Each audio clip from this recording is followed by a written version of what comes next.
Chapter 1. Shrine Mountain. On a cliff that stood above the world, a young man with skin as pale and pure as ice looked out and into the horizon.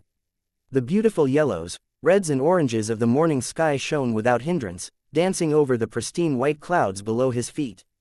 This place was known as Shrine Mountain, the highest peak of not just this plain, but all of existence. It stood so tall that the sun called it friend and even the clouds could only hug its feet. Throughout the lower plains, millions of geniuses were born every day, each with the dream of standing at the pinnacle of the world, each with the dream of sitting in this young man's very place. However, this young man remained indifferent. His silver, sometimes pale blue, eyes seemed to pierce through all things. To call his brows sword-like was to sell them short, to describe his demeanor as being that of an emperor was to insult him, to define him as handsome was to call him ugly. The cool morning wind blew his long white hair gently, yet not a speck of dust could be found within it. Or, maybe nothing dared to blemish him in any way. 1,000 years, the young man thought to himself, devoid of emotion. Today was his 1000th birthday, a happy occasion for lack of a better descriptor. Kings, emperors, queens and empresses would all converge today, all to pay respects to him. It wasn't very much of a surprise considering who his parents and grandparents were.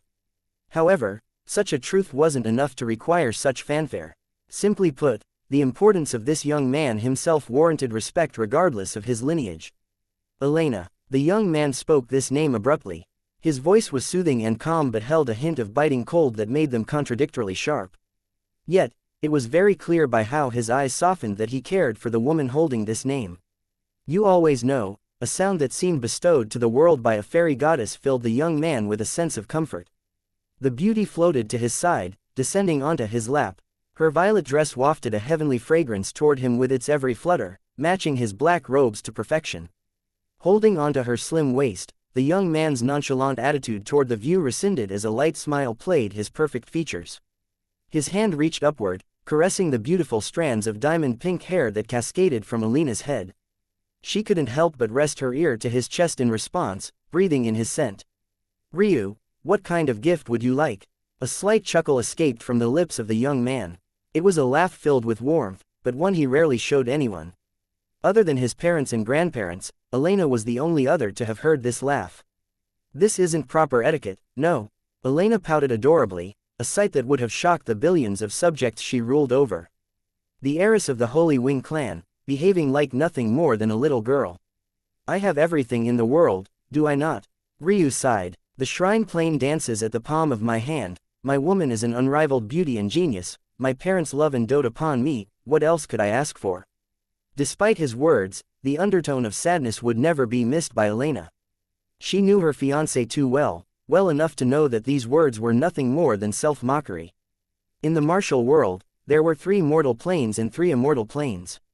Those below constantly fought to reach a higher level of existence, to have their names written into the fabric of history for trillions of years to come and for their bloodline to flourish into eternity.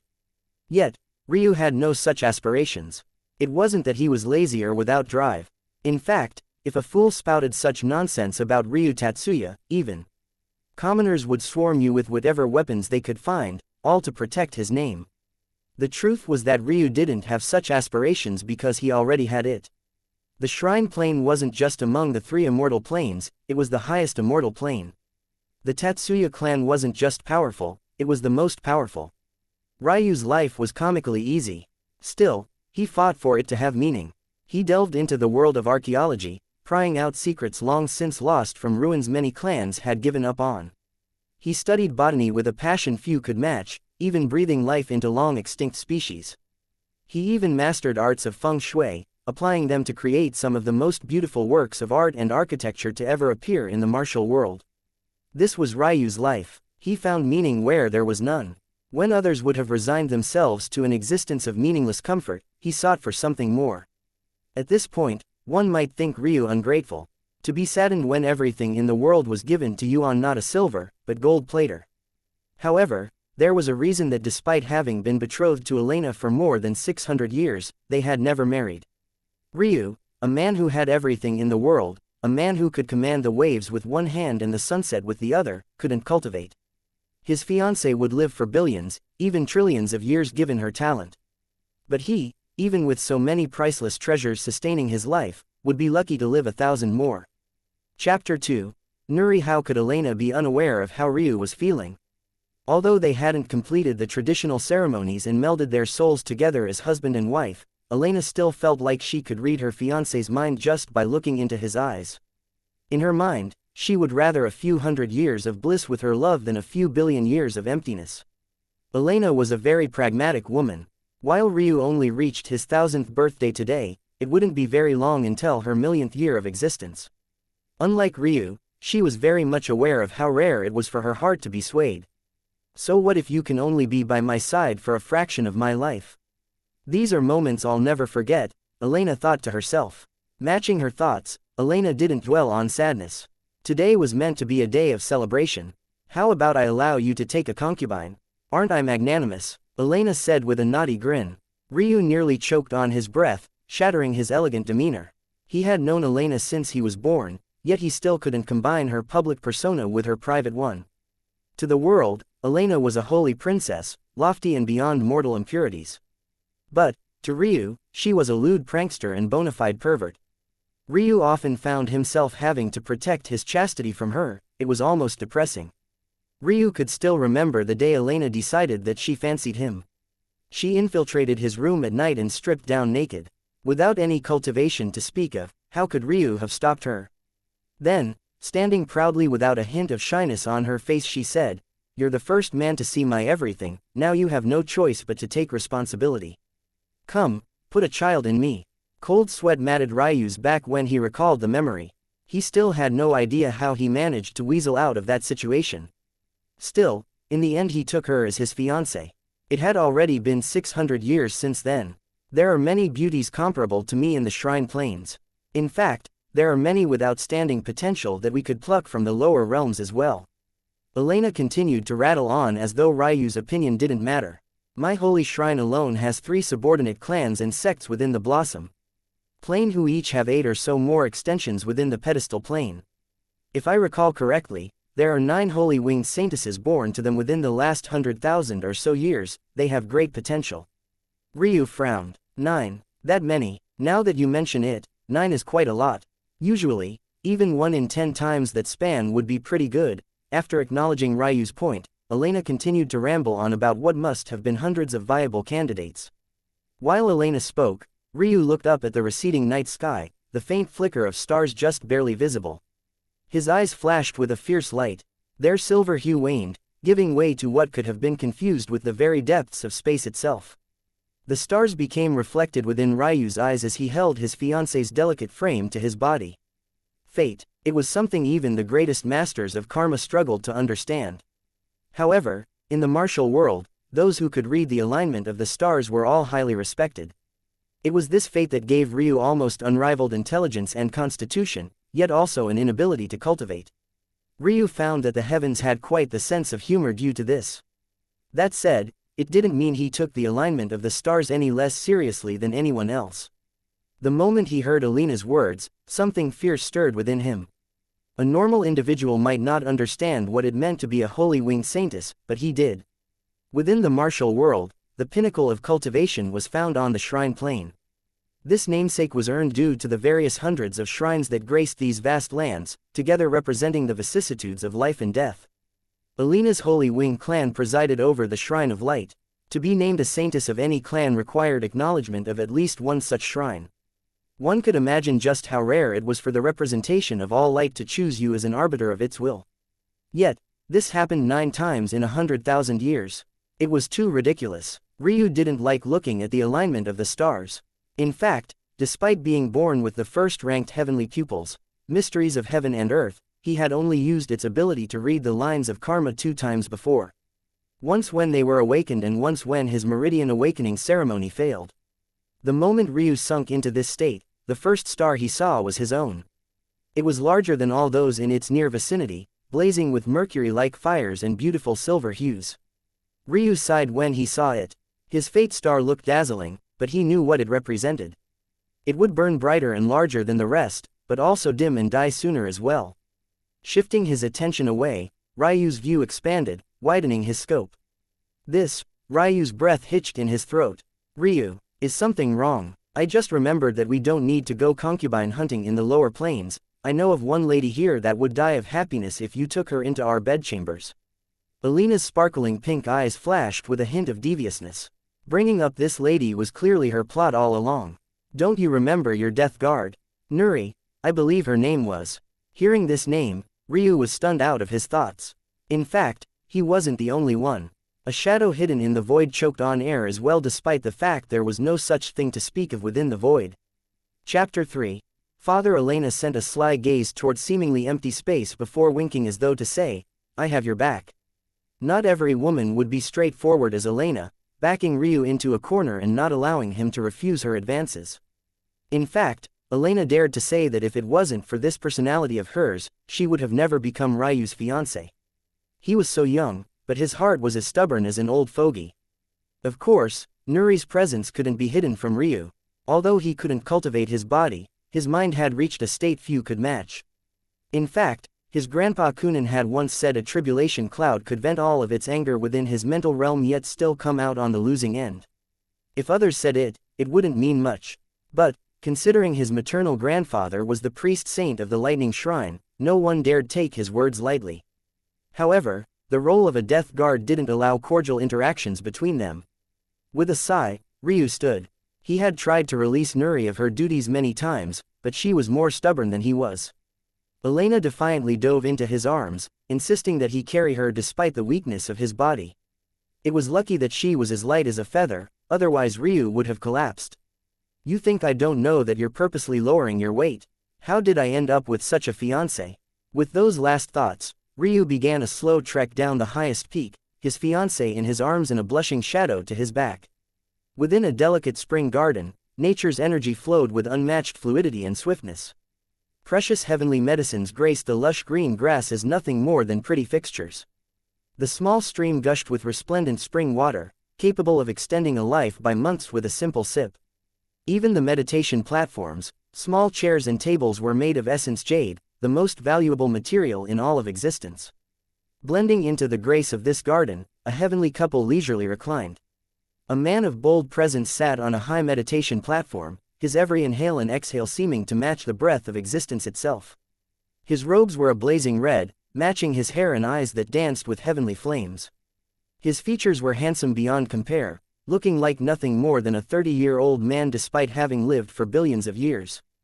The woman seemed to be the polar opposite. Her presence was akin to a calm lake, sparkling with a refreshing coolness yet flickering with arcs of blue lightning every so often. Her hair matched her pure white gown as her blue pupils flickered with a pensive expression toward the small booklet held in her delicate hands. If one said that she was the #1 beauty in the world, no one would dare to deny. Even the beautiful Elena and shy Nuri fell several levels short. They simply hadn't had the time to refine themselves to this extent. Mother, father. Unsurprisingly, it wasn't Ryu greeting his parents so warmly, it was Elena. She didn't seem to care that she was interrupting their cultivation in the least. Elena leapt from Ryu's arms gracefully, rushing to her mother-in-law's side. It wasn't even until several minutes later that his own mother realized he was here too. Ryu sighed when he looked at his father's figure. Calm, immovable like a towering mountain. His heartbeat was akin to the rumbling of the earth and his blood was the raging waters of the fiercest river. You're thinking about it again. Ryu's father suddenly spoke in a voice so deep it resonated with the ground beneath their feet. His didn't open his eyes to look at his son, but he knew he was there. Don't ever ask me to take back the things I've given. Maybe if it was just about your choice, it wouldn't matter so much. But, your decision has shaken the foundation of the shrines. Ryu's voice was cold. If it wasn't for the slight affectionate glint in his eye, no one would ever guess that he was speaking to his father. Ryu's father snorted. No one can tell me what I can and cannot do. If I could not gift my own flesh and blood treasures as a pleased, what was the point of my years of cultivation? It would mean nothing more than dog shit. In the end, Ryu decided not to respond. Those who wondered where his stubbornness came from only needed to take one step down his bloodline to find his father. Titus Tatsuya was a man who really dared to do anything. His birth was a product of an alliance between the Emperor Fire Dragon clan and the Fire Phoenix clan. He embodied fire itself without remorse and left carnage in his path. Even if it was an elder of the Fire Shrine who dared to raise a word of complaint, Titus Tatsuya would kill him without blinking an eye. However, this time, Ryu knew his father had gone too far. Maybe he wouldn't place such seriousness on the matter before, but the alignment of the stars truly worried him. Ryu silently laughed at himself. Hadn't he resigned himself to fate long ago? Wasn't that exact why he, a man with everything, was still so scared of this enigmatic something? Since fate told him he would die, he would die. And now that fate told those around him might suffer, wouldn't he just have to accept that as well? Chapter 4.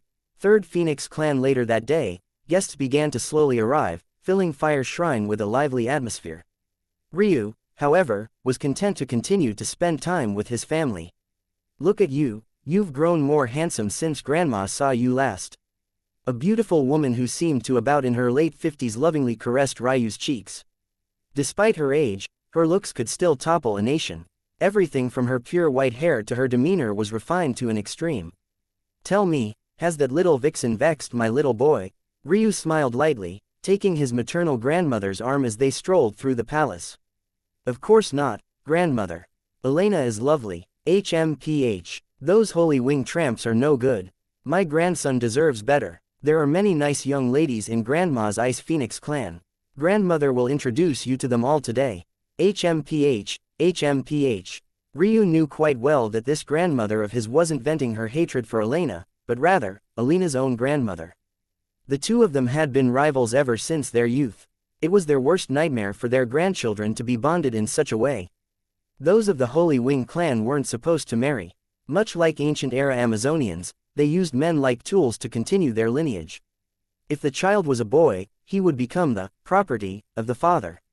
If the child was a girl, the Holy Wing clan would take her in. In the past, Ryu's grandmother and his grandmother-in-law were love rivals. The result was his maternal grandfather choosing his grandmother. However, in a very domineering fashion, his grandmother-in-law cornered his maternal grandfather and poisoned him with a potent aphrodisiac. In the end, the result was a female child that she subsequently barred Ryu's maternal grandfather from seeing. This child was the current priest-saintess of the Light Shrine. Luckily, this child wasn't Elena's mother, or that would make Ryu related to his fiancée by blood.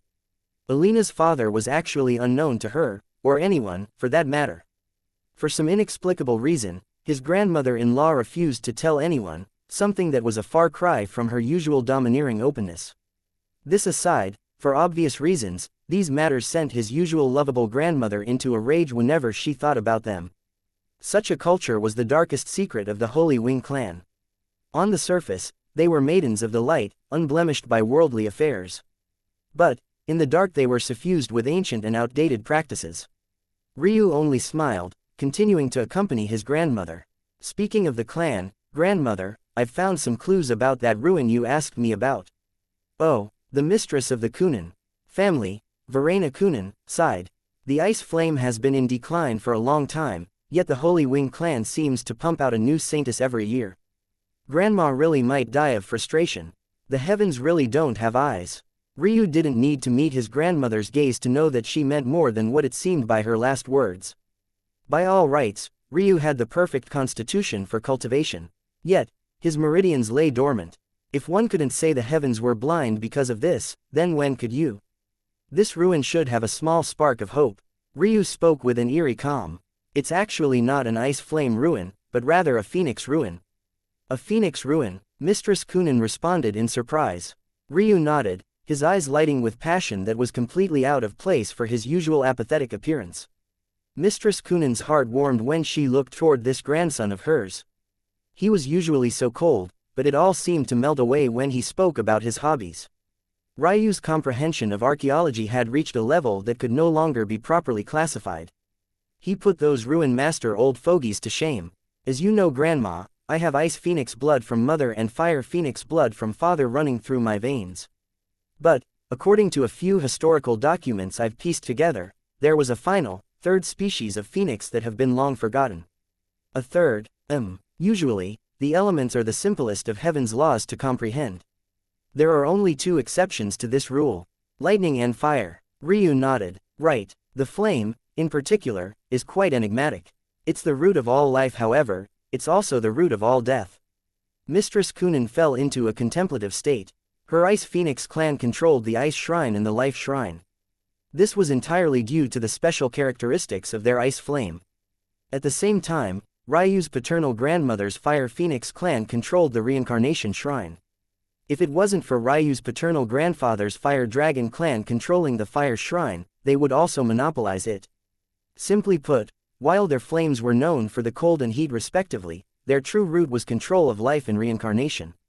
The strongest flames in the world would always preside over such lofty quintessence. This was the secret behind the power of the Tatsuya clan. Their marriage alliance with the Kunin clan brought not just 2, but 5 shrines into a single family. While a single clan might not even control a single shrine, the Tatsuya and Kunin clans controlled the fire, ice, reincarnation, life, and lightning shrines. So by death you mean, yes. Ryu said with a slight coldness. A dark phoenix clan once existed. Chapter 5. Dormant shrine in the martial world, high-grade beasts had long since gone extinct. What many knew as beasts today were unintelligent and savage creatures without scruples and inhibitions. The so-called phoenix and dragon blood, not to mention the lightning Qilin heritage that ran through Ryu's veins from his maternal grandfather, were actually human bloodlines, not beast bloodlines. Before the rise of the human race, beasts ruled the lands. Mighty dragons could shake the plains with a single roar, the cries of the majestic phoenix could decide life and death, while Qilins could shatter the earth with a simple step. However, such an era had long since come to pass. The human race rose so fiercely that the shrines the beasts once lay claim to were taken by them, one by one. Human bloodlines evolved and matured. Suddenly, it was possible for their souls to manifest bestial auras surpassing even that of ancient beasts. In the end, the era of the ancient beast ended and their bloodlines slowly diffusing as they married into human clans. The result was the present system where humans retained their cultivation talent, yet gained the robust bloodlines and sturdy bodies of their beast ancestors. Clans like Ryu's grandmother's Ice Phoenix clan could evoke abilities of their Ice Phoenix predecessors. One such ability was the Ice Flame. Not only did this flame have the potential to freeze all things, it also had heaven-defying healing capabilities that rivaled and often surpassed saintesses of the Light Shrine. Still, aside from Ryu's mother, the remaining descendants of the Ice Phoenix clan were mere average talents. Currently, Mistress Kunin took the role of priest saintess of the Life and Ice Shrines. However, she felt that it was time for her to retire and live out her days in peace. The problem was that the only viable successor was her daughter, but according to the laws of the heavens, a single person could not preside over 3 shrines. Normally, this wouldn't be an issue. However, the successor of the Lightning Shrine was also in question. Would the Kunin clan really have to give up one of the shrines they had protected for so long? Mistress Kunin had hoped that the birth of her daughter's child would solve this issue, but her poor grandson didn't have any cultivation. How could he help? Fertility rates among high-class clans were simply too poor. For someone with such a dense bloodline concentration as Ryu to be born, one can imagine how low the chances were. Ryu's parents tried for tens of millions of years before Ryu was finally born. Ryu was highly intelligent. Before he even became of age for his Meridian Awakening ceremony, he had seen through this problem. At the time, he had sworn to become good enough to be acknowledged by at least one of those 3 shrines so he could alleviate the burden of his grandparents. But, who knew that the heavens would play such a trick on him? Although his grandmother would never express her disappointment over the matter to him, the feeling of uselessness overwhelmed Ryu so much so that after his awakening ceremony ended in failure, he spent the next half-decade in seclusion. At the time, many jealous of the Tatsuya clan and Kunin clan sneered as though Ryu's plight served him right. The little boy born with a spoon made of essence jade in his plump lips couldn't handle one setback.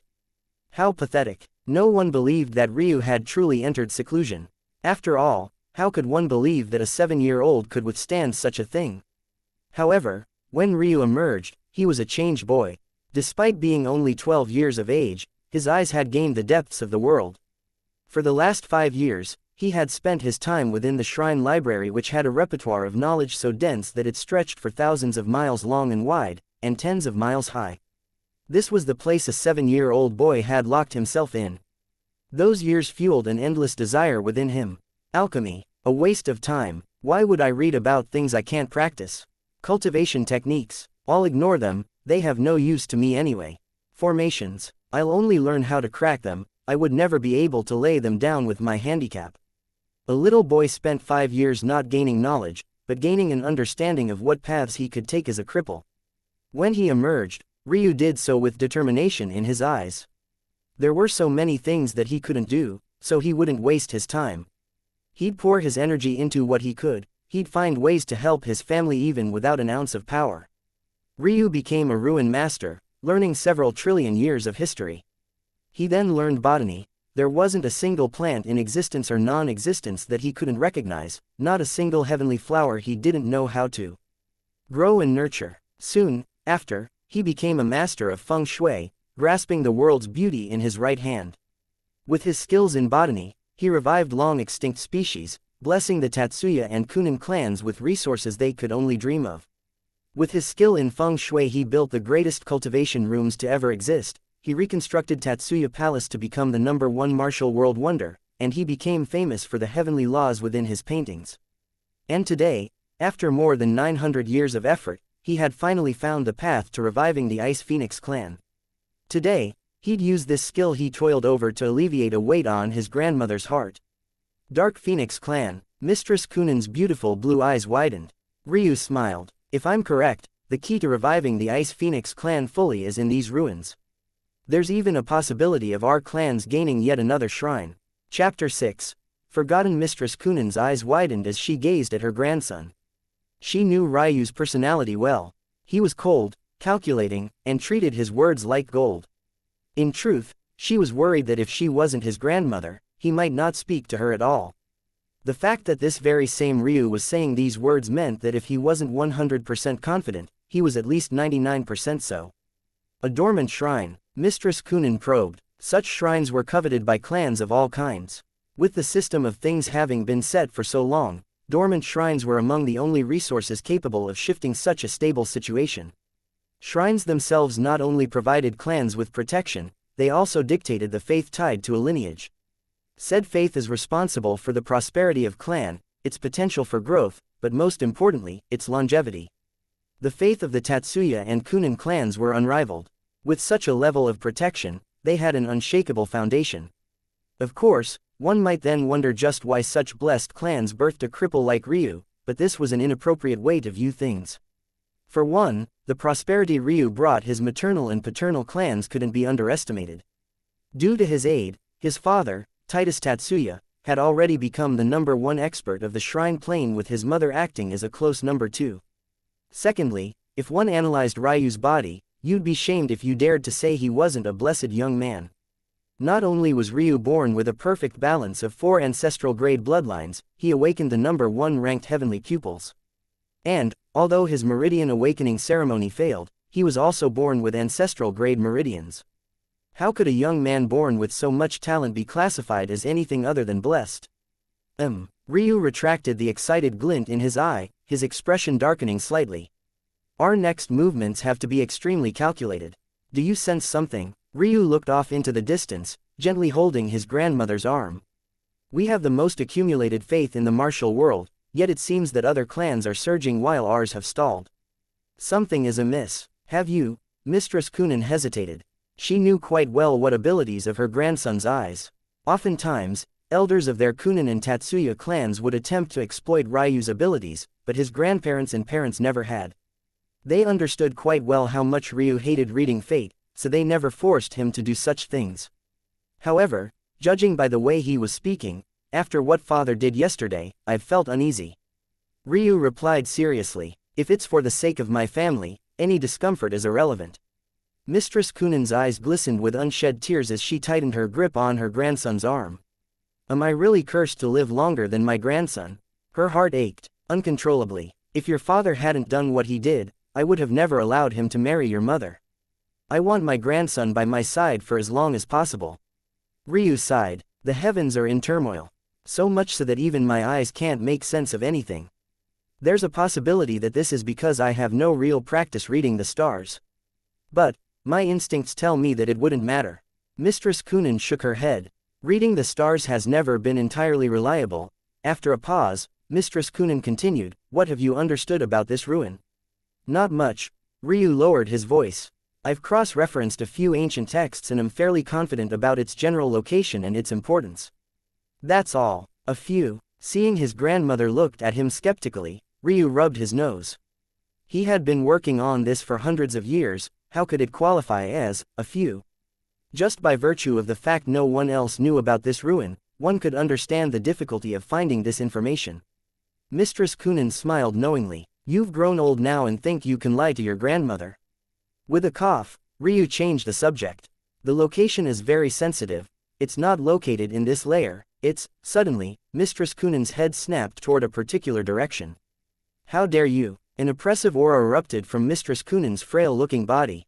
In that moment, she had regained her majesty as priest-saintess of the Life and Ice Shrines. Ryu's eyes narrowed. The reason he spoke so freely about such a sensitive topic out in the open like this was because no one dared to eavesdrop. Even if someone had the courage to do something so stupid, was his grandmother some frail woman? She was a priest-saintess. A shadow stumbled from the void coughing up blood and revealing a red-robed elder. Mistress Kunin was livid. Someone actually dared to impugn upon her prestige in such a fashion. And worst yet, it was a mere shrine elder. She already so rarely got to spend time with her grandson. How could she take this lying down? Your courage has grown, 6th Fire Shrine Elder Kirin. Elder Kirin smiled wryly. Ah, it's Priest Saintess Kunin.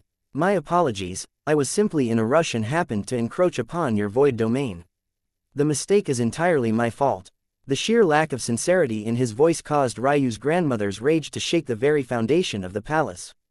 It seems that the last time I killed someone was over 1 billion years ago. Maybe some fools have forgotten my name. Chapter 7. Supreme Priest Adifo. An illusory hand of shimmering blue appeared in the skies. Although it had the delicate and slender features of a woman, it blossomed with an unbridled and domineering power. No matter how beautiful it looked, one couldn't help but shiver at its sight. Elder Kirin panicked, his casual demeanor shattering in the face of absolute strength. He was a complete fool. He actually dared to anger Mistress Kunin when she was in a terrible mood.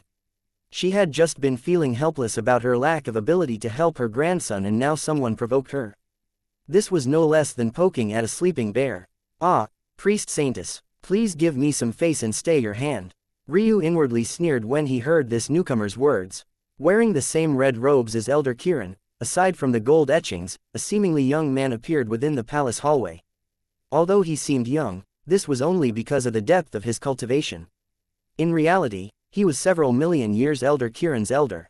This man was none other than one of the Grand Elders of Fire Shrine, 3rd Grand Elder Aloysius.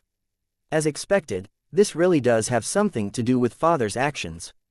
But, to think 3rd Grand Elder would be so bold. Ryu's expression never changed, glancing from 6th Elder's shivering body to Aloysius. Any normal mortal wouldn't be able to meet the eyes of an immortal. In fact, mortals of the lower realm shivered in the face of even those Ryu saw as mediocre cultivators. However, Ryu showed no such reaction in the face of these immortals.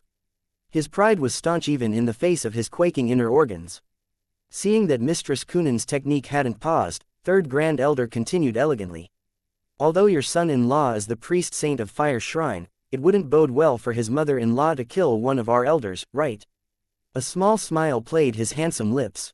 After all, Priest Saint Titus, rule is, well, it's best we don't speak of this with those not of this shrine. It would be inappropriate. Mistress Kunin didn't have the normal reaction a person would have to such provocation. Instead, she turned to her grandson. What's the worst I can do without causing trouble? Ryu's eyes flashed. Cripple 6th Elder. Slap 3rd Grand Elder and sever his left arm. Okay. Without hesitating, Mistress Kunin did exactly that. 3rd Grand Elder's eyes widened. What kind of situation was this? His calm expression crumbled into darkness. He had miscalculated. During Ryu's life, who had dared to provoke him? The answer was obvious. No one. His mother was the heiress to 3 potential shrines while his father was the priest saint of the Fire Shrine. This didn't even need to mention his grandparents. Who would dare touch him? This caused a misconception that began the moment Ryu went into seclusion at 7 years old. Many believed that he was weak-willed and sheltered. They had no clue about his decisiveness, nor his ruthlessness. Today, they would learn. The illusory light blue palm fell from the skies. No, no please, I was wrong. 6th Elder screamed almost incoherently. He couldn't believe what was happening. His only job was to probe Ryu. Maybe if they could make the son give up what his father had given him, then the father would say no more. Yet this resulted in him being crippled. Mistress Kunin couldn't seem to hear a thing. In one swift motion, the massive hand slammed into Sixth Elder's body, burying him into the ground. Just how sturdy was the Fire Shrine Palace? It was made of some of the greatest and strongest materials known to the martial world. Yet, it blasted apart like wet cardboard in the face of Mistress Kunin's strength. Sixth Elder convulsed on the ground, unable to stop the cold energy from seeping into his body, freezing his meridians and shattering them one by one. His spiritual foundation shook in indignation, unwilling to leave the world so soon. But, with its tether to the living plane severed, it faded into non-existence. Third Grand Elder eyes contracted. The faith a priest-saintess of 2 shrines could maneuver was too fierce. Even if he was in his home territory, it wasn't enough to fend off Mistress Kunin.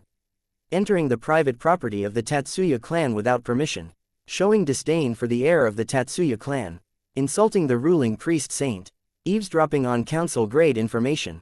Ryu's voice was akin to the surface of an undisturbed lake. But, beneath its surface, it was clear, so devoid of life that one could see clear through to the bottom yet remain unable to fathom its depth. This was Ryu. Third Grand Elder shivered when he heard council-grade information. The council referred to the highest order experts of any given shrine. The lowest acceptable rank for a member of the council was priest. A Grand Elder was still 2 ranks from such prestige. Lies. Third Grand Elder lost control of his emotions, uttering something he never should have. You can cripple him now too. Grandmother, Ryu said casually as though he was speaking about the weather. Mistress Kunin smiled lightly, raising her fallen palm and slamming it into the aggrieved First Grand Elder. In the next instant, one elder lay unconscious on the ground while the other became stuck in the wall. It was a truly pitiful sight. His father will be quite unhappy. Mistress Kunin spoke gleefully. Supreme Priest Adifo should have taught his son better, then. Chapter 8. Old Monster Couples. As the evening set upon the shrine plain, the central pavilion of Fire Shrine was bustling with countless guests. Not only had the various clans of the Fire Shrine coalesced, masters of the Wind, Earth, Water and Wood shrines had also made appearances along with many others. Aside from the bosses of shrines, guild leaders and sect patriarchs also attended. Alchemy gods not seen for millions of years resurfaced, formation masters of ancient times left their dens, and even cultivation experts, after being in seclusion for countless years, had come to remind the world of their existence. Many of these individuals hadn't even seen or heard of this, Ryu, before. After all, this was Ryu's 1000th birthday, a time that was a mere blink of an eye for these old men and women. Still, they came. The call of the Tatsuya clan wasn't something that they could ignore. At the head of the pavilion, a domineering roar of laughter shook the foundation below their feet. Yet, the party continued as though the guests had heard nothing. They were too used to powerful experts like this involuntarily influencing their surroundings. My grandson did that, truly me boy, an older man who looked to be in his 50s roared with laughter. His head of hair was a fierce blue, shimmering with a lightning so powerful that it sometimes appeared white due to the blinding light. This man was none other than Priest Saint Kunin, Ryu's maternal grandfather. Decisive and ruthless, just like his grandfather. An older woman of about the same age sighed. Her hair flickered with the embers of an undying fire, making her already red hair even more valiant and awe-inspiring. Despite her appearance, this older woman's demeanor was calm and serious, similar, yet, at the same time so very different from Mistress Kunin's calm and lovable demeanor. This woman was decidedly colder. However, there was clear love in her eye when she spoke of Ryu. She was none other than Ryu's paternal grandmother and current priest saintess of the Reincarnation Shrine, Old Mistress Tatsuya. This third Grand Elder doesn't have a small background. Old Mistress Tatsuya spoke, trying to pour cold water over Kunin's party. You come from a mighty Phoenix clan, yet you're worried about some inferior Firebird clan. A severe pinch contorted Priest Saint Kunin's facial expression. He wanted to rage, but the moment he noticed that it was his wife's hand to his side, he ducked down like an obedient child. Ever since that incident with Alina's grandmother, he had been practically begging for forgiveness for the last few billion years. Even after all this time, he didn't dare to go against his wife. Mistress Kunin sent a look of disdain toward her husband, causing the quiet until now old man Tatsuya to chuckle lightly, but he too received a glare from his wife that forced him quiet once more. The Scarlet Clan isn't a normal inferior Firebird clan. Many ancient texts place them above the phoenix among the Firebird species. Old man Kunin wasn't convinced although he remained quiet. The Scarlet Clan were the descendant of the Scarlet Sparrow. It wasn't that they were weak, he knew well that they were very strong.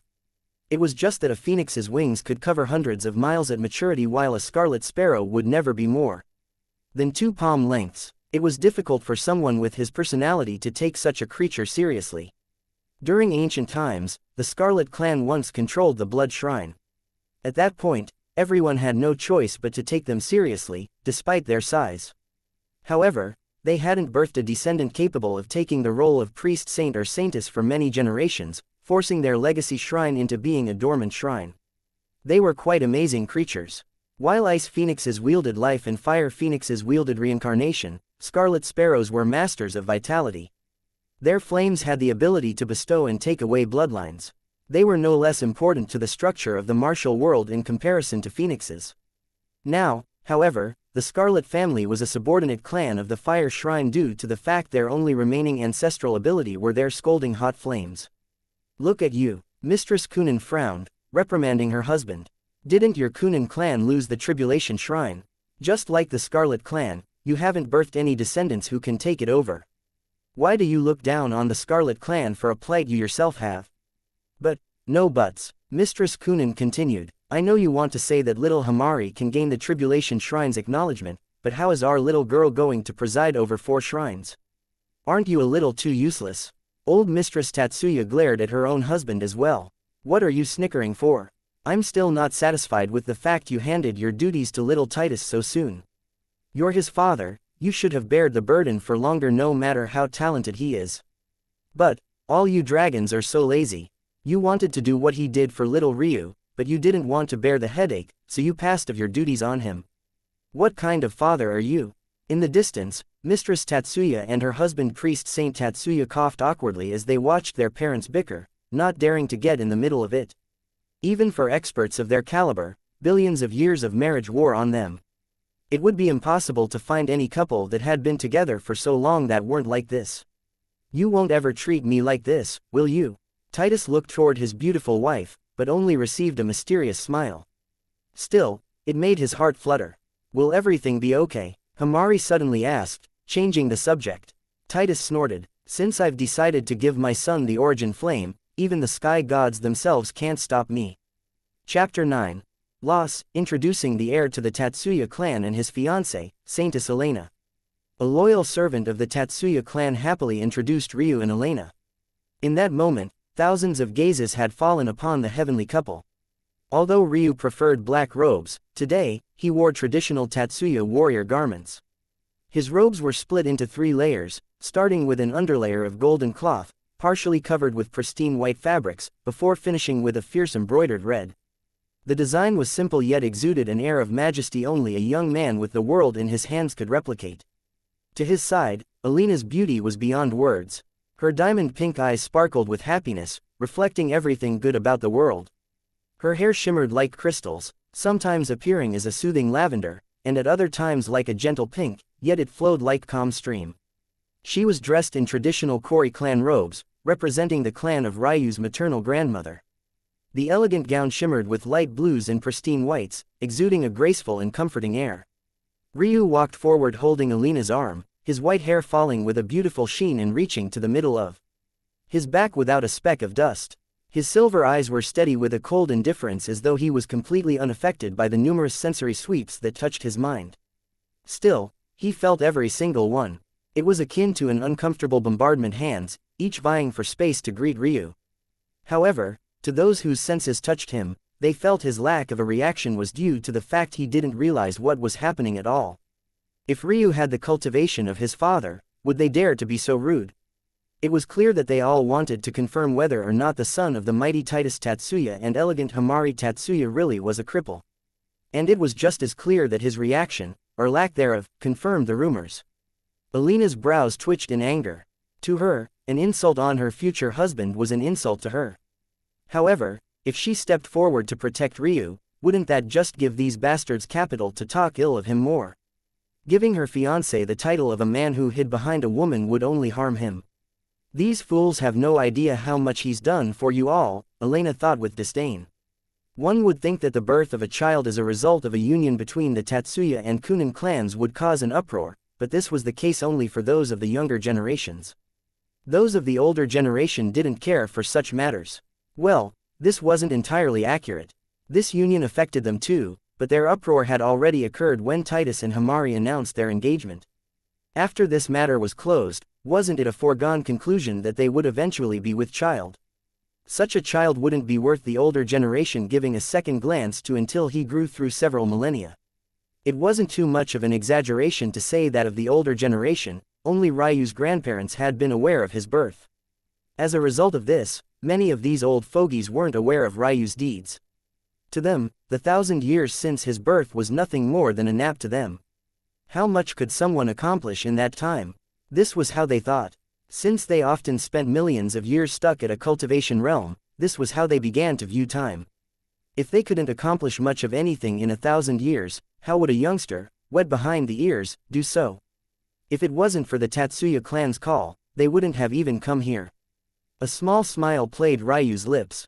But those who knew him knew that this wasn't his true smile. In fact, just looking at it made their backs stiffen with a frosty cold. I must say, the crowd quieted down for Ryu to speak a few words to begin the festivities. With so many seniors here, I, Ryu Tatsuya, can smile sincerely. The face you've given me today is one I can wear proudly for the rest of my life. Thank you. Hearing Ryu's amiable and humble introduction, some felt bad about their actions, even blushing in shame. However, others sneered inwardly. This was the martial world, the weak would always be taken advantage of. What did they have to feel bad about? Even if Titus, father, was the #1 expert of the Shrine Plane, he wouldn't wantonly offend so many of them for something so petty. In the distance, Ryu's parents and grandparents, the 6 who knew him best, also inwardly sneered. However, their reasons were far different. In Ryu's 1,000 years of life, when had he ever taken a loss? Please feel free to enjoy yourselves. With that, Ryu took a step forward before pausing. Oh, I almost forgot. Just these words were enough for Ryu's family members to start uncontrollably chuckling. Elena, who was trying her best to keep it together, couldn't control the quivering of her upper lip. Even Nuri smiled sweetly from within the void, following behind Ryu and Elena in silence. There'll be a gift ranking competition later tonight. My father plans on opening the festivities by gifting me the Origin Flame. I hope that you all can continue to enlighten this junior about the older generation's prestige. Hearing this, the eyes of those old fogies widened before raspy coughing and paled faces filled the room. A gift ranking competition with such an opening. He wanted to wring them dry. Chapter 10. Folklore 1. Ryu pretended as though his words had no deep hidden meaning, disappearing into the crowd of guests with Elena by his side. With the appearance of so many of the older generation, there were of course many who brought their disciples with them. In addition, there were many heirs to numerous clans and shrines present as well. It was these individuals that he and Elena began to mingle with, ingratiating themselves well as a young host and hostess. Although this action seemed simple on the surface, it was yet another message to those who had been arrogant enough to so brazenly investigate the secrets of the Tatsuya clan heir. We are but youths, no. So wouldn't it be beneath your lofty statuses to take out your anger on us? Just like this, those old fogies hadn't even begun their counterattack before they suddenly ran into soft clouds. Their rage could only hang in the air with nowhere to be vented. That said, there were some of this very same generation who found great pleasure in the proceedings. That little rascal is too vicious. Despite her words, Marula Tatsuya, Ryu's paternal grandmother, couldn't hide the smile hidden deep within her eyes. Priest Saint Kunin was clutching his stomach at this point, trying his best not to let his laugh be heard. If those old bastards heard him now, they really might throw a fit. Ryu's words might have seemed simple, but they weren't at all. There was nothing that old fogies cared about more than their faces. Public perception was everything. They had little else to hang their prestige upon. A gift-ranking competition was usually used in such ceremonies so that a ruler could distinguish their retainers from the rest of their kingdom. In these cases, the supposed rank of the gift would be decided in advance. One of low status wouldn't be allowed to bring a gift that was too valuable, while those of high status wouldn't be able to bring a gift that was too mundane. The mere fact that such a practice existed in the martial world showed just how important these symbolic and abstract showings meant to the upper echelon of society. Oftentimes, the best emperors and kings were capable of manipulating these seemingly meaningless occurrences to perfection. However, Ryu broke all of the unspoken rules of the gift ranking competition. Those who had been invited didn't know whether they could be considering as retainers of the Tatsuya family or not, so how could they know just how valuable their gift should be? They had no guidelines to follow. So, imagine for a moment if one purposely gave a mundane gift. Wouldn't you thus be saying that you had no interest in being close friends with the Tatsuya clan? Wouldn't you essentially be spitting in the face of the #1 clan of the Shrine Plain? Who could bear such a burden? The worst part about it all was the fact that Ryu had already named the so-called headlining gift, a gift by which all standards were set. Whether a gift was valuable or mundane was decided by this headliner. Yet, this headliner was among the most valuable treasures in all of existence. If they purposely gave a poor gift, they'd be slapping the face of the Tatsuya clan. If they gave an appropriate gift, they'd be giving up their most treasured possessions. Ryu had driven them into a corner with just a few sentences. Mistress Kunin couldn't help but smile either. On this rare instance, she didn't reprimand her husband. When it came to things involving her precious grandson, she was much more relaxed. However, the matters they had spoken of earlier today weighed on her heavily, still. There may be large, sweeping changes soon, she said with a sigh. You spoke of what led to that third grand elder child's crippling, but you didn't go into details. Just what is worthy of a council-grade evaluation from little Ryu? Marula questioned. If little Ryu is correct, I believe it's time for your Fire Phoenix clan and my Ice Phoenix clan to come together once more. It's this serious, Verena. Mistress Kunin nodded in affirmation. These ruins house not only the secret to rekindling our flames, but also an opportunity to grasp a third flame and a dormant shrine. The movement of faith has been too odd in recent times. We've been far too unlucky in comparison to our standing, while others have been the exact opposite in comparison to theirs. I think it's for the best if we accomplish this task for the sake of the future generation. The two clan mistresses spoke seriously while their husbands stood on the sidelines. Although they were married, when it came to matters of the Phoenix clans, they were obviously handled by their two clan matriarchs. One had to know that it wasn't only the ice flame that was weakening, the rebirth flame was also weakening. In fact, before old man Tatsuya's clan took control of the fire shrine, it was his wife's clan that had it. Although they were fire dragons, their strength lied in their battle prowess and strong bodies, not the potency of their flames. It wasn't until the Fire Phoenix clan's flame weakened that the fire dragons grasped the shrine. Simply put, Marula was just as interested in these ruins as her sworn sister Verena. If something wasn't done, it could be that soon the reincarnation shrine wouldn't be theirs to control anymore. Chapter 11. Folklore 2. The four old monsters of the previous generation spoke leisurely. Even though they didn't restrain the volume of their voices, not a single word floated outside of their vicinity. With the tacit understanding between them, it was impossible for anyone to overhear their conversation. According to little Ryu, about a few hundred years ago, he stumbled upon a folk tale. Usually, these folk tales describe fanciful and embellished stories of the past while holding the barest modicum of truth, if that. Often, you could read 1,000 lies before unknowingly sweeping past a factual recollection of events. However, little Ryu found something interesting within this tale, something you might raise an eyebrow at. Marula. Mistress Kunin took a pause before continuing.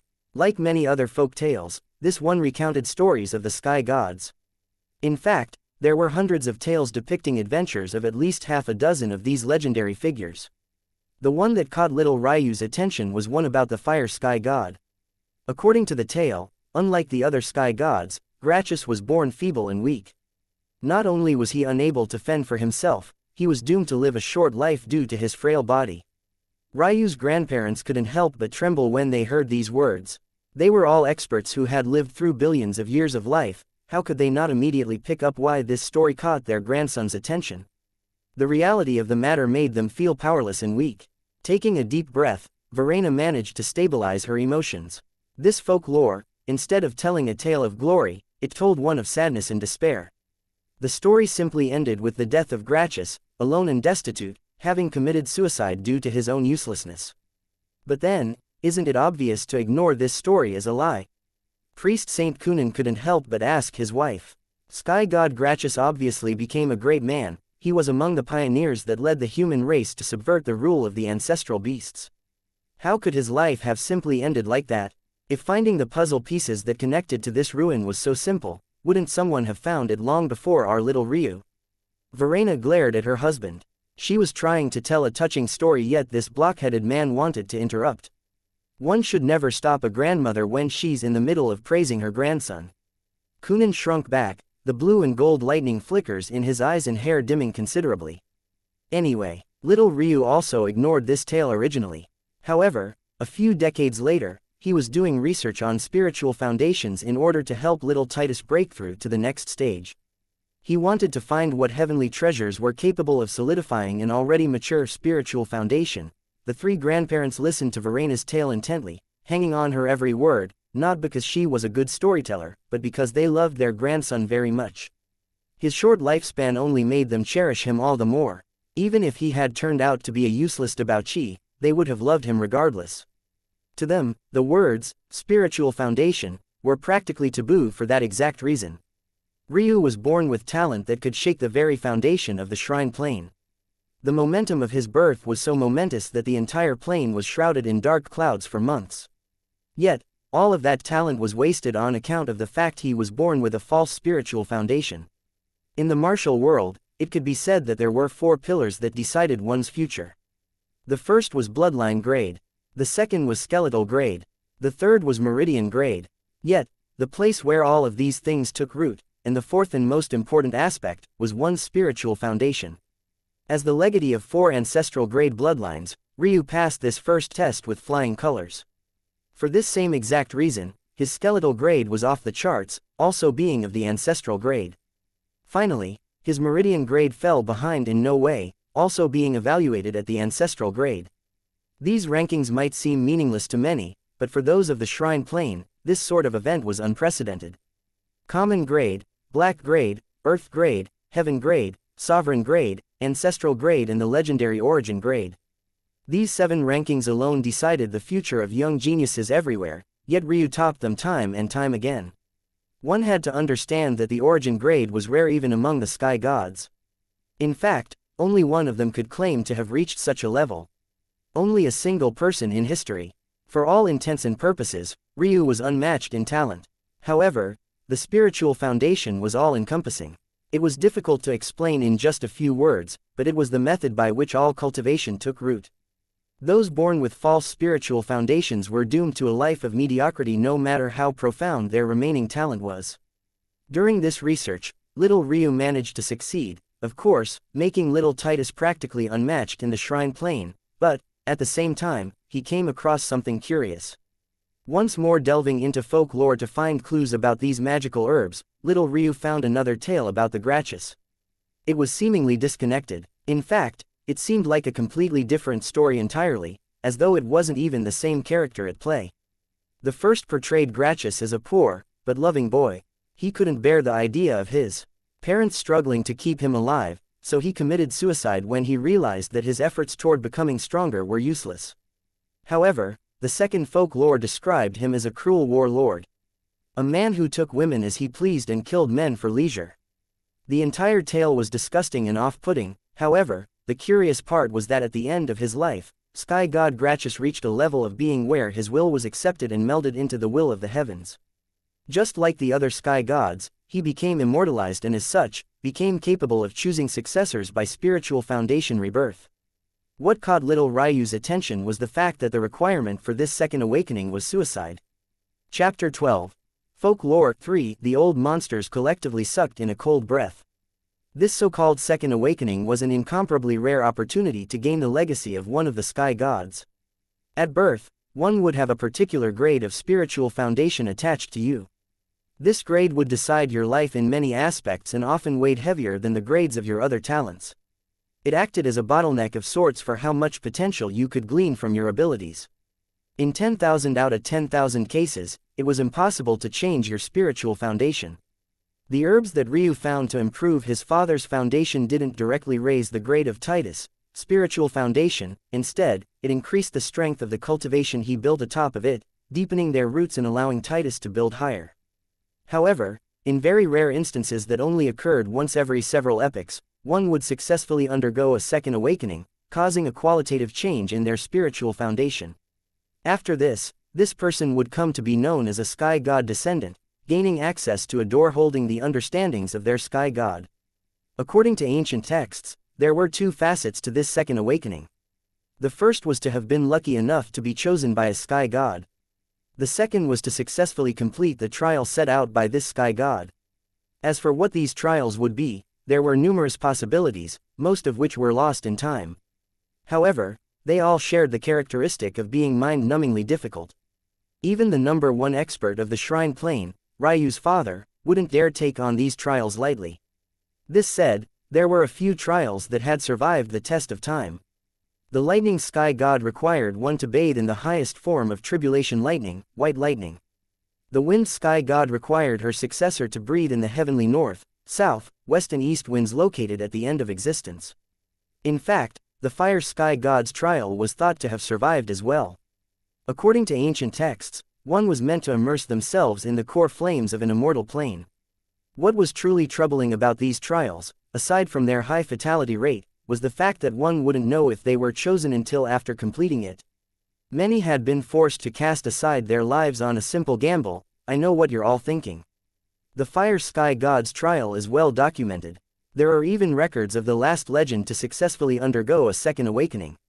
However, this is where things become interesting. In this tale, although they also referred to this sky god as sky god Grachus, instead of being known as the fire sky god, he's known as the phoenix sky god. When Verena reached this point, Marula unconsciously trembled. The phoenix sky god was an absolute existence, transcending the elemental sky gods and reaching a plane beyond. Sky gods who took on the namesakes of ancient beasts were the true rulers of their time. Whether it be the dragon sky god, the Qilin sky god, or the numerous others, they could only be matched by the sky gods of quintessence that embodied heavenly laws. The reason the phoenix sky god was so special was because he or she was both.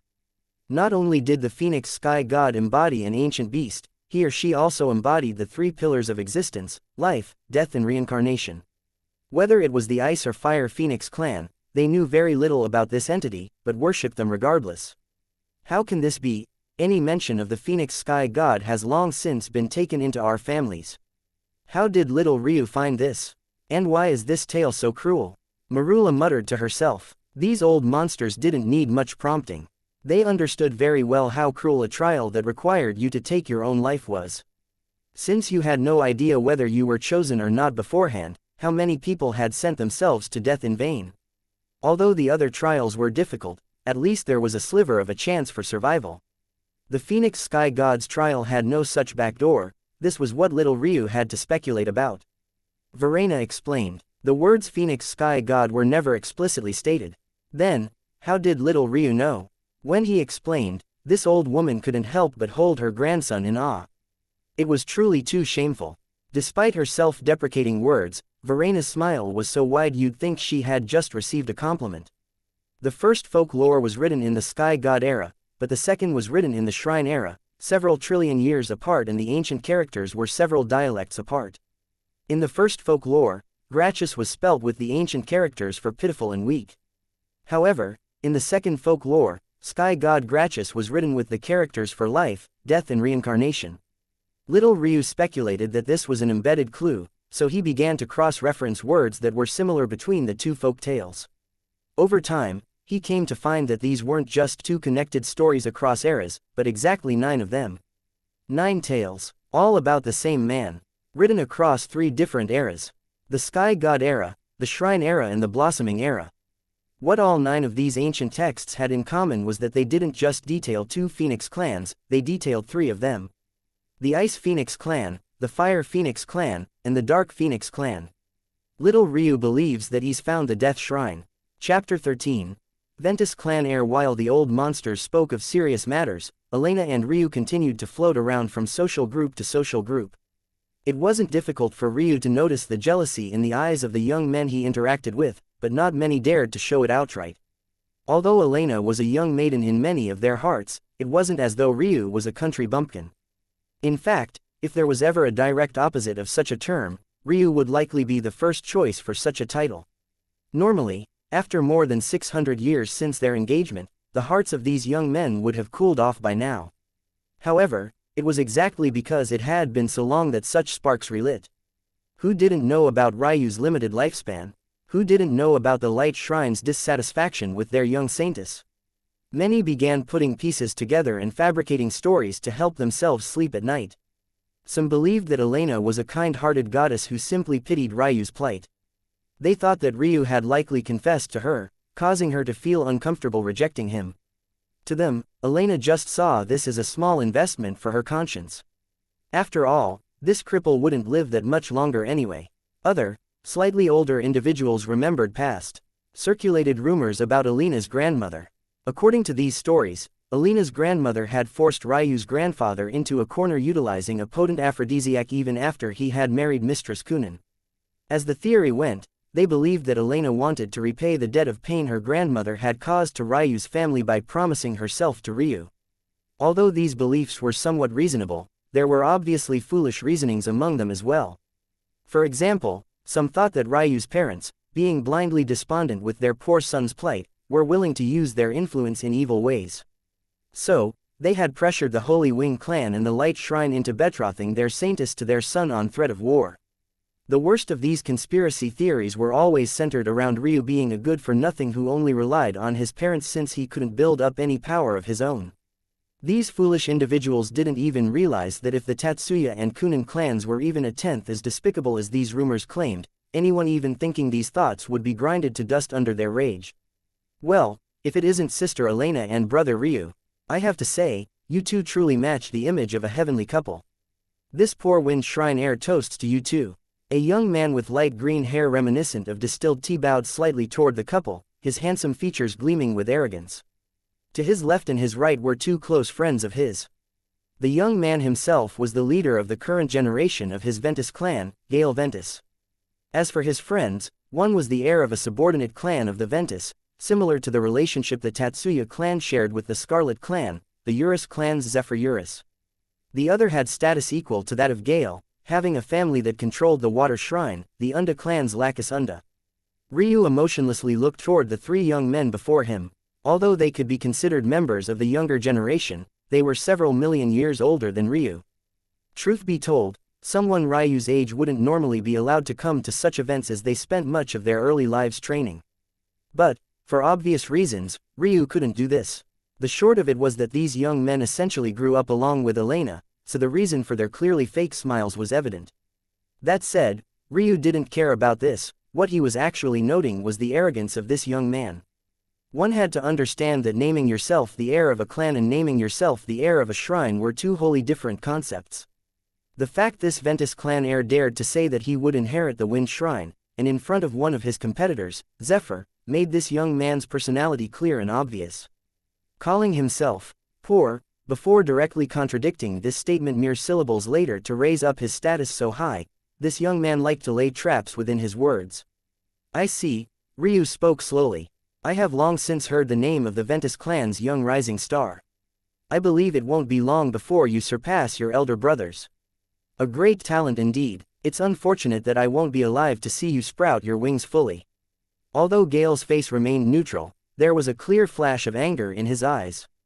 Not only did Ryu diminish his role to rising star of the Ventus clan, he even mentioned his elder brothers in making it clear that his road wasn't easy by any stretch.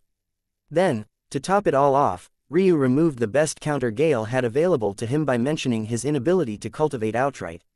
At the same time, this implied that Gale was very far away from succeeding in his ambitions since Ryu wouldn't even live to see it. How could there be such airtight words? Elena smiled lightly as he looked toward this fiancé of hers. Getting into a war of words with Ryu. It was like attacking an impenetrable empire from their strongest point. Nothing but the epitome of foolishness. Of course, Gale didn't see it this way. After all, to him, Ryu was not only a cripple, he had barely lived a millennium. Gale himself had already lost count of the sets of thousand-year spans he had lived through. How could he take Ryu seriously? Yet, it was clear to everyone that he had suffered a loss.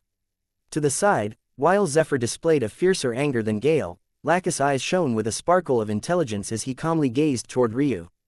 This Ryu, why does he seem so unfathomable? Before Gale could retort, the sound of a soft chime rang through the ceremonial halls. It's about time that we begin the festivities. Titus Tatsuya stood out grandly, the beautiful Mistress Tatsuya by his side wearing an unblemished white gown. First, We eat, and then, I'll present my gift to my son and sole heir. Chapter 14. Unfilial grandson, how is it? This voice floated through the hall seamlessly, completely undetected. It had been several hours since exotic delicacies the likes of which even these immortals had yet to see began being served, so the atmosphere was very lively and warm. No one had time to pay attention to such trivial secret conversations because there were easily hundreds occurring just like this one. That said, even if someone wanted to detect this conversation, it would be near impossible. This was because the speaker of the voice was the Shrine Plain's foremost expert in the laws of wind. The air was his domain. Even Ryu's parents and grandparents would have to concede this fact. Of course, this man was none other than Priest Saint Ventus, Gale's grandfather. He's an arrogant bastard. Gale did his best to hold back from gritting his teeth, trying to keep his practiced smile plastered on his face. Priest Saint Ventus almost couldn't refrain from rolling his eyes as he ingratiated himself with the older generation. He loved this grandson of his, but Gale was too arrogant. Truth be told, Gale often had the ability to back up his words. His talent surpassed his elder brother's, so he had earned his place in his grandfather's heart. But, it's because all he knew was success that he was so vulnerable to those who were his equal. One had to understand that familial love like what Ryu experienced was incredibly rare on the Shrine Plain. These experts were practically immortal, so they often watched those less talented individuals of their families rise and fall through the epics. Over time, those of the elder generation grew calloused hearts. It was just a form of self-protection. Still, when talented youths like Gale were born, all of this pent of affection they withheld from others of their family poured outward. This led to youths like Gale being pampered and protected from birth. Unfortunately, this often had ill effects, including overwhelming haughtiness. Today, Priest Saint Ventus sent his grandson on an important mission to probe the limits of Ryu. But how was this response helpful? It was practically nothing. "You unfilial little brat." The roar of his grandfather made Gale's countenance pale. He knew that if his grandfather hadn't held back, that simple roar could have directly killed him. Still, although it was simple, it was effective, so Gale managed to recollect his emotions. "Grandfather, I don't know why you're so worried about this cripple. And, even if you want to be worried, just wait another 1,000 or so years. No matter how many heavenly treasures they pump into him, he'll become an old, decrepit man with one foot in the grave at that point. You think putting a simple pause on things is so simple? Do you believe reversing the flow of fate is so easy? Such things are more profound than a boy with his lips still wet from his mother's milk could understand." Priest Saint Ventus scolded ferociously. Thinking about it, Ryu's birth truly was ill-timed. Their plans had started well before his birth. In fact, hundreds of thousands of years before. Yet, he was born at the perfect, key moment to flip everything. This was why reversing the tides of faith was so difficult. Even though they had succeeded for so long, the heavens had thrown them a curved ball at the final moment, lodging the wrench that was Ryu into their gears. If they stopped now and waited for Ryu's death, everything would be for naught.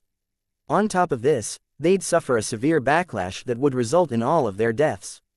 In fact, to balance all of the chaos they had caused, the prosperity of the Tatsuya and Kunin clans would skyrocket. Stopping now wasn't something they could afford. "I still don't get it," Gale said defiantly. "What waves could a cripple cause? You fool, did you fill your head with nothing but shit and water? Where did all of your brains go?" Priest Saint Ventus began hyperventilating. He downed an entire glass of strong wine just to regain his composure. This grandson really could be the end of him. Who is responsible for the revival of several thousand long-extinct heavenly treasures? Who is the sole reason that bastard son Titus and his slut wife Hamari have already matched us of the oldest generation in cultivation? Who allowed that whore's granddaughter Elena to monopolize the long-lost holy ruin? Who cracked the final 3 layers of the 9-core enigmatic sphere? Who? I've told you this many times, you unfilial grandson of mine, you're talented, but you're far too arrogant. You'll run my Ventus clan into the ground if I were to hand it to you. You can forget about becoming the official heir until I see some true changes in you. What I fear isn't that cripple Ryu. I could pinch him dead with a single fart.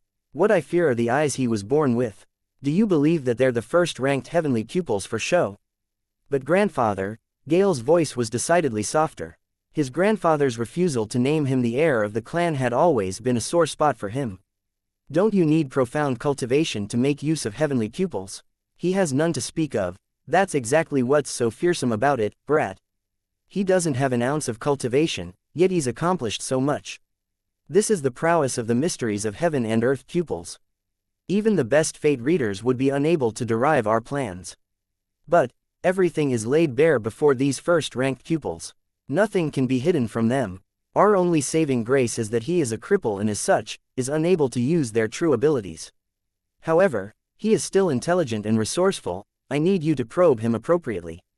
I want to understand the extent of his abilities. If he is deft in their use, we need to make countermeasures immediately or else our clans are doomed. It's time for the golden era to come to an end. We'll burn everything down if we have to, because when they come back, it's either we're on their side, or we die. Chapter 15. Heavenly Pupils. Ryu ate leisurely. His plate was different from others since he couldn't withstand strong, spiritually rich dishes. However, he enjoyed many delicacies as well. His mother, despite her calm demeanor, was far more overprotective of him than his father, so it was often her that arranged his meals. Such a thing was unheard of for a woman of her stature, but she refused to allow others the right for fear that they would make a mistake and end up injuring her son. Currently, the family sat at a long table. Ryu's father sat at the left head while his mother sat at the right. Directly to her right, starting the very edge of this long table, Ryu sat with Elena to his own right. As for the shy and reserved Nuri, Ryu would always sneak food to her against her wishes, resulting in her adorably nibbling away with a happy smile on her face while hidden in the void. Directly across from Ryu were empty chairs where his grandparents had been, but it seemed that they were taking this time to mingle with friends of theirs. As for Alina's family, they were nowhere to be seen. But Ryu had expected this. Maybe only the Holy Wing clan would dare to reject a Tatsuya clan invitation. Little Ryu, do you have something on your mind? Himari lovingly brushed her son's long white hair with a delicate palm. Others might not notice, but how could she not? Ryu's expression seemed to be just as cold as usual, but Himari noticed that something was off. Himari didn't seem to care that she was perpetuating rumors by treating Ryu like this in public. She wanted to see who dared to tell her to refrain from loving her son just for the comfort of others. Many saw the Himari that was as gentle as a lake, but Titus knew quite well that his wife was even more domineering than he was. It was a large portion of the reason he fell for her. How could a mistress of the Tatsuya clan be weak? Your grandmother told me about the ruins. But you shouldn't put too much stock in folklore, okay? Himari's words were meaningful and deep. She didn't doubt her son's intelligence for even a moment, but what she did worry about was his well-being. Could it be that her little Ryu was thinking about seeking out this second awakening? After all, who in his position wouldn't be tempted? Ryu had 2 of 3 phoenix bloodlines within him. If the phoenix sky god was going to pick someone, shouldn't it be him? It made sense, no. Hearing these words, the idle Titus and Elena looked toward Ryu simultaneously. Although Titus tried to hide it, a flash of emotion lit his eyes. As for Elena, she was far less capable, resulting in the air around her becoming slightly misty. Even Nuri stopped nibbling at her food to look at Ryu was a painful sorrow. Truth be told, Ryu's heart warmed at the reaction of his family.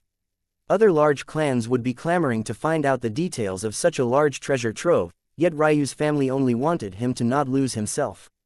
Ryu shook his head, looking toward his mother's beautiful and worried visage. I have no plans to seek out my end, mother. I'll be by your sides for as long as I can. Himari's heart ached at these words, but she could only begrudgingly accept them. What I'm worried about is something entirely unrelated. The movement of things, isn't it far too odd? I hadn't noticed anything until this morning, but when Elena mentioned the sudden rise in light saintesses, a lot of seemingly unrelated events started circulating in my mind. Unrelated events? Himari's brows furrowed. Ryu fell into what almost looked like a trance. The ice flames weakening. The rebirth flames weakening. The sudden rise of Supreme Priest Adifo and his Scarlet Clan. 9 light saintesses in less than 1 million years. My birth. Old Mistress Holy Wing's hatred. My interaction with Gale Ventus. The Unda clan heir's gaze. The Grand Elder's eavesdropping. The birth of Gale. The birth of Lacus. The birth of Alina's mother. They're all linked by a ribbon of gray, filled with peaks and valleys, bathed in the blood of the heroic and innocent. Ryu awoke with a start, a violent cough erupting from his frail chest. If it wasn't for Alina's delicate hand shooting forward to rub his back and send a steady stream of energy to him, Ryu felt that he would have lost consciousness in that instant. Little Ryu. Himari appeared by her son's side. Truthfully, This incident had gone completely unnoticed given the gathering's atmosphere. If even the laugh of a powerful expert like Priest Saint Kunan couldn't interrupt it, how could the cough of a mere mortal like Ryu do so? However, Himari had to take her son's face in her hands because his eyes were bleeding. Titus' frown solidified as his jaw clenched. He didn't understand his son's words either, but he didn't need prompting to know that this was a big matter. These so-called ribbons of gray, weren't those the lines of karma? What sort of lines of karma could possibly tie all of these things together? They didn't know, and neither did Ryu. However, had the Tatsuya clan not been suspicious themselves, why would they send out invitations for today's event? Even to the point of calling out so many secluded members of the older generation. Having no choice but to do his best to cover up his son's situation, Titus stood and made an announcement. It's about time we begin, honored guests. Bring in the origin flame. Chapter 16. Valiant old woman Himari and Elena quickly helped Ryu recover as all eyes focused on Titus. If it was a normal injury or even a normal gathering, they wouldn't care to end all festivities right now for Ryu's sake. However, neither of these things were the reality. For one, a wielder of the heavenly pupils bleeding from their eyes only represented one thing: overexertion. Who here didn't know that Ryu was born with the first-ranked heavenly pupils? A wielder of the mysteries of heaven and earth being injured in such a way meant that there was a massive upheaval on the horizon, one that none of them could ignore. How could they allow such information to leak at this time?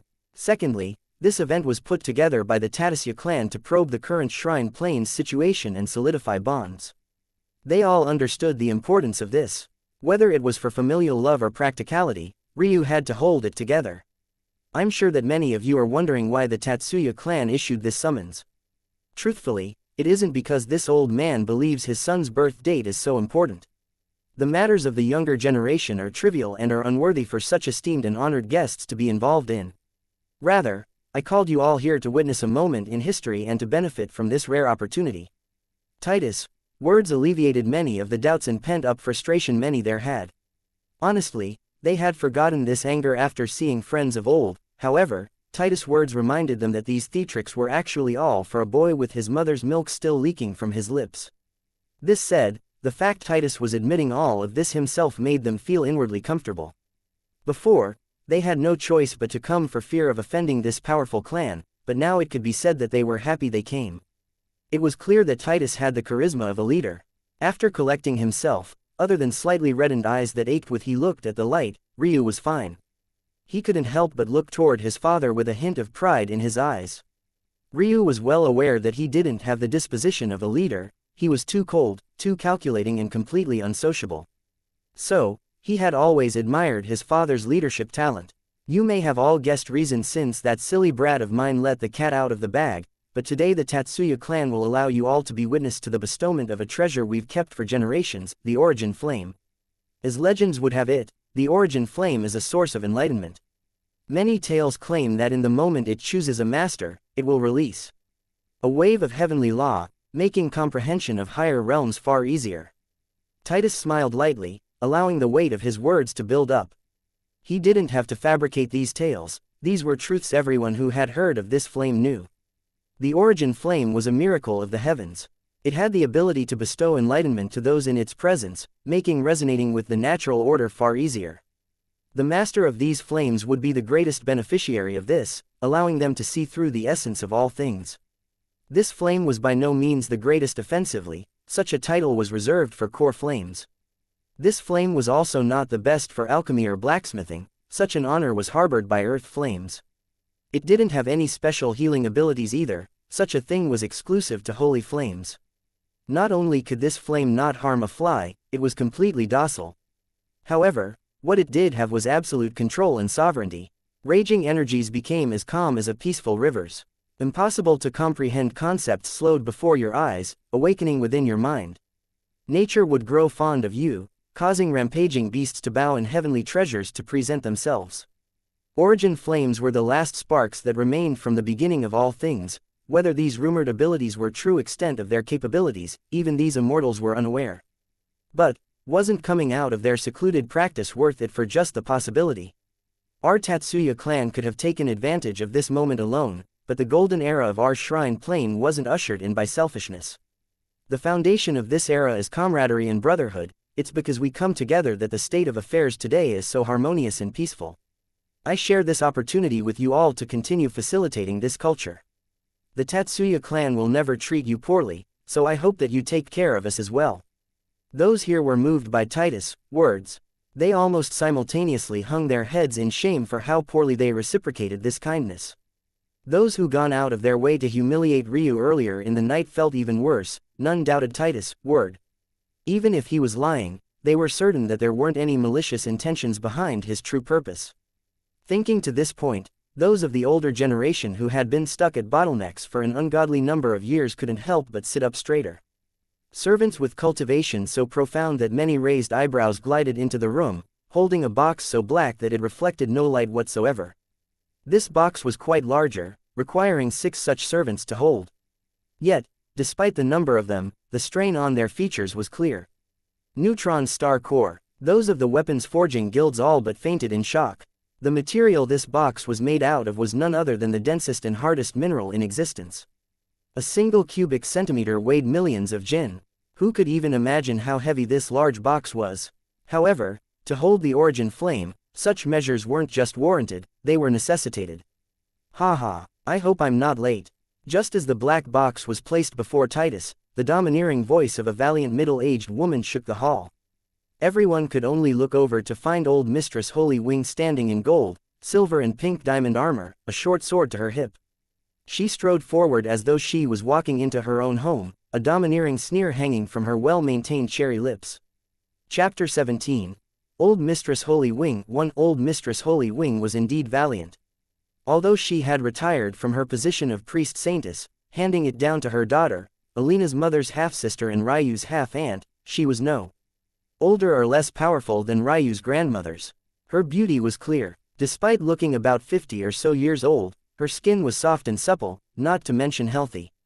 Her hair still swayed with a shimmering crystal light and her pink eyes pierced through the very air itself. Seeing her rival walk in, Mistress Kunan's eyes flashed with anger while Priest Saint Kunan's became filled with a complicated light. At one point in time, he had loved this woman as well, but he chose his Verena instead. However, instead of respecting that decision, old Mistress Holy Wing forgot all boundaries and realms of etiquette to forcibly take his seed. As a result, he had a daughter in this world he could count on a single hand the number of times he had seen, a daughter he had never even held in his arms. This sort of pain bore a hatred for this woman deep in Priest Saint Kunan's heart. All tethers of love had been shattered by her eons ago. If it wasn't for that fact she was still a mother of his child, Priest Saint Kunan would have drawn his weapon and cleaved her in two. As for Mistress Kunan, she understood the feelings of her husband well. Although she gave him a hard time, these were wounds she would never tread on. She despised this woman to the depths of her soul. If it wasn't for her love's sake, she too would have cleaved this wench in half. Titus showed no obvious reaction to old Mistress Holy Wing's entrance. His eyes were calm, but the slight swaying of his flaming red hair told anyone who knew him that he was truly angered. Velasca, what brings you here? Titus asked apathetically. Old Mistress Holy Wing tilted her head. Little boy, you're still 10 billion years too young to address me in such a way. Grandmother. Elena stood with a rage deep in her eyes. Must you do things this way? Grandmother, you still have the face to call me by that title when you've spit in the face of everything I've built. You're no granddaughter of mine. Who didn't know the teachings of the Holy Wing clan? Marriage was forbidden. Men were to be used, not fallen in love with. Their doctrines were so simple to remember that only a fool would forget. Yet, one of their saintesses ignored these rules entirely, rules that had been in place for several eras. If it was up to old Mistress Holy Wing, she would have tied Elena up and locked her away until that little bastard cripple Ryu died a rotten death. But, Elena was too intelligent and the Tatsuya and Kunan clans were too powerful. Since Elena decided to stay of her own accord, would Mistress and Priest Saint Kunan allow Velasca to do as she pleased? Would Titus and Himari allow their son's lover to be taken right before their eyes? Of course not. No matter how valiant old Mistress Holy Wing seemed, she was simply a cornered chicken with barely the ability to squawk. A normal granddaughter would have been hurt to hear these words, but Elena had heard them too often. Even the greatest of insults fell on deaf ears when used to impunity. Elena only felt a deep-seated disgust for her grandmother's ways. The truth of the matter was that this was more serious than it was made out to be. When a clan was formed, there were a few things it needed. The first was a holy land, the second were founding members, and the third were clan texts. The Holy Land was simply a place adequate enough to birth a prestigious clan. They were usually areas of resounding feng shui or markers of auspicious events. The founding members were even simpler to explain. They were the core members of the soon-to-be-formed clan. The more powerful they were, the more binding the clan texts would be. Then, there were the so-called clan texts. These were ancient rules put in place by the clan's founders in a proxy by which the standards of the future generations were measured. They were also the means by which core teachings or techniques of a clan could be stored. What did the act of Alina's defiance mean?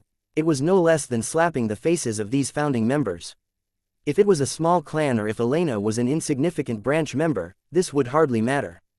But, the fact that the Holy Wing clan was a founding clan of the Shrine Plains and Elena was a saintess of their ranks made this problem massive. When the clan texts are disobeyed, the fate that the founding members provided takes a hit. If these rules continue to be violated, there will be a time that this ancient fate will cease to recognize its current generation members entirely. If this were to happen, the ability for the Holy Wing clan to protect itself and birth future talents would take a major hit, one substantial enough to cripple and even destroy them. Simply put, while Elena found these rules barbaric and disgusting, old Mistress Holy Wing saw them as necessary for the survival of their clan. One could debate about what fools the founding members were all they liked, but the clan texts were set in stone several eras ago. It was then the obligation of the current generation to either fall in line like old Mistress Holy Wing or destroy it all and start from scratch.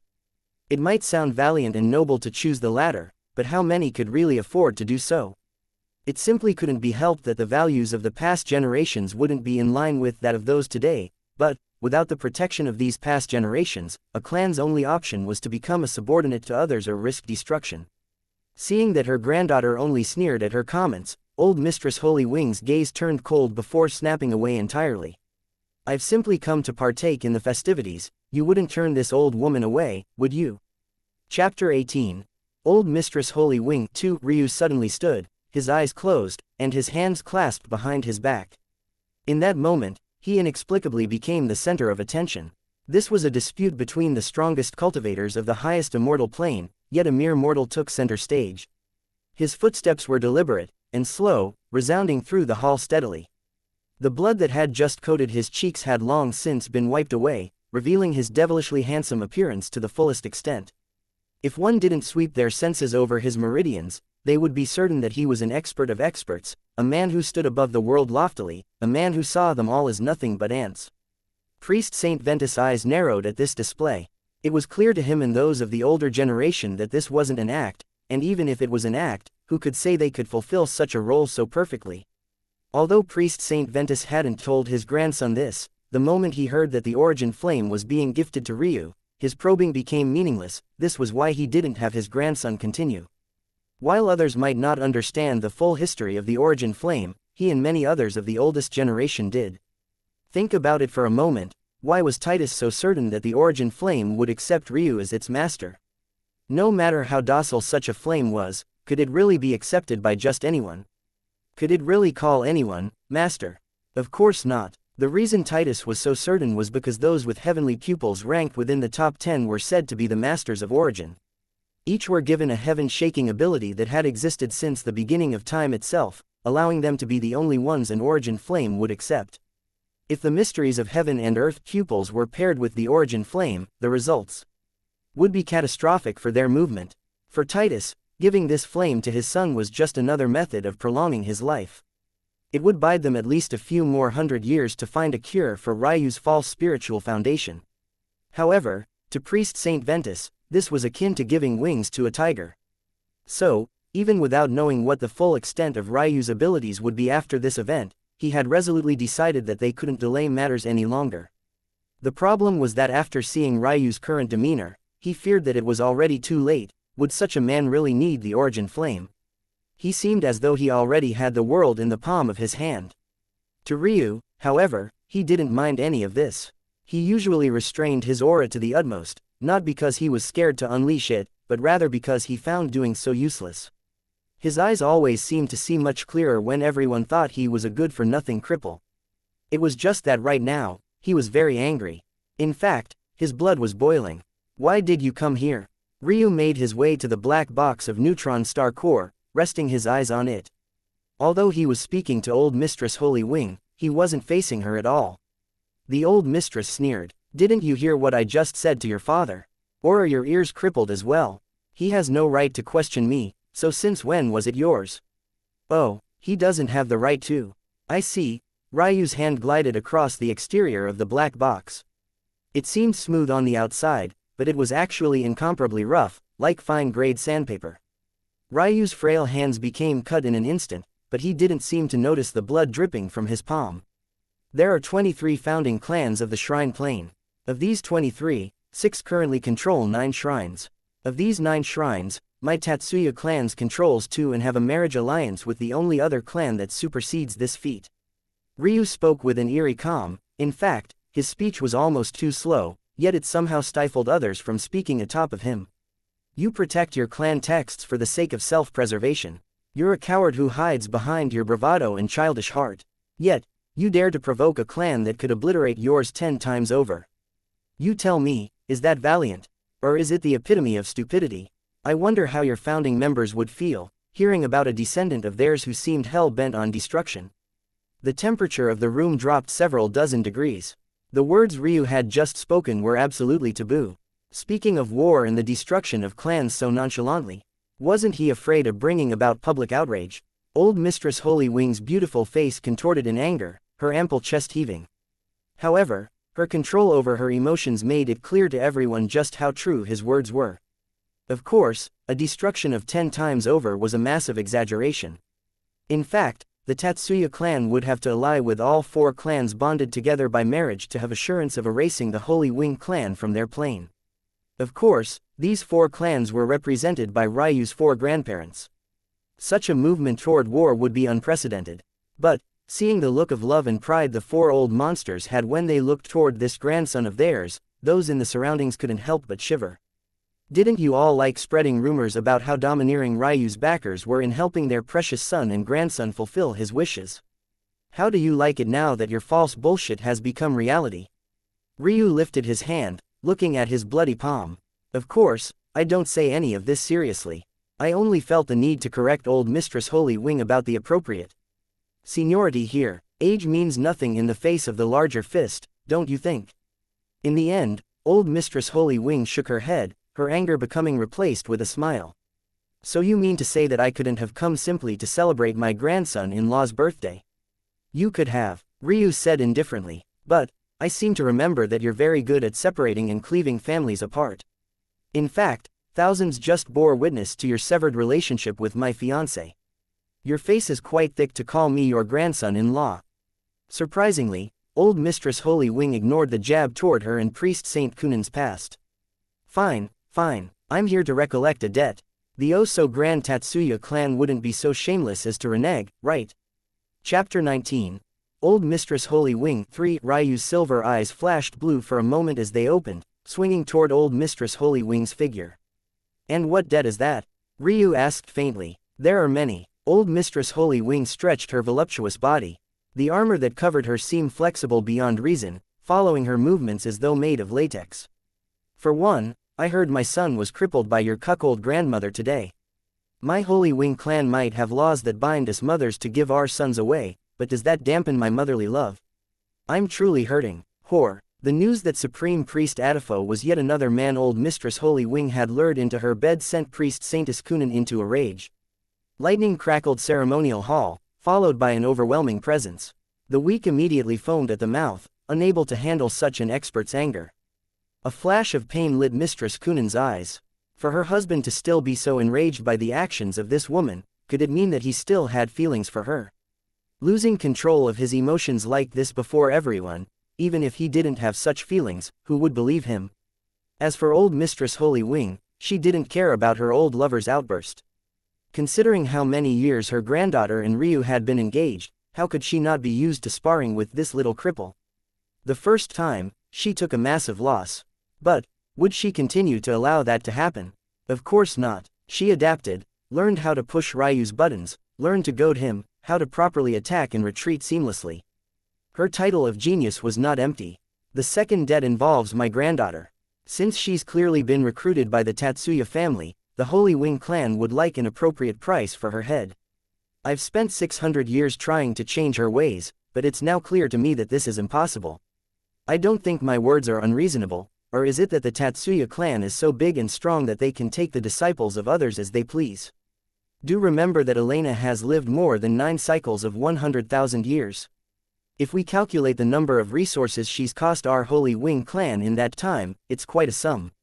In addition, this number doesn't include blessings she's received from the Light Shrine as a saintess, and it also doesn't include the value of the core teachings she's taking with her. Totaling all of this together, and I'd say it'd cost an arm and a leg even for your lofty clan. Hearing these words, the calloused Elena trembled, her eyes involuntarily watering. She had thought that by now, she would have been used to all of the words her grandmother could throw at her. But, the thought of her own flesh and blood selling her off like some cheap slave, even tallying things down to the final penny, it hurt. It truly hurt. The third debt is even more momentous. It can't be that your Tatsuya clan forgets the history of this origin flame, right? Origin flames themselves are the last sparks from the beginning of all things. Even a clan as powerful as yours can't lay claim to a treasure like this alone. Did you think you could just hand it out as you pleased? In case you forgot, this origin flame was given to the then leader of our founding Shrine Plain clans, your Tatsuya clan ancestor. It's meant to be used in the event of crisis. You ignore my clan texts, but can you ignore your own as well? You believe that we should sit idly by as you use such a precious heavenly treasure on a cripple who'll be dead before the next time I have an itch for a strong burly man. The old mistress Holy Wing's features grew obscene as though she was imagining the next man she'd con into her bed. By this point, there wasn't a single member of Ryu's family that wasn't trembling in rage or suffering the effects of deeply concealed scars opening once more. To describe this woman as vile, it was too good for her. Still, the only one whose visage was as calm as an iceberg was Ryu. Your first debt is inconsequential. You seem to love to speak of clan texts. So how could it be that you don't know that your clan's laws don't simply describe giving your son away? Actually, the true law of your clan requires you to slay all male offspring. The reason you don't follow this law anymore is because a truly valiant woman of your past paid a heavy price in order to change the wording. Old Mistress Holy Wing's playful expression froze. This was an absolute secret of their clan's upper echelon. Even Elena wouldn't know something like this. How the hell did he find out? That said, the price she paid wasn't heavy enough, so the wording only changed from sever life to sever all ties. According to your clan's laws, he's no longer your son. Why you would bring this up knowing this truth is beyond me. Did you simply want to flaunt how far the legs and expert of your caliber can spread? A chilly light involuntarily emanated the moment she heard these words, but the response was an immediate killing intense locking onto her body. Even old Mistress Holy Wing couldn't remain nonchalant when she realized the 8th aura was her own granddaughter's. Your second debt is even more shameless. I seem to remember Elena selflessly sharing the holy ruin I found for her with your clan. In case you forgot, it was an origin-grade ruin. I hadn't sought any remuneration because I had thought that we were family. But, since this is apparently not the case, after deducting the resources the Holy Wing clan poured into Elena, I believe you are the one who still owes us the astronomical price, no? Of course, this doesn't include my personal expert's fee as the highest-ranked ruins master of the Shrine Plain. Old Mistress Holy Wing's features distorted. But, in the end, she gritted her teeth. She had only brought up the first 2 debts in order to anger Ryu's family. She had never expected to get any real compensation for it. But, the fact Ryu answered to them seriously made it feel like he was belittling her. Like she was the cripple and he was the supreme expert. However, her hopes in the third debt came crashing down in the next instant.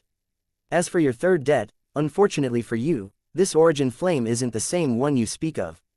That origin flame is mature while this one is a mere embryo. This was found, once more, by my hand, and it was by my father's prowess that it was collected. To claim it as the work of your vile ancestors, aren't you too shameless? Chapter 20. Inner Devil 1. In the beginning, those few thousand guests who hadn't dared to make a sound until now were wondering why it was that the lofty Tatsuya and Kunin clans were allowing a little boy to handle their problems. Weren't you powerful clans? Weren't you the number 1 and 2 existences on this plane? How could you allow a baby to do your bidding? However, the more Ryu spoke, the more shocked those in attendance became. Even someone as experienced and intelligent as old Mistress Holy Wing was pushed into a corner in just a few moves. It wasn't just that Ryu had won a battle of words, but he also understood propriety in his measured attacks. He never went forward too fiercely, but he also didn't hold back too much either. For instance, Ryu revealing the dark and disgusting past of the Holy Wing clan could be considered a severe punishment. In fact, many began to look upon the Holy Wing clan with contempt. It was one thing to hand baby boys to their fathers, but to kill them? How inhumane! Did your vile ancestors really hate men so much? It wasn't as though the Holy Wing clan practiced techniques of lovelessness or abstinence. If they had, they wouldn't choose men at all. Instead, they would recruit young women from society and become a sect. However, they didn't do this because there was no need to. What did this mean? Didn't it mean that the founding members of the Holy Wing clan were simply immoral deviants of society? What was the difference between them and a cursed cult? And they actually dared to take the namesake of holy. Did they believe that their shit smelled of roses and lavender too? It could be said that this was a heavy blow for the Holy Wing clan. Whether it be prestige or secular fate, both would take a substantial hit, all because of Ryu's words. Still, this wasn't so far that it caused irreconcilable hatred. This was why Ryu's attack could be considered to be measured.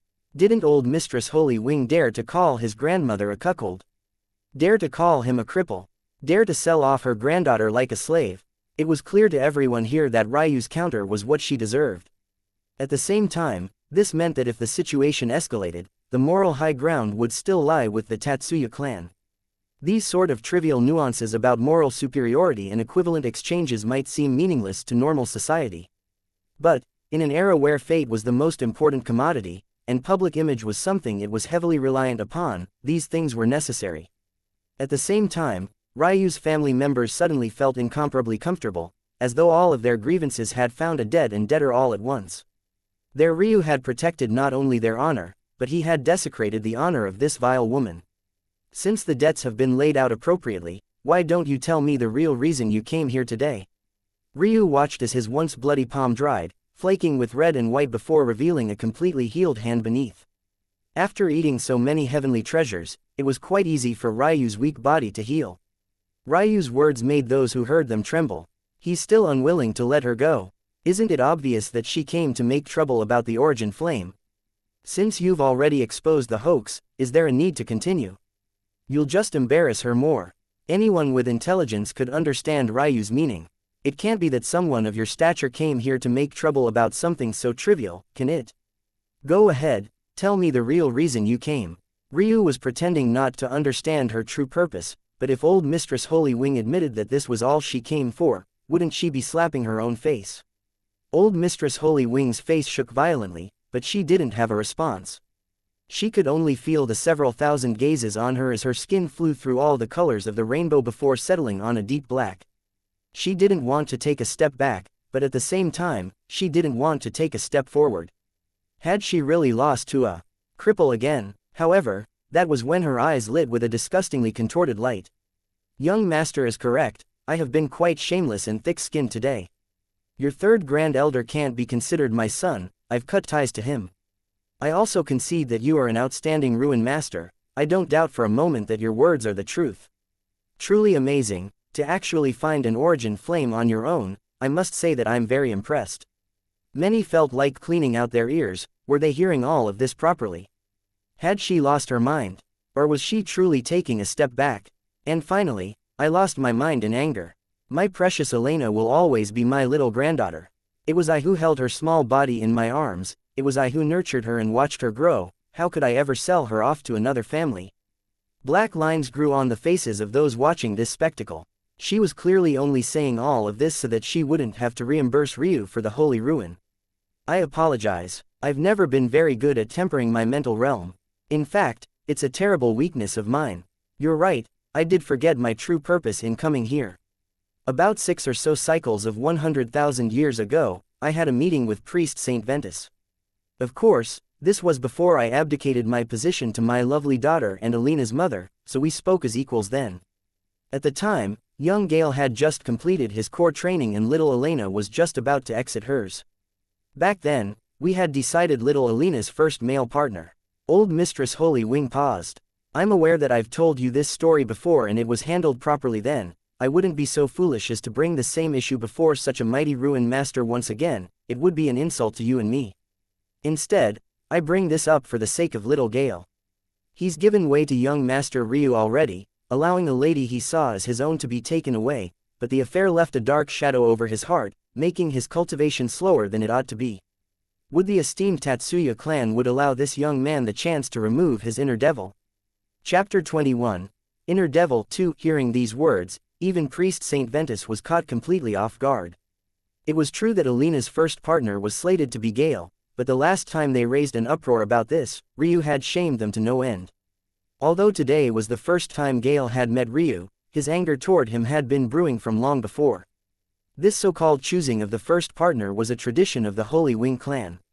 Back in old Mistress Holy Wing's day, her elders had chosen Priest Saint Kunin as her first partner. However, he chose Verena, causing her to have to take matters into her own hands. Weren't you just a measly man? Why do you care how many women you bed? Why are you suddenly being such a prude? Could it be that you're actually a woman? These were just some of the distorted and depraved thoughts old Mistress Holy Wing had back then.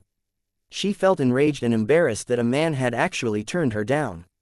After learning from her birth about just how horrible and vile men were, how could she not feel embarrassed?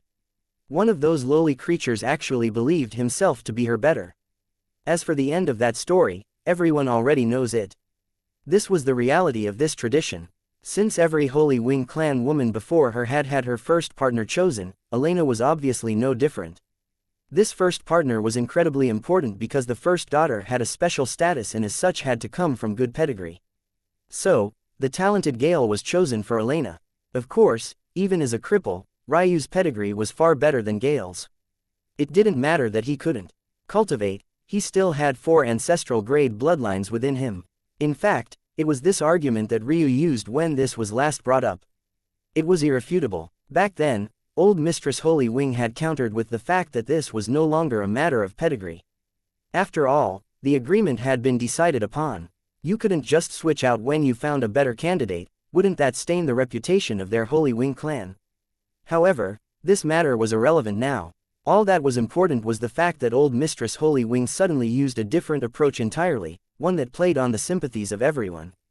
Wasn't Gale the truly pitiful one here? It had to be said that not every member of the Holy Wing clan had multiple partners like old Mistress Holy Wing.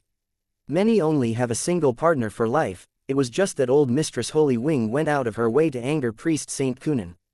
This was all to say that Gale technically had the right to see Elena as his woman in name, although it wasn't exactly like that.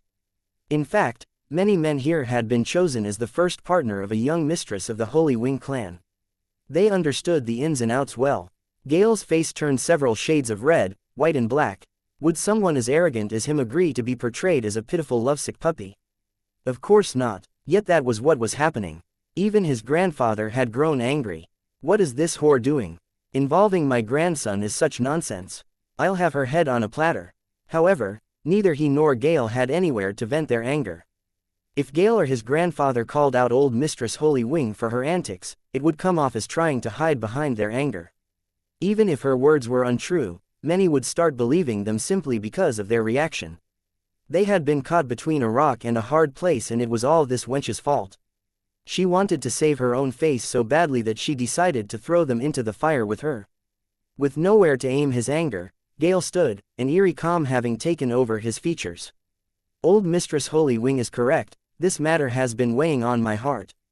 Although I have no romantic feelings or tender love for Elena, it's difficult for a man to forget a woman that should have been his first.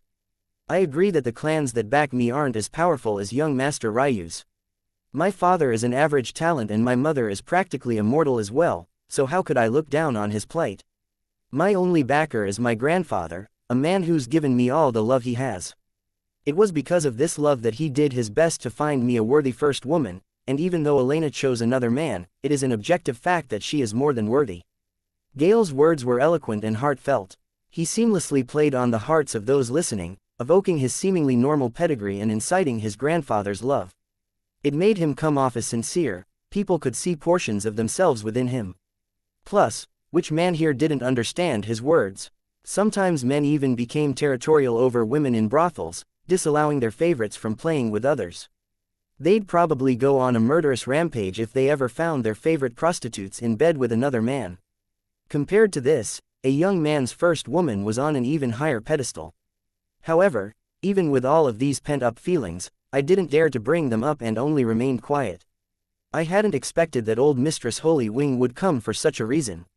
However, she and my grandfather have been close for a long time, they could be considered childhood friends. So, in a lot of ways, she treats me as her grandnephew. Gale bowed gracefully before the Tatsuya family, having reached a single step ahead of old Mistress Holy Wing, facing Ryu. I hope that the Tatsuya family will be magnanimous in forgiving my grand-aunt for fighting for her grandnephew. Gale rose with a slight, amiable smile. His features were warm as his light green hair and eyes twinkled. Ryu watched their theatrics emotionlessly, allowing Gale to finish his speech to completion. So, what are you plans here? Ryu finally asked, his voice calm, but filled with a biting chill. I'd like to find out once and for all who among the two of us is better. Gale said straightforwardly, obviously, I don't mean in combat. Whether I win or lose, Elena will remain your fiancé. After all, she's made her choice. However, I would like to wager something so in the case that I do win, I could receive something back as a token of my victory. In this way, my inner devil will finally disappear. Chapter 22. Inner Devil 3. Although those around him showed astonished expressions, Ryu didn't have much of a reaction himself. He may have evaluated Gale as too arrogant, but how did others see Ryu? His arrogance pervaded the lands, infused the heavens and shook the earth. This was Ryu, a man who, even as a cripple, wouldn't bat a single eyelash when challenged by an immortal. This was his pride. Titus felt his chest thump when he looked at this son of his. How great would my son be if the heavens hadn't cursed him? Wouldn't he force the shrine plane to play on the palm of his hands? However, to Ryu, he wouldn't describe himself as arrogant. Wouldn't such a title imply that he was overconfident? This evaluation was wrong. Ryu knew the extent of his abilities. His disposition was nothing short of warranted and earned. To the side, old Mistress Holy Wing almost couldn't refrain from giggling in madness. She had come up with this plan on a whim but hadn't expected Gale to adapt and react so perfectly. But then again, if he wasn't an outstanding youth, he would have never been chosen for Elena. And what did you have in mind? Ryu replied. Gale's face twitched slightly in response to Ryu's calm response. Does this cripple really think that it only makes sense for me to challenge him? Does he believe that he's worthy of such a thing? Fuck, if it wasn't for this old hag, do you think that I would be in this predicament? Nothing complicated. It'll be a simple test of disposition. As much as I'd love to settle this with the ancient rules of the martial world, your body is too frail. I had also thought of challenging you in your domain, but I have no experience in secondary professions. Instead, I'll choose something completely neutral and benign. Gale's poisonous words were clear to everyone, but they still remained sympathetic to him. Which of them wouldn't feel insulted if a mere mortal showed no reaction to their challenge? This was a sort of slap in the face too. Gale had clearly managed to grasp the crowd's momentum. The faith of this room was now biased toward him. Is that so? Ryu nodding faintly. Of course. Gale nodded. There's still the wager portion.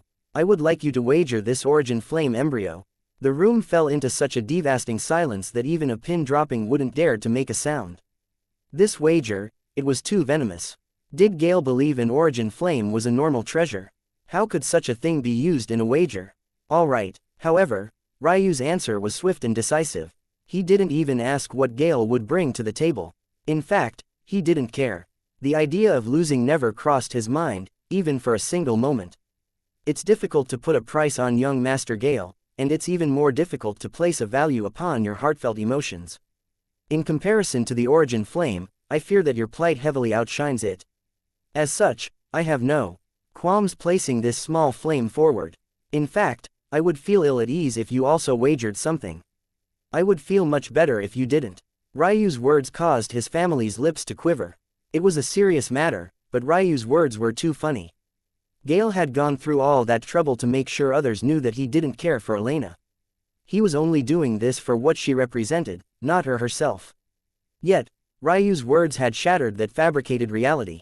By implying that Gale's emotional trauma over Elena was even more valuable than an origin flame, he was portraying Gale as some frail, porcelain doll that needed to be coddled and protected, even to the point of gaining his rival's sympathy. If Gale's words were poisonous, Ryu's were deadly. There's no need, this young master wouldn't be so shameless. Gale spoke through his clenched jaw. Oh, so you have something of comparable value to an origin flame. I wonder what hidden vault treasure of the Ventus clan this is. Ryu's words tore another hole in Gale's gut. While Ryu's own efforts brought his clan this origin flame, wouldn't Gale only be able to bring out a treasure his Ventus clan had gotten for him? With just a few words, Ryu was sneering toward Gale despite his face remaining cold and neutral. You dare challenge me to a wager to decide which of us is better? Isn't it already clear which of us deserves that title? You can't even bring out something you've taken with your own 2 hands. Gale's chest heaved as he felt many looks of pity fall upon him. He had tried to start a war of words with the Tatsuya clan's young master, yet it had ended with him getting beaten down time and time again. Wasn't this too pitiful? Soon, Gale forced himself to regain his calm once more. He had lost count of the number of times he had to do this in just the last few minutes. This Ryu's words were too sharp. I'm sure that young Master Ryu won't be disappointed. While the origin flames are the last sparks from the beginning of all things, there are other vicissitudes of that age still remaining. A crafty glint lit his eye as his back straightened, a look of pride in his eyes. As you all know, the wind sky god mandates that her successor inhale the winds located at the ends of existence, the heavenly north, south, east and west winds. What this young master has here is an embryonic north heavenly wind.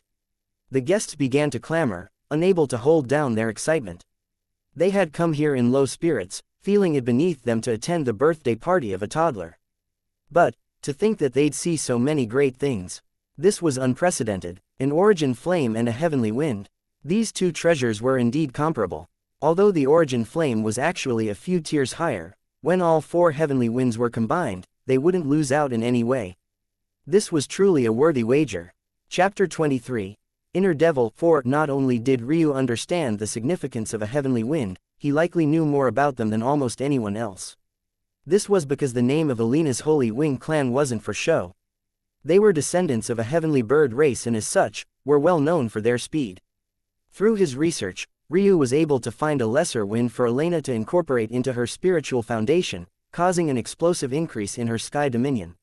Each heavenly wind had an earth-shattering ability the likes of which were rarely seen. Many of these so-called lesser winds attempted to replicate these abilities in part, but couldn't do so perfectly. Still, these lesser winds were highly sought after. Since this was the case, one didn't need to explain just how much value a true heavenly wind had. The east heavenly wind was known as the wind of sharpness. It was among the most dangerous of the 4, falling short to only the west heavenly wind. One wielding this heavenly wind would gain a sharp and defined aura, not to mention a special dominion the likes of which those who devoted their lives to an edged weapon would kill over. The west heavenly wind was the most violent, earning the wind of tribulation namesake. This was the most dangerous wind, and it was the combination of this wind and the east that made the wind sky god's trial almost impossible to complete. One wielding this heavenly wind would gain control over the weather, able to call down destruction with a single roar. The dominion gained from this wind would explosively increase one's hand-to-hand combat and was the treasure of tyrannical warlords. The south heavenly wind was known as the breath of life. This wind was the most docile of the 4 and gifted its wielder near endless stamina. The dominion gained by this wind would be one of healing. Legends say that a master of this wind could fight for an entire epoch without a moment of rest. As for the wind Gale brought forward, it wasn't to be underestimated at all. The north heavenly wind was known as the wind of natural order. One had to know that the term, natural order, was never to be taken lightly. Its definition encompassed the quintessence of heavenly laws. Those who wielded the north heavenly wind would become akin to wind itself. Simply put, their swiftness would be unmatched, their flexibility would be uncanny, and their stealth would be impossible to see through. The dominion of this heavenly wind allows its wielder almost unmatched movement. This was the north heavenly wind. Gale sneered at Ryu's lackluster reaction. He had adapted to his opponent's apathetic appearance and was no longer bothered by it. Instead, he began to sharpen his mind. His Ventus clan couldn't afford to lose this wind. Considering his grandfather hadn't sent him messages scolding him, it was clear that he found this to be a worthwhile risk as well. Why? Because Gale was also a wielder of one of the 10 heavenly pupils. One didn't need to follow the fire natural order to make use of an origin flame. Gaining this would greatly benefit his cultivation. The contest I have devised is simple. We are both wielders of one of the top 10 heavenly pupils. As such, objects of origin have a certain fondness toward us. We'll both release our wager items, you your flames, and me my wind. The first to gain acknowledgement of one or both heavenly treasures is the winner. The mouths of those listening nearly dropped. Only a single word rung in their minds: shameless. Who didn't know that one's heavenly pupils evolved with cultivation? Although Gale's were only ranked 7th, while Ryu's were ranked 1st, the disparity in cultivation more than made up for this. It was no wonder this young master was so confident. At this point, Ryu had his first change in expression. His brows wrinkled into a frown, his handsome features slightly contorting. When Gale saw this, his sneer deepened. It can't be that the Tatsuya clan young master is scared, is it? With the difference between me and you, isn't this the most fair competition possible? Many felt like Gale's words made sense. There were only so many forms of competition a mortal and immortal could undergo. It was impossible for it to be perfectly fair. Since Ryu accepted so easily, shouldn't he have to pay the price for his arrogance? However, Ryu didn't mind Gale's words. Instead he looked toward Elena apologetically. I'm sorry. Many thought he was conceding when he said these words and couldn't help but sigh. As for old Mistress Holy Wing and Gale, they almost couldn't refrain from laughing uproariously. In fact, Velasquez's faint giggle still filled the ceremonial hall. That is, it filled the hall until Ryu's next words resounded. I'll try to find a method to extract it from myself later. After all, it's much more useful to you. Elena smiled sweetly when she heard these words, her heart warming.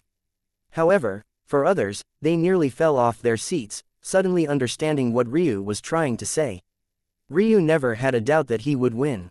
In fact, he had wanted to win the heavenly wind so that he could gift it to Elena. However, with the rules as is, it would mean that he and not Elena would become the master of the wind. This was something that was almost impossible to undo once the deed was complete.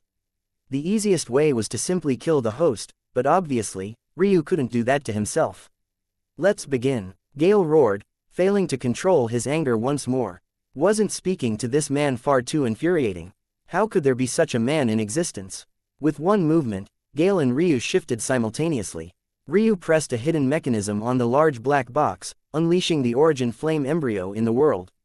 Gale wasn't far behind, his eye dimming slightly as a whirlpool appeared before them, releasing the heavenly wind. The display was absolutely beautiful.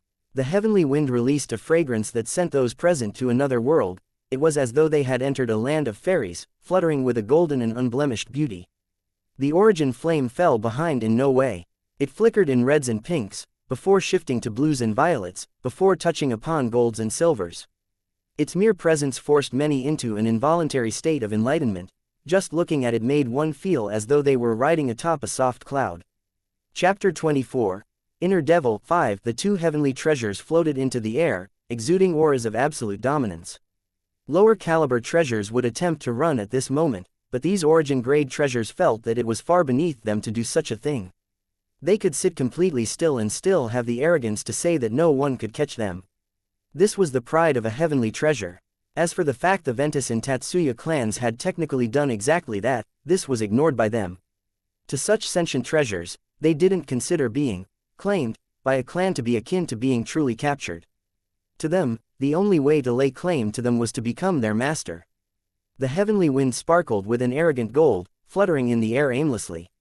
Not to be outdone, the origin flame bared its prowess. Its flame wasn't hot, but it bathed the ceremonial hall in a rainbow of bright colors. Gale's expression became serious. His feet left the ground, allowing him to meditate in the air. Soon, his body seemed to disappear despite the fact one's eyes could clearly see him in the same position. To enter a meditative state so quickly. Truly a heavenly genius, someone of the crowd murmured. The Ventus clan must have done its absolute best to nurture this young man. Similar evaluations spread out amongst the guests. There was no doubt that they were well warranted. However, it could only be expected for someone with cultivation as deep as Gale's to enter this first stage of meditation so easily. Gale silently adjusted his mental state. He felt absolutely no pressure in this competition. He already knew exactly how difficult it was to gain the acknowledgement of these heavenly treasures because he had yet to gain the acknowledgement of the North Heavenly Wind. Why was it that Gale had this treasure with him yet had not used it? Obviously, this ordeal caught him off guard, so he hadn't been saving it for this occasion. The truth was that Gale had been accumulating momentum to gain the heavenly wind embryo's acknowledgement for several months now. Every day, he would constantly nurture it with his own chi. This was exactly why it was stored in his eye's inner world.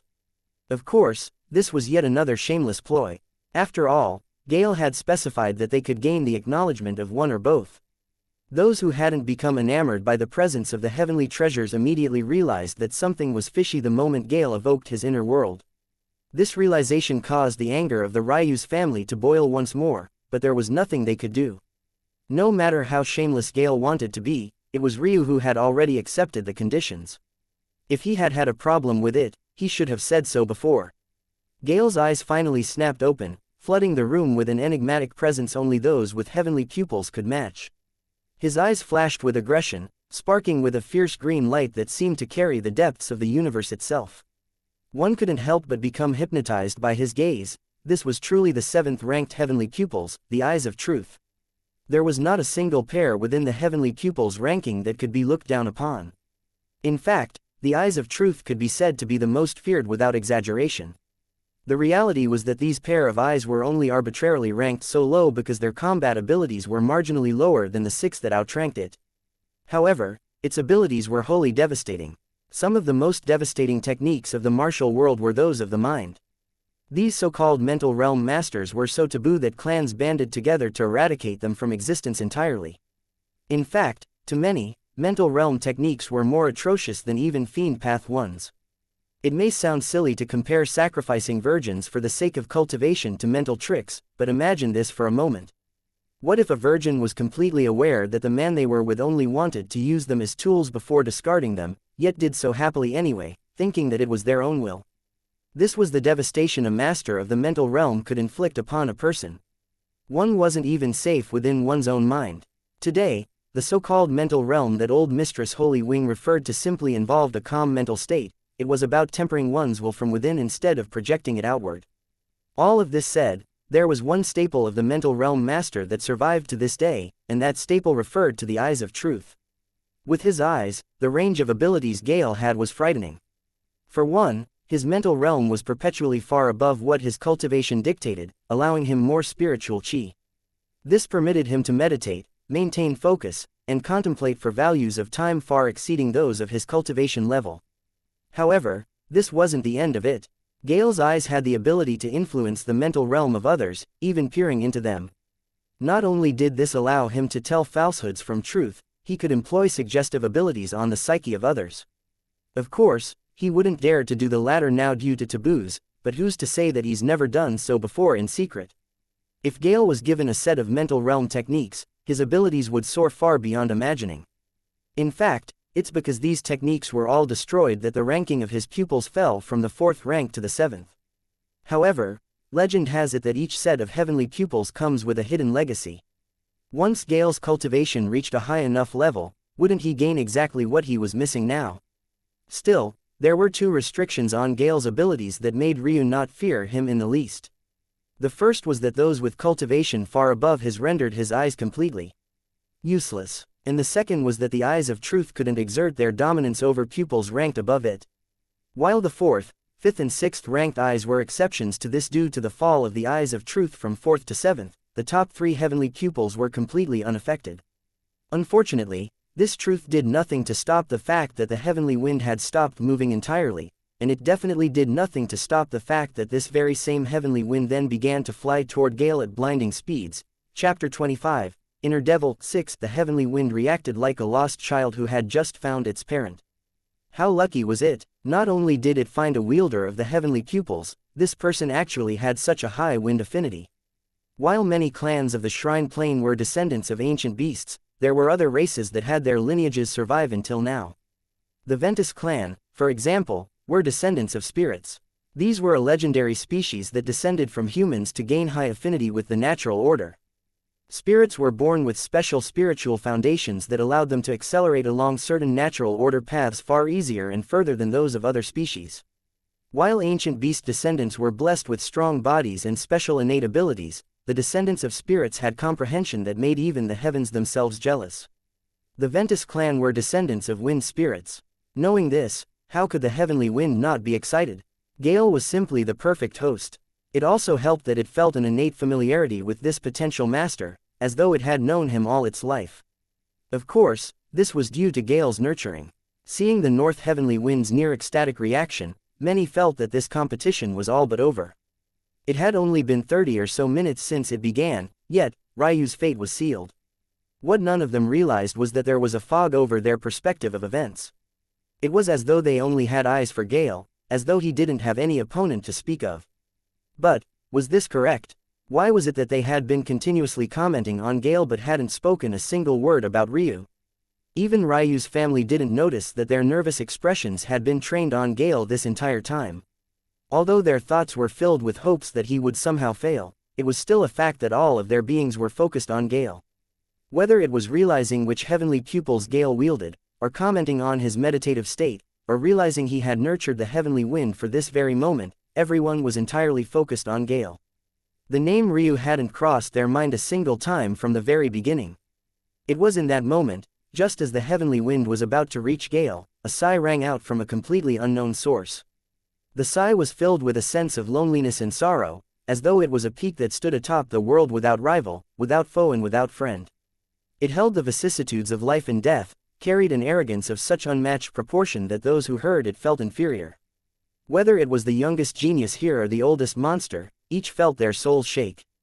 Thousands of pairs of eyes uncontrollably shifted to a single young man. His features were so unbearably handsome that they should never have appeared on a mortal. His demeanor was so ethereal, so otherworldly that he almost seemed to not be standing there at all. He was above it, above this petty competition, above the remarks and speculations of those watching, above even these origin-grade heavenly treasures themselves. To him, these things were meaningless. So what if his life was short? If he had been given the same length of time as all of you, it would be too unfair. So what if he had no cultivation to speak of? If he had the power to flip the tides of the oceans and force the stars to set at his whim, what piece of this world would be left? So what if his opponent was an immortal? If he faced someone of his own stature, would there even be a point to all of this? This arrogance, the kind that stood above even the shrine plane itself, the kind that could look down from the highest peak in existence apathetically, the kind that could take the #1 beauty of the younger generation for himself without batting an eye. Wasn't this the true Ryu? His own death didn't faze him. Was he sad that he wouldn't be able to continue and live a full life alongside his family? Yes, but it wasn't for himself, it was for them. Wasn't this yet another kind of arrogance? The kind that didn't even skip over your closest loved ones. The kind that was so suffocating and perpetual that it seeped into his very being. You dare to look down on me as origin-grade treasures? Well, the reality of the matter is that I look down on you. Did I bat an eyelash when Gale raised his wager item? Was I shocked when I learned of the location of an embryonic origin flame? The heavenly flame stopped abruptly even as the origin flame twitched. Come. Ryu's voice was just as calm as it always was. However, it wasn't until he spoke that those around him finally understood why they had only had eyes for Gale. Why was it that even Ryu's family had seemingly forgotten about him? Why was it that Gale seemed to have become the center of attention despite the fact Ryu's earlier anger made even those of the oldest generation raise an eyebrow? Breath of earth. Silence pervaded the ceremonial hall as the origin-grade treasures disappeared into Ryu's body. States of meditation had 9 distinctive levels. These levels also came to be known as states of enlightenment. The higher the level, the deeper one's selfless state, and thus the stronger the enlightenment. The issue was that such levels were often only crossed due to fortuitous events. Only the greatest geniuses like Gale could directly evoke these levels at a whim. The issue was that Gale took tens of thousands of years of strict training to be able to evoke the first level at will, the so-called meditation state. However, not only was Ryu a mere fraction of his age, he had the ability to evoke the second stage, breath of earth. How could a mortal accomplish such a feat? It was impossible. No, it had to be something more than impossible. Ryu fell into a dormant state. He could feel the treasures melding themselves to his soul. His body suddenly felt light, almost impossibly so. In the next moment, his eyes blazed to life. He could feel the origin flame coursing through the veins of his pupils, dilating them before resting comfortably. Gale looked on in shock, even to the point where he fell out of the air, almost crashing to the ground. At that moment, all he saw was red. The combination of embarrassment and rage was too much to handle. I'll kill you. Chapter 26. Void beauty Gale had thoroughly lost himself in rage. The thought of having lost to a mortal was one thing, but the fact that it had been so easy and casual, even when he tipped the balances in his favor, was a humiliation his martial way couldn't withstand. If at the start of all of this Gale's inner devil was fabricated, it was entirely real now. His arrogance crumbled in a mere instant, leaving behind a seething and boiling animosity he didn't have anywhere to place. It bubbled over, causing his eyes to redden with the light of madness. A wave of spiritual chi erupted along with his aura, pervading the ceremonial hall. Many weaker individuals immediately fainted, unable to handle the assault on their mental realm. At this moment, Ryu was in a trance, a flood of information overwhelming him. A dull ache started slowly, before growing outward. His heavenly pupils seemed primed to evolve, but he simply didn't have the cultivation to sustain such a change. In the end, he hit an insurmountable barrier. The origin flame knew that if this bottleneck was forcefully shattered, Ryu's only path would be death. It was in that instant that a wave of spiritual chi raged toward Ryu. No matter how talented he was still a mortal. Ryu's mental realm was mature, but his spiritual chi was far too weak because he didn't have the realm to sustain it. If Gale's wave of rage hit him in such a vulnerable state, Ryu's only path would once more be death. What Gale was doing was absolutely reckless. Putting aside the fact Ryu's death would cause irreconcilable hatred between the Ventus and Tatsuya clans, the mere fact he was using his spiritual chi to attack without form was practically suicidal. One's spiritual chi was the most fragile part of one's body. It could only be transformed into a weapon for attack if coupled with mental realm techniques. But such techniques were all destroyed. However, how could Gale care about such a thing? Spiritual chi was undoubtedly the fastest attack in existence. If he attacked normally, Ryu's family would have far too much time to react. After all, although Gale was talented, he was still a member of the younger generation. Plus, didn't it also help him that no one would expect him to do something so stupid? This wasn't all either. Ryu was nothing but a mortal. Even if he hadn't been in a trance-like state, it was impossible for him to do any real damage to Gale. Even his ability to defend his own self would be nothing but a fleeting dream. In Gale's mind, Ryu was dead without a doubt. The closest individual and the one most capable of stopping Gale's actions was Old Mistress Holy Wing. In fact, this Old Mistress was just a single step behind Gale and had been from start to finish. If she wanted to, she could simply reach out and touch his back. With her cultivation, stopping him would be as easy as thinking it. But would she do such a thing? Old Mistress Holy Wing's eyes flashed with a light of hesitation before becoming decisive. She pretended not to notice anything wrong despite the fact she was the closest. After the deed was done, even if Titus and Himari wanted to declare war on the Holy Wing clan and the Ventus clan, would their various priests, grand priests and supreme priests allow it? Especially for a dead cripple. She sneered when she thought to this point. In fact, Gale's thought process wasn't too different. Would they dare? The Golden Era had been far too peaceful. The last war was several trillion years ago. Their people had long since forgotten what it meant to struggle, what it meant to live with their lives on the line. Would the people of the Shrine Plain who had grown accustomed to comfort sit idly by as the Tatsuya clan waged war for a cripple? The public outrage would cause a severe drop in their faith. Your life is worth nothing. Die, Gale roared in his mind. However, in all the sinister and vile schemes Gale and Old Mistress Holy Wing concocted, they had both forgotten one very important thing. From birth, she had always been by Ryu's side. She was there when Ryu was a bright-eyed little boy with a smile that could light the world. She was there when this smile faded into an unending coldness the day his Meridian Awakening ceremony failed. She was there when Ryu entered the shrine library with the determination of an unrivaled expert, and she was there when he exited with the knowledge of one. She was there when Ryu conquered his first ruin, saved his first extinct species, cracked his first formation, even when he fell in love for the first time. She was there for all of these things, so how could she not be here now? A supreme beauty stepped out from the void, appearing before Ryu as though she was nothing but a wisp of heavenly fragrance. Her hair was as black as the night, falling to the small of her back like a calm and steady waterfall. Everything from the gentle slope of her small nose, to the delicate lining of her soft cherry lips, to the shapely contours of her holy body caused the eyes of those who landed on her to shiver. Still, their thoughts remained pure. Even the most perverted, unscrupulous individual wouldn't be able to scrounge up a single obscene thought when looking at this beauty. she was simply an angel, impossible to blaspheme on penalty of death. However, at this moment, this otherworldly beauty's soft features were contorted in anger. How dare these vile individuals attack her Ryu? Her heart wouldn't be able to rest unless they were both dead.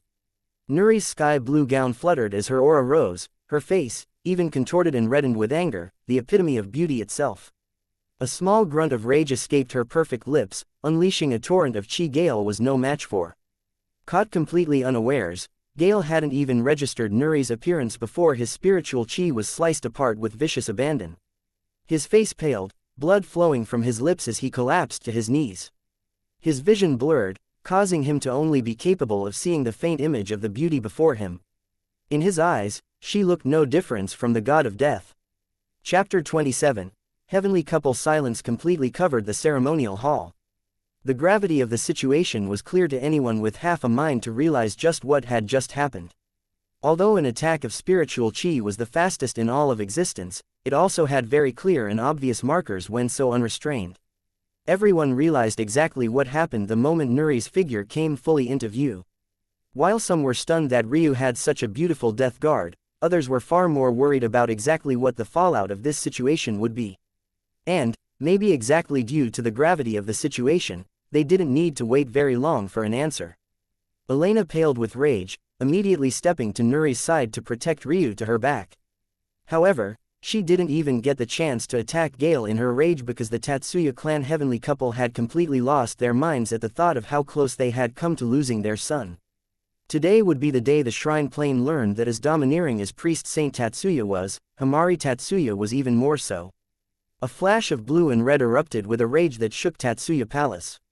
Minerals the likes of which were rare even in their society shattered to mere particles of dust. The sky quaked and the earth splintered as though the heavens were personifying their anger. Please, have mercy. Priest Saint Ventus stood quickly. With how the situation had devolved, he had no choice but to act like this. His grandson had truly brought shame to their family. He had not only lost to a mortal, but he even refused to accept it even in the face of so many witnesses. Then, he had the audacity to attempt to murder the heir of the Tatsuya clan before not only his parents, but his grandparents as well. Priest Saint Ventus was filled with infinite regrets. If only he had known, he wouldn't have spoiled his grandson so much, he would have refined his mental realm more, he would have cultivated his martial way to a greater extent. But it was all too late, much too late. Gale could only watch as two palms, one fierce and tyrannical, the other gentle and deadly, collided with his head. Despair colored his foggy eyes. Would he really die like this? To die at the hands of the number 1 and 2 expert of the shrine plane was a sort of honor, was it not? So why did he feel so bitter? There was no suspense in the matter. Although Gale's death guard 2 stepped forward, his body was obliterated along with his young master. Maybe this poor old man's silver lining was that unlike Gale, he could take appropriate pride in the hands by which he died. No, Priest Saint Ventus' chest convulsed, pulsing with rage and sorrow. Blood infused with his anger flew from his lips, coating his green robes. If it wasn't for the members of the Ventus clan catching his falling body, he would have graced the ground. Velasca. 2 roars pierced through the heavens. Titus. Red robes fluttered with his rage, his fiery hair projecting backward akin to the backdrop of a bloodthirsty demon. Flames the likes of which rarely appeared in the world erupted along his valiant figure, bathing the ceremonial hall in a heat so profound that the ground beneath him burnt to ash. It was clear that if it wasn't for Nuri's protection, even Ryu himself would have died to his father's rage. Himari stood directly to her husband's side, her white gown making her the picture of a heavenly goddess. Sparks of blue lightning shattered the tiles beneath her feet even as a blue flame enshrouded her seemingly delicate body. Her blue eyes shook with a piercing cold, staring daggers at the old mistress before her. A beautiful array of blues and reds swirled around the angered heavenly couple. To dare to attempt to lay hands on their son right before them, were these fools tired of living? Who here didn't understand the meaning behind old Mistress Holy Wing's inaction? Did she take them for children who didn't know the ways of the world? Or did she think that she was so far above reproach that her actions didn't matter? Old Mistress Holy Wing wanted to sneer and make a snide comment about how she had no obligation to protect their son for them, but she never got that opportunity. Himari and Titus cared little for her explanations and wanted to hear her petty words even less. Ryu might have entertained her nonsense, but that was only because his fists weren't large enough to teach her a lesson. However, did they have such an issue? Of course not. Above Hamari's fluttering white hair, the call of a phoenix and the roar of a qilin sounded. In the next moment, a beautiful heavenly bird covered in sapphire flames appeared right beside a sturdy four-legged creature with a majestic aura and shining blue, gem-like scales. To her side, Titus evoked the same call, allowing an untouchable heavenly bird covered in ruby-like flames to appear. However, the roar that coupled it was far more domineering. The presence of the sovereign dragon overwhelmed the ceremonial halls, appearing with it a crimson-scaled emperor of the skies. Old Mistress Holy Wing's pink diamond eyes widened before constricting to the size of mere pinholes. Had the Tatsuya heavenly couple really improved this much? It was impossible. She was a member of the oldest generation, she had reigned supreme for billions of years, she shouldn't be feeling so suppressed. A roar escaped her lips as she tried to shake herself of this feeling. She pulled her short sword from her hip, taking a step forward to meet this couple head-on. A collision the likes of which rarely seen in the shrine plain eviscerated the palace hall. A cacophonic eruption of earth-shattering noise and destruction blew out in every direction. Directly behind it, a wave of blue, red and white plumes of flames shot into the sky, finally destroying the oppressed ceiling of Tatsuya Palace. By the time the smoke settled, the only thing that remained was a devastated ceremonial hall and a scene that shocked those of every generation. To one side, a heavenly couple stood shoulder to shoulder, the 10-meter radius around them completely unaffected, protected by their valiant auras. However, to the other, a once gallant woman of the oldest generation lay. Velasca lay on the ground sprawled, her life and death unknown as fresh blood flowed from her depressed chest. Chapter 28. Aftermath. The events of the Tatsuya clan heir's birthday shook the shrine plain.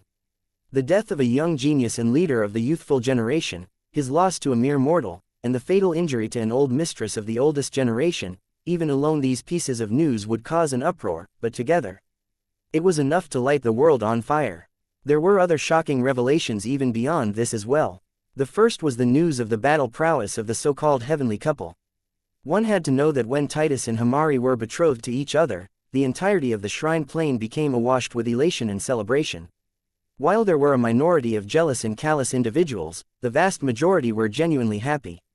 It was as though these two were a match made in heaven, a truly worthy pairing. However, it had to be said that these two were still very young in relation to the true experts of the shrine plain. While they had potential, it couldn't be said that this potential had fully blossomed. Of course, despite this, Titus and Hamari still earned the title of the number 1 and 2 experts of the shrine plain. In fact, many believed that they were perfectly equal in battle prowess. The only reason Titus took first place was because he displayed his abilities in the public eye more often.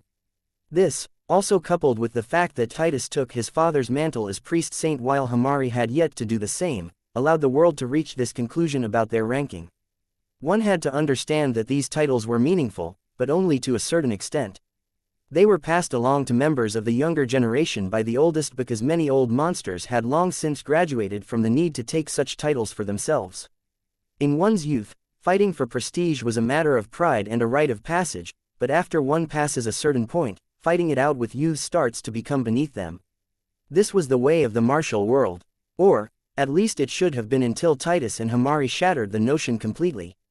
The battle prowess they displayed made it clear that whether it was the younger or elder generations, they were worthy of crushing both. When hidden enemies learned of this truth, they became dormant. The impact of Ryu's presence on this timeline was so forceful that matters of up became down and those of left became right. Nothing made sense anymore. If they wanted to take a single step forward, they'd have to take 3 steps back. Still, there was another piece of news that partially flew under the radar due to the pomp and circumstance of the first 4. But, this one wasn't any less intriguing. The appearance of Nuri shook the souls of those learned enough to understand. Why had Gale attacked with such naked abandon? Why had old Mistress Holy Wing not acted to stop him even knowing the rage that would ensue? Wasn't it obvious that bearing the brunt of the Tatsuya clan's rage was not worth it if Ryu survived anyway? It was simple. Despite their cultivations, despite their experience, none of them sensed Nuri. How could there be such a powerful expert hidden away in the Tatsuya clan? To even be able to hide amidst thousands of members of the oldest generation without a single one sensing her? How? Days later, Ryu's eyes blinked open, to find himself staring at a familiar ceiling. To his side, Elena laid like a small kitten, holding onto his arm tightly as though he would disappear at any moment. Ryu couldn't help but smile, she was too adorable. A small hint of sunlight illuminated her pink, crystal-like hair. To the side of her soft lips, a clear line of drool fell to the pillow she rested her head on. However, maybe the most alluring part was the curve of her body. Wrapped in a gauze-like fabric that showed off the perfection of her figure, she slept soundly. Of course, immortals with cultivation as deep as Elena didn't need sleep. Even if she was required to stay awake for thousands of years, it would be an easy task.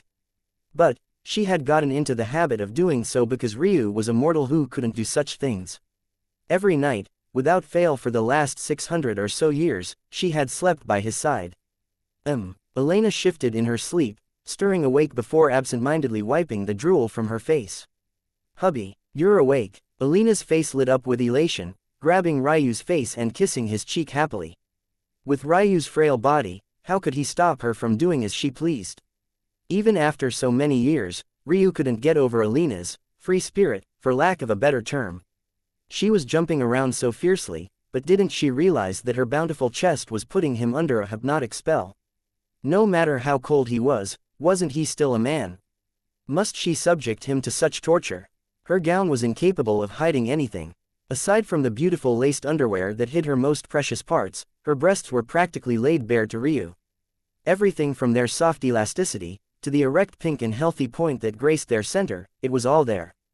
Elena covered her lips with a delicate hand, giggling coquettishly. "If you stare so much, I'll blush." Ryu coughed, looking away and rolling his eyes. "The day this woman blushes is the day the world comes to an end and the sun rises no more. If you wanted me to be your nice, obedient little wife, you could have taken me long ago." Elena said with an adorable pout, her waist rippling upward as her arms raised above her head in a long stretch. "What happened?" Ryu asked, trying to change the subject. "Mother and father," Elena spoke, obviously referring to Ryu's parents, were very angry and taught that old lady a lesson. As for Gale, he's dead, but the Ventus clan has been oddly silent. It seems that priest Saint Ventus suffered a small injury in his anger. "I see," Ryu sighed. He had completely lost consciousness at the time, but he faintly understood what must have happened for his parents to react so violently. "The good news is that you received a lot of goodies." Chapter 29. Unique grade. After Gale died and the old mistress was brought to the doors of death, many in attendance wanted to leave as quickly as possible, but no one dared to do so without making their well wishes known. After seeing the heavenly couple's true battle prowess, they no longer harbored any thoughts of disdain or complacency. So, how could they leave without parting with presents for the young heir? Elena giggled. They were all scrambling to see who could curry the larger favor. That coupled with that evil plot of yours and the Tatsuya clan reaped quite a few rewards. Ryu smiled lightly. His so-called evil plot was just something he had said on a whim to vent some of his frustration. He had been planning to let them off the hook after allowing them to squirm a little, but it seems that even if he had been awake to do so, they wouldn't have dared accept his mercy. "Just hand everything to the clan treasurers, I don't need such things anyway. It's better if the clan can make use of them."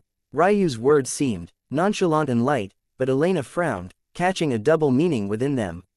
"Are you trying to say that the clan will need such treasures?"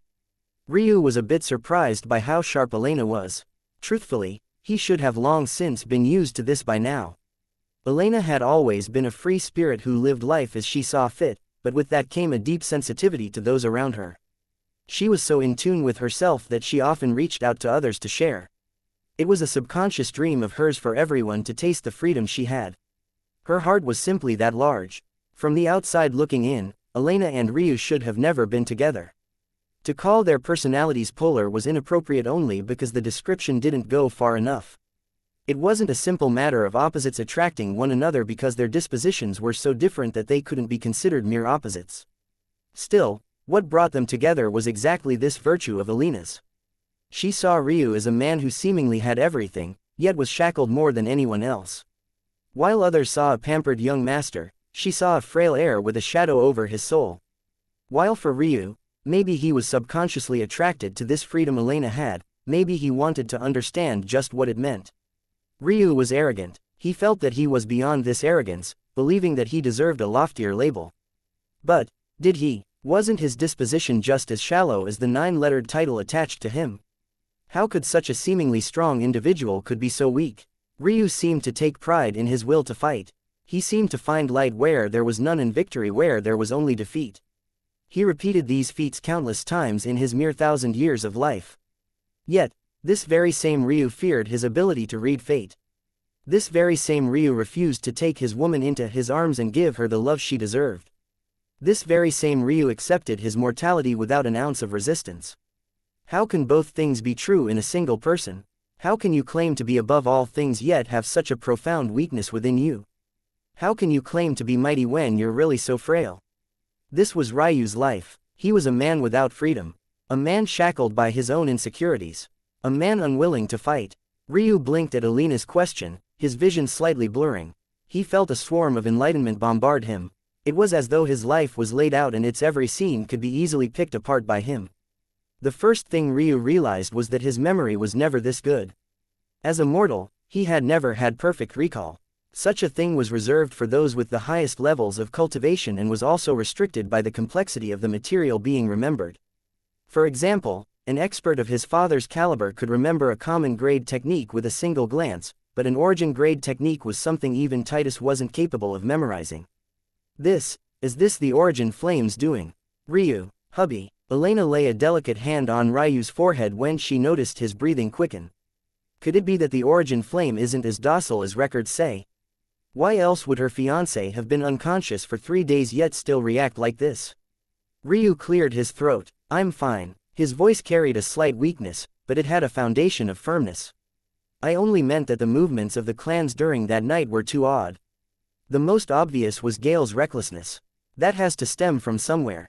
It's better to be safe than sorry. Too many kingdoms in history have fallen during their absolute peaks. Oh, Alina's flashed with an odd light, but she didn't pursue it. I knew you would say that about the treasures, but I kept a few for you that actually could be useful. Useful to me. Ryu laid on the bed, looking up at the ceiling with a blank expression. Are you sure? Elena giggled. If your lovely fiancé says so, shouldn't you believe her? One is a mystical grade treasure, another is an origin grade treasure, and the last is a unique grade treasure. Ryu's eyes had been slowly closing before those last words left Alina's lips. But, the instant he registered them, they snapped open with an added vigor. What did you just say? I thought you weren't interested. Elena looked away, pretending not to notice Ryu's gaze. In the void, Nuri's beautiful laughter sounded before she covered her delicate red lips and blushed. It was truly an odd sight considering no one could hear her anyway. The grading of treasures was very similar to the grading of bloodlines. The only difference here is that the sovereign grade is replaced by the mystical grade. Aside from this, it follows the same pattern. Common, black, earth, heaven, mystical, ancestral and origin. However, what's obvious here is that the unique grade isn't mentioned at all. This is because a unique grade treasure is impossible to properly categorize. It wasn't necessarily more powerful than an origin grade treasure either. In fact, in some rare cases, it wasn't even worth the common grade label. Still, what one could never doubt was that the fact that these were all treasures that existed outside the bounds of heavenly laws. Chapter 30. Black Cloak and Incubator. Ryu smiled bitterly. This fiancé of his truly was far too willful. However, he couldn't say that he didn't deserve it. Even he realized that he neglected her. Why she had chosen him even to the point of falling out with her family. He had no idea. There was a small part of Ryu that still believed she was only throwing a small temper tantrum. He would only live for a fraction of her life anyway. By the time he died, she'd have more than long enough to reconcile with the Holy Wing clan. In fact, although such a thought caused a dull ache in his chest, he hoped that it was true if for nothing else but her sake. I'm sorry. Ryu grasped Alina's waist, pulling her into his arms and allowing her to rest on his chest. Despite being an immortal, Elena weighed as light as a feather. Of course, this was in part due to her special skeletal structure. It was a simple task for Ryu to lift her even with his frail body. In his life, Elena was the only one who deserved to hear these words from him. Good. Elena harumphed triumphantly, curling into Ryu.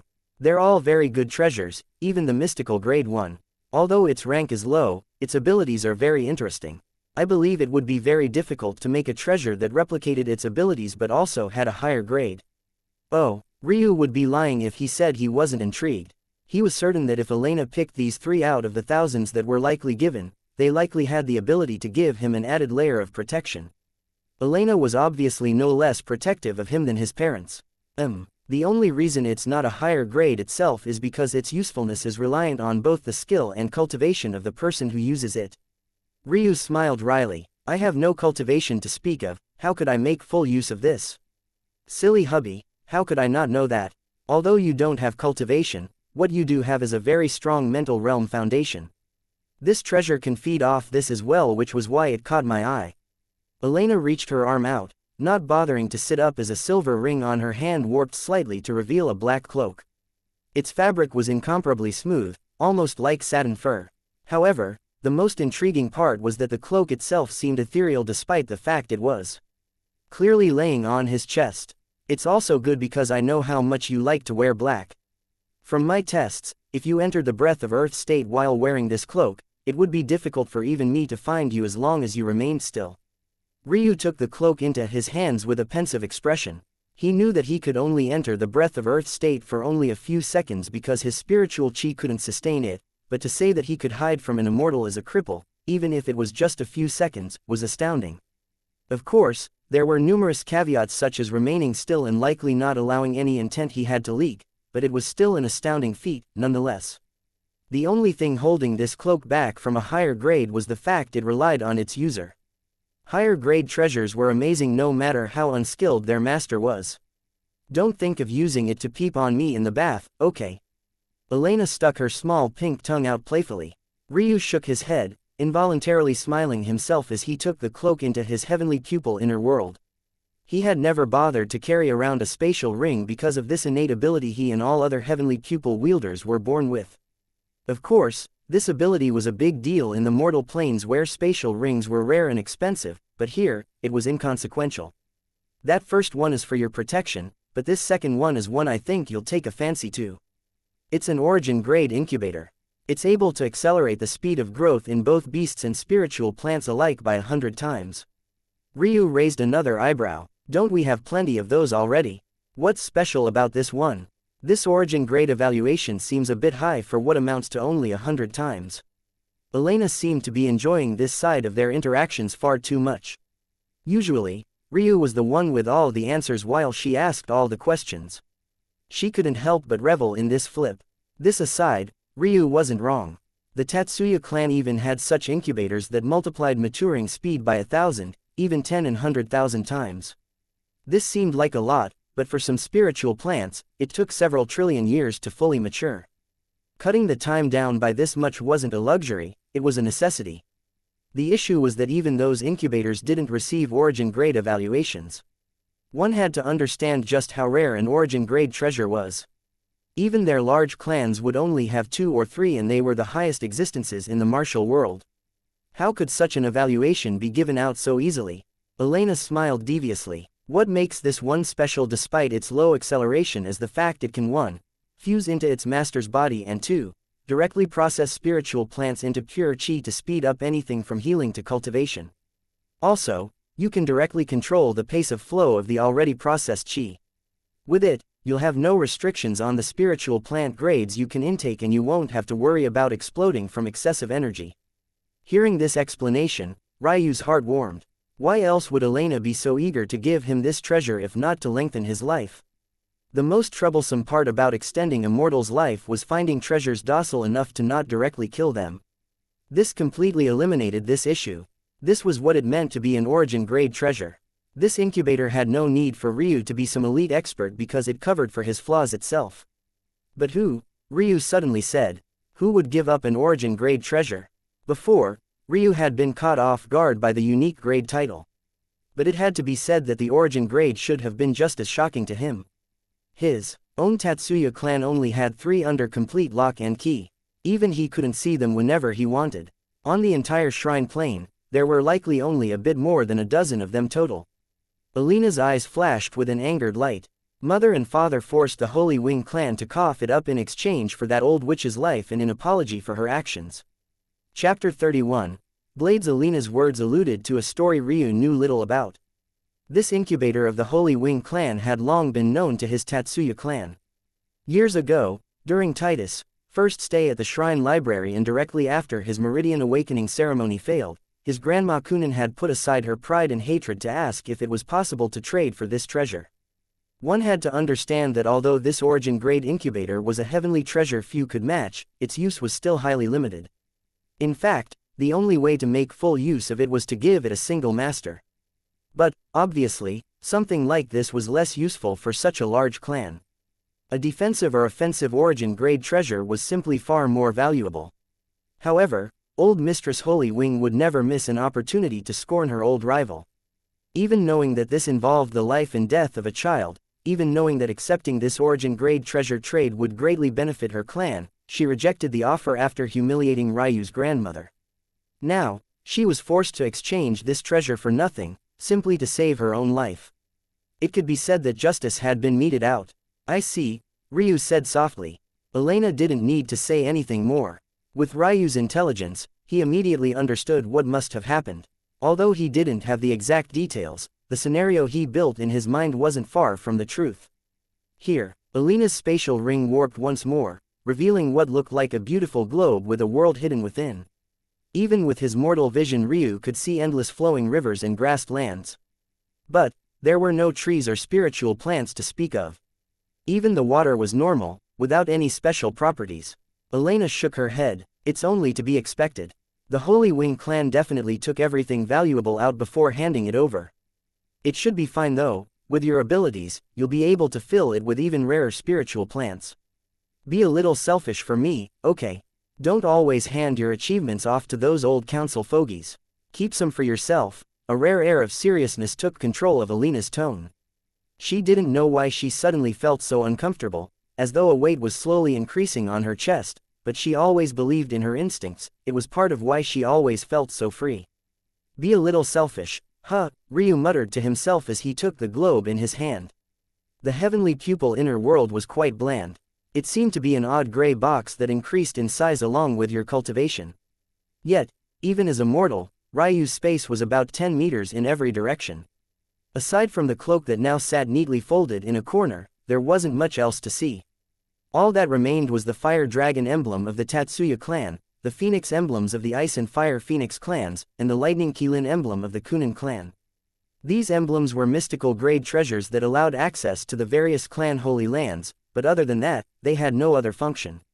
I believe you should be able to replace your heavenly pupil inner world with this one. At least in theory, Elena explained lightly. As Elena expected, the process was seamless. The globe entered Ryu's forehead, slowly changing his inner world. Now, its world could accommodate living beings. Unfortunately, though, his cultivation was non-existent, making it impossible for him to withstand the burden of warping in large objects. Nodding in satisfaction, Elena smiled. The last treasure is probably one you'll have some pushback against, but do remember that it's a unique grade treasure. Some pushback? Ryu's mind immediately went to the worst possible place. This fiancée of his didn't get him some kinky toy, did she? Elena giggled as though reading Ryu's mind. Don't worry, it's nothing like that. Instead, they're weapons. Twin daggers, actually. Ryu frowned, not knowing whether to laugh or cry. What the hell would he do with weapons? Right now, Ryu had no fighting experience whatsoever other than basics his father taught him when he was a toddler. What use would he have for daggers? I know, but I've thought about this seriously. The black cloak has a passive ability to conceal, but it's very weak. Without cultivation, the only way you can evoke its true abilities is to use your spiritual chi and enter the breath of Earth realm. However, that only lasts for a few seconds. Do you think that your enemy would disappear in that time? You need to take action. Elena said seriously. Ryu sighed. Your words make sense, but in a case where I assume something has happened to Nuri and I'm forced into such a corner, even if I have an origin-grade dagger, I'm afraid that such an enemy would only laugh at my attack. This is why these daggers are special. They're capable of accommodating all forms of energy, including spiritual chi. Their weight also changes in accordance with the energy type and amount you use. You mean? Ryu raised an eyebrow. You can attack an opponent's mental realm directly. This won't guarantee a kill considering even someone like Nuri couldn't instantly end Gale's life, but it's the most effective attack you have. It's better than nothing. Listening to this point, Ryu couldn't disagree. This was indeed the most effective form of attack he had. If these daggers really could accept spiritual chi, then they could protect Ryu's mind while he attacked others. Simple put, they were better than having nothing at all, so, for the sake of his fiancée's peace of mind, he accepted the daggers. Ryu watched as Elena handed him two beautifully finished daggers. Each had a black spine, but edges that shone a crystalline and translucent blue. These edges were serrated into 3 portions, making the daggers look like a slanted set of triplet canine teeth. Their handles were long and slender, curving near the end into spherical bulbs. The entire length of each blade was only about 1.5 feet, hilt included. But they gave off a menacing light. Chapter 32. Scenes of the past. The night of that very same day, Ryu sat under the cool dark air, his black robes fluttering along with the thin drapes that whipped in the wind behind him. He was currently on a balcony extending from his and Alina's room. While she slept soundly once more, he couldn't bring himself to. Scenes of his life kept replaying in his mind like a record. Memories he hadn't thought of in centuries were suddenly becoming crystal clear whether he wanted them to or not. He could remember how excited his father was after his birth. A man with the weight of an entire plane on his shoulders ignored it all to spend time with his son. Ryu remembered the early morning hikes to Shrine Mountain. He remembered how diligently his father taught him the Tatsuya clan martial forms. He remembered the bright smile of pride on his face when he became convinced that his son would shake the shrine plane even fiercer than he had. But, with those memories of good, came memories of anguish. He could remember his father's despair when his meridian awakening ceremony failed. He remembered feeling pain because he knew that his father wasn't hurt by having a crippled son, but hurt by the prospect of what it meant for Ryu himself. The love in his father's eyes never faded, it just became balanced with a pain that Ryu couldn't ignore, a pain that Ryu, a young boy who was so used to seeing a single side of his father, couldn't help but run away from. Ryu also remembered his mother. He remembered laying in her arms and clinging to her breast's milk desperately. Imagine that, a woman of her stature personally feeding her own child, this was the love his mother had for him. Suffering through the pains and aches of an overly eager, oversized baby boy with a loving twinkle in her eye. She never lost that desire to provide and protect. Not once had she ever. His grandparents were another light of his life. His grandma Kunin was always the soothing voice in his ear. It was she who chased away his father and grandfathers when their training became too harsh back in those days. His grandma Tatsuya was a far more reserved and stoic lady, but her smile had long since been reserved for her baby boy. It was her who gifted Ryu his best toys even though a toddler had no business playing around with heaven-grade treasures. His grandpa Tatsuya was a man of very few words. In fact, Ryu could likely count the number of times he'd spoken to this grandfather of his to an accurate estimate. However, it was because he was so silent that he conveyed his love through his actions. It was he who had found the most herbs and spiritual treasures capable of extending Ryu's life, even spending decades and sometimes centuries away in pursuit of them. Grandpa Kunin was likely the polar opposite of Grandpa Tatsuya. He was rambunctious and loud, but his heart was just as big as his personality was. It was he who found Ryu first after his meridian awakening ceremony failed, slapping him on his small shoulders and hugging him tightly. At that time, he told Ryu that a man never gives up, that a man finds a way to succeed no matter what cards he was dealt.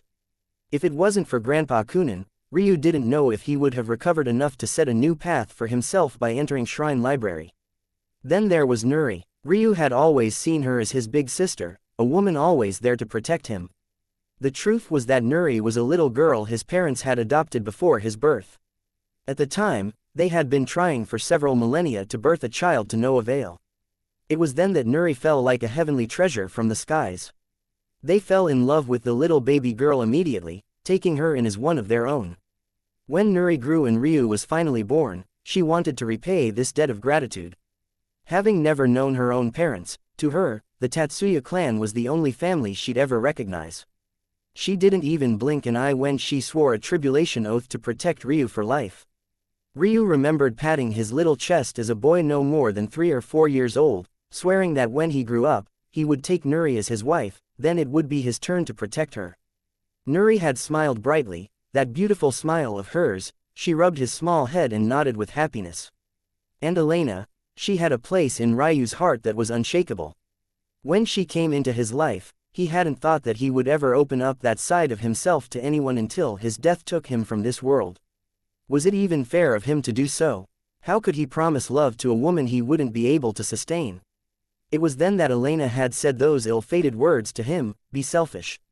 What a funny idea, words with such a negative connotation used to light a path to happiness in a man who had all but given up on everything.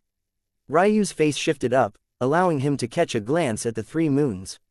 In the sky, the 2 smaller shone a beautiful red and blue, but the largest was seemingly reminiscent of Ryu's fate star, blazing with a gray-white color. Ryu had heard that Shrine Plain had 3 suns as well, but the largest was so bright that the smaller 2 were impossible to see. A slight breeze passed, causing Ryu to frown. He lifted his hand to his cheek, only to be shocked to find that it was wet. "Ha!" Ryu's voice croaked. He couldn't remember the last time he felt so weak. Could it be that he hadn't felt this way since that day 993 years ago? The very day his ceremony failed and his remaining prospects became bleak. Ryu knew what he had to do. He had known since the moment the embryonic origin flame fused and enlightened him with the will of the universe. Formerly confusing lines of fate and karma became clear and obvious. Ambiguous and abstruse paths forward fused into a single heavenly lane. Things couldn't continue as they were. It wasn't a simple matter of Ryu's happiness, it about the life and death of the 4 clans that mattered most to him along with countless others. But he was scared. He was scared to the point of trembling, of tears falling down his face, even to the point of wanting to vomit, both in disgust toward his own cowardice and anguish at the prospect of what lay ahead. Ryu closed his eyes, his jaw clenching. Moments later, he stood and walked back into the room he shared with Elena. With a heavy weight laying on his heart, he kneeled beside her sleeping body to gently stroke her soft cheek. The instant Elena moaned awake, he lowered his lips to hers. Chapter 33. 2 people, 1 soul, hubby. Elena awoke fully to a set of cold lips on hers. Yet, she felt a sense of warmth and comfort when she saw that set of silver eyes looking down at her. Ryu's eyes were slightly red, still lingering with remnants of his stored emotions. Still, they had an outpouring of tenderness and love that was rare for him. How long had Elena waited to see this very gaze? How many nights had she dreamt of being awoken by this very kiss that still tingled along her lips? So why did she feel her eyes watering? Why was her chest aching with this disgusting bitter-sweet feeling? Elena. Ryu's voice was barely a whisper, as though he feared a louder volume would betray its trembling. "Will you allow me to be selfish?" The fluttering of Elena's heart quickened. She cupped her fiancé's cheeks, sinking her warmth into their cold. Without a word, she pulled Ryu down to her, almost melding their bodies into one. Elena pretended not to notice the moistness that now coated her palms, nor did she hold back her own. She simply immersed herself in the feeling of Ryu's body, delicately removing his robes to reveal his broad but frail chest. Ryu tried to reciprocate, but his attempts at a gentle, caressing touches were thwarted by his shaking hands. Voices of doubt and discontent rang in his ears. "Is this really how you want to do it? She deserves better than this. Can you even call yourself a man?" Maybe it was due to these voices, or maybe it was because he so wanted to forget his own thoughts, but the trembling slowly disappeared. Elena's soft body fell into his embrace, not an ounce of which was lost on him. Her gown was pulled over her head, revealing skin so soft Ryu almost felt as though he was sinking into a warm cloud. His lips dotted her curvature as he breathed in her intoxicating fragrance. Elena squirmed under his touch, eagerly lifting her hips to rid herself of the final layer that separated them. No matter how cool-headed Ryu was, it was impossible for him to remain unaffected. To those residing in the mortal plane, such a sight was impossible to see. In their eyes, the cultivators who resided here were their gods and goddesses. If Elena appeared, she would be no less than an immortal fairy in their eyes, because this was how even Ryu saw her. This wasn't the first time Ryu had seen his fiancée naked. In fact, it wasn't even the 100th or 1000th. But something about the sheen of fragrant sweat on her delicate skin, the faint blush on her healthy cheeks, and the almost pleading expression in her eyes lit a fire within Ryu. He caressed her cheek, tender affection clear in his eyes. "I want you to know that I'll never leave you. No matter what happens, can you promise me that you'll remember this?" Elena's pink, crystalline eyes reflected the moonlight as she looked at her fiancé. Unable to trust her words, she nodded. A sudden nervousness overtook Ryu. Not only was he completely inexperienced, seemingly inconsequential thoughts suddenly felt that now was the time to make their presence known. Would he hurt her? How fast should he go? He was just a mortal. What if he couldn't satisfy his immortal fiancé? Did Elena care about such things? Should he assume that she wanted to have a child now, or should he take precautions? Damn it, he hadn't prepared. What precautions could he possibly take now? It wasn't until a light giggle sounded in Ryu's ears that he realized his cold, handsome features had given way to panic. He couldn't help but blush slightly. Still, those feelings were washed away the moment he felt a soft hand grab onto him from below, guiding him toward a wonderful place filled with moist warmth, love and desire. I'm willing to allow you to be selfish, but I need one thing from you first. Elena said softly. Her voice was a bit haggard, suffused with a raspy breath that rose and fell along with her ample chest. Even though her hair had also become an absolute mess, it only made her all the more alluring as it clung to her sweat-matted forehead. Ryu didn't let her finish. He knew her next words and she accepted them wholeheartedly. In the martial world, marriage more than just a simple ceremony. What distinguished wives from concubines was a tradition that dated back several eras even to the start of the first human civilizations. A husband and wife weren't just a man and woman, they were two sides of the same coin. It was a union that was wholly sacred, one that bound the fates of two people together for a lifetime and lifetimes. For the first time in his life, Ryu fully opened his soul to another.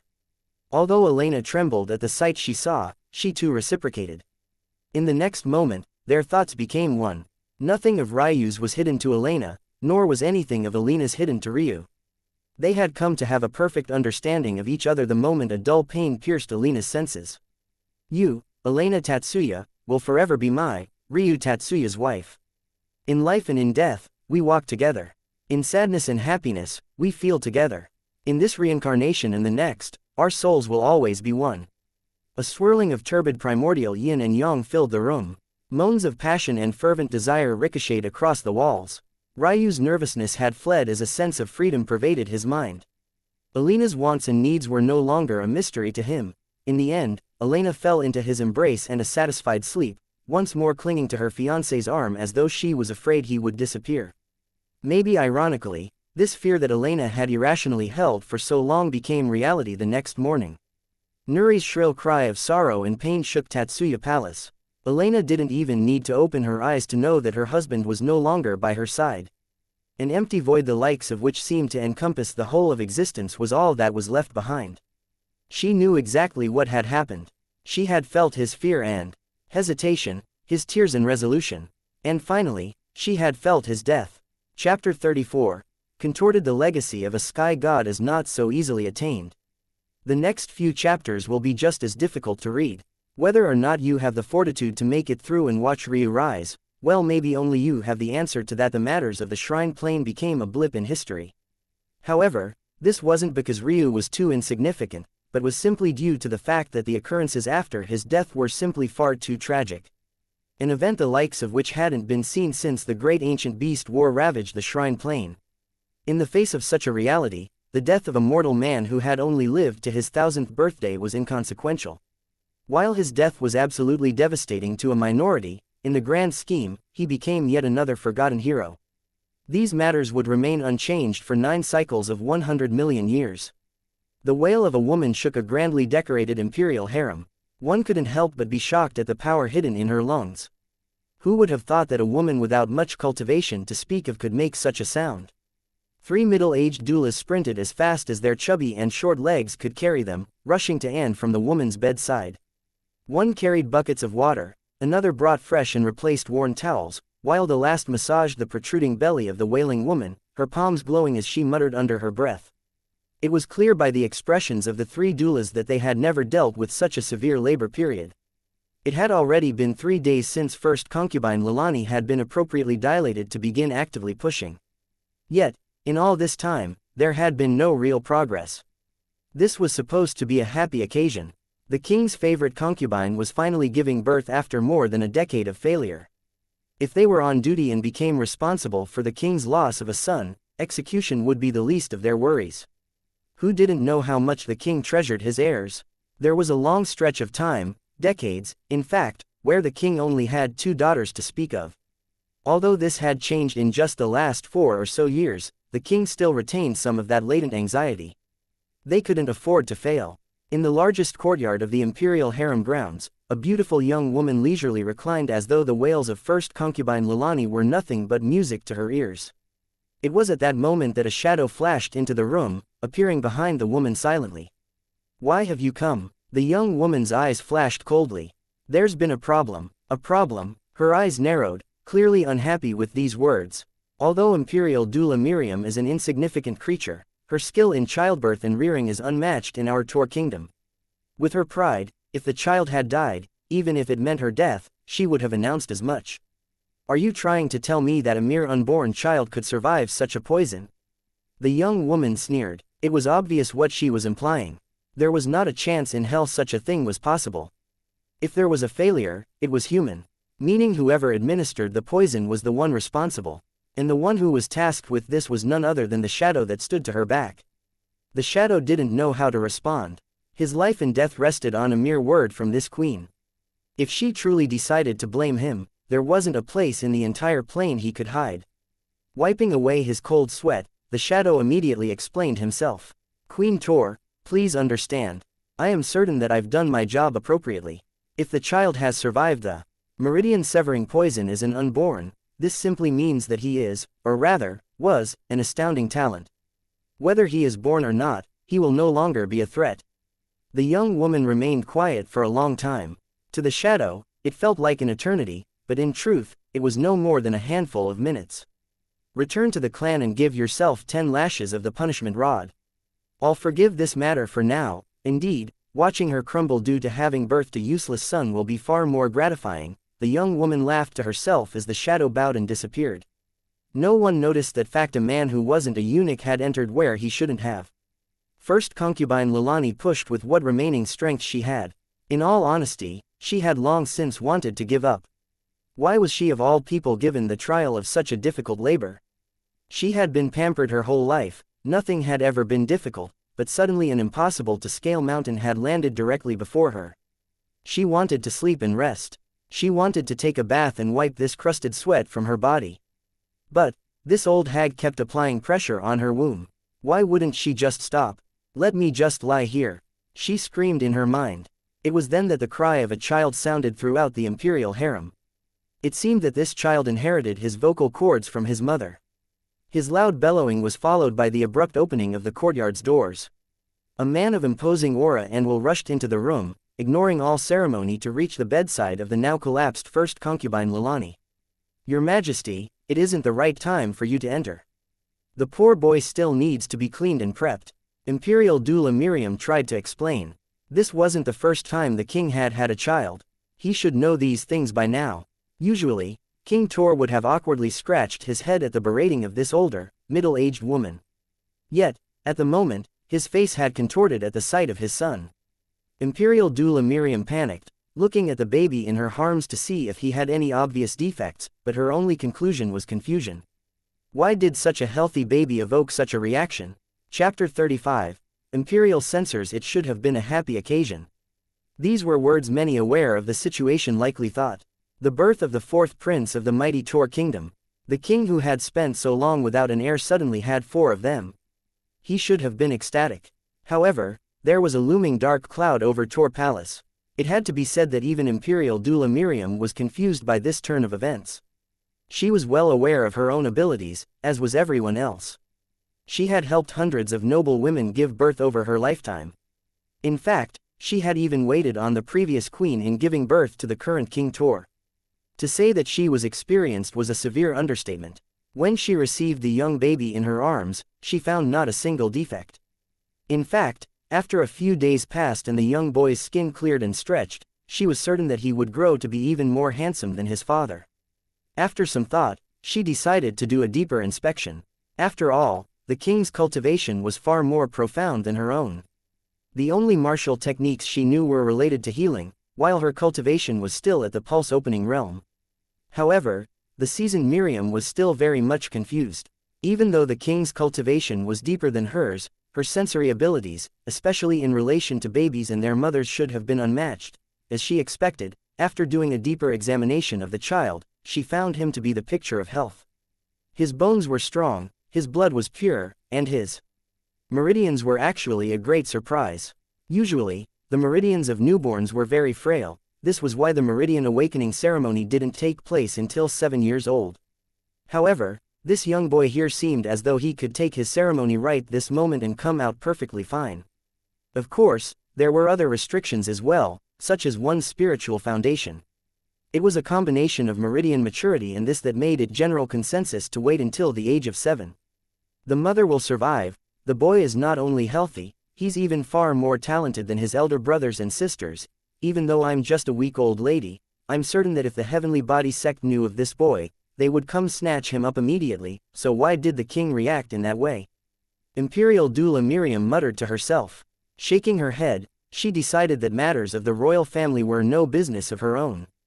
Call Liliana in here, the boy is hungry, she suddenly called out, walking with the little boy in her arms with a doting expression. She didn't know why, but she was very fond of this baby boy. Because she felt this way, how could she not choose the wet nurse with the perkiest breasts for her little treasure? Forgive me for my candor, Your Majesty, but we must take drastic measures.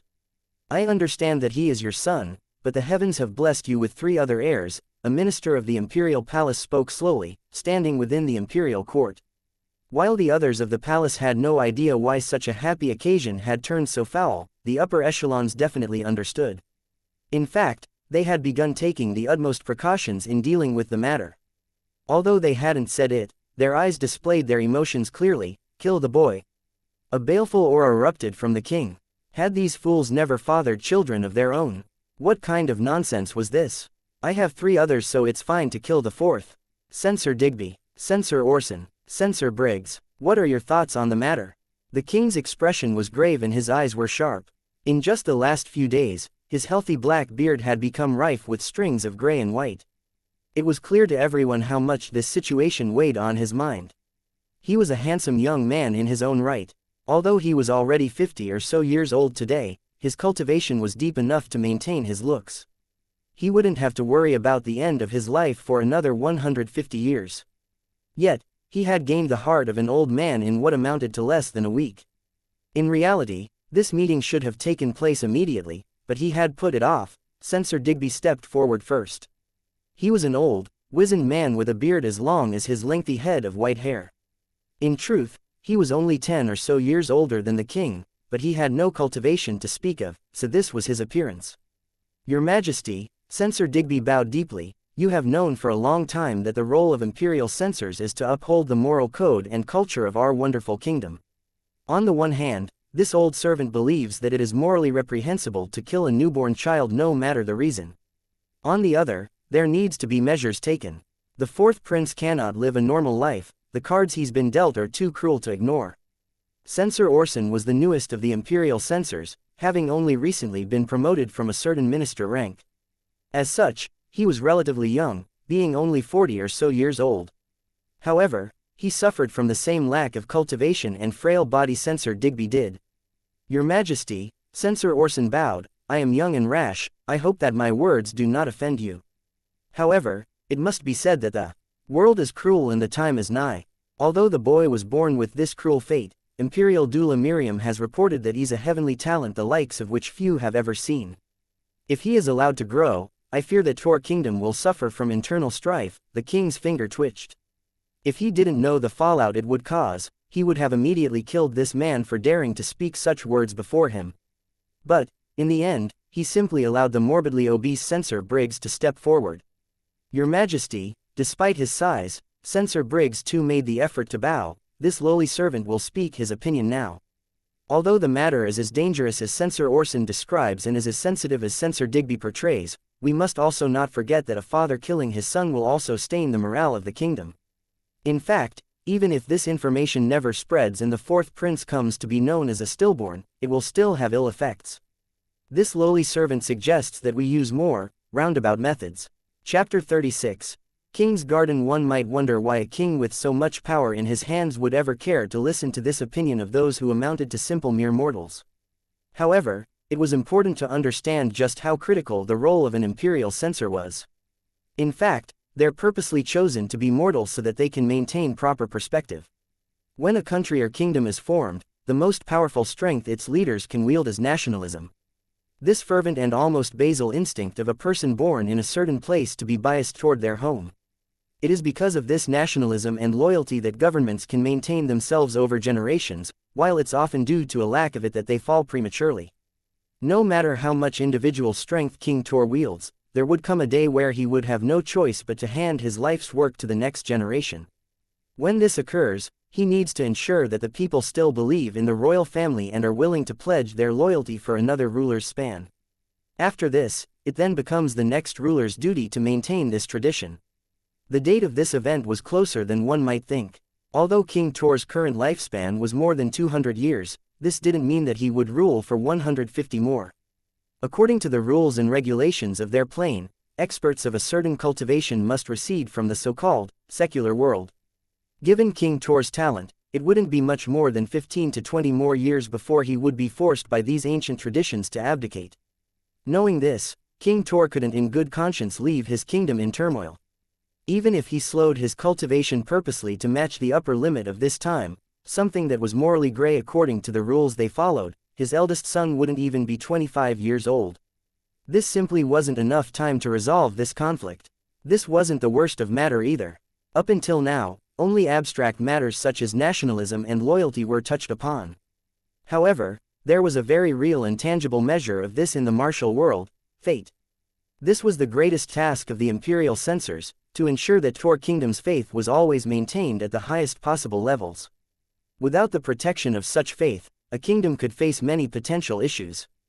These matters could include crop failures, the spread of disease, lower fertility rates. The list was simply too long and catastrophic to comb through. King Tor squeezed his forehead between his fingers, his jaw clenching. Flashes of pain, remorse and hesitation crossed his deep brown eyes. This was his son. No matter how many wives or concubines he had never elevated one above the other. How could he not know the kind of dirty schemes and backstabbing occurred in the imperial harem? He had tried his best to put an end to it all, but the pillar clans of his Tor kingdom were simply too conniving.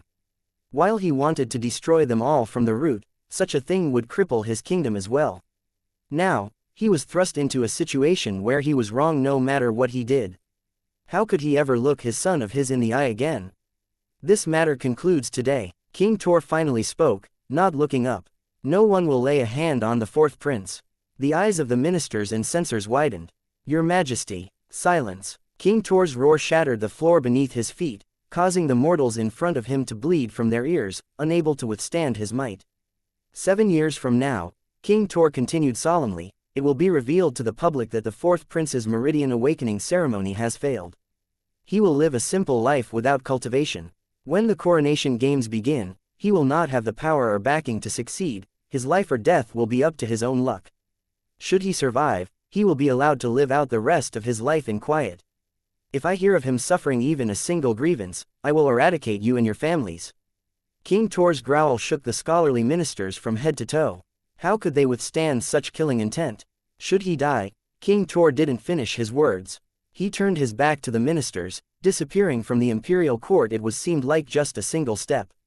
The back of Tor Palace was a wonderland of sorts.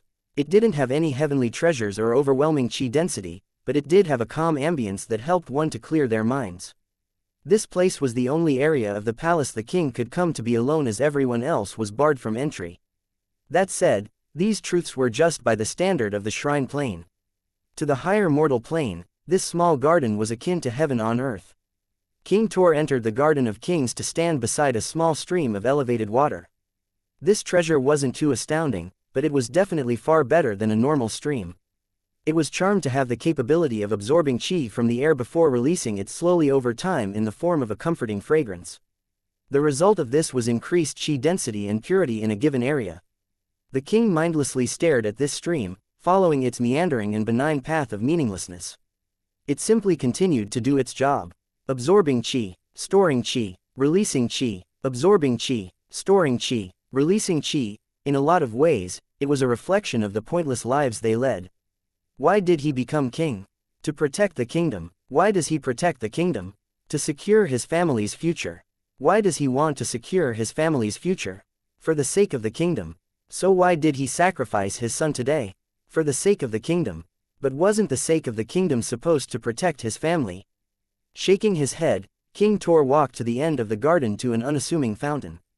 He gripped the edge of its gray stone with a sturdy hand. The small prick of something sharp cut his hand, but in the next moment, the gray fountain began to turn, revealing a dark staircase below. It wouldn't be long before King Tor realized that what he thought was saving his kingdom had guaranteed its destruction. In the future, when he remembered that he made this decision because his son was born with a head of pure white hair and silver blue eyes, it was likely that he wouldn't want to live anymore. Chapter 37. First Prince. 3 years later, Tor Palace had long since forgotten the oddity surrounding the fourth prince's birth. In fact, today was a true day of celebration. The first prince's meridian awakening ceremony was to take place. At this moment, a small boy not even a meter tall sat on a short stool, his little slender legs swinging back and forth. Behind him, Imperial doula Miriam sat. Her actions were odd. She seemed to be applying some sort of dark pigment to the small boy's long white hair. Considering the toddler didn't say much to these events, it was clear that he was used to it by now. Still, the oddities persisted. The little boy's eyes were closed. Even after several moments, they remained as such. One would have thought that he was taking a nap, but would someone who was asleep swing their legs in the way he was? Little Ryu, you must be more careful. Imperial doula Miriam chided. After your elder brother awakens his meridians, at least until your own ceremony, you must try not to antagonize him, okay? If he's smart, he'll stay very far from me no matter what his cultivation is. The cold reply of the small boy was nothing like what one would expect from a toddler. Somehow, he had already gained the demeanor of an absolute expert, the kind that one would make certain to exterminate from the root after even the slightest offense for fear of one's own death. Imperial doula Miriam sighed. Just ignore his words. He's young and rash. There's no need for you to create a lifelong enmity between siblings over frivolous nothings. It's best to forgive and forget, to be magnanimous for the sake of your own health. One would never expect an adult to speak to a child in such a way. Imperial doula Miriam described First Prince Amory as the 7-year-old child that he was, but pretended as though Ryu wasn't the 3-year-old toddler before her. She had begun subconsciously treating this boy as an equal for a very long time now. Auntie Miriam, you're very naive. The small Ryu suddenly said. Do you believe that first brother's animosity toward me is organic? Did I offend him in any way? Is he even old or mature enough to understand that he will have to compete with his 3 younger brothers for the throne? This first brother of mine has an aptitude that I understand well. He may very well be better than the average child, but his worldview is limited and shallow. The things he understands aren't by virtue of himself, nor are his thoughts his own. If all of these things are true, then who do you think is responsible for molding him? Imperial doula Miriam shivered, but didn't dare to reply. It was one thing for a prince to say such stinging words about another prince's upbringing, but for her to comment could result in execution. This was especially the case considering the person Ryu was alluding to was none other than the queen of their kingdom, Olivia Tor. Still, the scope of understanding this mere 3-year-old boy had was astonishing. To understand the politics of the kingdom so clearly already, it was shocking to her even now. However, Ryu was right. No matter how Ryu reacted, Amory and his third brother would never reciprocate in good faith. Their minds had already been corrupted by their mother. Maybe only second brother deserved Ryu's hope for now, but who knows what would happen in the future. Of course, there was always a chance that his first and third brothers would break from the control of their mother in the future. However, that wouldn't happen until they both matured and learned to distinguish right from wrong themselves. For now, it was impossible. With a deep sigh, Imperial doula Miriam stood to wash her hands in a bucket nearby. All right, let's go take you to your mother. Be sure to stay quiet for mommy, okay? The beautiful first concubine Leilani smoothed her dress and hair, making final adjustments before taking Ryu's small hands in hers. Also remember that you must stay respectful in front of your father. The future of the Agnes clan rests on your shoulders, so you must find favor with him, okay? Little Ryu didn't reply, simply following after his mother as they walked into a large ceremonial hall outlined with beautiful glass artwork. Of course, he could see none of this due to the fact his eyes were closed. Although his vision was covered by darkness, he could feel the gazes that turned toward him and his mother. He remained unaffected, but many thought that this was due to his blindness. They probably believed he couldn't sense their emotions or understand their animosity simply because he was young and supposedly disabled. However, it would be more accurate to say that little Ryu was the sharpest person here. First concubine greets Queen Tor. Leilani said with a light smile. I'd like to be one of the first to congratulate you and little Amory. He has a very bright future ahead of him. Queen Tor greeted Leilani. Thank you for your kind words. I wouldn't like to get too far ahead of myself. There's a saying that expecting too much can end in devastation. Even if my little Amory fails, I hope that he can lead a calm and quiet life. Big Sister Olivia's words are truly grand. I hope to one day cultivate my own mental realm to be as broad-minded as your own. The light conversation between queen and concubine was the center of attention for most. There didn't seem to be any out-of-bounds occurrences, but it felt uncomfortable to watch from the sidelines. Maybe it was because the entire time, two young boys stood to Queen Tor's back, one 7 years old, the other 4 years old, making faces of disdain and disgust toward the blind Ryu. Seeing the innocent boy with only a light smile on his face, completely oblivious to the torment of his elder brothers, made those of the royal court uncomfortable. The young boy's plight was quite pitiable. Still, that didn't stop others from believing that this was how things should be. In fact, many believed that Ryu should be appreciative for even being alive, while others still believed he should still be killed. Introducing His Majesty, King Tor. A herald's voice shattered the building tension. Chapter 38. Royal Father. Everyone present stood respectfully, including the formerly quiet second concubine Catalina and Ryu's second brother, second Prince Jedrek. King Tor didn't seem to have aged even a single day. Still, his youthful exuberance didn't stifle his commanding and oppressive aura. His sons looked up to him in awe. In their eyes, he was the greatest man in existence. They didn't need to fake it, nor were these the teachings of their mothers, it was just how they felt. Being the son of the king was something they were proud of, and their expressions reflected this. This said, Ryu showed no particular reaction. The king continued to walk along the path laid for him, receiving the bows of everyone. With each step, another column of individuals would lower their heads. The coordinated dance of decorum had a slight, unblemished beauty to it that was hard to describe. Whatever flaws he might have, it was clear that Shuren Tor was born to be a ruler. Soon, he had made his way to the head of the imperial court, receiving the slight bows of his queen and 2 concubines, along with his sons. It was at this moment that King Tor turned a sharp gaze toward his 4th son. Leilani tried to subtly nudge her son. She knew that if it was only under her insistence that he showed due deference, it would leave a poor impression. She couldn't help but silently scold her son in her mind. Even if this was his first public event, and he was only 3 years old, he had been schooled in matters of decorum since birth. Unfortunately, Olivia and her sons wouldn't be themselves if they were to miss such an opportunity. Amory scuttled over like a proud little soldier, his royal blue robes making him look quite dashing despite his young age. Much like his father, he had a strong head of brown hair and eyes, not to mention flawless bronzed skin. It was clear that he was well taken care of. He leaned over and whispered into his 4th brother's ear. 4th brother, father is before you now. In all fairness, his words really were soft.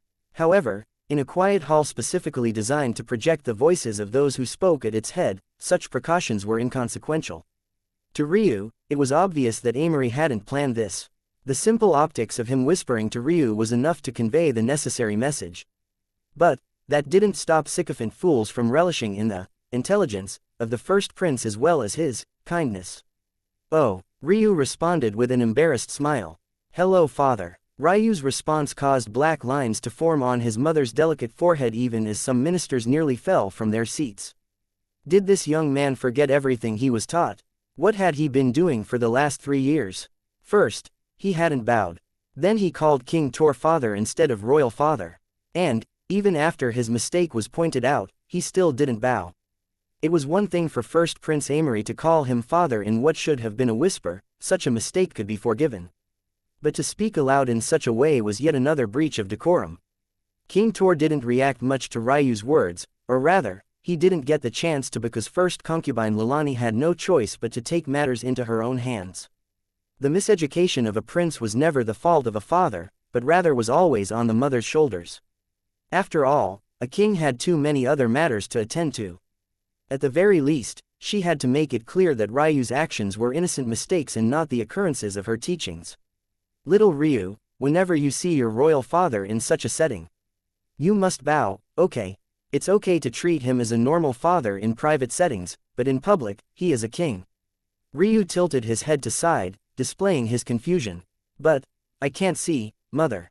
The seemingly innocent words of the prince caused those who sat on the fence about such matters of the royal family to feel dull aches in their hearts. However, those who were already against his existence to begin with sneered in their hearts. How stupid did this child have to be to take such words literally? Even if he was only 3 years old, it wasn't too much to expect a higher level of education in subtlety. First concubine Leilani did her best to remain calm and continued explaining with a smile. This mother of yours only meant those words figuratively. Simply put, in the presence of your royal father, showing proper respect is important. Ryu's small head nodded. Ah, sorry royal father, but I can't bow to you out of respect. Leilani had almost released a breath of relief, but the end she choked on that very breath, unable to believe what she was hearing. The first prince and his full-blooded younger brother, Caden, almost couldn't hold back their laughter. Queen Tor remained completely silent, pulling her boys back from making fools of themselves, all while second concubine Catalina had no particular reaction to the situation aside from a raised eyebrow. Her son, however, seemed to be trying to take a nap on his feet, using his mother's hand for support. Little Ryu, first concubine Leilani tried to teach her son once more, but this time, she was the one who was interrupted. And why is that? Surprisingly, it was actually the king who spoke.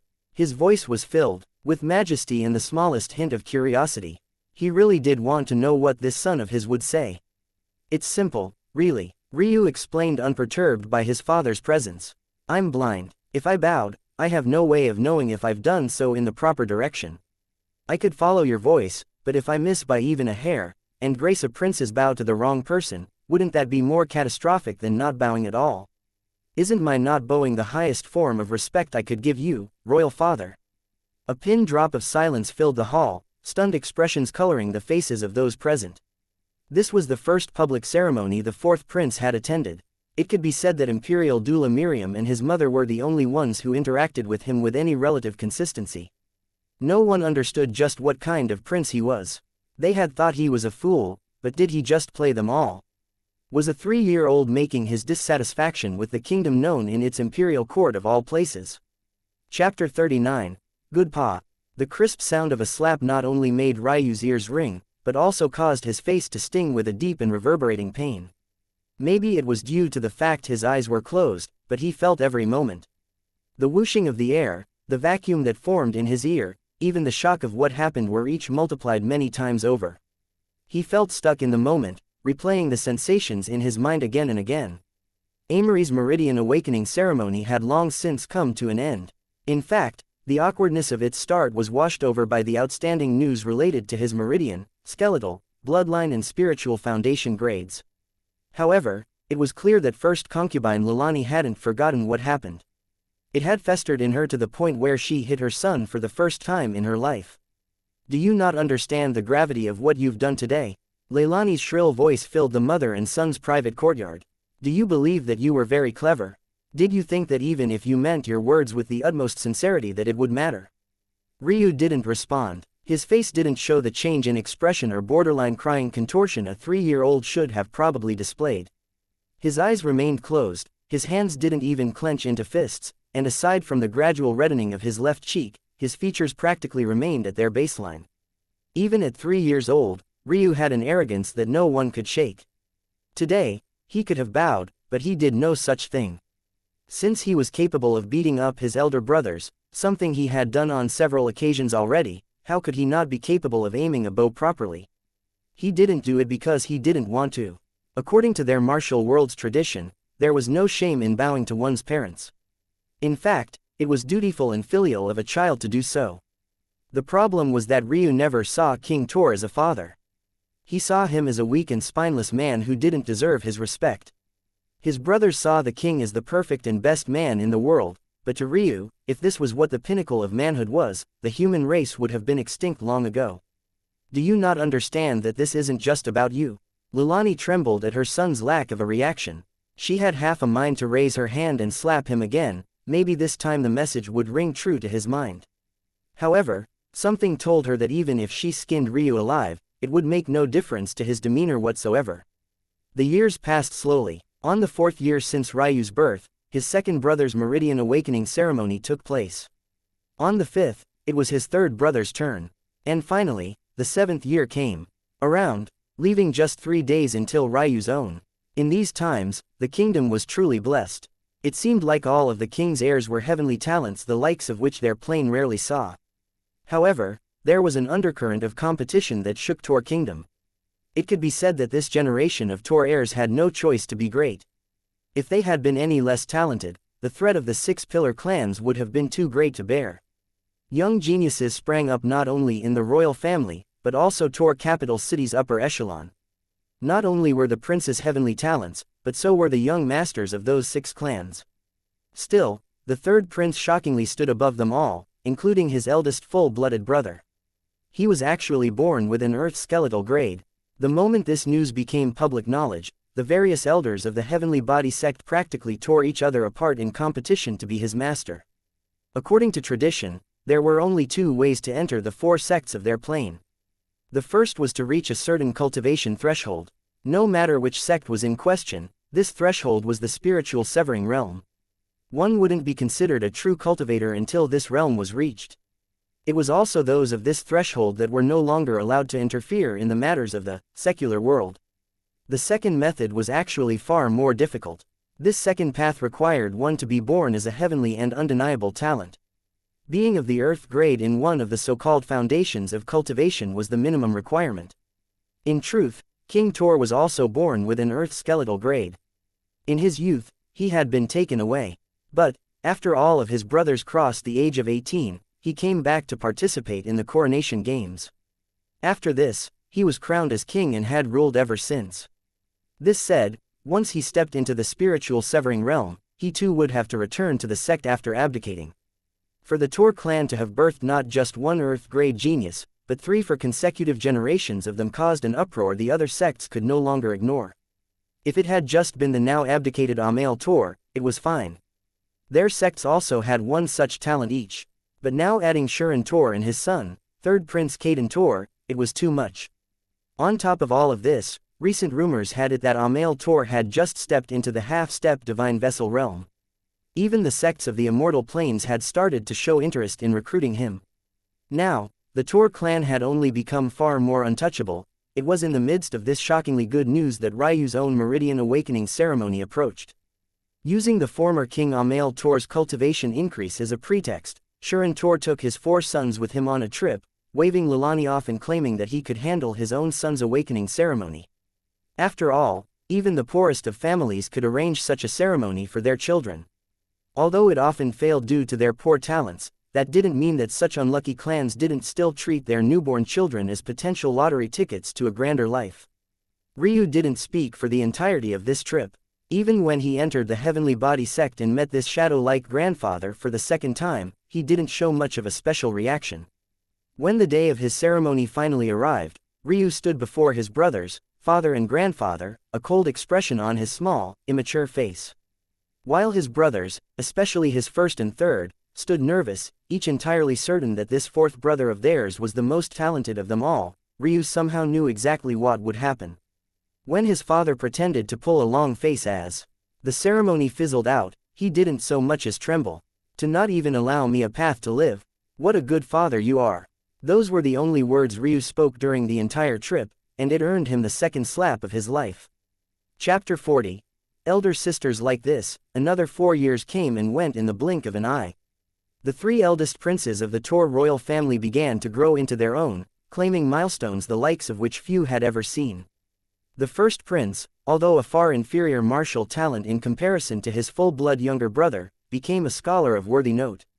At just 15 years old, he graduated from the 4 Kingdoms Institute with top honors and had already begun to take on large responsibilities in the Tor royal court. Many claimed that even if he didn't gain great combat prowess, his charisma and steadily growing faction would be enough to make a mark during the coronation games. Still, this was just a matter of perspective. Even though the first prince was inferior to his 3rd brother, in comparison to the other young talents, even among all 4 kingdoms, he wouldn't fall out of the top 20. The second prince was far more low-key than his elder brother. He seemed to have an inherent laziness to him that drove his mother, second concubine Catalina, crazy. That said, his love of money shone through with a fierceness. He seemed to believe that only when one was rich would they be able to recline as they pleased. Who cared about power? Power led to responsibility, which only led to more work. This philosophy ironically resulted in him working himself to the bone, but now he had the financial matters of Tor Kingdom in his grasp. In fact, there were rumors that he had already infiltrated the economies of Opes, Lantas and Viri Kingdom as well. Then there was the third prince. Truth be told, of the three, the general population knew the least about him. This could only be expected considering sects were barred from taking part in worldly affairs for the most part. However, there were still some cases where the curiosity of the public could be satisfied. Just 3 years ago, a beast horde ravaged the outer fringes of Tor Kingdom. It became clear very soon that the secular army didn't have a chance against them. As such, the Heavenly Body sect had no choice but to dispatch a group of disciples in order to fulfill their responsibilities. After years of being hidden from the world, Third Prince Caden finally reappeared. He swept through the battlefield valiantly, bearing the crest of inner disciple with pride. At just 10 years old, the Third Prince had not only already become an 8th stage awakening realm expert, but he was actually capable of fighting second-order beasts already. One had to understand that beasts were more powerful than humans. A first-order beast was too much for a normal awakening realm expert to handle, while the second order was far out of reach. Yet, the Third Prince shattered this notion completely. If this was all there was, it would be shocking enough, yet the Third Prince made a second appearance just 1 year ago during the sect gathering tournament. At just 12 years old, he placed top 20 against competitors double and sometimes triple his age. A 12-year-old pulse opening realm expert had actually been birthed to the Tor royal clan. As for the fourth prince, he had faded into the background. It was to the point where no one wasted their sneers or holier-than-thou words on him. He was simply a forgotten entity, one that maybe only a few individuals remembered the existence of. At this moment, this forgotten prince sat clad in black robes, his face expressionless and his eyes closed. There was an atmosphere of calm relaxation around him. A small girl, who was at most 5 years old, splashed her feet near a stream while a breathtaking woman who seemed like an older version of her danced freely as her cascading dark hair flowed in the wind. Fourth brother, tell me, is your big sister beautiful? Second Princess Isla spun in a mesmerizing yellow dress. Despite her childish demeanor, she was already a woman who had a child half as old as Ryu. That said, one would never assume so by her high-pitched whining. Second sister, how could I possibly answer that question? Ryu's lips slanted into a bitter smile. Your second sister believes you have the best eyes on this entire plane, is that not enough? Isla took a seat beside her little brother, ruffling his black-dyed hair. Look at you, you're so handsome. Don't you want big sister to find you a little wife?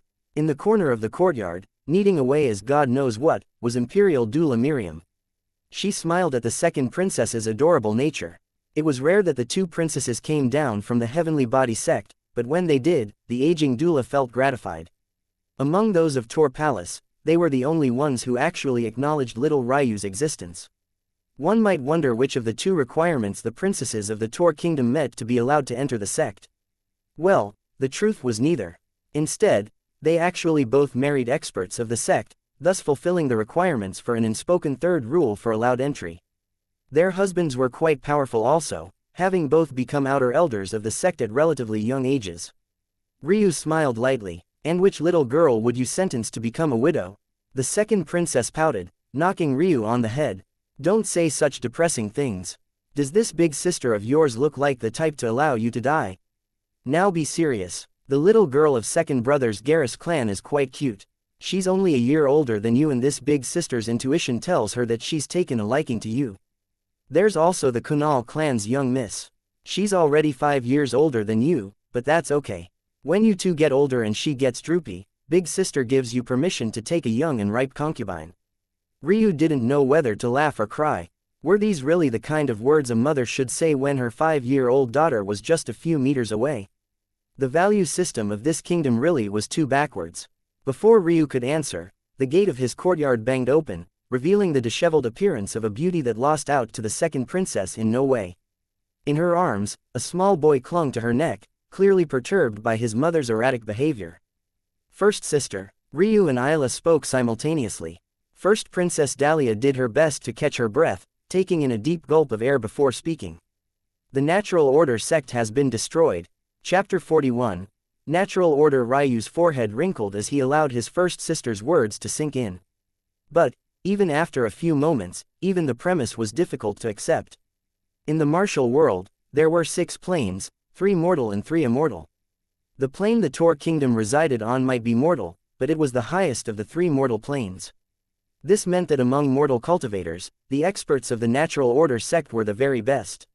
Simply put, no one on this plane had the power to destroy them, especially not so quickly that information of an attack wouldn't be disseminated before information of its destruction was. This meant one thing and one thing only: whoever destroyed this sect did it so swiftly that not even a call for help could be levied. The second princess showed a rare serious expression while Imperial doula Miriam's frail, old hands trembled. Ryu's little niece didn't seem to understand the gravity of the information, so she only continued to play.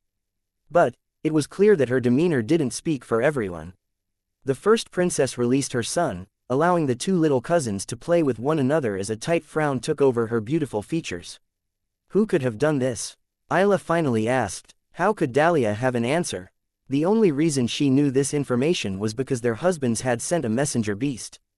In the letter, they all but commanded their 2 wives to not travel back to the sect at this time in case whoever was responsible was still at large. The truth was that if the natural order sect couldn't survive, Tor Kingdom had no chance. But it was at least safer than being alone on the road. It was likely an immortal plane expert. The casual, nonchalant voice shattered the tense atmosphere. After he finished speaking, Ryu had already gone back to meditating as though his words needed no more explanation. Suddenly, a twist at his ear snapped him out of focus. Don't leave your big sisters hanging. Do you want me to teach you a lesson, little brat? Okay.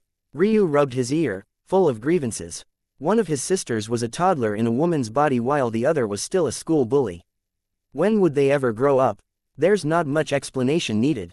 The mortal plane doesn't have experts capable of taking out a sect. Even if the 3 remaining sects joined forces against one, although the one would surely be defeated, it wouldn't end so quickly that news of an attack wouldn't reach us. What about a beast horde? The second princess asked. Ryu shook his head again.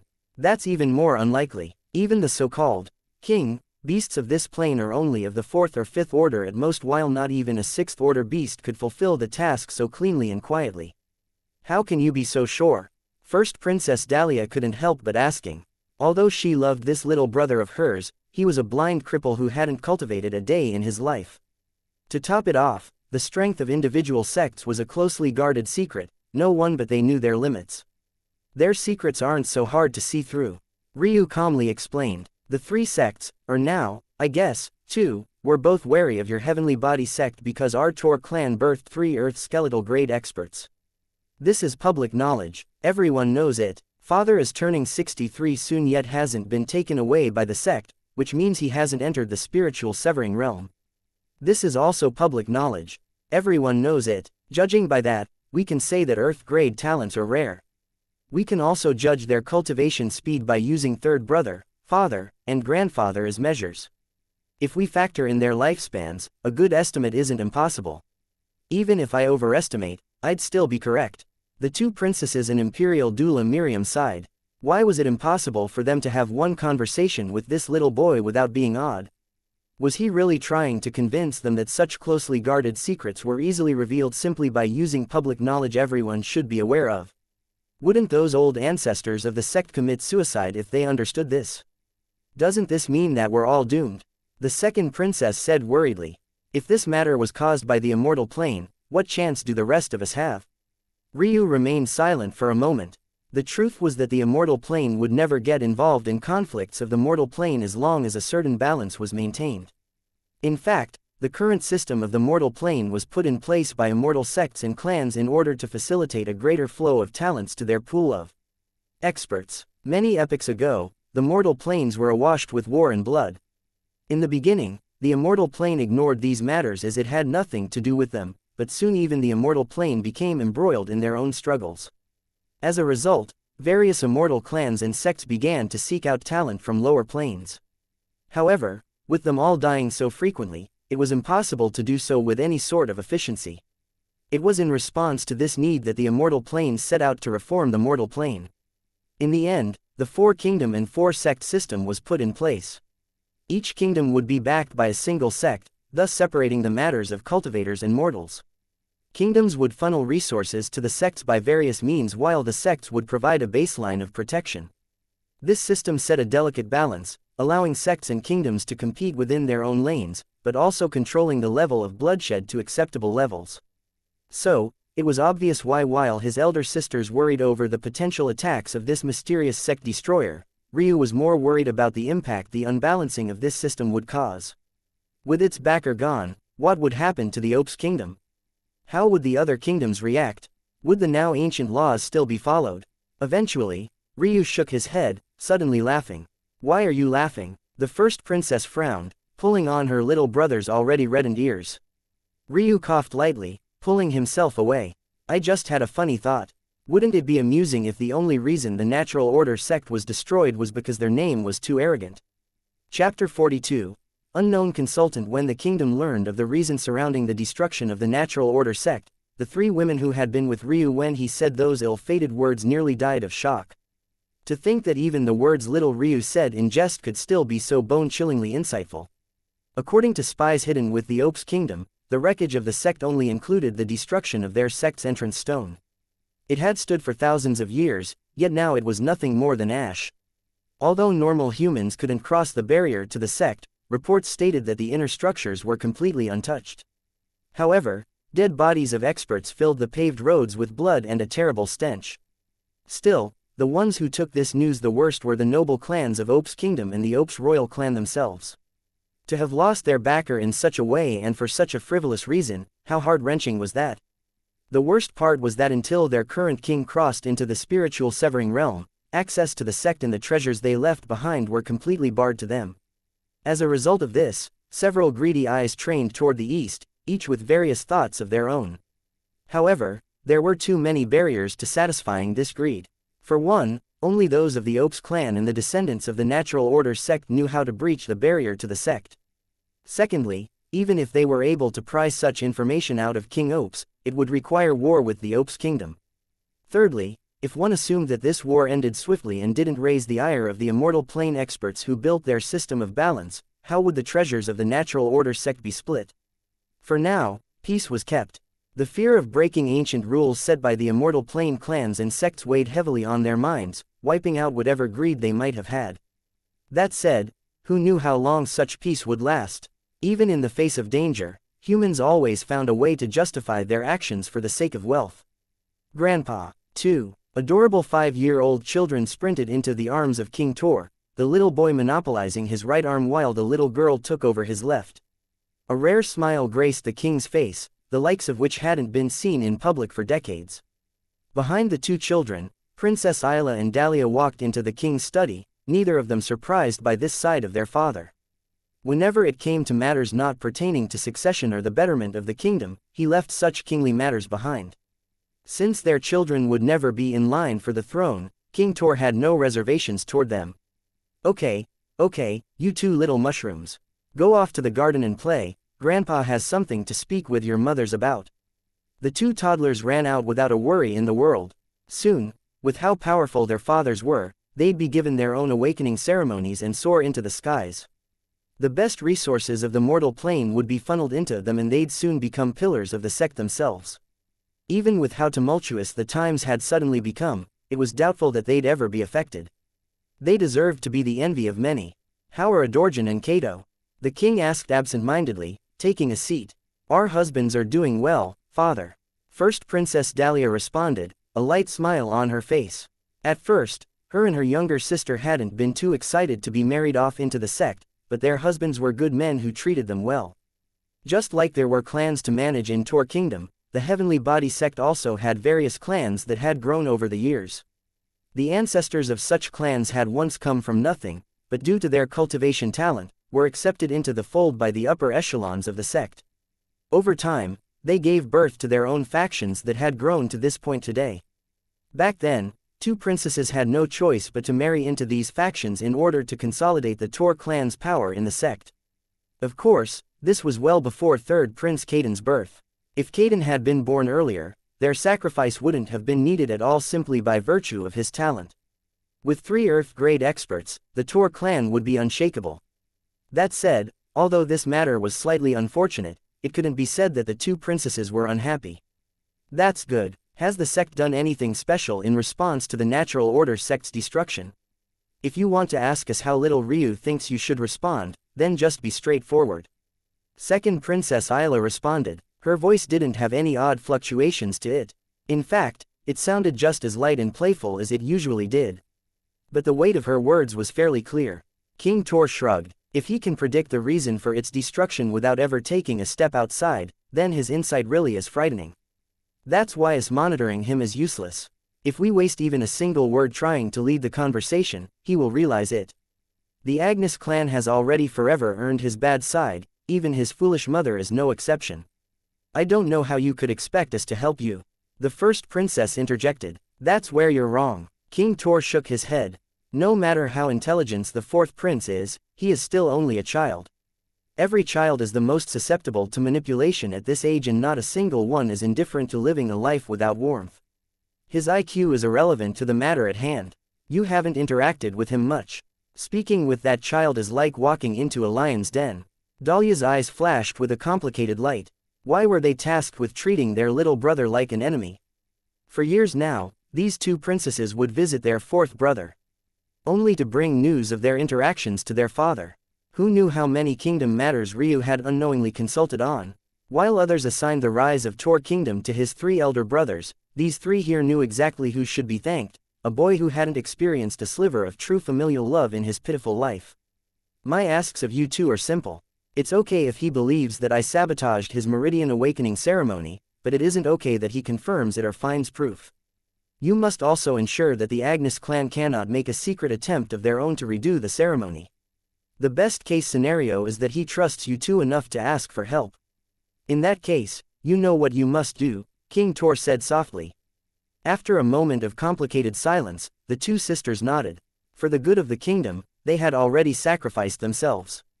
They didn't find it odd for it to be their younger brother's turn. Chapter 43. Yana. As his two elder sisters were meeting with his father, second concubine Leilani had traveled with her son to the Agnes clan.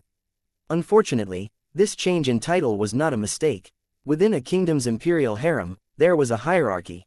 However, this hierarchy wasn't decided by the order in which women married into the harem. Instead, they were decided by the importance of the woman to the royal clan. In her youth, Leilani had competed with Olivia for the title of queen. Unfortunately, she lost despite being the king's favorite due to the fact Olivia was simply more suited to be queen. Still, after entering the imperial harem, she had immediately been given the first concubine rank in acknowledgement of the king's affections. Alas, these matters were destined for change. After Ryu's Meridian Awakening ceremony failed, he immediately became the least suitable heir to the throne. Although Leilani still kept this rank for a time afterward, Ryu's lack of care for the matters of the kingdom caused the ministers to once more pressure their king into lowering Leilani's rank. The imperial censors stood at the forefront of this change, imploring King Tor to maintain proper traditions. The ranks of the imperial harem were highly important and couldn't be ignored. The royal marital household was to be held in the highest regard to the public. What would happen if the people began to ignore these hierarchical standings as well? Plus, the second prince was so outstanding. How would he feel if, despite his splendor, his mother continued to be ranked so low? Would he not grow a dislike of the kingdom and its ways? If this happened, wouldn't there be inner turmoil within the royal clan? Under this pressure, King Tor relented once more, officially demoting Leilani to the second concubine title. As of now, the only concubine who ranked below her was third concubine Celine, a reclusive woman who happened to be the mother of their kingdom's two princesses. Due to a disease she contracted giving birth to Isla, she rarely appeared in public. It didn't need to be said how much rage this induced within the Agnes clan. As a pillar family ranked only below Queen Tor's Cedar clan, having their young miss be a first concubine, even of the royal clan, was insulting enough. But, to now have her be demoted to the second rank, it caused an uproar within their upper echelons. Patriarch Agnes, an older man who happened to be Ryu's maternal grandfather, stormed into the imperial court to raise havoc. However, even after drowning the king and his ministers in a torrent of spittle and curses, nothing changed. This sort of failure led to the Agnes clan turning their pitchforks toward the mother-son duo. If Leilani had been more scheming and clever, she would have earned the title of queen and wouldn't have to deal with this ranking. Nonsense, no matter how useless her son was. In that case, the face of the Agnes clan would be saved, and they wouldn't have turned into the laughingstock of the six-pillar clans. Then there was Ryu. If he hadn't been born a cripple or had at the very least been capable of awakening his meridians, this too would have never happened. What a useless pairing of mother and son they were, bringing not an ounce of good to the clan. If it wasn't for the fact they would incur even more sneers of disdain for it, they would have long since disowned the both of them. Still, Ryu and his mother were offspring of the Agnes clan, and as such, had no choice but to return every year for their gathering. Currently, Ryu sat at the edge of a vast outer expanse, crossing his legs atop a gray stone in silent meditation. In the distance, many branch and main bloodline members of the Agnes clan younger generation horsed around. Some spoke amongst each other, some started friendly sparring sessions, while others introduced some of their close friends or love interests to one another. The clan gathering was held for reasons similar to why imperial censors existed. It was meant to instill a connection to the family and remind everyone, even branch members, that loyalty to the clan was of the utmost importance. It was for this reason that this gathering was mandated. "Ryu, is that you?" Suddenly, a sweet voice interrupted Ryu's calm state of mind. It wasn't that the voice stirred emotions within him, but rather he hadn't expected to hear this voice here.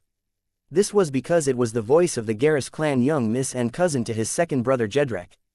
It was odd to meet someone of another pillar clan at an event like this one. Plus, her question itself was weird. "Yana, I didn't expect to hear your voice here," Ryu said with a light smile. Yana blushed slightly at Ryu's words, feeling a light fluttering in her heart. She was only 12 years old this year, so she still had a lot of room to grow, but she had taken a liking to Ryu many years ago.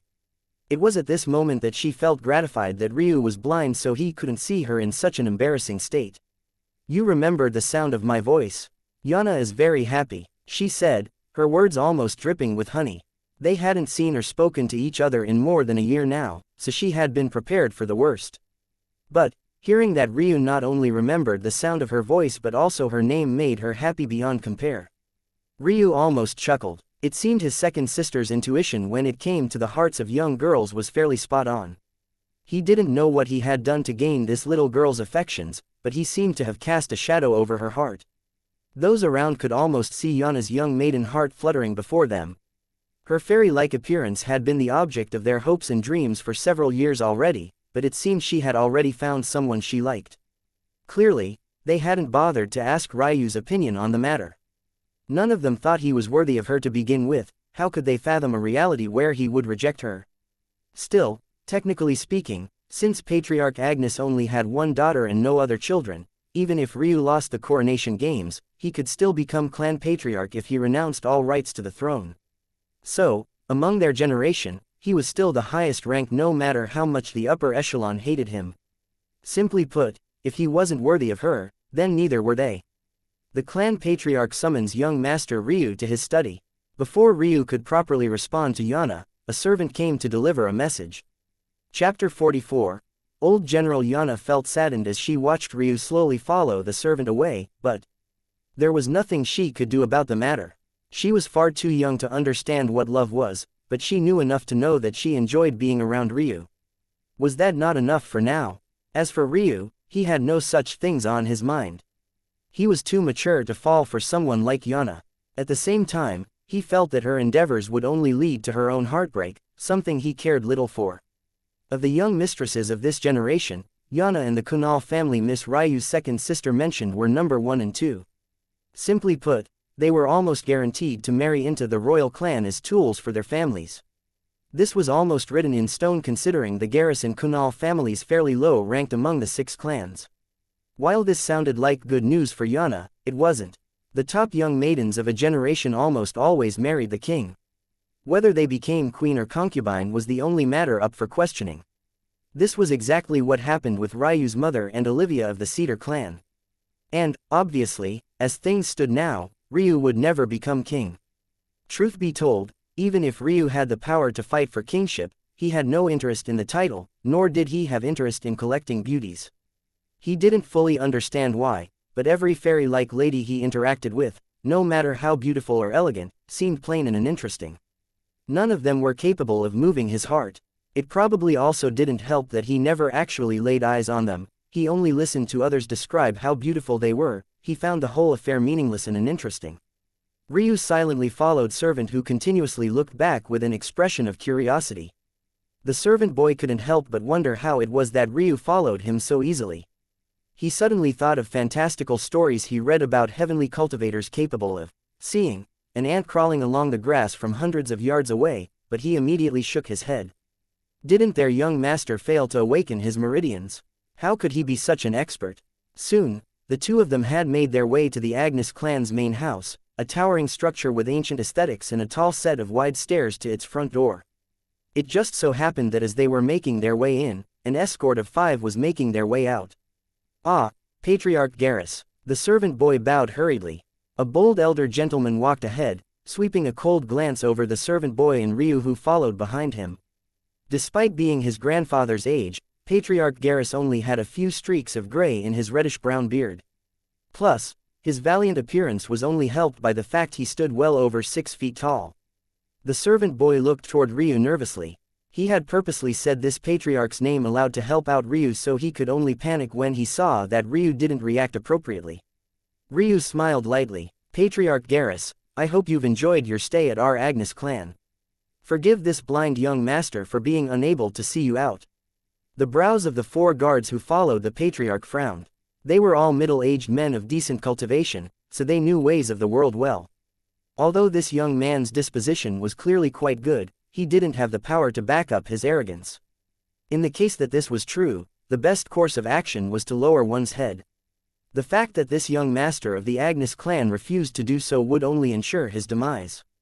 It was the epitome of stupidity. Patriarch Garrus snorted in disdain. My granddaughter won't be marrying a cripple like you no matter how many airs you put on. Do tell your useless grandfather that. With a wave of his robes, Patriarch Garrus turned to leave. As the retired general that he was, it wasn't much of a surprise that his personality was so abrasive. Oh, is that so? Do tell her that I wish her the best then.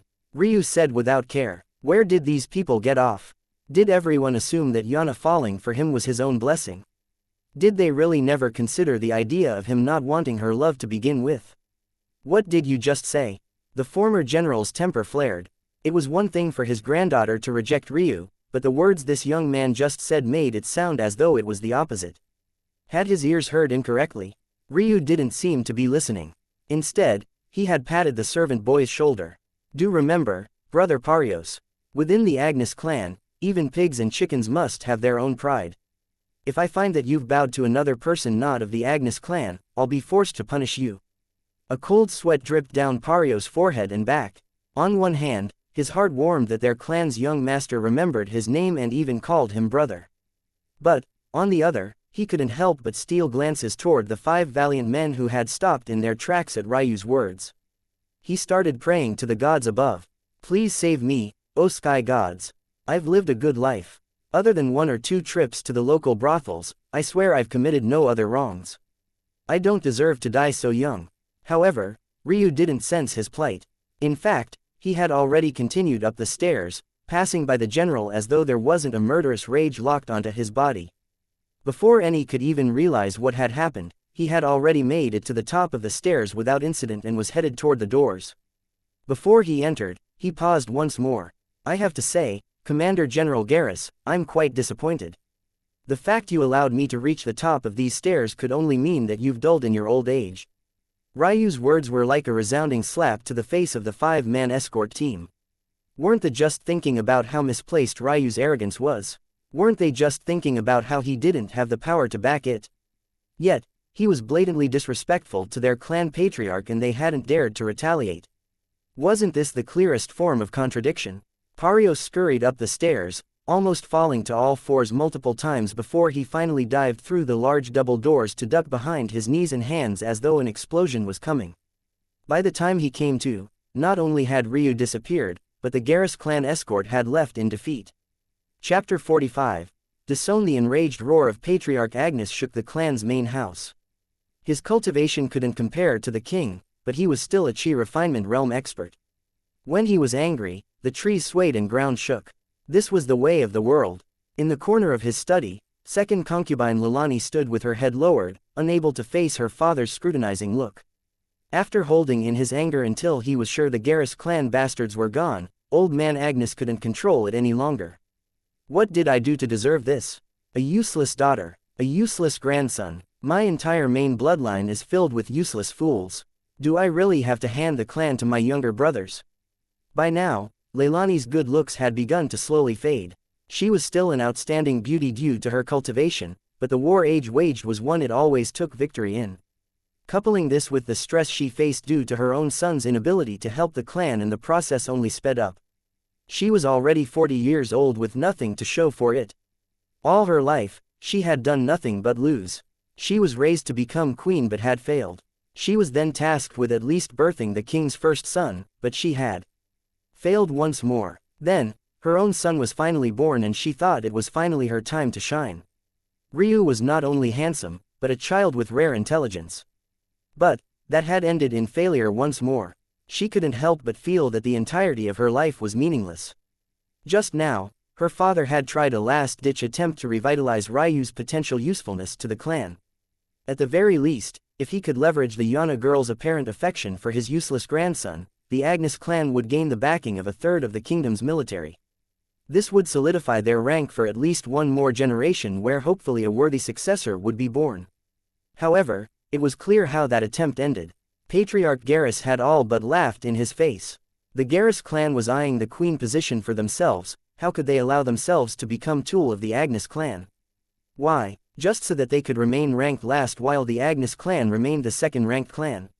What an absolute joke. The Garrus clan men often devoted their lives to the military. It was for this reason that they were ranked so low to begin with. But, after a series of events the imperial censors had banned from being disseminated, the upper echelon of the Garrus clan realized that the power they held was meaningless. If they wanted to avoid ever being disrespected again, they needed more power. Still, even if Patriarch Agnes understood the reason behind the rejection of the marriage proposal, how could he accept the reality of his clan's decline so easily? The clan patriarch was thoroughly enraged. What are you worth if not the hole between your legs? He turned his ire toward his daughter, swinging his palm toward Leilani with barely a regard for her life. A resounding slap sent the second concubine crashing into a bookcase that leaned against the wall. Books flew into the air, flying upward only to land of Leilani's frail body as she slumped to the floor. Ryu's mother's face slightly deformed, her delicate cheeks swelling so quickly that her left eye sealed shut at a pace that was visible to the naked eye. It was at this moment that Ryu entered the study. Although his eyes were blind, he didn't need them to know what had happened. He had heard everything from the yelling to the loud slap. Still, he didn't show much of a reaction. You summoned me. Ryu's cool voice directed a question toward his grandfather. Patriarch Agnes' brow twitched. He had half a mind to slap this grandson of his as well, but when he thought about what he had planned, he hesitated. He would need that handsome face to succeed. You have one more opportunity to be useful to me. Patriarch Agnes responded coldly. For the next 3 days, the Garrus clan will be here. Although they can reject my offer of marriage, they cannot toss away all decorum. They must allow us to play host. During this time, the Garrus clan young miss will likely cling to you as she always does. You must know. Ryu didn't allow his grandfather to finish. In fact, his face is twisted into a look of sheer and unbridled disdain. What did you say? The chest of the old man rose and fell at astonishing rates. His skin reddened and one could almost see billowing smoke coming from his now crimson ears. I have no intention of making use of a little girl's affection to corner her future. In addition, Yana may be immature, but she isn't stupid. She understands the value her body holds, which means the only way to succeed would be if I raped her. You really have the face to stand before your grandson and ask him to commit a crime to force the hand of the Garrus clan. The fact that this was even an idea his grandfather was comfortable enough to say aloud filled Ryu with a deep disgust. If he was willing to say such things now, what other horrible things had he done in his life that Ryu had no idea about? What land of white bones was the Agnes clan's number 2 ranking built upon?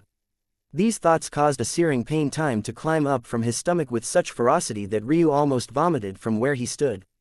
Without another word to his grandfather, who was currently pointing at him in mute anger, Ryu attempted to go and help his mother to her feet. But, who would have known that he would be greeted with a piercing wind headed directly to his gut? Before the blind Ryu could react, the small foot of a woman cracked 3 of his ribs, sending him flying to the opposite wall. The small foot of his own mother. You useless, unfilial child. Do as your grandfather says. A shrill cry filled with desperation, rage, embarrassment, but most shocking of all, resolution, filled Ryu's ears. He coughed weakly, blood falling from his lips as he struggled to stand. In the end, a self-deprecating laughter left his lips. I hope after I leave today, Ryu spoke softly, that the Agnes clan disowns me completely. I never want anything to do with you all again. With nothing but a lonely back, Ryu walked out of the room. Chapter 46. Punishment Grounds. Ryu didn't know how he had expected those matters to conclude, but what he did know was that it was far worse than he imagined. He had barely taken a single step out of his grandfather's study before he found himself flying backward after a hand grabbed the back of his collar. His grandfather's rage reached a fever pitch, causing him to punish Ryu by the strictest laws allowed by the clan texts. Ryu was stripped to his barest undergarments and dragged to the clan punishment grounds. With the sun burning high in the sky, the earth beneath his feet crunched with a coarse heat, burning the soles of his feet. His frail, ice-white skin took the brunt of the punishment, facing the beating streams of light without protection. Ironically, the only thing that protected him from a next day filled with red, painful blisters was the crimson blood that soon flowed from his wounds. The sound of a cracking whip violently tore through the ambience of the clan gathering. Confused expressions colored the faces of those attending, many of whom didn't understand how to properly react to this abrupt change. Whenever there was punishment to be doled out, proper announcements would be made, and crimes would be listed off as a deterrence. But, clearly, none of this had happened this time around. Crowds of Agnes clan main and branch members hurried to follow the source of the noise, putting down what they were doing for the sake of curiosity. However, none of them expected the sight they saw upon reaching the sand and dirt field of the punishment grounds. Ryu's small wrists were bound tightly by blood-soaked ropes and then attached to a short pole before him. His bare knees were scraped by the earth beneath them, having been forced to kneel by the position of his tied hands. By now, his frail and delicate back was nowhere to be seen. Instead, its view was replaced by what looked like a fresh carcass, torn apart by the teeth of ravenous wolves. His face was partially covered by his black-dyed hair, sticking to his face due to some sick sweat and blood mixture. In the end, the only thing that left him the slightest bit of dignity was the pair of loose, now reddened underwear that could hardly cling to his skinny waist. Many gasped in the horror of what they were seeing. A hesitating servant brandished a thorn-laced beast tendon whip, too scared to swing once more, but even more scared of the glaring clan patriarch that stood to his side. In the end, his fear of killing Ryu was outweighed by what he feared patriarch. Agnes would do if he tried to back out of his duties. The whip continued to crack forward, snapping through the air with a ferocity that made those who witnessed every flesh and blood connection cringe. It was at that moment that the Garrus clan entourage also made their way to the punishment grounds. How could the former general miss a chance to poke fun at the Agnes clan? He still had some built-up anger toward Patriarch Agnes for his negotiating tactics, but he was even more angered toward Ryu for so blatantly disrespecting him. At first, when he noticed that it was Ryu, he almost laughed. In fact, the 4 guards who always followed him and his granddaughter actually did. They found it hilarious that the kid who was acting as though he had the whole world in his palm just minutes earlier was essentially being spanked before the eyes of everyone.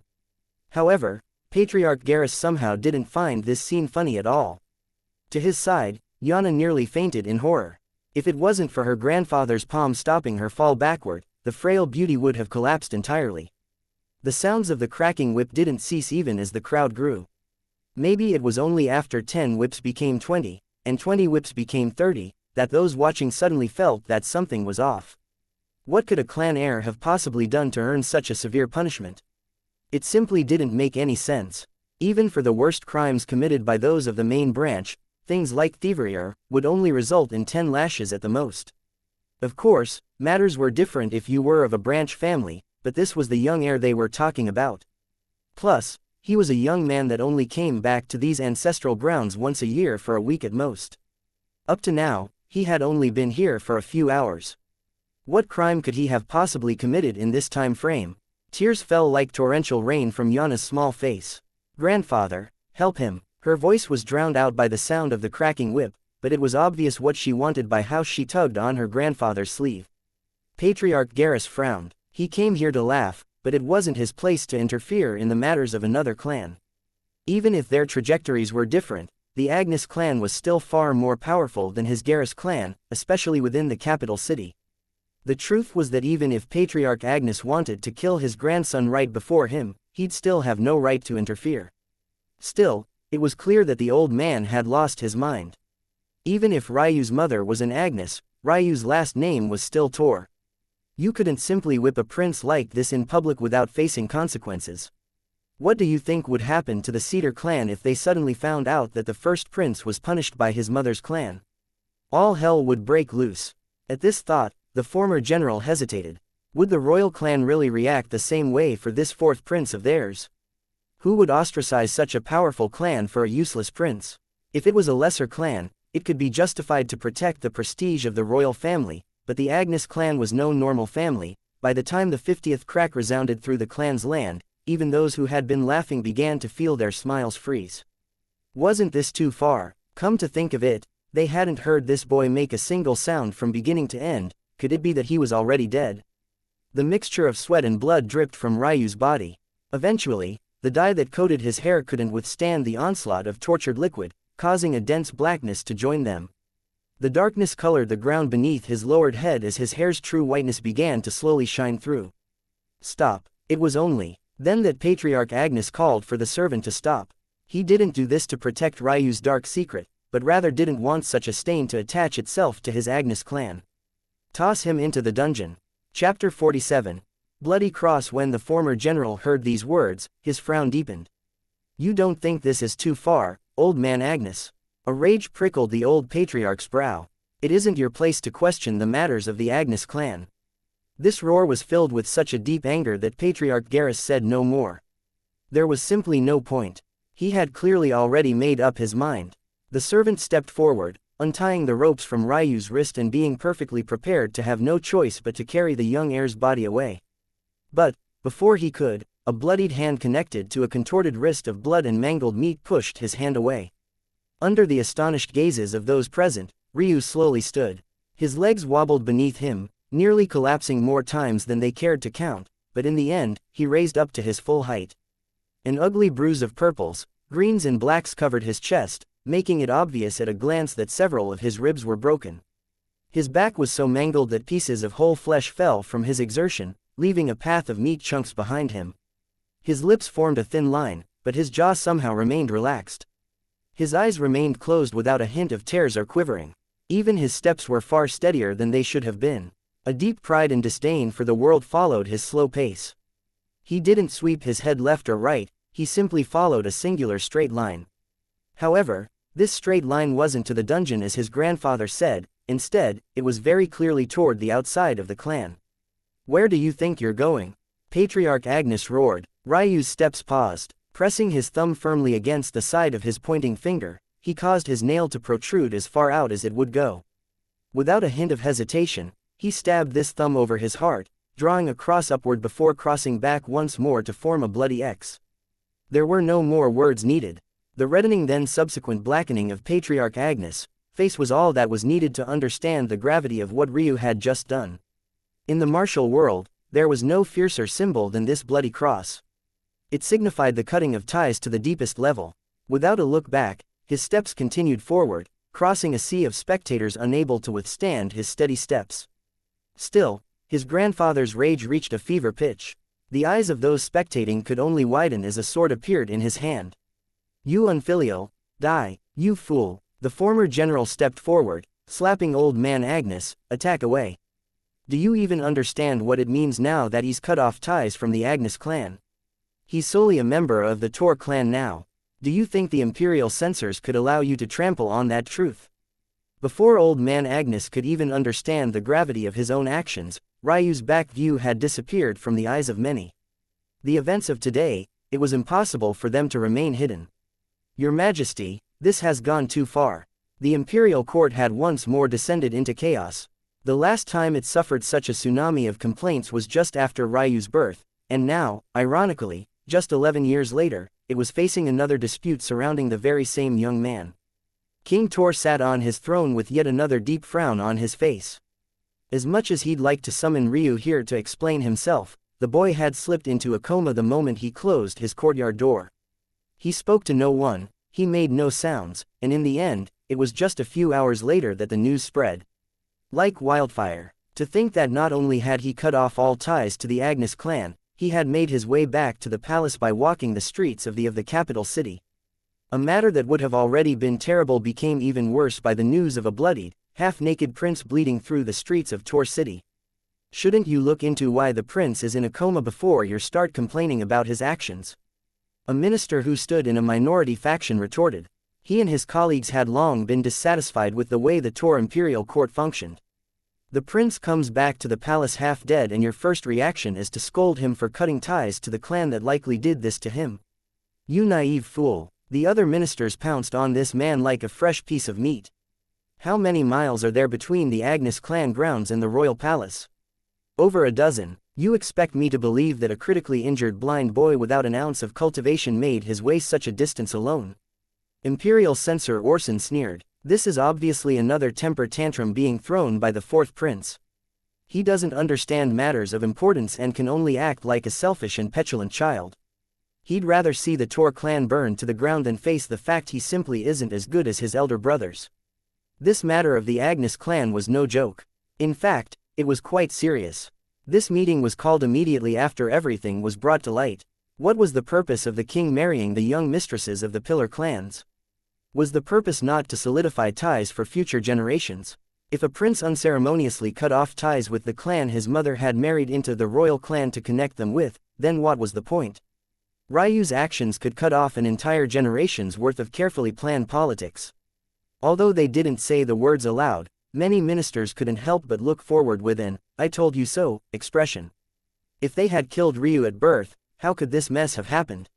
Seeing his moment to shine, Imperial censor Briggs' round belly rippled, swooping in at the key moment once more. I believe that with these events, we're justified in accepting the proposal of the Lantas and Viri kingdoms. Your Majesty, we've given the fourth prince enough leeway and he's responded by slapping our faces. There's no need to stall the very first county kingdom coronation game for his sake. Imperial censor Digby sighed, his old frame shaking while a flash of killing intent emitted from Imperial censor Orson. A moment of silence washed over the court as they all looked toward the king. Chapter 48. Death Date. The king sat silently, his forehead practically glued to his hand as he stewed. Just days ago, news of the destruction of the Natural Order sect took the kingdoms by storm and was obviously not a matter that could be ignored. Although the various clans and sects were hesitating with the immortal plane in mind, everyone was very much aware of the fact everything was now working on a very fast timeline, one that was taking them all for a ride. When the kingdoms learned of the reason behind the Natural Order sect's destruction, they felt emboldened. Not only did this news likely mean that their other sects weren't in danger, but it also proved that it wasn't their fault that the Or's kingdom lost their backer. With these reasonings in hand, the kingdoms felt justified in splitting the resources of the Natural Order sect among them, but there were a few problems that still lay in wait for them. For one, although they dared to split the resources of the Natural Order sect, they didn't dare to do so while stepping outside the rules set by the immortal plane. Since the Natural Order sect had been destroyed, this meant that the matter of splitting their resources was entirely left to the secular world. This was because it was Or's kingdom, a secular world construct, that was defending this now abandoned land. Essentially, this meant that remaining sects could only have minimal involvement in the coming events. Secondly, they were on a timeline. King Ors was already very close to the spiritual severing realm. The moment he stepped into this realm, all of their planning would be for naught. As for the reason this was true, it was simple. If the resources of an entire sect were suddenly funneled into the secular world, not only would the three remaining sects be unallowed to retaliate, but the Or's royal clan would suddenly become far stronger than their respective kingdoms. Although it was true that even if this came to fruition, the Or's kingdom would never take the initiative to attack three enemies, it would be more than enough to hold them off until the sect could be rebuilt. Simply put, if King Ors succeeded, the Or's kingdom would gain great power while still following the rules imposed by the immortal plane. At the same time, the sects would be unallowed to interfere since Or's kingdom would still technically be part of the secular world. The only caveat would be the King Ors also wouldn't be allowed to interfere directly. If these events occurred in this way, it could actually become a blessing for Or's kingdom. Thirdly, and maybe most importantly, if they wanted to band together to deal with Oak's kingdom now, they had to minimize as much infighting among them as possible. The only way to do this was to decide a method of splitting their treasures without causing internal disputes. And this was where the Co-Kingdom coronation games came into play. According to the plan, the kingdoms would introduce their coronation games together, allowing all of their heirs to compete with one another. This would work out perfectly since all of their heirs would be 18 long before King Ors was estimated to break through. Plus, with the competition that often occurred between these four kingdoms, this seemed like a logical next step. None of them believed the Ors kingdom would reject this chance either. This was because after the Natural Order sect was destroyed, their fate took a massive hit. If nothing was done soon, they would begin experiencing terrible natural disasters in the coming years. However, if they did well during these games, then they'd be able to raise the confidence their citizens had in them and their future. The final step of this plan simply relied on the rankings. Simply put, they'd give the Ops kingdom a lane for survival. If they placed first amongst them all, then their kingdoms would back off and never think of the Natural Order sect's resources. However, if they placed anywhere but first, the treasures would split 4 ways based on rankings. This way, a war didn't even need to be fought. Still, there was only one problem: these events had to take place before King Ops' breakthrough, or else it would all be meaningless. And unfortunately for Ryu, he was by far the youngest of the royal clan heirs. While all others would reach the 18-year-old threshold, little Ryu wouldn't. When some ministers raised this issue, they were received with disdain. So what if the coronation games were supposed to happen when one turned 18? Did anyone here believe that Ryu would be able to improve enough to have any sort of mark with just an extra few years? Raising this point was laughable.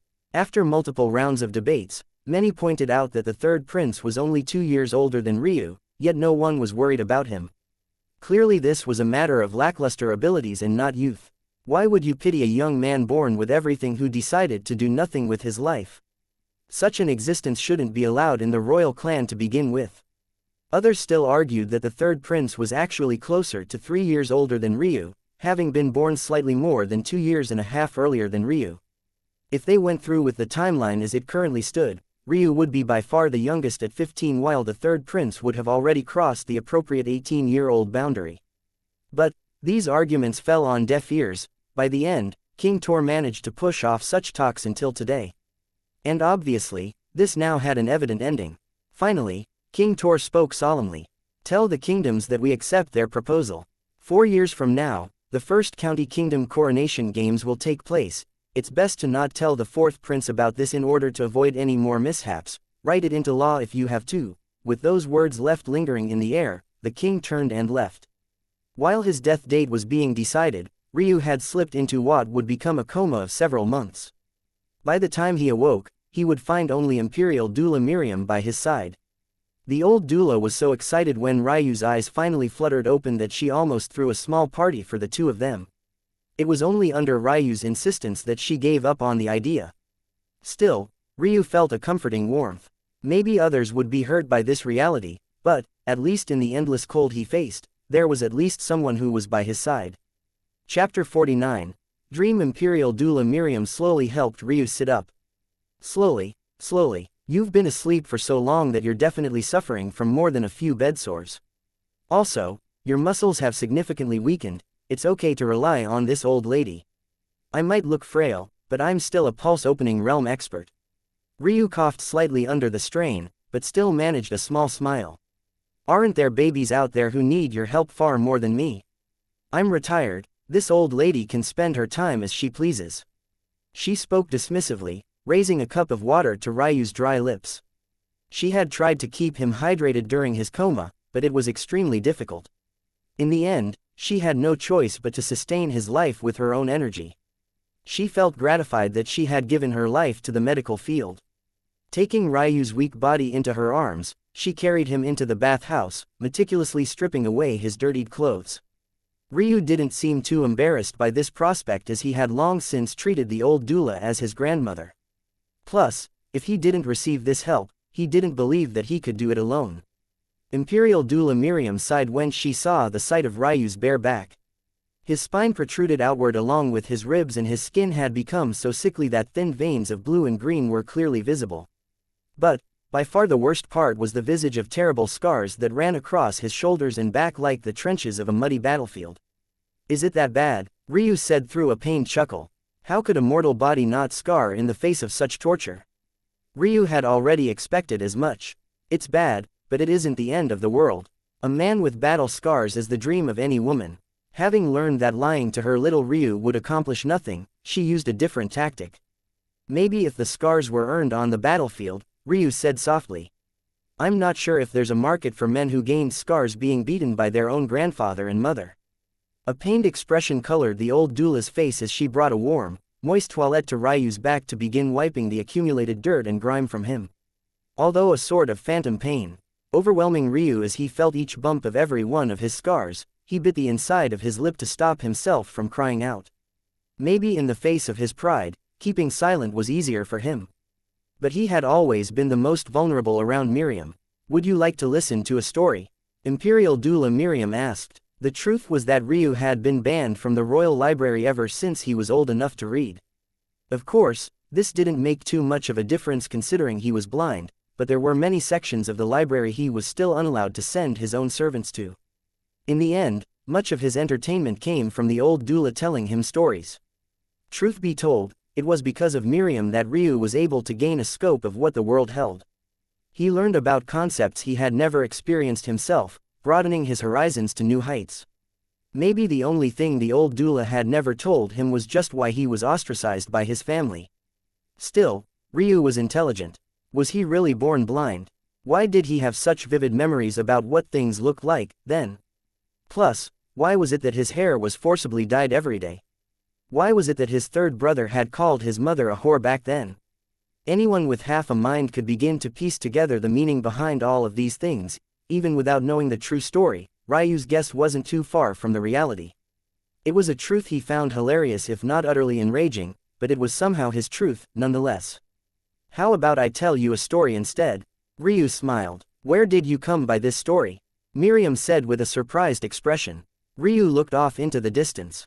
While he was in his coma, he had had a dream so vivid that it almost seemed real to him. But, when he awoke, he was slapped with reality. How could such a perfect life be his own? What a joke. But, he felt that if he didn't speak this dream aloud, it would disappear from his mind forever. If that happened, Ryu didn't know if he'd survive.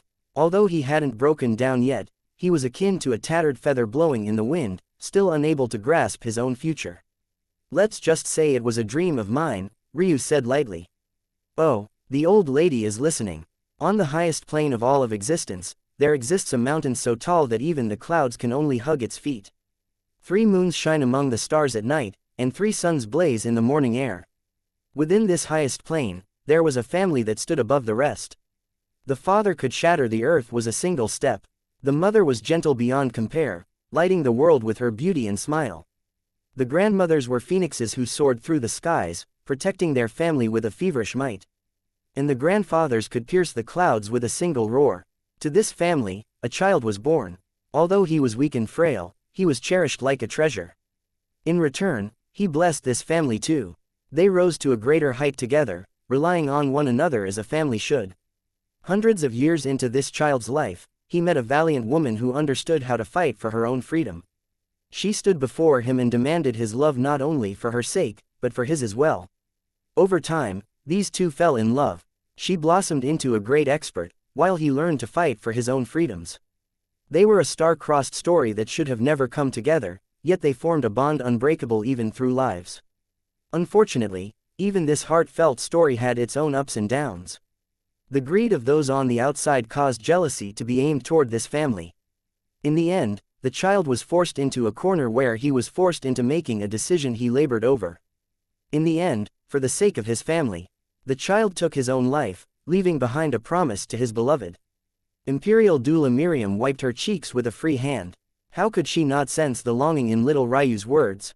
Call me Granny Miriam from now on, okay. Chapter 50. Mental realm. Soon, time began to crawl forward once more, drying the tears Imperial doula Miriam cried over Ryu's story. Neither knew the ending to the story, but they both wordlessly accepted its importance. Over the next few months, Ryu never left his courtyard. Although this was completely by choice, it was likely that even if he had wanted to, he couldn't have. The situation with the Agnes clan eventually became a story of old, but the consequence resulted in Lilani being demoted once more to the role of third concubine. It was no surprise that Patriarch Agnes threw yet another fit over this matter as well.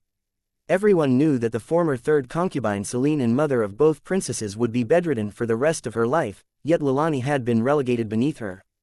To make matters worse, Leilani had birthed the king a son. Within the martial world, and especially within ruling kingdoms, the value of a son far outweighed that of daughters. The act of demoting Leilani was not only a slap to her face, but a resounding one to Ryu's as well, if he cared, that is. During this time, Ryu was in a world of his own.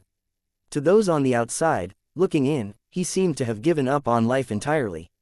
He hardly spoke, he would spend days on end meditating without pause, and he even seemed to reject any modicum of love that wasn't from Imperial doula Miriam. Of course, his elder sisters visited him every few months when they could, but these visits grew further apart as their children grew. Ryu's little niece and nephew of course went through their own awakening ceremonies, and since this was such an important time for their growth, they could no longer leave the sect as they willed.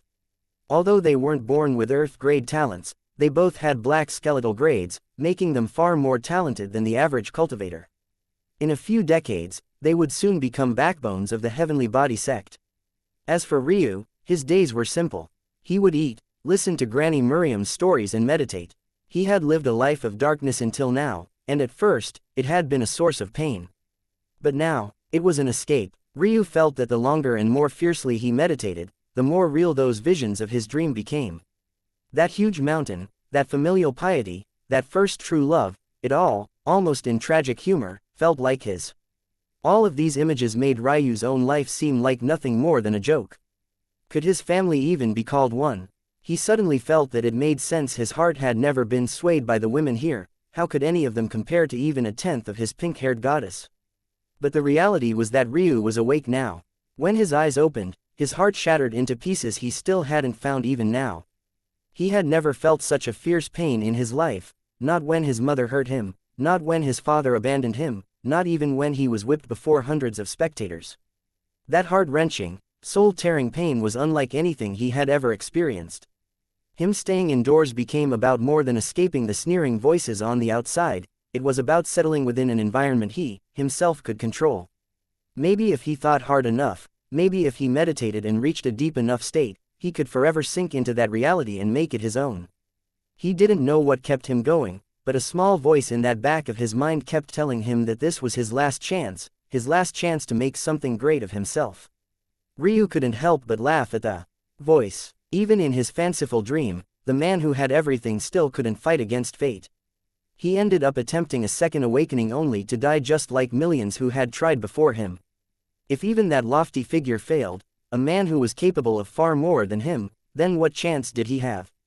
Still, Ryu kept going. What else could he do? In truth, he still aspired to be like the man in his dream. Although the man failed, he was still brave enough to fight against his circumstances, something that Ryu himself couldn't boast. Even so, Ryu decided to do what he could. Through meditation, Ryu's mental realm unknowingly grew stronger and the memories of his dream grew more vivid. His daily meditation, something he had been doing since he was a toddler, suddenly became the sweetest part of his life. It was only during those sessions that he could relive that Ryu's life, to feel as he did, to love as he did, to smile as he did.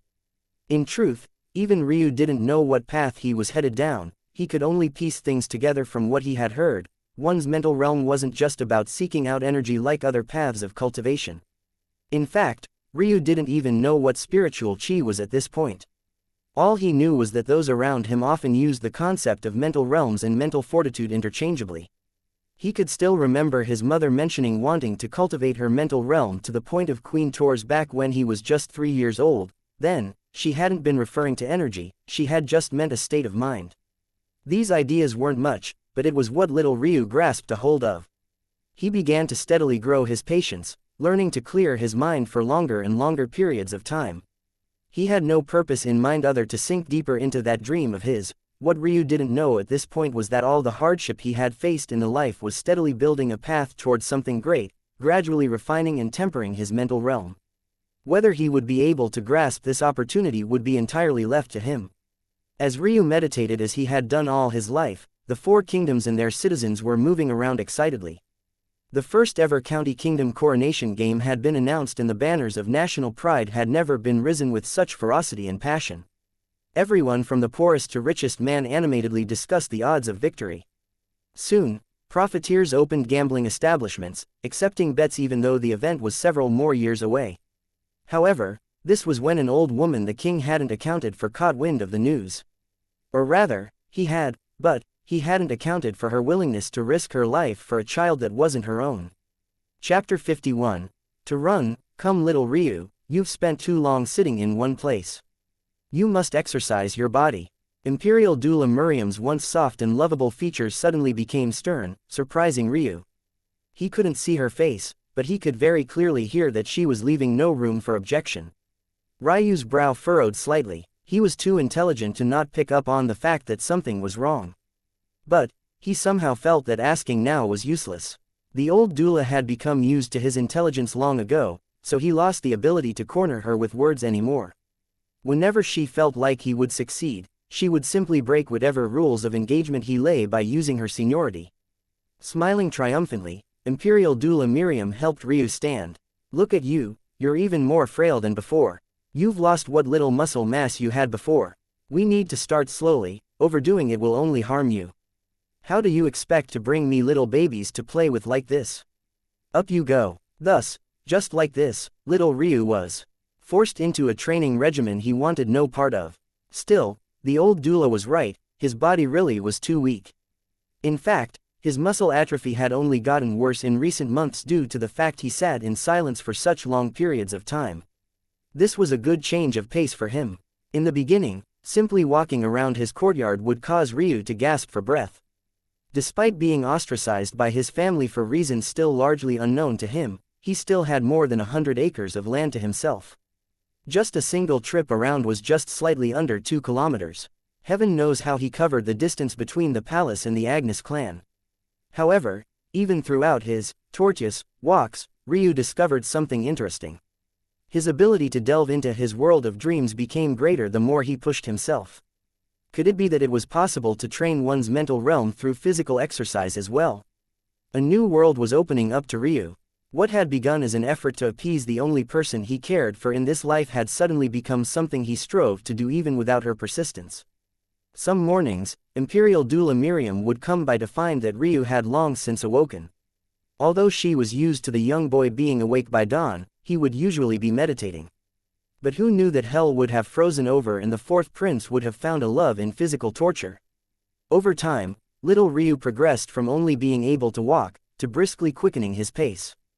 Eventually, he could just barely manage a light jog for a few minutes before collapsing. It wasn't long before Ryu learned that there were ways to push his body to its limits without physical training. Sometimes he would see how long he could go without sleep, other times he would wake up before the moon set to jump into the ice-cold waters of his property lake. As though this wasn't enough, he would even fast for weeks at a time, wondering what limits his body could endure. Truth be told, if it wasn't for Imperial doula Miriam's care and experience in the medical field, Ryu would have long since passed the point of no return. The kinds of things his mind was prepared to do weren't the sorts of things his body could survive. You must understand, little Ryu. Growing stronger is just as much about rest as it is about work. A body can only grow with time. In the same vein, there needs to be a balance between all things. Strength is just as important as flexibility. Under normal circumstances, Imperial doula Miriam would have stopped Ryu at all costs, even if it meant tying him up.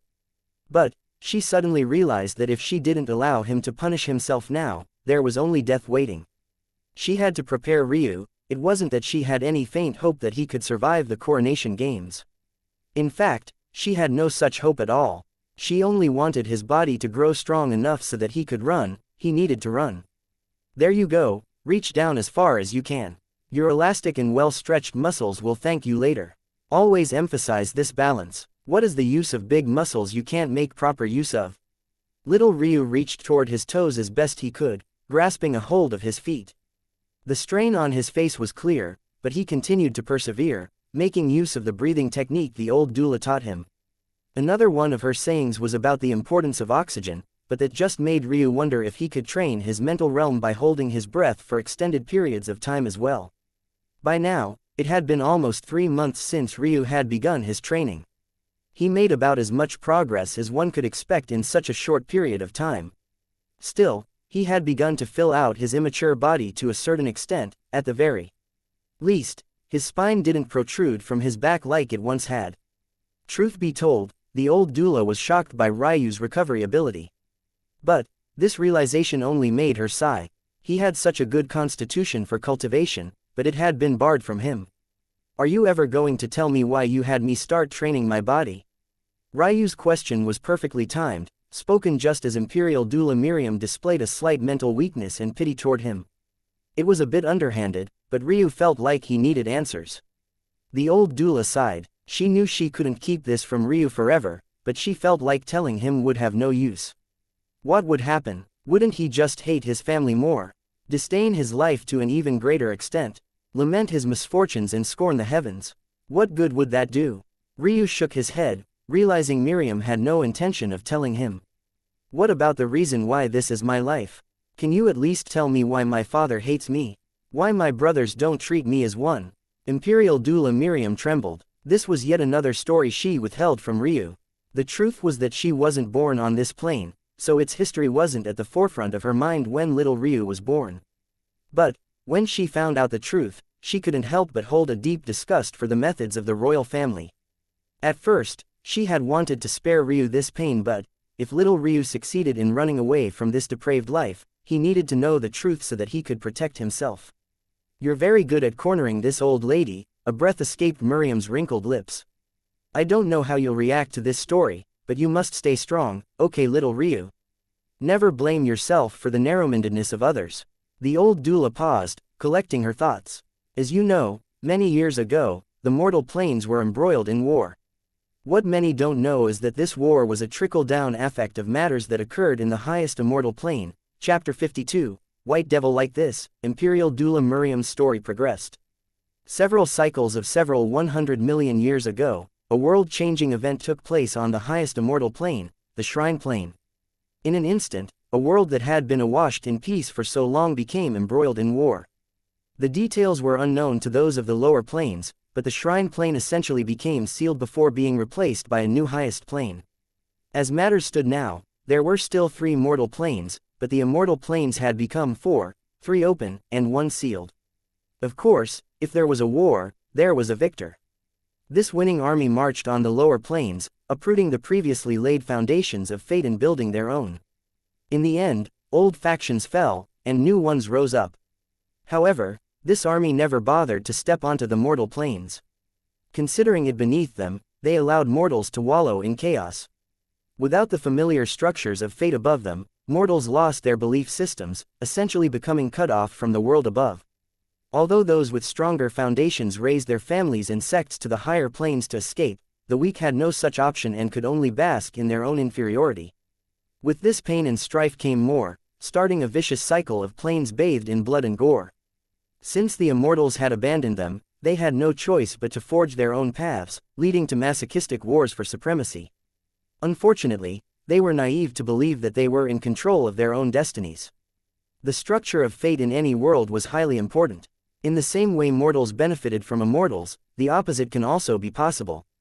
It was because of this truth that while some immortal clans and sects couldn't be bothered to care about those of the mortal plane, others had eyes that flashed with greed, realizing that there lay an untapped reservoir of potential. This shift in thought came with a time the competition within the immortal plane had reached a new height. With so many scrambling to enter their realm, the concentration of clan and sects far outweighed the concentration of resources. As a result, the mortal plane became a potential breeding ground. Stories of virgins with special skeletal grades being whisked away became a matter of daily life. Oftentimes, cults and religions would be formed, forcing devotion upon large groups of weak people in order to propagate faith. At the same time, those who were arguably the most vicious made empty promises of grandeur, only to destroy the hopes and dreams of those unlucky enough to believe their words. The concept of fate and faith was vast. But the simplest truth was that it heavily relied on strong feelings of emotion. This said, which was easier? To elicit feelings of true loyalty and love, or to provoke feelings of deep animosity and hate? The answer was obvious. With the previous structure of the martial world, those on the above immortal planes placed restrictions on the abilities of higher planes to influence lower ones in this way. Instead, Higher immortal planes usually created subordinate clans to slowly foster feelings of loyalty and steadily grow a sustainable source of faith. However, the victor of the war didn't care for such things. The victors believed that the marital world was an inherently cruel world. How had their ancestors defeated the ancient beasts? Was it not through absolute strength? The stars foretold of a great calamity, the likes of which humans wouldn't survive unless the weak were weeded out. This star reading wasn't a new one. The return of the ancient beasts had been telegraphed for several eras already. The problem was that no one knew when it was coming. Still, that didn't stop the victors from approaching the matter in their own way. How could anyone refute them? Had they not overthrown the previous system with their own power? Had they not single-handedly ended the Golden Era to usher in the Martial Era? Their power was undeniable, their fists were the largest, so was it not logical that they were also correct? If the previous system was so great, why did it crumble so easily? With these new beliefs in place, the mortal plane had no choice but to suffer. However, this new philosophy brought about an unexpected change. After several billion years of being suppressed, mental realm masters finally made a reappearance. Now that the stigma around foul methods had been removed, at least when they occurred out of sight, they came back in full force, establishing some of the most powerful clans, sects and factions the martial world had to offer. As could be expected, one of these clans wreaked havoc on the mortal planes. Their cults and religions shone the brightest. After all, they could manipulate the very minds of their victims, making them truly believe that the bad done to them was actual good, while the vile will of their clans would actually be beneficial to them. Even to this day, stories of their horror still survived. Tales of daily public executions and tortures, of live mass burials, and of families turning on one another in murder and bloodshed. Some said that the various cults became incestuous hubs, birthing deformed children to display as though they were some sort of circus act. Others said that these deformed children were actually taken as newborns to be tortured. Their limbs were slowly pulled apart, causing grotesque contortions. Their eyes to gouged out and placed into newly cut and unnatural holes in their bodies, then reconnected via disturbing medical techniques. Certain few even recollected stories of such newborns being sewn together to forcefully live the rest of their lives conjoined. The reality of the matter was that not just one, but all of these stories were true. These were the dark days of the mortal realm, a darkness that pervaded all three planes. Some believed their remnants still remained in the form of small factions in abandoned ruins. These scum were known as the White Devil Cult. A sad expression colored her features as she gently grasped Ryu's hand. Aside from their overwhelming mental realms, their only markers were their white hair and silver eyes. The answer was now obvious. If the people came to know that a prince of their kingdom looked like those who took the head during the darkest times in their history, how would they react? Maybe they'd start to question if those dark days were back. Maybe they'd think that his mother had had an affair behind his father's back, along with a myriad of other things. There was no way their fate could survive this. Ryu couldn't help but release a sad laugh. Chapter 53. Run 1. After listening to Imperial Doula Miriam's tale of the history of the mortal planes, Ryu put the thought of ever reconciling with his family to the back of his mind.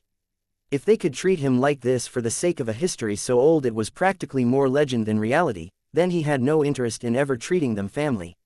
In truth, Ryu knew that his ostracization was related to his appearance, but he had always framed it in a fashion that placed the blame on his shoulders. Maybe he had a disease that wouldn't allow him to live for long, so despite his talent, it didn't make sense for him to become king. Or, maybe his mother had fallen in love with some unknown man who passed on the genes to give him this appearance. The imperial censors would have likely hidden the truth for the sake of saving the king's face. Although that also wouldn't be his fault, at the very least he could understand the concept of a child bearing the sins of his parents. But this reason was unacceptable to him. To bear the sins of not his own mother or father, but the sins of disgusting, vile human beings of an era long past. How could you subject a child to such a thing? For the sake of your kingdom. What was a kingdom worth if it was built upon a foundation of foolishness? Ryu channeled all of his frustrations into deepening his mental realm.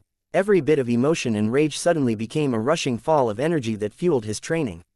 Even without truly understanding what he was doing all of this for, he still found himself wholly willing to give his everything, if for nothing else but to forget his own cruel life. Over the next 2 years, although Ryu was nothing compared to cultivators, he had diligently trained himself to a top percentile of mortals his age. In addition, as his 13th birthday approached, his frame began to fill out as well. He stood at just over 1.85 meters tall. His back and shoulders had widened, and his legs had a slender, but explosive strength to them. By now, he could consistently run a mile in under 4 minutes, something that should have been impossible for a normal mortal who hadn't reached full maturity. It was clear that his disposition for cultivation was shining through even without his meridians being awakened. However, aside from physical feats much like this one, Ryu was more enamored with his ability to conquer mental barriers. Accomplishments related to how long he could hold his breath, go without sleep, or meditate in total stillness were still matters he placed above all else. During this time, by his side, Imperial Doula Miriam remained his ever-caring helper. It was her who reminded him of the importance of rest, and it was also her who diligently planned his meals. The palace chefs raised eyebrows when the fourth prince, who had always eaten so little, had suddenly become akin to a ravenous beast. They even thought that the old doula was hoarding food until it was confirmed that the fourth prince truly did eat it all. Although his family was terrible to him, it luckily wasn't to the point of starving him. The king didn't care for such small matters related to the palace food budget, nor did the imperial censors dare to step over their bounds any more than they already had. They could already feel that King Tor was losing patience with them more and more by the day. It was clear that while they thought they were being clever in their slow power grab, the king saw right through them. Just like this, little Ryu continued a lifestyle that would have been monotonous to anyone else. However, it was his escape. As the days passed, his dreams became clearer. The once vague faces became etched in reality, while the names he hadn't been able to label before were now all he could refer to them as. Subconsciously, he began to detach himself from reality. He could no longer see King Tor and third concubine Lilani as his parents. Their, albeit small, places in his heart were replaced by a valiant red-headed man and a gentle white-haired beauty. During dark nights when Imperial Doula Miriam would come to check on him, her old heart would break when she heard him mumbling, "Mother," and "Father," in his sleep. Still, she could do nothing for him but tuck him in a little tighter and stroke his hair. On the day little Ryu learned the name of the pink-haired beauty, he smiled the first genuine smile of his pitiful life. He almost berated himself. How could he forget her name? The name of the woman he loved most in the world. It wasn't until after Ryu had that thought that he blinked himself back into reality and chuckled bitterly. He had almost thought that that dream was his real life for a moment. How could such a perfect woman fall for him? He was a mess. Another year passed and Ryu approached his 14th birthday. Like they did every year, he expected his elder sisters to visit for that day, but this didn't liven his mood. For the past 2 months, he had reached an insurmountable bottleneck. No matter how hard he tried, he couldn't improve any of his personal bests. It was as though he had reached the limits of his mortal body. But he felt like this was nonsense. Although he didn't know what skeletal grade he was born with, he was certain that it was at least of the black grade.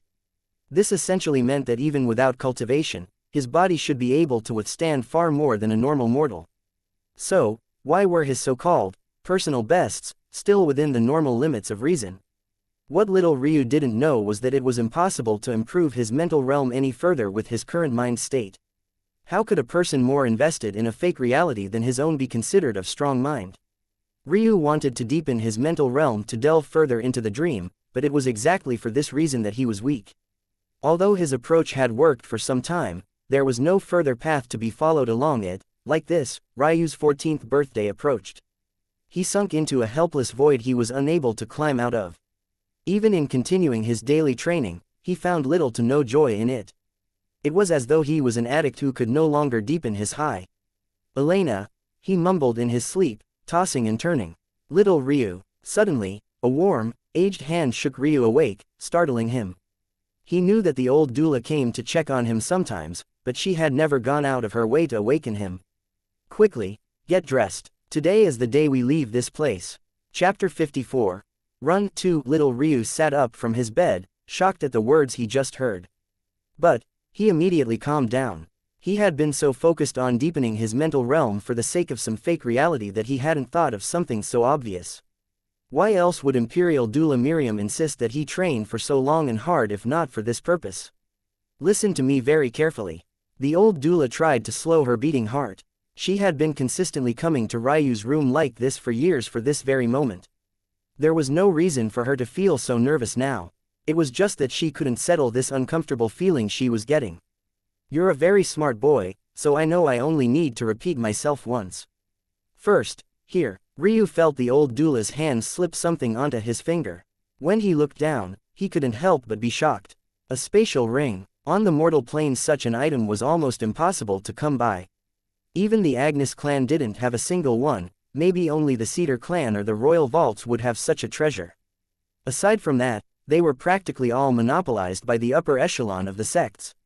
Inside of this ring, there are provisions for exactly half a year. Don't worry, I've already taken into account your increased appetite and any further increases it might have. I believe that with your intelligence, this is all the buffer you'll need. But, just in case, I've added enough dry rations for an addition 3 years and enough water for 5. The old doula, despite knowing that they should be safe, spoke incredibly quickly, unable to stop her beating heart. The next thing you need to note is that I've written the formula for Meridian Awakening ceremonies for you, and I've also left my cultivation technique within.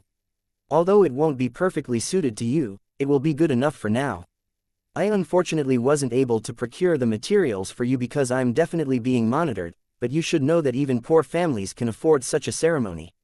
With the money I've left you, you'll be able to pay for thousands if you so wish. Fourth, I've left a map of the kingdoms for you. I know that you are blind, but your senses have always been sharp. The map is within what a sect would call a memory jade. I've told you stories about them before, so you should understand how to use them, correct? Ryu nodded stiffly. The old doula had told him such stories before. These magical jades could hold images in vast stores of memories. Even if Ryu was blind, it didn't matter. The contents would be projected directly into his mind. If he coupled this knowledge with his senses, he'd have an idea of the general directions he should head in. Fifth, I've left a mask for you as well as more than enough hair dye to last a lifetime.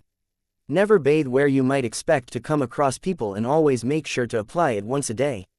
Miriam heavily emphasized this point. Since Ryu was blind, how could he see when his true color was beginning to shine through? The only way to combat this was to apply the dye regularly. The sixth is maybe the most important. You will never be safe on this highest mortal plane. I'm certain that the Tor royal clan will do everything in its power to find you. You must understand how to remain safe. Avoid large cities. Don't trust anyone, and sleep only in places you have multiple avenues of escape from.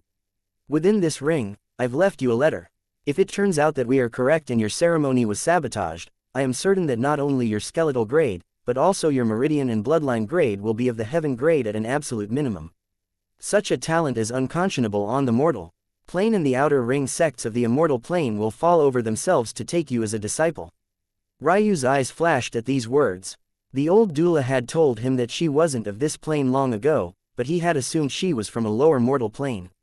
Could it be? As though reading Ryu's mind, the old doula shook her head. I am from the middle mortal plane. In fact, both me and my twin sister are. We were born with a special category of skeletal grade dubbed as causal fate. It's a bit difficult to explain in a few words, but essentially, unlike others, the actions each of us takes have a direct and obvious effect on the other.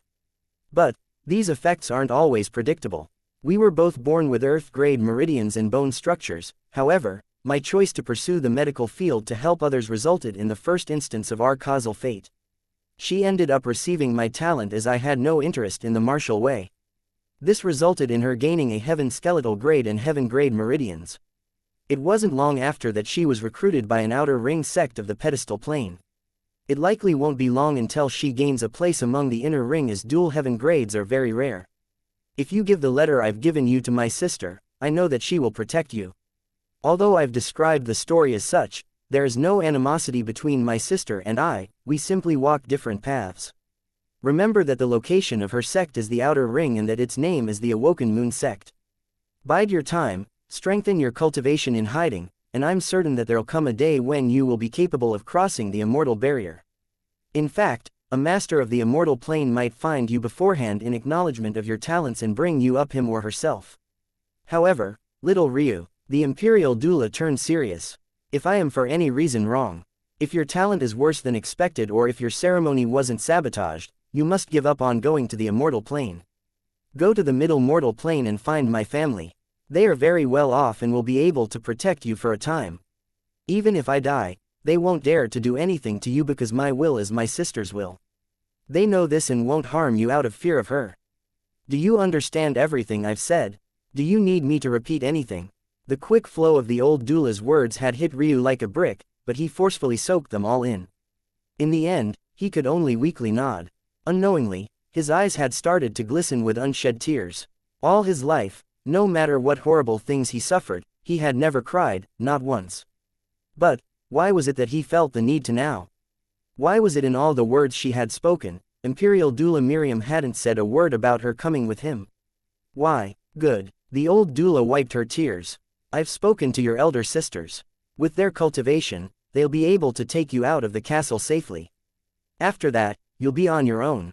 Wait, what? Little Ryu froze, his eyes icing over. I said I've spoken to your elder sisters. They're the only ones who've still shown care for you. A mournful croak escaped Ryu's lips, his voice almost sounded like that of a dying animal. Run, run as far as you can. Now, Chapter 55. Run. 3. Ryu grabbed Imperial doula Miriam's body. He didn't stop to think for a moment that this frail old lady was actually far more powerful than he was. All he could think about was escaping as quickly as possible. In her confusion, the old doula didn't even remember that she could easily shake the little boy's hand from her wrist. Completely fallen into a daze, she could only follow as they ran out the back door of Ryu's room, sprinting across the bath hall, through the green house, and into the large expanse of his personal backyard. It should have been a beautiful scene. With the moon and stars shining in the sky above, the lake just across from them gently flowing in the cool night air, it should have been exactly that. But, it wasn't. Ryu's senses were immediately blocked by 6 individuals, 4 he recognized by their breathing and gait, but the other 2, he had never met before, that, he was certain of. Despair built up within Ryu's chest, a heavy feeling of weakness overwhelming him. No matter how deeply he tried to breathe, it didn't seem like enough. It was as though his lungs had shriveled to a third of their size, blocking him from the sustenance he needed. His grip on the old doula's wrist tightened, but he didn't know what to do. No matter how intelligent he was, his experience was nearly zero. He had no real-world knowledge, nor did he have any real training. Even if he did, of the 6 that stood before him now, 4 of them had cultivation. For a mortal like him, what chance did he stand? Suddenly, a lewd laughter came from one of the 2 Ryu didn't recognize. He was a handsome young man who wore a perpetual slanted smile on his face that tore apart his facade of elegance. His features were also overly pale, as though he hadn't seen the light of day all his life. It was shocking that a person with such an appearance could have any cultivation to speak of at all, yet, he did. Why do they look like a pair of lovers escaping into the night to elope? Don't tell me your little brother has such a perverted fetish, Brother Amory. You haven't been doing your duty as first prince if you have such things going on right under your nose. The disgusting, lewd laughter continued. Its sound took over the whole of Ryu's senses. To him, there was only that laugh that filled him with a rage he was unable to vent. Your jokes are as crude as ever, Brother Atticus. Whether my 4th brother is having an affair with this old whore is none of my concern. By now, the old doula had frozen completely. Her aged and trusting mind couldn't comprehend just how this had happened. Hadn't she been careful? Hadn't she followed the same schedule for years, just for this day? What had gone wrong? Even until now, she hadn't doubted the elder sisters of Ryu. She couldn't comprehend it. As an older sister herself, she would put her life on the line if it meant protecting her younger sibling. She could never imagine that for the sake of some feeble empire, Ryu's 2 sisters who had always seemed to dote on him would do such a thing. To make matters worse, they were cowards. They didn't dare to come here to face the despair of a little boy and an old woman themselves. They were pathetic, spineless, worthless shells of a human being. It was at this moment that one of the 4 Ryu recognized and cleared his throat. This person was none other than Imperial Censor Orson. For the crime of attempting to kidnap a royal prince and shirking her duties as the Imperial doula, it has been decreed by His Royal Majesty that Miriam Varson will be hereby stripped of her title and privileges. Over the years, scheming had turned the black eyes of the Imperial Censor into beady, snake-like ones. Even his voice made Ryu, who was already falling into the pits of hell, feel an added chill. Clearing his throat once more, the censor continued. After a thorough investigation, it's been found that the king's early infertility and inability to give birth to a son was tied to this former doula's dereliction of duty and horrid malpractice. This increases her sentence to 20 years of seclusion within the palace's ice dungeons. Ryu's trembling increased as tears fell from the old doula's wrinkled face. She seemed to age several more decades in an instant, all her remaining energy leaving her like a fleeting fragrance in the wind. The conclusion of this investigation found traces of poison connected to the fourth prince's birth.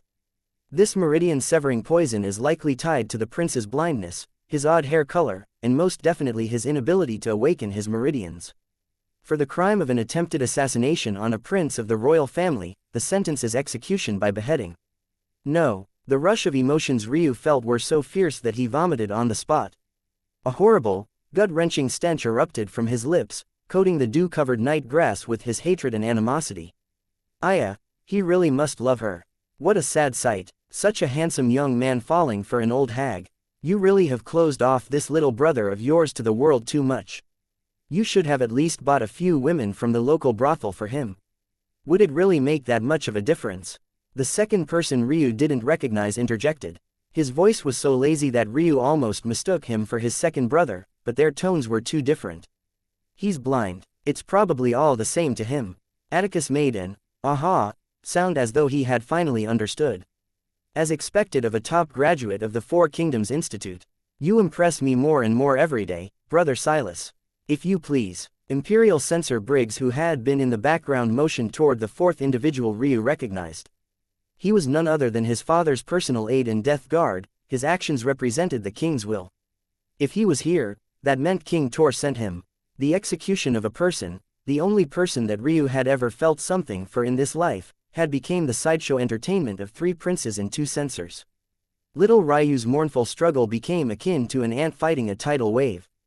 The old doula was ripped from his hands. He tried to stumble forward to grab her back, but he found himself flying through the air, having been slapped away by his father's death guard. Non-existent stars shone in his eyes as the world spun. Before he realized what had happened, he found himself lying on the ground. The only sound other than the ringing of his ears were the muffled struggles of the old doula. Chapter 56. Kill, stop. Ryu roared, standing as swiftly as his concussed body would allow. Imperial doula Miriam's twin sister is an immortal cultivator. Killing her is a mistake. The six froze. It didn't sound like Ryu was lying, despite the fact such a desperate situation was conducive to one, oddly enough. However, this pause was only for a moment. Prince Atticus' lewd laughter filled the night air once more. I was wondering how an old bat seduced such a young man. Did you woo him with your fanciful stories of grandeur? What a joke. As for Prince Silas, his lazy expression upturned into a slight smile before it disappeared. Ryu's body shook violently, the pain in his head doubling, then tripling as his veins pumped with rage. It was then that he thought of the spatial ring. Not only was it a rare treasure, the space within it was large enough to hold enough rations for years. From what he knew, this was impossible for a normal treasure. Shouldn't this be proof enough? However, before he could make the attempt, the weak voice of Imperial doula Miriam called out. The frail old woman was forced to kneel to the ground, her graying hair held back by the Tor clan death guard, Bishik. It didn't seem to matter to him who his victim was. His black cloak simply continued to whip in the air like the call of the Reaper, waiting for the Imperial Censor's execution order. Little Ryu, that's enough. Blood flowed from Miriam's scalp as clumps of her hair were pulled too far back. Although she was a pulse-opening expert, how could the death guard of the royal clan be any lower than the chi refinement realm? You were right to never call me Granny Miriam, it's not a title this old woman deserves.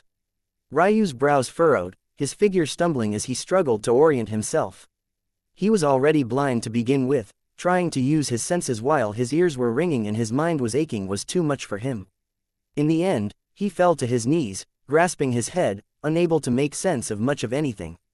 Whoa, hold on. Atticus waved the Imperial censors off as they prepared to order Bishik. Can't you see a touching drama is playing out? Grab some snacks and enjoy. The Imperial censors who were about to give the order froze, unsure of what to do. Although they were high-ranked, they were still below the princes of even other kingdoms. They couldn't simply ignore the prince of the Lantis kingdom because they wanted to. Unfortunately, when they turned their gazes toward the first prince for help, he only shrugged. It didn't matter to him one way or the other. You mustn't shed tears for me. The old doula's words croaked slightly, but she tried to remain firm. I'm only a hypocrite who facilitated your suffering. Little Ryu shook his head fiercely, trying to get rid of his concussion by sheer force of will. But, he was a mere mortal, how could he do such a thing? No level of mental realm would allow him to succeed. His body was simply too weak. He was too weak. No, no, Ryu mumbled, trying to speak coherent words. Yes, the old doula said sadly. I am indeed guilty of the crimes they've accused me of. Although I wasn't involved with this so-called meridian-severing poison, did you believe you were born blind? Ryu froze before his body shivered from head to toe. Tears uncontrollably fell from his eyes. A young man who had never cried, a young man who suffered through the hate of his father, the disdain of his mother, and a humiliation of a lifetime, unleashed a flood of emotions he could no longer control. His stomach heaved and crawled, his whole world upturning with a single sentence. It was I who blinded you, little Ryu. Hate me, burn your memory of a kind old lady in the pit of your stomach. Replace it with rage, make me a devil. But, never shed tears for me, I don't deserve it. AAAANNNNDD scene. Atticus clapped. See, wasn't that perfect? Almost as soon as Atticus' words fell, so did Imperial Doula Miriam's head. Ryu's shrill cry shook the palace grounds, quaking the earth and reaching toward Tor City. His anguish was so fierce that vessels within his eyes ruptured, causing a murky red-black to coat his cheeks. The first prince looked down at this younger brother. All throughout his early life, he had always thought that Ryu would grow to be greater than him. His mother had constantly pushed him to avoid that future, but look at the state of things now. He would one day rule a quarter of an entire plane while this younger brother of his had become this pitiful mess. Your time to die isn't just yet, he thought to himself. He didn't waste his words on Ryu, nor did he go out of his way to humiliate him. By now, he felt that it was far beneath him. Ryu simply wasn't worthy of even his disdain. The group of 6 left one by one, Prince Atticus and Silas walking with content expressions on their faces, as though they had just finished watching a 5-star play. As for the decapitated body of the old doula, none cared for it. Eventually the servants who handled the upkeep of the 4th prince's courtyard would handle it. Why would they dirty their hands? Ryu didn't seem to notice their departure. In fact, he couldn't feel much of anything. He was completely broken. He tried to crawl toward what remained of the old doula's body, but his hands ended up sinking into a thick and pungent crimson liquid. By the time he steeled himself and made it to the side of her now cold and rigid body, the morning sun was already high in the skies and the courtyard servants had already run away with scared expressions on their faces. Granny Miriam, Ryu had no more tears to shed. Whatever remained of him had dried, crusting over in a coarse salt. He tried to call out the name the old doula had wanted to hear so badly, the name even he couldn't explain why he had never used, but no matter how much he said it, she didn't come back. For the past 3 years, Ryu had done whatever he could to sink into another reality, to forget whatever this life was and live another. But, now, he understood that this was his only life. Kill. Almost a week later, sitting by the foul stench that remained of his Granny Miriam, these were the first words he spoke. Kill. He said it again, a slumbering giant trembling in his mind and soul. Chapter 57. Awakening. Ryu's head tilted backward, unleashing a roar akin to a dragon awakening from a deep sleep. Tor Palace shook violently, unable to withstand his unbridled rage. The dye that coated Ryu's hair incinerated to nothingness, revealing a streak of pure white that blinded those who looked directly toward it. At the same time, Ryu's bare and frail chest seared red, pumping with grotesque lines of blue-green that wiggled along its surface as though alive. Spiritual chi, for the first time in Ryu's life, rushed toward him like a fiendish hound. Blood vessels within his brain bulged with impunity, making Ryu feel that his mind was splitting apart into shredded chunks of meat. Without knowing it, Ryu had stepped along a path of incomparable danger. He had just attacked a pulse. Although he had failed to open it fully, the process of doing so, even partially, was a great detriment to his body as things stood now. One had to understand that the opening of pulses was something only to be done after completing what were called the 9 rites of the awakening realm. Of course, this so-called awakening realm was the very first step a martial warrior would take into the world of cultivation. When one completes their meridian awakening ceremony, they would be considered to have completed this first, and easiest, rite. Obviously, cultivation realms were meant to build upon each other slowly. However, Ryu had taken a 3rd step before even taking a 1st, a mistake that was only possible due to his blind pursuit of a higher mental realm. The pulse Ryu had stepped upon was known as spiritual entrance pulse. It was the opening of this pulse that allowed the cultivation of spiritual qi in its truest form. In fact, this wasn't a pulse those of the mortal planes ever bothered with because it was completely separate from qi realm cultivation. Instead, it was solely anchored in mental realm cultivation. Although it was possible to wield spiritual qi before entering this realm, it was to a finite extent decided by birthed talent and not hard work. Without even realizing it, the mental realm accumulation of 2 lives had pushed Ryu to this point. Whether it was him leaping over his final mental hurdle to kill himself for the sake of others in his previous life, or the constant humiliation and the death of his granny Miriam in this one, both had coalesced to push him onto a rarely explored path. The issue was that now, Ryu's unawakened body was now dealing with the opening of a pulse it wasn't prepared for. Even so, the momentum of his partial breakthrough alerted every soul in Tor Palace. Ryu was in no position to care. His blood vessels pulsed with an added vigor, having partly removed a blocker to its enraged flow. At this point, it was no longer just his head, but every portion of his body that was ravaged with this unceasing pain. His jaw clenched to the point where blood began to flow between his teeth even as his fingernails dug into the skin of his palms. As Ryu's skin grew redder, his body heat skyrocketed, shooting past levels of a normal fever and into a range that should have meant death to a mortal. It was at this moment that Ryu's slumbering soul stirred. No one knew what the true Phoenix God trial was. Even Ryu, who labored over millions of folklore, couldn't piece it together in its entirety. The only thing he became certain of in the end was that it was only possible to leap over this trial barrier by experiencing 3 forms of quintessence: life, death and reincarnation. Ryu's trial hadn't ended the moment he reincarnated.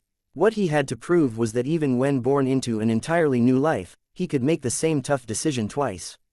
In his first life, he resolved to improve the lives of his clan and parents by any method he could before ultimately deciding to sacrifice himself for the slim chance that he could help them more. In his second life, he tempered himself through a decade of pain before finally resolving himself to fight against fate once more.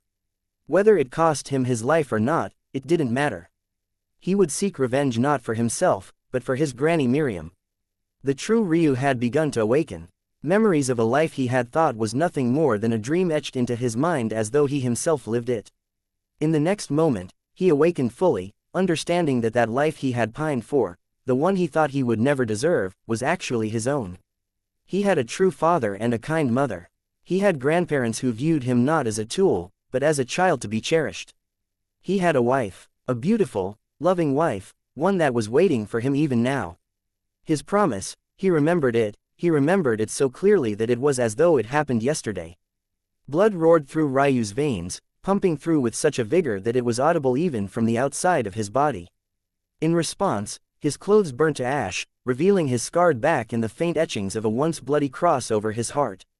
The moment Ryu's former soul awoke from its slumber, his spiritual foundation shook. As though calling the sky gods from above, clouds rolled over Tor Kingdom, blackening out the sun and sinking the capital city into a dense night the likes of which they had never experienced. Ryu's body began to glow. First, it was his skeleton, shining as though it was carved of the most precious gems. Then, it was his meridians. Their complex inner workings layered atop each other, widening and strengthening with each passing moment. Then, the cycle completed with his blood once more. 4 separate but wholly amazing bloodlines awoke from their sleep, quashing and destroying the inferior Tor blood that ran in little Ryu's veins. However, each and every one of those awakenings completely paled in comparison to the beast hidden deep within Ryu's spiritual foundation.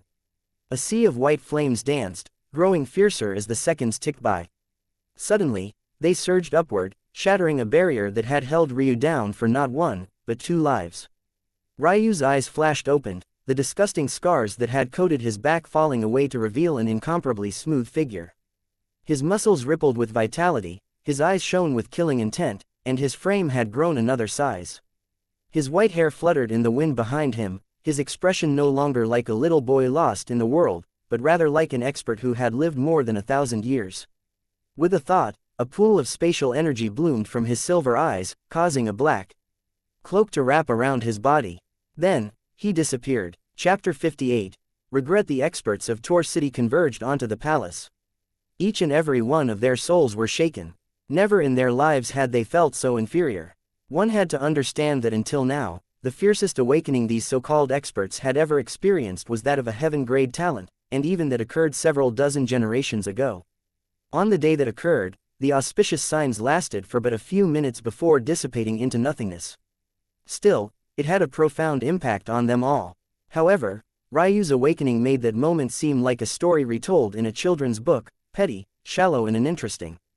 Even hours later, the dark clouds showed no sign of revealing the rays of the sun. In fact, Ryu's courtyard was in absolute shambles. How could the momentum of a talent meant to be born on the highest immortal plane be contained by the likes of a mortal plane? The king, his imperial censors, the pillar heads, the princes and even the king's wife and concubine stood in the vast wasteland that had once been Ryu's home. Aside from a stain of pungent, rotting blood that sat unscathed at its center, just a few paces from a now evaporated lakebed, there was nothing left. Not even Ryu's shadow could be seen. Of those in attendance, the only one who hadn't paled in fear was second Prince Jedrek, who had his usual lazy expression plastered on his handsome, but lanky, features. Ryu had left without a word. There was no note, no promise of revenge, not even a cold glare to hang their hats on. The only thing that replayed in their minds again and again was the enraged roar that shook the capital. It wasn't a roar of a defeated man, it was the roar of a man who had woken up, one that would destroy everything in his path for the sake of his goals. Not a single soul here didn't understand just how talented little Ryu was, but should it matter how talented a young man was if he was suppressed since his youth? How could he grow? Time and time again, they had stamped out his will to live. They tormented him, humiliated him, pushed him to the edge without regard for familial ties of love. Now, they stood trembling in fear. Cold sweats matted their backs and panic shook their souls. Not a single one of them could bring themselves to say a word even after several hours. At some point, the two princesses who had been preparing to head back to the sect, hoping to never have to come back and face their young brother, had no choice but to rush back. When they saw the scene before them, they instantly paled. They too had heard the roar and they too were members of the cultivation world. Did they need any of these things explained to them? It was in that moment that Patriarch Agnes lost his mind. What did you do to my grandson, you bastards? Was he not a cripple? Was he not unable to cultivate? Was he not useless? What did you do? The old man's words were like a puncture through an already unsteady dam, unleashing a wave of pain and blood. Third concubine Leilani could only fall to the floor, grasping her frail head as she seemed to age several decades in a mere moment. She could do nothing as her father was beaten savagely by the death guard Bishik. They hadn't believed in the little boy before, but now an incoherent regret caused them to lose touch with reality. If old man Agnes hadn't been restrained by the former general, it was certain that this matter wouldn't have ended with a mere beating.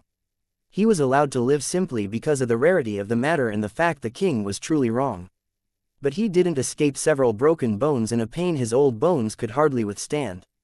Patriarch Cedar, an older man with olive skin and bright white hair, glanced toward his daughter, Queen Tor. But he only received her glance toward the ground. At such a moment, she couldn't find it within herself to meet her father's eyes. This matter should have ended when she poisoned Ryu, but it hadn't. She had believed that the sky gods were on her family's side after Ryu was suppressed, irrelevant of her actions. Yet, the concept of destroying threats from the root shone through fiercely now. Imperial Censor Digby sighed, his long white beard trembling along with his slight frame. Karma is an endless current. No matter what roadblock it may meet, it will break through in due time. If it wasn't this generation, it would have been the next. Your Majesty, we must take action as quickly as possible. Even if the fourth prince has awoken his talent, he can't have become an immortal in a single leap. He's still a blind young man with no knowledge of the world. With our resources, we'll definitely be able to find him. Imperial Censor Orson's snake-like eyes darted. He refused to allow Censor Briggs the initiative again. But, who knew that his words would have been met by the opening of the king's reddened eyes? King Tor's fury reached the high heavens. This had all started because of them. It was because of their schemes and tricks, their stupid talks of fate and faith. It was they who made him abandon his own son. If not for them, wouldn't his Tor kingdom have gained an immovable pillar? Die. The king's rage could not be sated. His palm shone with a bright light, barreling through the Censor Orson's chest and shattering his heart in an instant. Imperial Censor Orson looked down at the bloody arm that had pierced him before looking up at his king with an unending regret. His eyes dimmed as he fell. Never had he expected that all the years he had built himself to this peak would end in a mere instant, and all over a boy he had thought nothing of. So what if you're royalty or nobility? These were words he thought to himself all the time when he lay his schemes. Before his intelligence, what did your rank mean? Only now did he understand that he had never held any true power at all. Would there be revenge for him? Would the king face punishment? Of course not. Imperial Censor Briggs looked at the fallen body of his former comrade. Fool, he muttered to himself. Find him. The king's enraged shout shook the palace for the second time that day. Under the cover of the perpetual night, dozens of shadows blanketed the skies. The darkness that blanketed Tor Kingdom wouldn't dissipate for several years. Chapter 59. Elder brother First Prince Amory walked steadily into his own quarters, ordering the servants to bar anyone from interrupting him as he sat at a wide desk, calming his breathing. If one looked closely, it became clear that Amory's study was identical to his father's. Even the decorative vases weren't even a centimeter out of place. After the initial shock of the matters, his mind state had finally begun to rebalance itself. What was the use in panicking or throwing a tantrum? What was done was done. His goal now was to find a way to move forward. His third brother was a cultivation maniac who had no interest in the throne. He believed it would only slow his progress to become king. In fact, the only reason Caden would participate in the coronation games at all was for the sake of the clan texts that could not be disobeyed. As for his second brother, although he didn't want the throne himself, for the sake of protecting his family's Garrus clan, he would fight for it. Amory had to admit that of his siblings, the most potent threat was his second brother Jedrek. With his financial capital, even building his own military wasn't impossible. For the past few years, ever since he graduated from the Institute, he had been building countermeasures. He could count on the support of his third brother, but Jedrek's resources were not to be underestimated. However, just when he thought he had grasped the board they played on, the table had been flipped. A wild card appeared on the field without any move-set restrictions. Just how would his fourth brother play? As Amory saw it, there were two possibilities. The first was the approach Amory himself would take. He would bide his time, slowly work his way to the Divine Vessel realm and cross the immortal barrier. Once he succeeded, he would join a powerful sect, cross into the connecting heaven realm, before descending to exact his revenge. Amory reached forward, lightly grasping a black stone with a single white speck at its center. He twirled it between his fingers, closing his eyes to breathe in the fragrant aromatics of the room. The game before him was the foremost strategy game of the martial world. It was simply known as Domain. Unlike games of its kind, its board wasn't uniform. Not only did it have elevated sections, even its divisions alternated from miniature squares to triangles to pentagons. Rumors would have it that masters of Domain were capable of cultivating by simply playing the game. Although Amory didn't know how true this was, he had always been fascinated by it. Not a day had passed without him contemplating its board after his master introduced it to him. Master is immortal, yet doesn't he grasp the world in his palm? How else could a mere mortal build an institute all four kingdoms recognized? Unknowingly, Amory had settled into a deep state of contemplation. This first and smartest option, it isn't the path you'd pick, right, fourth brother? A light smile played Amory's features. No matter what rift had grown between them, Amory and Ryu were still blood brothers. Albeit half, it was still true. With this came an understanding for one another. Ryu's arrogance seeped to his bones. It wasn't a normal, cowardly arrogance, the kind that only appeared in the face of the weak but disappeared in the face of the strong. No, his fourth brother disdained the world itself. Before, his tragic flaw had been that while he was prepared to disdain even the ground he stood on, he had never been willing to challenge fate. His fourth brother had resigned himself to a short life, yes. But he was only willing to die with his head held high. He wanted the world to know that it wasn't you measly humans who broke me, but rather fate itself. That was how he felt satisfied with himself, that was the type of person he was. However, the Imperial Doula's death had snapped something within him. He woke up. The truth of the matter was that his fourth brother was inherently masochistic. He was willing to suffer through any pain for the sake of his goals. It was just that he believed that this goal of his was to die with his head held high. It wasn't until he realized that fate was cruel and flawed that he rejected it. What an interesting man you are, fourth brother. You don't recognize fate as cruel for yourself, but you do for others. Since even you are willing to fight against fate, Then what kind of elder brother would I be if I cowered where my younger brother braved? Amory's smile deepened. Not only will you not hide and bide your time, you've likely already taken the first step toward your revenge now, haven't you? It's not just that either. You'll make sure that this revenge is on the grandest stage. And the opening you'll pick is the coronation games. Laughter of a genuine ilk spread through the first prince's courtyard. Good. This elder brother will wait for you. I'll take on all your hate and rest it on my shoulders. For the Tor clan to live, you must die. For you to live, I must die.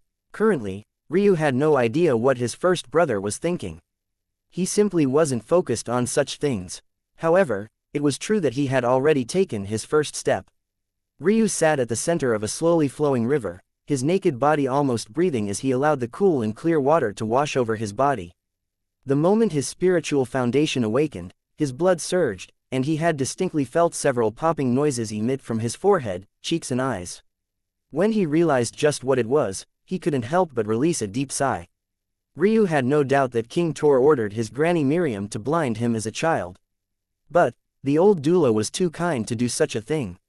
Instead, she destroyed the ligaments connected to his eyelids and constricted the muscles in his pupils to the extreme.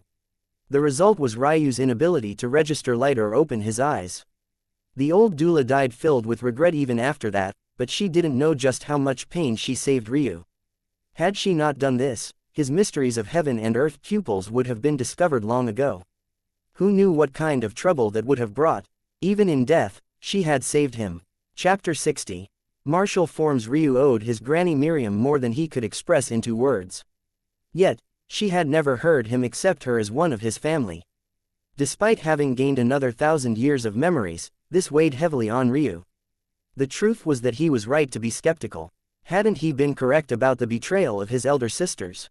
It was just that he had hoped he would be right about this one too.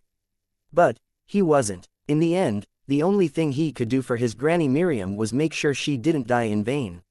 Unfortunately, this resolve came with many problems. Firstly, despite having all the talent in the world, Ryu had no experience cultivating and no guider. When he lived on the Shrine Plain, he focused all of his attention of what he could do. Why would he waste time on cultivation techniques he could never practice? Secondly, he was in danger. He had no doubt that the commotion his awakening had caused was resulting in severe repercussions even as he lay here relaxing. Very soon, there would be many capable individuals coming after him. Thirdly, there was the matter of how to execute this revenge. Of course, he could wait patiently and bide his time, but he had no intention of doing so. Almost 14 years of built-up rage wasn't something he wanted to bottle up, nor did he believe they were worth him being careful. Knowing all of these things, Ryu laid out detailed plans. With his calculations, the Tor Kingdom would be no more or less than half a year after the coronation games ended. Ryu stood, taking a deep breath as the memories of his life flashed by like the scenes of a movie. Not only had his talent reawakened along with his spiritual foundation, the treasures that he had absent-mindedly stored within his heavenly pupils and bound to his soul had actually followed him into this life as well. The embryonic origin flame made its prowess known, boosting Ryu's memory and mental realm to incredible heights. Finally, he found the scenes of his life he was looking for. Just the night before Ryu took his own life for the chance at a second awakening, the origin flame had helped him remember some of the best experiences in his life. It was because of it that he eventually resolved himself to fight against fate for the sake of his family. However, Ryu wasn't delving into these memories now to reminisce. He had already leapt over this barrier. He could only see a path toward the future now. Instead, what he was looking for were his early memories before he turned 7 years old, the days when he learned the martial forms of the Tatsuya, Kunin and Phoenix clans. Contrary to their names, martial forms aren't techniques that store power. Instead, they're basic martial arts taught to children in order to lay a foundation. Awakenings, especially for the talented children of the immortal planes, can be exceptionally painful. These martial forms prepare the body for the shock it might receive during such a ceremony. If Ryu had to compare it to something, it was similar to the Tai Chi practiced by mortals of the elder generation in order to remain healthy. Although the truth was that these martial forms had limited value on the Shrine Plane, here on the mortal planes, or even on the lower immortal planes, they were akin to heavenly treasures. The Tatsuya clan martial form taught stability and power. It emphasized the strength of the lower body as well as the bones. The Kunin clan martial form taught speed and explosiveness. It emphasized the quick twitch of muscles, focusing on smaller groups to promote not only reaction speed, but ease of adaptation. The Ice Phoenix clan martial form taught stamina and durability. It emphasized the flow of blood and the efficient use of oxygen. Finally, the Fire Phoenix clan martial form taught recoverability and flexibility. It emphasized the comprehension of the human body to the most minute of details. Even a mortal who became proficient in this martial form would be able to accelerate the pace of their healing by diverting energy from elsewhere. Martial forms acted as the basis for a clan's core teachings, and although Ryu never learned what these core teachings were, he believed that these martial forms would give him a solid foundation to start and grow from. At the same time, they'd train his body and prepare him for proper cultivation. Still, Ryu remembered the words his father had spoken. It was impossible to master a martial form. One must practice daily and improve their foundation step by step. Once one broke away from the need for martial forms, one would become a true expert. Just like this, Ryu began to train the 4 martial forms of his family in earnest. Although he had had success with them during his youth, he was far stricter with himself now than he was then. Instead of comparing his day-to-day improvements, Ryu constantly compared his movements to the movements of his father, mother and grandparents. Now, he wasn't simply going through the motions of the techniques, he was painstakingly imitating the perfect reflections of his past memories. As the search radius for the 4th prince widened, Ryu ironically remained within a single kilometer of the Tor Kingdom outer walls. He knew very well that there was a vast expanse of harsh land between him and his next destination, so he took his time. He wouldn't take that journey until his body was ready. Instead, he made Tor Forest his home, making use of his vastly sharpened senses to avoid detection while training every day for just over 6 months. Ryu's feet stomped the earth, sinking into the dry ground with a perfectly controlled print. His lower body flexed and his bones creaked, but he maintained the posture, rotating his core to unleash the full power of his fist. Then, his form changed. From calm and steady as a mountain, he became like a galloping horse. His movements were fast, but deliberate and controlled. If one looked closely, it was possible to see that his actions deviated hardly a centimeter from his last attempt. An abrupt change occurred once more. His sweat-matted skin reddened as his veins became visible. The rushing sound of blood drowned out the stream nearby as Ryu's breathing was sometimes as soft as the flapping wings of butterfly, and other times as loud as hurricane-force winds. Finally, his body bent and flexed, reaching angles that should have been impossible without shattering bones. In fact, he seemed to be without bones at all, moving akin to a snake in grass or a fish in water. It was only after this that Ryu felt like he was finally ready. Chapter 61. Destination. Early on a morning halfway through the 7th month after his disappearance, Ryu's eyes opened with a flash. Air torpedoed through his nostrils and out of his mouth, causing several hundred green leaves to swirl into the air, shooting upward before gently falling to the ground. At the moment, Ryu sat quietly on a thin branch several dozen meters in the air. The moment his soul awakened, both the origin flame and north heavenly wind that had been dormant until now manifested themselves. As a result, not only had Ryu gained the ability to replay perfect replications of his memories, he had also gained the ability to become as light as a feather, allowing him to sleep on such a high branch without worry of being found while he rested. The good news was that until one entered the spiritual severing realm, flight without a treasure was impossible. And, obviously, Tor Kingdom couldn't send such experts after him without breaking the rules set by the immortal plane. Every day, he would wake up the moment the sun appeared in the skies. Beginning with the Tatsuya and Kunin martial forms, he would exhaust his body to its utmost limit. During those periods, he would insert teachings of the Ice Phoenix clan, controlling his breathing and oxygen to the finest detail. Finally, he would use the Fire Phoenix martial forms, taking advantage of his torn muscles to increase his flexibility. Then he would use the recoverability forms to rejuvenate himself during the night. This sort of pace seems perfect on the surface, something anyone could replicate, but such wasn't the case. A large part of the reason Ryu could keep himself from collapsing was because his bloodlines perfectly complemented these techniques. It was for this reason that he was blessed to have 4 ancestral grade lineages. Knowing this, Ryu took full advantage. All his life, he hadn't known what it meant to cultivate. He had felt weak and often useless. As a result, he overcompensated with his arrogance and the work he put into his secondary professions. So, Now that he had such an opportunity given to him, no. Now that he had forcefully grasped this opportunity for himself, how could he not take full advantage? Ryu shifted to move, but suddenly froze.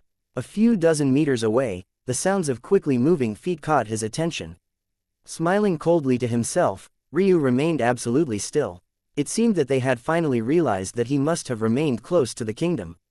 Or, rather, they had to believe that. If they didn't, they'd have to admit that they allowed a frail boy who had just awoken to escape their grasp. Still, he was surprised to see that it was his third brother that was here. Him along with his little niece and nephew. Since their mothers didn't have good constitutions for cultivating, they had sent their son and daughter instead. To call me for such a matter. Caden grumbled. I say let him take his time to cultivate, I'll crush him either way. Ryu's third brother had grown to share the same large frame as his father and grandfather. This was to be expected though. After all, he inherited their skeletal grade. Skeletal grades, also known as bone structures, were sometimes spontaneous, but were more often hereditary, much like bloodlines. The special bones of the Tor clan were the reason their sect was known as the Heavenly Body Sect. How else would they have gained the Iron Bone moniker? Because of his iron bones, Caden was well over 6 feet tall at just barely 16 years old. As one might imagine, it was his steps that Ryu noticed first. Ryu smiled lightly. After awakening his memories, he found these people to be pitiful frogs in a well. If it wasn't for Granny Miriam, he wouldn't have even cared to get revenge for himself. He had more important things to deal with, like finding his wife and parents, for example. Although he didn't know how much time had passed, as long as it was within a few billion years, with their cultivation, they should still be alive. The truth was that with this cloak, if he was dealing with mortals, didn't need to be activated consciously. Its passive ability was more than enough to hide from even divine vessel experts. When Elena described it, she had of course been speaking about its lackluster abilities in the face of immortals of the Shrine Plane, but there were no such experts here. This was a mystical grade treasure, after all. Ignoring his family below, Ryu looked down at himself and shook his head. First, I'll make myself some clothes from a few beasts. After his awakening, Ryu had found himself stark naked. Aside from his cloak, he had nothing else. But, while this was fine in Tor Kingdom where the weather was always warm, it wasn't for the place he was headed. Although he was now a first-stage awakening realm expert, it wasn't so exaggerated that he could ignore the weather already. For Mom's sake, we must find him. Ryu's nephew grit his teeth. For the past half-year, Ryu's first and second sisters barely spoke or ate. They had become nothing more than skeletons. As immature children who believed their parents were always right, Hagen, Ryu's nephew, and his niece, blamed Ryu. They knew nothing of the reality of matters. All they knew was that their grandpa and mothers were always doting of them, and now they didn't like Ryu. That was enough. Although he heard these words, Ryu didn't care. He no longer treated these people as family.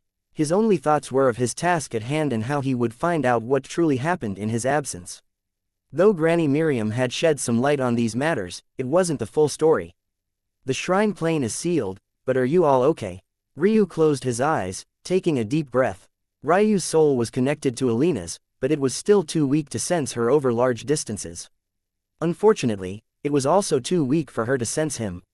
The good news was that the partial opening of the spiritual entrance pulse he underwent was a first step toward solving this problem. One day, he would be strong enough to let his wife know that he was here, and this time, he'd protect her. Ryu descended after the group of 3 left, unleashing his senses to find the nearest large mammalian animal. After he was finished clothing himself, his next destination would be the ruins of the Natural Order sect. Chapter 62, Oak's Kingdom. Ryu glided from tree to tree. The miraculous feeling of one's body feeling as light as a feather was so foreign to him that he almost laughed out loud. Was this what it meant to be a cultivator? How amazing! While he trained his martial forms, he had avoided using his heavenly wind. He knew it would give him an unfair advantage in mastering certain forms, so he banned it from himself altogether. But, now that he had unleashed it to the best of his abilities, he felt so free. The truth of the matter was that what limited Ryu's speed right now wasn't the heavenly wind. If it was up to the wind, Ryu would already be as fast as a lower-level immortal cultivator even at the awakening realm. Unfortunately, it was Ryu's body that couldn't handle such speed. If he tried, he would disappear into a cloud of meat paste. Still, this was plenty fast enough. Ryu doubted that any pulse-opening realm expert could keep up with him now. Only a lower chi refinement realm expert who specialized in speed could. As his cultivation increased, so would the limits of the heavenly wind. One day, he would supply it with enough energy to evolve from its embryonic phase. When that day came, Ryu would truly become one with wind and would no longer be limited by his body. Under normal conditions, it would take a healthy, pure-bred stallion 1 year and a half to travel to the Opes Kingdom's territory. But it took Ryu only 2 months. Dressed in the pristine black fur of a mountain panther, Ryu looked quite sinister. He no longer cared to dye his hair, letting it flow in the wind. His frame had grown, matching the stature of the only man he truly saw as a father, Titus Tatsuya. In fact, he stood even taller than Kaden despite being almost 3 years younger. The frail Ryu no longer existed. Still, his eyes remained closed. He wanted to get into the habit of doing so. Without his family's backing, exposing the secret of his pupils would be tantamount to death. Until he gained the cultivation necessary to hide it, it was best he continued to pretend to be blind. However, this wasn't bad. Now that he had partially opened his spiritual entrance pulse, his senses had become far more refined. Although he wouldn't gain true spiritual sense until he entered the soul birth realm, he still felt like he could see with his eyes closed. He suspected that this was an additional effect of the origin flame. Ryu glided through Opes City unseen, his presence completely concealed by his black cloak. He had no idea where the exact location of the Natural Order sect was, but what he did know was that it was definitely within range of the kingdom it protected. Although Ryu could blindly search, he felt like it would be more efficient to steal a memory jade from Opes Palace. The layout of Opes Palace wasn't too different from Tor Palace, but its atmosphere was far heavier. That said, Ryu thought this only because he didn't know the kind of strife his disappearance had caused. If the two palaces had to be compared, Opes Palace could only be said to be slightly worse off only because they were facing the might of 3 kingdoms at once while Ryu was an unknown commodity. Although the Opes Kingdom had been given a lane to survival, they swallowed it like a bitter pill. Considering the king's mood as of late, even the plants and animals seemed to be walking on eggshells. Slowly making his way through, checking every room, Ryu eventually made it to the palace library. Ryu paused for a moment, breathing in the smell of endless rows of books. Much of his first life had been spent in such a place, and although this palace library paled in comparison, Ryu couldn't help but reminisce for a moment. Unfortunately, the good atmosphere didn't last very long. Although Ryu had expected it, he was still disappointed to find no information on the Natural Order sect. This made sense though, such important information wouldn't be left in a place ministers could frequent at their leisure. If there's nothing here, it's likely that the king keeps it either with him, or in a secure place only he could enter. It wouldn't be much of a surprise if this Opes Kingdom had a king's garden much like Tor Kingdom. By now, night had fallen. The cold winter wind whipped about as coarse snow fell from the skies. The dreary atmosphere and empty streets said everything about the state of this current Opes Kingdom. While its opponents were celebrating in excitement as the Plains First County Coronation Games approached, they were treating this as a matter of life and death. Be firmer in your strikes.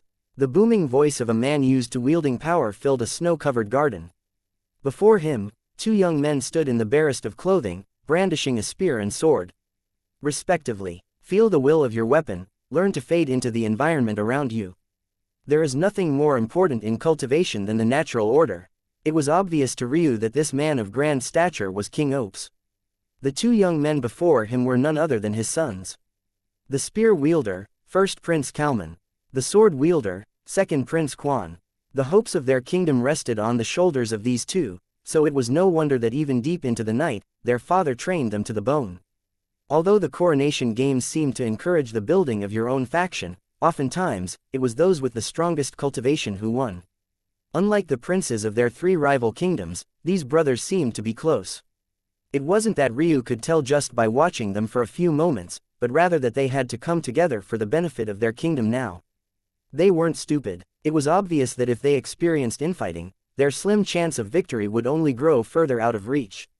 Ryu watched these scenes silently until the 2 boys, barely a few years older than him, collapsed. He couldn't help but absorb some of the king's constant propaganda about the natural order. Though, he found it odd that he would speak such words so freely despite it was for this very reason his sect was destroyed. A while later, the king carried his sons away. It was only then Ryu gained the ability to move freely about the garden. This is so odd. Why is this place almost identical to the garden attached to that man's study? Of course, that man, Ryu referred to was King Tor. Everything he could see matched up perfectly, even the oddly placed fountain in the far corner. Chapter 63, Murals. Even after a few moments, Ryu could find nothing wrong with his senses. Other than the fact this king's garden had a bit denser chi than normal, nothing was out of place. Plus, for Ryu, who was so used to the chi density of the shrine plane, he almost didn't notice this minute difference. It wasn't so shocking that his 1,000 years worth of memories were overriding his 14 years of experience here. However, this was a problem only normal individuals would muddle through. Ryu had access to something others didn't, the first-ranked set of heavenly pupils. Ryu's eyes flashed open, a cold, silver-blue light piercing through the night sky. The truth of the matter was that the color of one's eyes were irrelevant to whether or not you had heavenly pupils. However, when facing experts of high cultivation, it was possible for them to sense the special nature of your eyes by looking into them. For Ryu, his eyes held the vicissitudes of fate in the depths of space. He gave those looking at him an unfathomable feeling, like they were looking at the expanse of everything in existence. When on the shrine plane, this affect was limited due to everyone's high cultivations, but on these lower planes, a person could lose their minds looking at Ryu. As such, he needed to be careful. Almost immediately, Ryu's eyes trained on the old gray fountain, sitting quietly in the corner. Previously hidden formations spun to life, etching complex ancient symbols into the air. This language is from the Sky God era. However, there are small portions that contain inspiration from the Golden Era but are too novel to be counted as such. I assume that these are from the so-called current martial era. Ryu pondered quietly. From his understanding, there were 8 main eras written into history. Starting from the first, they were the Chaos Era, the Primordial Era, the Ancient Beast Era, the Sky God Era, the Shrine Era, the Blossoming Era, the Pedestal Era and the Golden Era. After the Shrine Plane was sealed, a new era was ushered in that was thus coined as the Martial Era. Considering Ryu's analysis, it was likely that formation theory had evolved once more in his absence to create this slightly new language. But it wasn't so exaggerated that Ryu didn't understand. Over time, the language of formations changed, but it was the duty of a ruin master to understand tendencies that survived across all eras. To think that the mortal plane would have such complex formations. Ryu continued to observe, his eyes pumping with excitement. It seemed that after not being used for so long, they were happy to finally see the world again. Unfortunately, they were also quickly draining Ryu's stamina.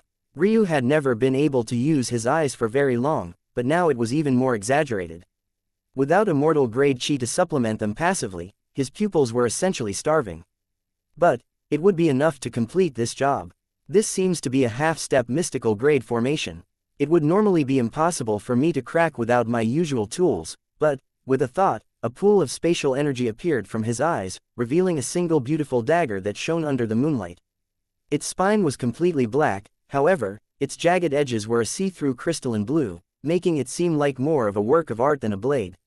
Truth be told, if someone of this mortal plane heard Ryu analyze this formation as a half-step mystical grade 1, they would either sneer at him for his stupidity or pass out in shock.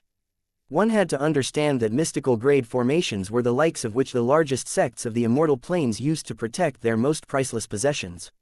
Even if this one was still technically a step shy of that, this was still the mortal plane. Ryu didn't think much of it, though. Since he was used to his clan's ancestral grade protective formation, he didn't flinch. Instead, Ryu was deciding how best to approach this break. This formation should have formerly been of the ancestral grade, but the disconnect between the old and new language left gaps. These were definitely placed here by immortal cultivators, but why leave them here for these kingdoms? Taking a deep breath, the dagger in Ryu's hand began to grow with an added fierceness. Why was Ryu so confident in cracking this formation? The answer was twofold. Firstly, it was a small-scale formation, not a large one.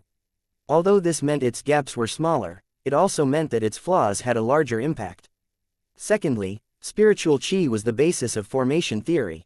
What better way to combat it than with a blade that could attack with this kind of chi? Blood recognition symbols, this should be the newest addition to this fountain. It was adjusted such that only the offspring of the Ops clan could open it, it also happens to be the weakest part of this formation. Ryu's approach changed slightly. Normally, he wouldn't care about anyone detecting him since he was used to dealing with ruins. But this case was slightly different. If the immortal cultivators who placed these here found out, matters could become troublesome. Just about 3 hours later, a sweat-soaked Ryu pushed his blade forward one final time.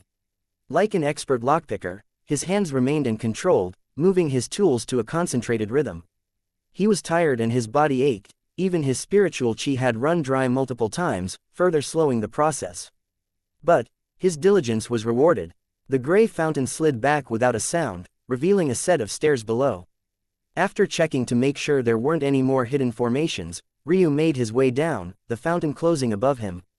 Ryu followed a long and dark corridor, but there seemed to be a blue light waiting at its end. As expected, this blue light opened to a large inner space totaling about 50 meters in width and length, plus about 15 in height. At its center, a square pool with a depth Ryu couldn't calculate sat, filling the air with pure spiritual chi. Under normal conditions, this would have been an absolute shock. Dense spiritual chi reservoirs were far more valuable than cultivation chi reserves. Even the Tatsuya clan only had a few of these. However, Ryu wasn't focused on this at all. His eyes never left the mural on the far walls, the murals that depicted worship of the White Devil cult. Chapter 64. Natural Order Sect. Ryu froze before this scene before laughing. This wasn't a laughter of sadness, nor was it one of grief or remorse. No, it was a laughter of disgust and disdain, pervaded by an uncontrollable killing intent. In his life, whether the first or this second, Ryu had never killed a person. In fact, he had never felt killing intent toward another. Yet, in just a few months' span, he had felt it not just once, but twice. From Ryu's analysis of the formation protecting this underground space, the Oaks clan had not opened this hidden area for several thousand years. However, just how ironic was it that the tufts of grass surrounding the Tor clan's identical fountain was worn dry, scraped from constant usage. On the surface, King Tor was pushing his own son to the brink of death, forcing him to live a life of despair and anguish, while in reality, he was benefiting from the very devils he made his son out to be. Ryu had never seen his father open the entrance personally, but with his intelligence, did he need to? King Tor had already reached the top of his blacklist, a place Ryu never thought he'd improve from. Yet, he had somehow pulled it off. Taking a deep breath, Ryu calmed himself, the rage on his features dissipating into the cold air. With a steady gaze, he scanned the room, trying to see through its purpose. Aside from the murals that depicted worship and the pools of spiritual chi, there seemed to be a broken piece of memory jade at the very bottom of the dense waters. Oddly enough, there weren't any other protective formations to be found, but the truth of the matter was that the spiritual chi was its own form of protection. If Ryu wantonly tried to grasp the broken memory jade, his mental realm would burst apart.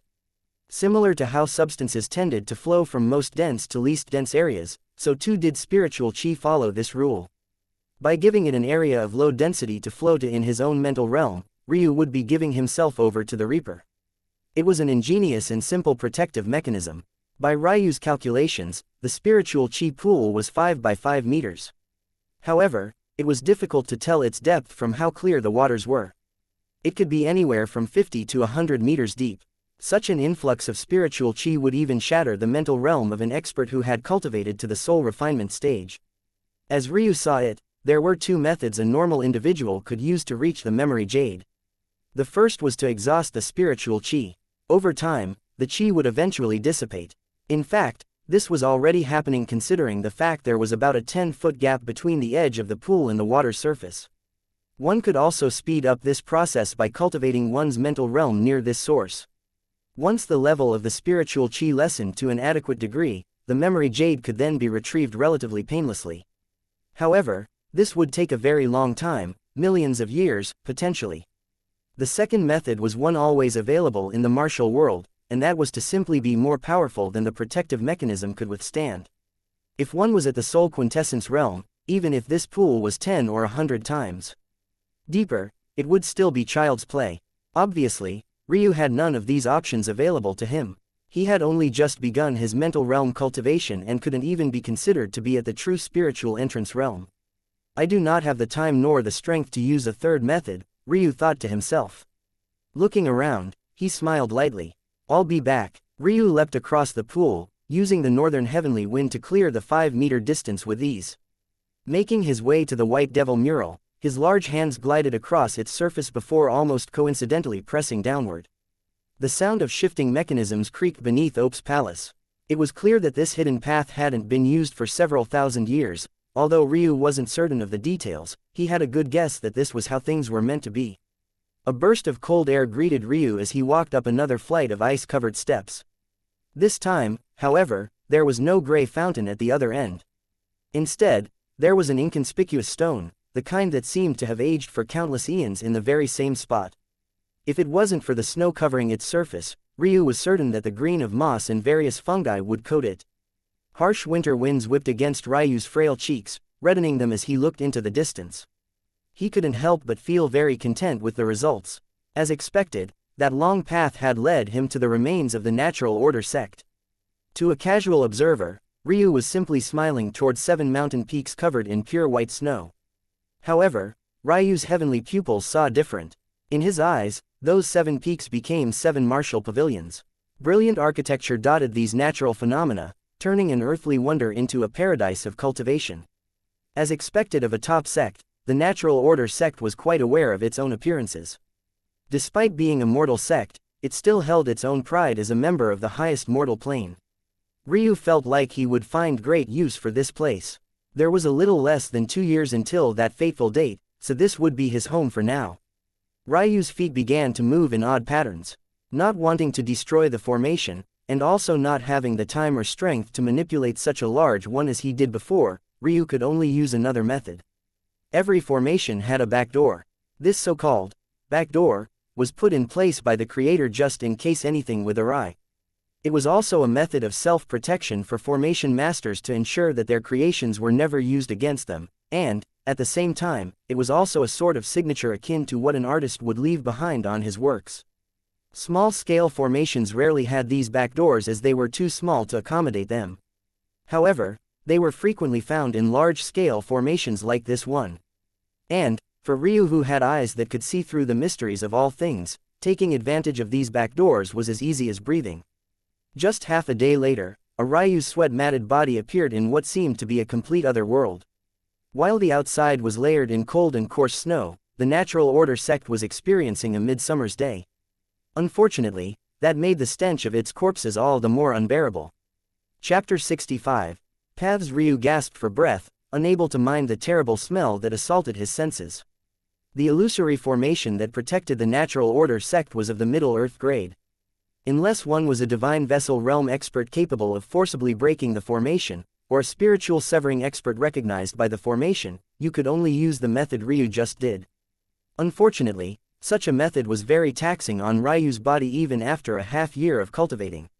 He feared that if the formation was 1 grade higher, he would have met his death within it. It was to be expected that Ryu underestimated these formations. He was so used to cracking Ancestral and Origin grade 1s that he looked down on those of the mortal plane.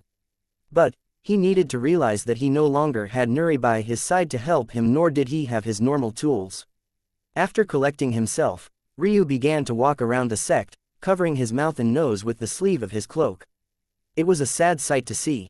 Sects like this one in the Tor clan's Heavenly Body sect weren't only made up of cultivators, but also their families.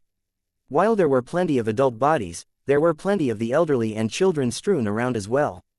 Ryu's gaze couldn't help but turn cold. The Ryu without much knowledge of the martial world already understood how arrogant this sect's name was, so it was obvious that the current Ryu understood even more so. The Natural Order was arguably the more important aspect of cultivation. While there were 3 paths to increase one's strength, the mental realm, the chi realm, and the body realm, the Natural Order encompassed all 3 of them and referred to a study of heavenly laws. As far as Ryu was aware, the Natural Order came in 2 forms. The first was mortal endowment, split into elements and birthed phenomena. Elements referred to matters relating to fire, water, lightning and the like. On the other hand, birthed phenomena were teachings created by humans that the heavens have recognized as on par with its own mysteries. These could include the way of the sword or spear, etc. The second form was far more enigmatic, natural enlightenment. This form referred to abstract concepts such as the gentleness of a spring's water, or the softness of a cloud. These inexplicable aspects of nature could be incorporated into one's martial understanding, bringing the power of their techniques to another level by relying on heavenly essence. While cultivating the so-called three realms, mental, qi, and body, was important, what separated cultivators of the same realm was often this understanding of the natural order. This was what decided who were the strong and weak, and who were the mundane and talented. To make matters more pressing, such comprehensions were often what barred individuals from reaching higher realms. Once one entered the upper echelons of immortals, it was no longer about absorbing more energy. Cultivation evolved to become a matter of comprehending the mysteries of heaven and earth. It was for this reason that Ryu's heavenly pupils were ranked first. So, one could imagine why an immortal cultivator would think a mere mortal plane sect arrogant for daring to take such a namesake for themselves. Still, one would have to be quite the eccentric to go so far. Why would an immortal cultivator come here? Ryu mumbled to himself. Soon, Ryu had made his way all around the sect and had gained a firm grasp of what it had to offer. The first and maybe most important part were the 7 peaks. At the top of each of its mountains, there lay a martial pavilion. Respectively, they were known as the fire, earth, wind, water, lightning, weapons, and human pavilions. While the first 6 are self-explanatory in their specialties, the human pavilion was more nuanced. This was where Ryu assumed the healers, refiners and formation masters of the sect came together. Each martial pavilion was separated into hierarchies with higher levels corresponding to a higher ranks. Eventually, the very top of the peak would be reserved for the pavilion master, of which, the human pavilion had 3. Obviously, the human pavilion was the largest of the 7 peaks, not only because it had more disciples and masters, but also because it was the hub of the sect. Unfortunately, this also meant that this place had the most dead bodies and the worst stench. Although Ryu had expected it, he was surprised to find that the immortal cultivator really hadn't taken anything. He knew that an immortal would likely look down on the things that were here, but this was still equivalent to a quarter of the wealth of the highest mortal plane. That was definitely worth something. Even if a sect or clan had more capital on the immortal plane, the individuals who could boast having this amount of wealth were very few. One had to understand that a sect's wealth and a person's wealth were completely separate. After taking a deep breath he immediately regretted, Ryu decided on where he'd head to first and systematically visited every pavilion's technique vault. Of course, he had to deal with many more protective formations, so it wasn't until another week had passed that Ryu collected every cultivation and martial technique the sect had to offer. Soon after, Ryu found a secluded place away from the stench. He assumed that this hidden peak was the personal residence of the sect master and elders. Because of the height their cultivation had reached, their corpses didn't give off the same stench. Ryu fell into a deep state of meditation as he sat before a beautiful scene. The chi here was far denser than his father's king's garden by at least 10 times. The small lake of water spanning just about 200 meters in every direction gave off a heavenly and relaxing fragrance. Finally, the various colored memory jades that lay on the green grass reflected the orange and red hues of the slowly setting sun. The ambience was quite comforting. The path a cultivator starts with was highly important. However, where Ryu's issue laid was in the fact that he was too talented. With 4 ancestral bloodlines within him, he was capable of following paths of fire, ice, and lightning to their absolute extremes. This didn't even mention the abilities of his meridians and bone structure that laid even outside these aptitudes. Even still, there was another matter Ryu was still considering: just what were the abilities of his second awakened spiritual foundation? Chapter 66. Second Right. Ryu's mind projected into his body. This was something those who had just begun on the cultivation path were unable to do, but Ryu could for 2 reasons. The first reason was because he could now be considered a half-step spiritual entrance expert. This title referred to the very first true step along the cultivation of one's mental realm. Due to the fact Ryu had partially opened his spiritual entrance pulse owing to matters related to his various traumas suffered, he had managed to place a single foot in a realm he shouldn't have opened so early. The second reason was related to his origin flame.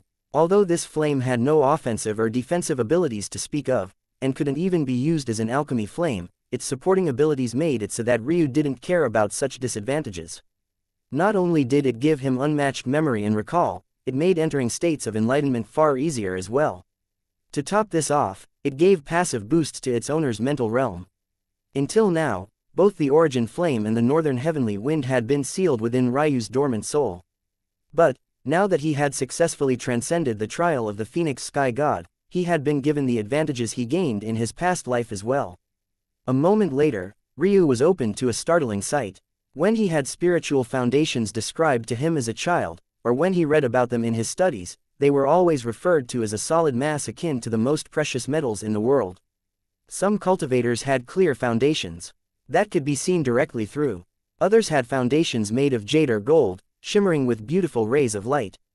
Ryu knew that his father described his foundation as a slab of oppressive rubies, shining a crimson, bloody light.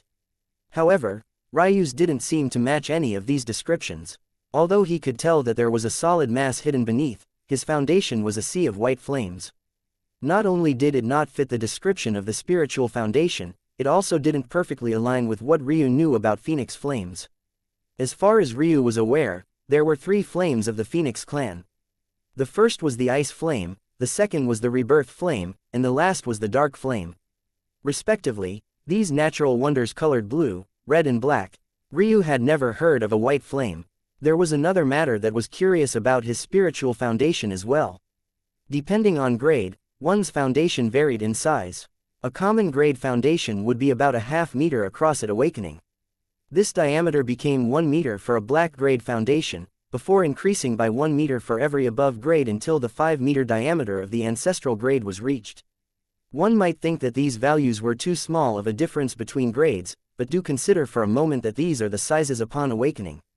According to the mortal realm, there were 8 more rites preceding this first awakening. And now that Ryu had awoken his memories, he knew that there were actually 13 rites total.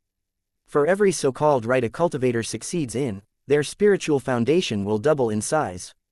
One can see how these small differences in the beginning can very quickly become an insurmountable gap. It is also easy to see at this point why Ryu would be shocked that his spiritual foundation was 10 meters across. This is the power of a second awakened foundation, Ryu thought. He was exactly right. Every cultivator who awakened their foundation for a second time experienced this immeasurable change. The problem was that Ryu was slightly different. Usually, cultivators don't experience this second awakened until they're well along their cultivation path. However, Ryu awakened his at the very beginning. He could experience the sturdiest foundation possible due to this. While an ancestral grade would have a foundation of 20 kilometers across by the end of their 13th rite, Ryu's would be 40 kilometers. This mystery isn't one that I'll understand in the short term. Cultivation techniques are all identical until one completes the pulse opening realm, so I won't bother choosing one until I am about to enter the chi refinement realm. What I need to do now is focus on completing my rites. Once I reach and complete the 9th rite, it will then be appropriate to completely open my body pulses. Without hesitation, Ryu ignored the memory jades before him. Instead, he focused entirely on his martial forms and succeeding in his rites. The truth was that Ryu knew next to nothing about cultivating higher realms, but he had been drilled again and again about the so-called perfect entry. This perfect entry referred to the best way to lay a foundation for a young cultivator and was something Ryu learned as early as he could begin practicing his martial forms. This perfect entry was also the reason why Ryu delayed his cultivation to practice his forms for half a year. His first task was to reach the limits of his mortal body. On the shrine plane, he had accomplished this before he reached 7 years old. It wasn't until after his ceremony failed that he stopped and allowed his body to reach a frail state. Training with Granny Miriam helped this along, but it wasn't enough.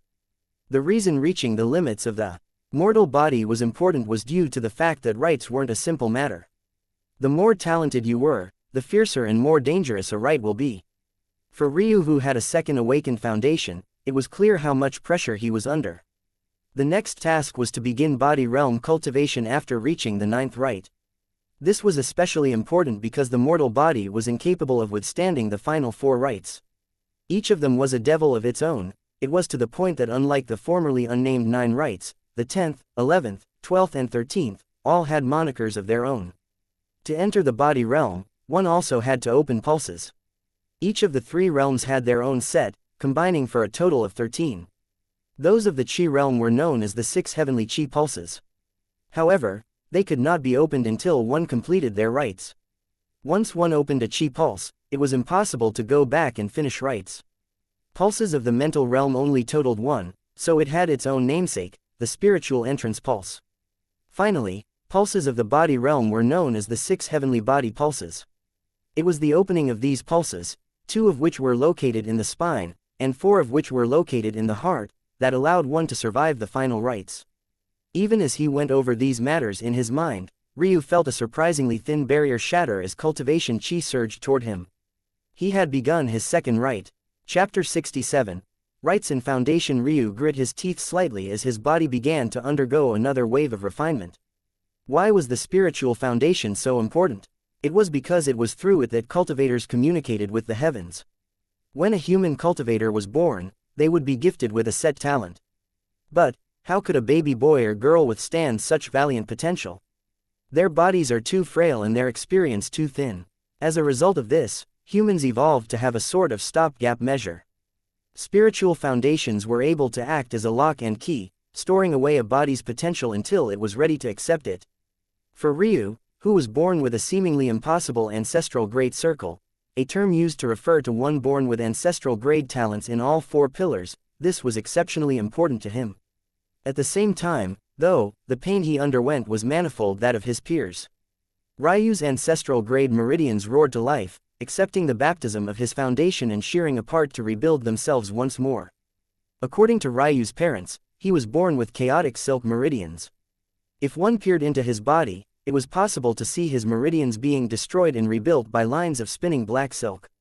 As is known by practically everyone in the martial world, neutron star core is both the hardest and densest mineral in all of existence. However, not only does chaotic silk rank third on a list of world's hardest materials, it was also exceptionally light. Even if one piled chaotic silk several kilometers high, it would still weigh as light as a single feather. Chaotic silk meridians truly earned their title. Those blessed enough to be born with them had practically the whole cultivation world open to them. On one hand, it was possible to move chi within one's body at speeds other cultivators wouldn't dream of. This was because while others would worry about rupturing their meridians, Ryu would never have to worry about such a thing. On another hand, if one preferred strength and defense, being born with chaotic silk meridians made it possible to condense several times the chi of a normal cultivator. The most important part of the chaotic silk meridians was that they were impossible to sever. To think that Queen Tor would attempt to use meridian severing powder on an ancestral grade set of meridians. It was truly laughable. Even without being awakened, Ryu's meridians were far beyond the capability of a mortal to cripple. Just as Ryu was finally becoming accustomed to the rampaging of his meridians, his dormant bones trembled. In that instant, Ryu's excruciating pain jumped to a new level. His blood surged, boiling away impurities even as his body collapsed in on itself to grow stronger.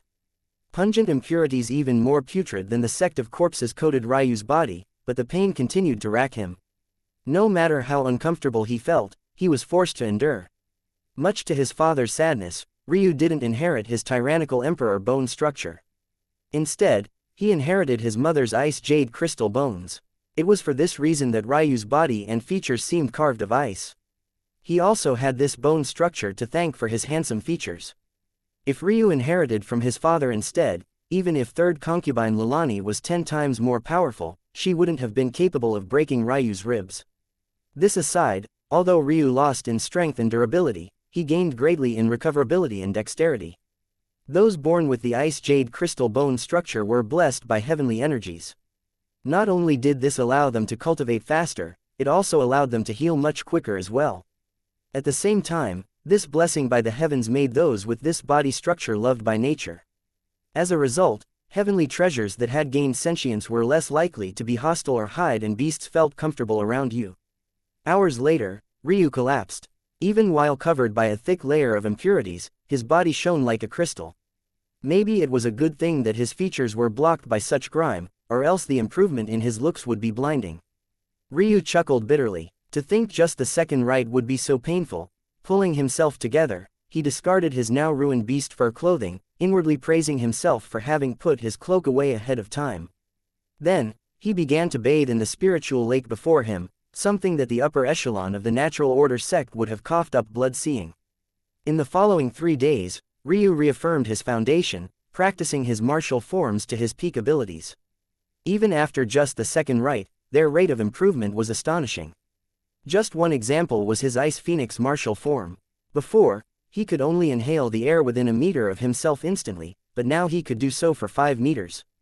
Like this, Ryu's bitter training continued. With his talent, if he had the mind to do it, he could complete all 9 rites in one fell swoop. He experienced practically no bottlenecks. The moment he communicated with his spiritual foundation and nurtured it, it seemed to jump forward eagerly on its own.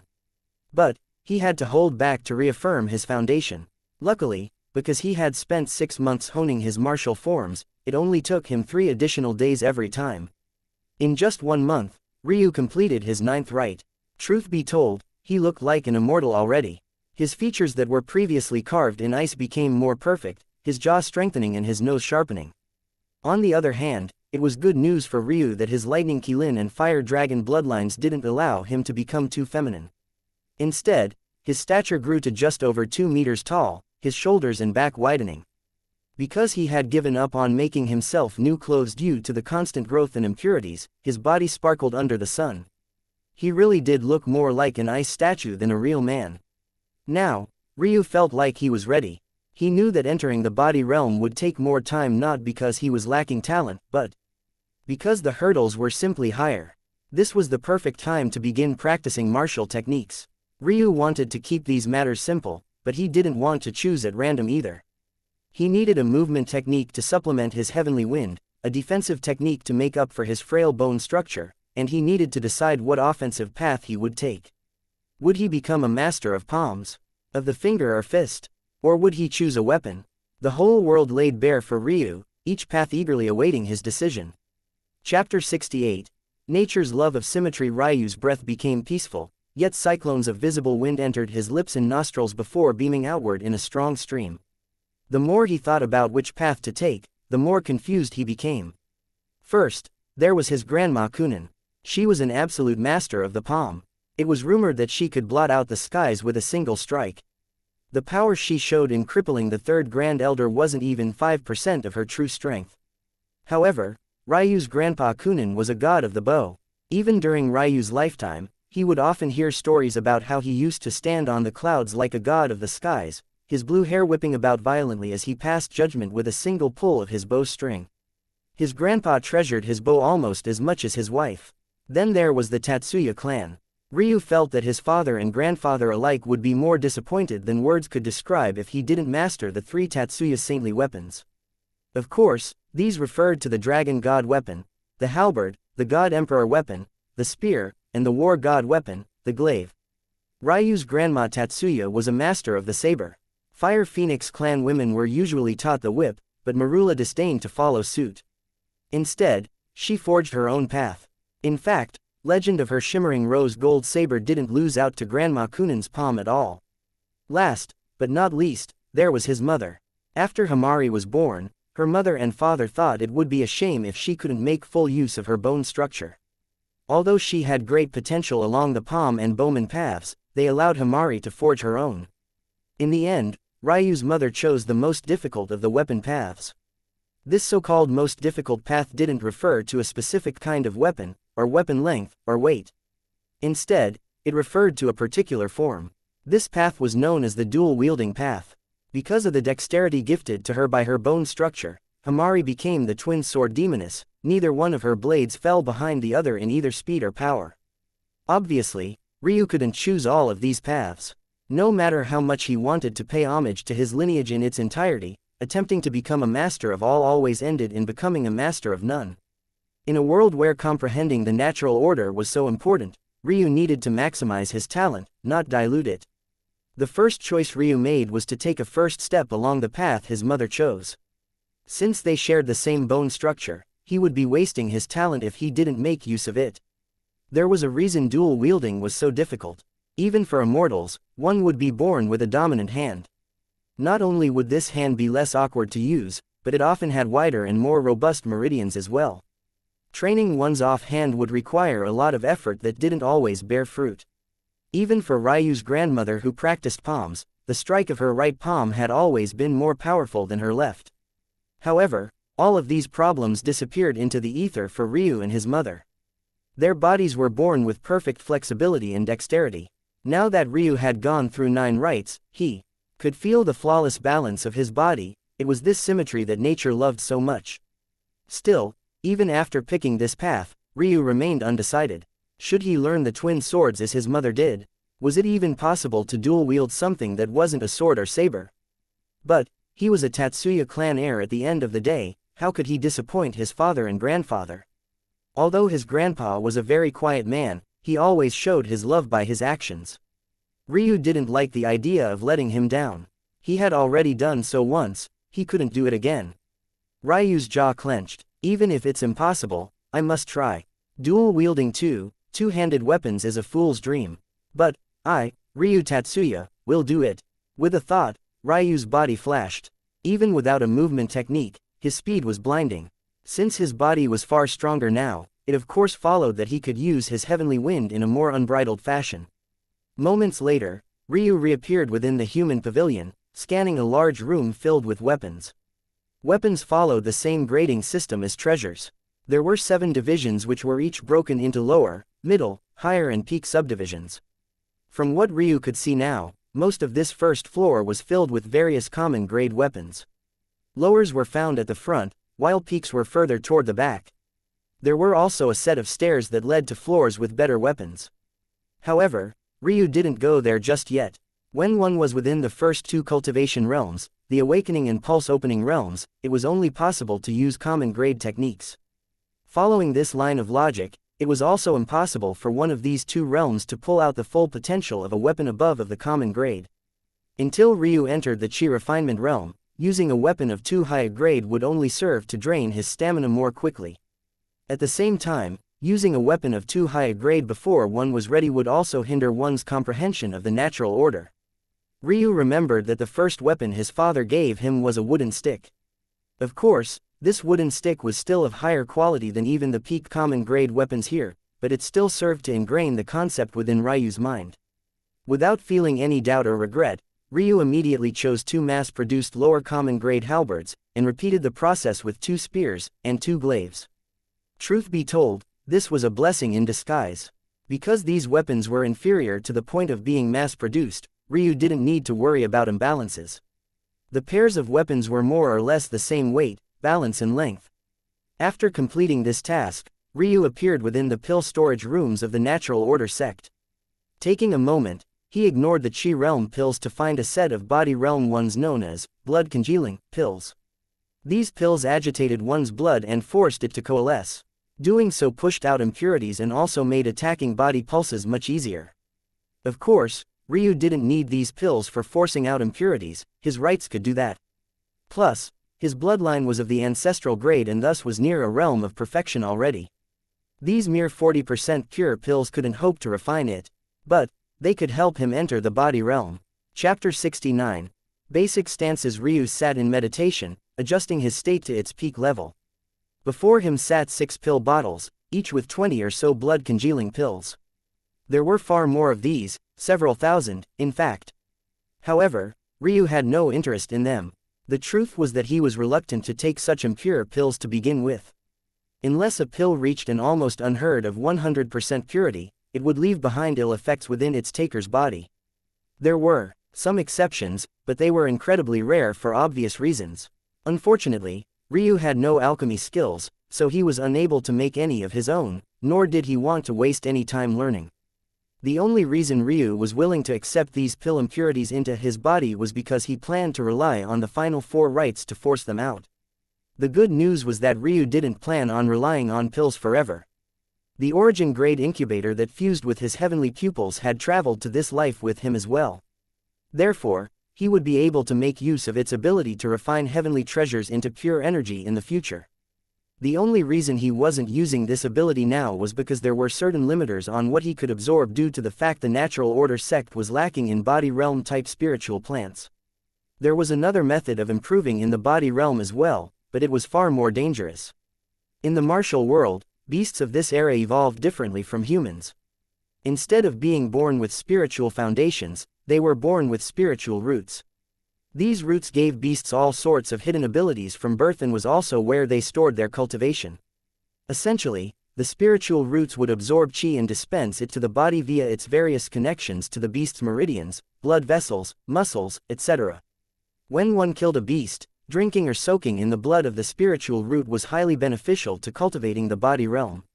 It was also possible to directly refine or eat this root, although the process would be far more dangerous and taxing on the body. Ryu suddenly stood, swallowing a blood-congealing pills. Although these were just lower common grade pills, Ryu immediately felt his blood begin to boil. Following the teachings of his father, he picked up a halberd and began to practice. Titus Tatsuya had always said the body realm relied on using the body.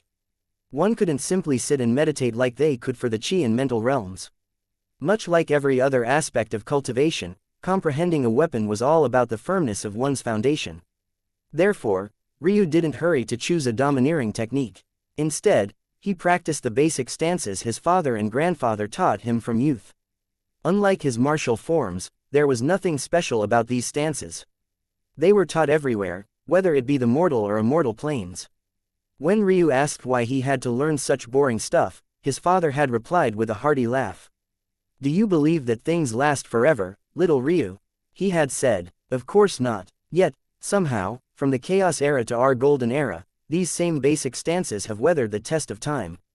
Little boys and girls your age, whether it be here, or in the smallest martial school, they all learn these same stances.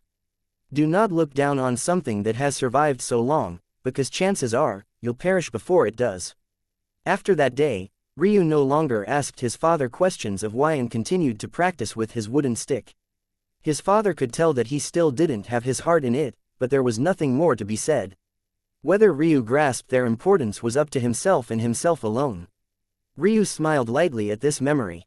Never had he been so thankful to have the origin flame. With it, it felt as though his father was right in front of him. Of the basic stances, there were two categories. The first entailed attacking and defending with the weapon, and the second relied on foot movement in attack and defending. Where the difficulty lay in mastering the Tatsuya saintly weapons was that whether it be the halberd, glaive or spear, their basic stances were identical.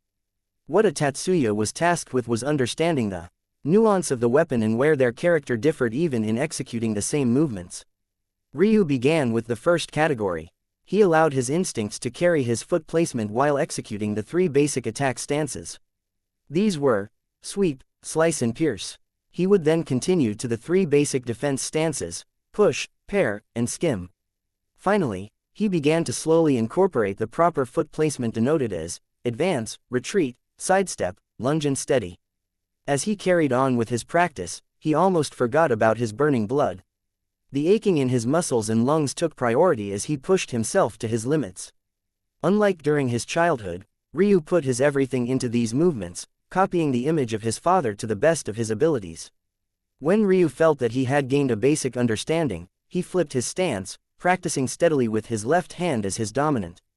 Although he ignored dual wielding for now, he planned to train both halves of his body equally, only in that way would he be prepared for future steps. Although Ryu was only faintly aware of it now, the origin flame was making its presence felt. With a thought, he had slipped into the first meditation stage, simply known as meditation state. Once he began to fuse the proper footsteps into his movements, he slipped into the second state, breath of earth. If Ryu had been conscious now, he would be in awe. Breath of earth was a state he could only maintain for a few seconds at most in his previous life. Yet, he had already held it for 30 minutes already. Ryu's congealed blood raged, and his ancestral grade talent began to shine through. Even after just a single pill, his blood surged, attacking the first body pulse within his heart. In that moment, Ryu's body reddened. Combined with its original ice sculpture-like appearance, Ryu looked like a piece of heavenly glass being refined by a holy fire. His body glowed fiercely, the speed of his blood reaching such a height that it could be heard from several meters away. His heart thumped. Then, an audible breaking sound snapped through the air. Ryu remained in an enlightened state. What should have been a very painful process was akin to a breath of fresh air to him.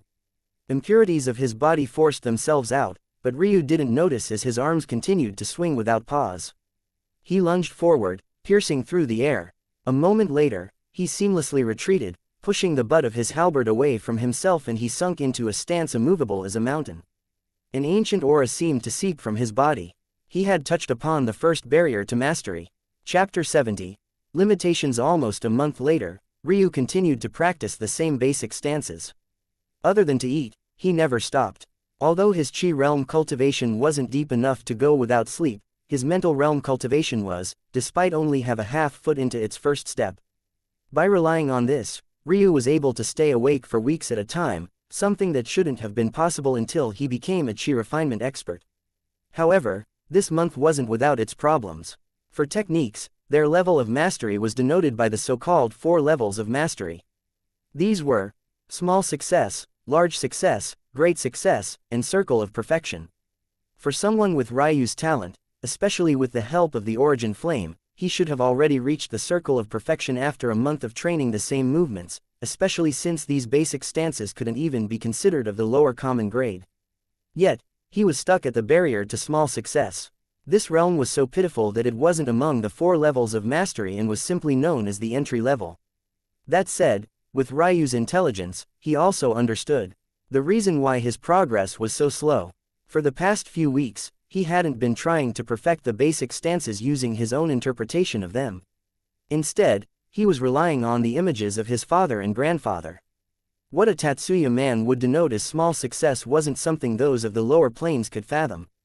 This was especially so for Ryu's grandfather, whose level was even beyond that of his father. This sort of visual training was impossible for others, but for Ryu, who had a perfect recall of events thanks to the origin flame, he could rely on the comprehension of his family to improve himself. The only drawback was that the requirements for himself were also of an otherworldly level. For perspective, if Ryu were to use the standards of this higher mortal plane, he had already exceeded their circle of perfection realm by more than 2 times. The strokes of his halberd, spear and glaive were already comparable to a perfected higher common grade technique. Ryu's movements began to slow. Soon, the blade in his hand inched forward at such a snail-like pace that it seemed he wasn't moving at all. However, the beads of sweat that fell from his perfectly sculpted body told a different story. He focused his everything into understanding the smallest of twitches. Every time the image of himself and his father didn't align, he adjusted. Repeating this again and again for hours on end. Another month later, Ryu emitted a heated breath, causing the 10-meter radius around himself to become filled with a scorching fog. Although he still hadn't breached the small success barrier, he had opened 4 of the body pulses within his heart. Now, only the 2 within his spine remained. However, these were even more dangerous to open than the previous 4. Ryu didn't dare casually attack them with these mere 40% pure pills. It's a shame that I hadn't awoken to the true abilities of my heavenly pupils when father and grandfather taught me these stances, Ryu lamented to himself. If I used their ability to see through all things, I would have already reached small success by now. Ryu shook his head. He had reached the limit of what he could do here. If he wanted to improve any further, he needed practical experience. Only by putting his life on the line would he be able to reach what he sought. He couldn't be more aware of his lack of practical combat experience. No matter how much of a so-called genius he was, if he couldn't bring out his abilities at the crucial time, it was all useless. After practicing his Ice and Fire Phoenix clan stances to help himself recover, Ryu finally got to choosing a movement technique. If he wanted to go out and seek experiences, he didn't want to rely on the North Heavenly Wind. He wanted to set a firm foundation first. Only then would it be appropriate to use. The range of techniques the Natural Order sect had was quite impressive. Aside from their attributellus and second profession-related techniques found in the human pavilion, they had a whole host of pavilion-specific techniques among their other peaks. Common grade techniques were the most abundant, numbering at just over 700. For Ryu, who hadn't entered the chi refinement realm yet, these were the techniques he was limited to. But, surprisingly, there were also just over 80 or so black grade techniques, and this small sect actually had 6 earth grade techniques. Although, these earth grade techniques were all monopolized by their upper echelon. As expected, the reason there were so many common grade techniques was because most of them were lower grade, making them practically trash. If Ryu focused on just the peak common grade techniques, there were less than 30. Of which, only 3 were movement techniques. The trouble with common grade techniques was that they were the most prone to having imperfections. Many were created casually by pseudo-experts and were riddled with potential potholes for cultivation deviation. Usually, the largest sects would weed out the most dangerous of these techniques and leave behind those that would do the least harm. However, Small sects had no such choice. This left their disciples playing a game of Russian roulette with their meridians. Although Ryu's meridians were inseverable, one had to understand that meridians acted much like blood vessels. They were interconnected with many important organs of the human body. Even if his meridians didn't suffer, his far more fragile innards would. Luckily, Ryu had a cheat. With his heavenly pupils, he was able to see through the flaws of techniques. Coupling this with the added enlightenment given to him by the origin flame, creating novel solutions to these flaws would only be a matter of time. In the end, Ryu chose a technique titled gliding cloud steps. He chose this because it not only matched the concept of his heavenly wind, but it was also had great hidden defensive capabilities. It wasn't just a technique about speed, but also contained concepts of the wind. One that reaches the circle of perfection in this technique could be akin to a feather in the sky, capable of dodging attacks simply by making use of their air pressure. Ryu didn't rush to begin practicing this technique. Instead, he sat upon a large rock he had been using as a meditation stone and calmed his breathing. In the next moment, a strong, wang sound emitted from his dantian as a holy light began to emit from his body. Unlike the previous 9 rites, the final 4 were a monster unto themselves. Each were given their own namesake, allowing geniuses who surpassed their trials to puff out their chests in pride. After surpassing the 4th pulse of the body realm's pulse-tempering realm, Ryu had finally decided it was time to attack the Rite of Limitations. Chapter 71. Madness. Ryu roared into the skies, unable to withstand the restructuring of his body in silence. The Rite of Limitations earned its namesake for a reason. This rite was meant to push past what one's innate talent was capable of. Although the heavens seem to be unfair, gifting some talent and ignoring those without, this isn't entirely the case. There are many stories of those with poor talent ascending to the top of the martial world purely through their own perseverance.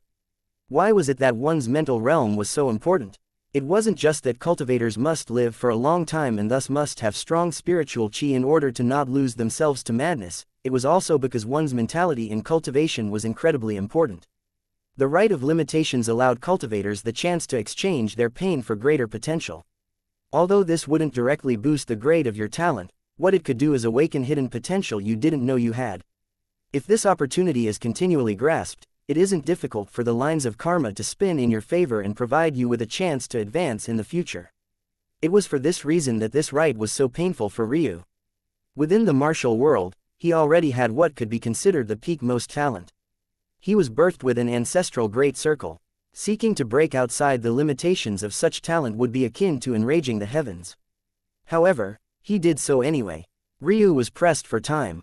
It had to be said that even a heavenly talent like his wife took almost 1 million years to reach the lower Tao pedestal realm. His parents, 2 individuals who were world-shattering experts as well, used hundreds of millions of years to just reach the higher cosmic seed realm. His grandparents, old monsters who had lived for billions of years, had only reached the middle world sea realm. He didn't have a billion years. He didn't have hundreds of millions. He didn't even have a million. The anxiety of not knowing what happened to his family was weighing on his chest. He tried to press it down, ignoring it to the best of his abilities, but it crept up time and time again. Ryu couldn't rest of laurels. He couldn't bide his time and aim for better in the future. His family needed him now, and he would put everything on the line for them. He knew he could do it. The reason cultivation slowed so much during later immortal realms was because it relied so heavily on comprehension. However, there was a reason his pupils were ranked number 1. There was a reason the origin flame was a nearly unmatched treasure. With these 2 things in hand, what did Ryu have to fear? He would pierce through the immortal planes and shatter the barrier that surrounded his home. He would see his mother's smile again. He would bask in the proud glint in his father's eye. He would protect his wife to his back.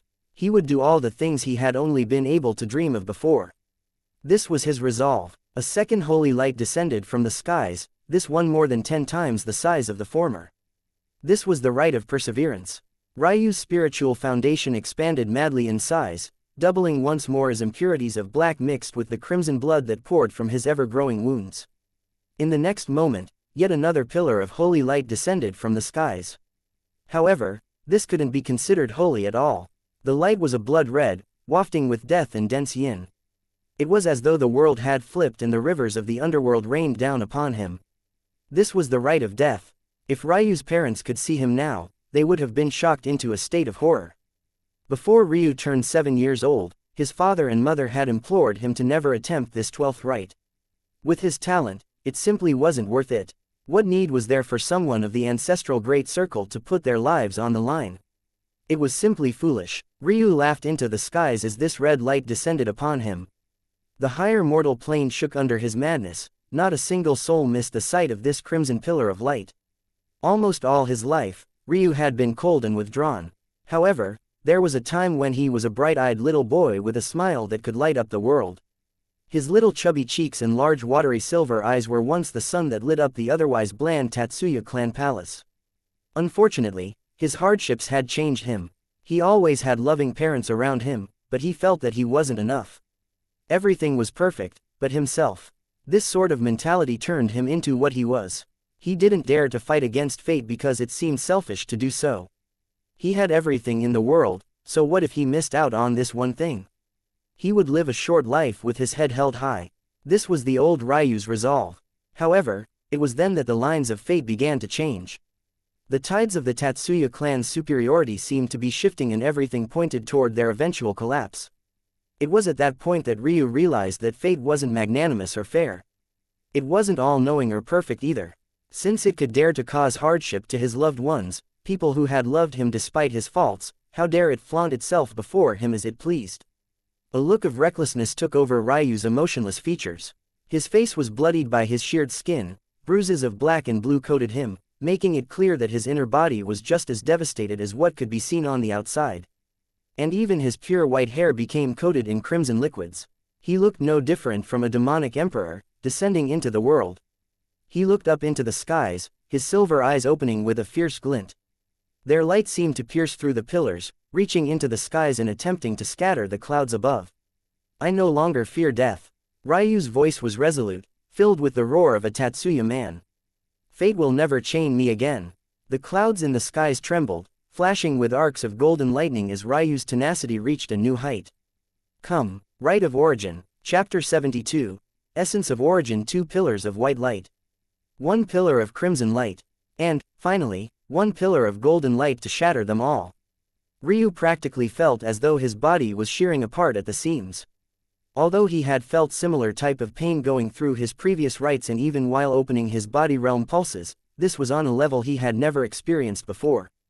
The very same Ryu who, as a mortal, didn't make a sound even while being tortured by a spike-filled beast tendon whip, couldn't help but roar toward the skies in agony.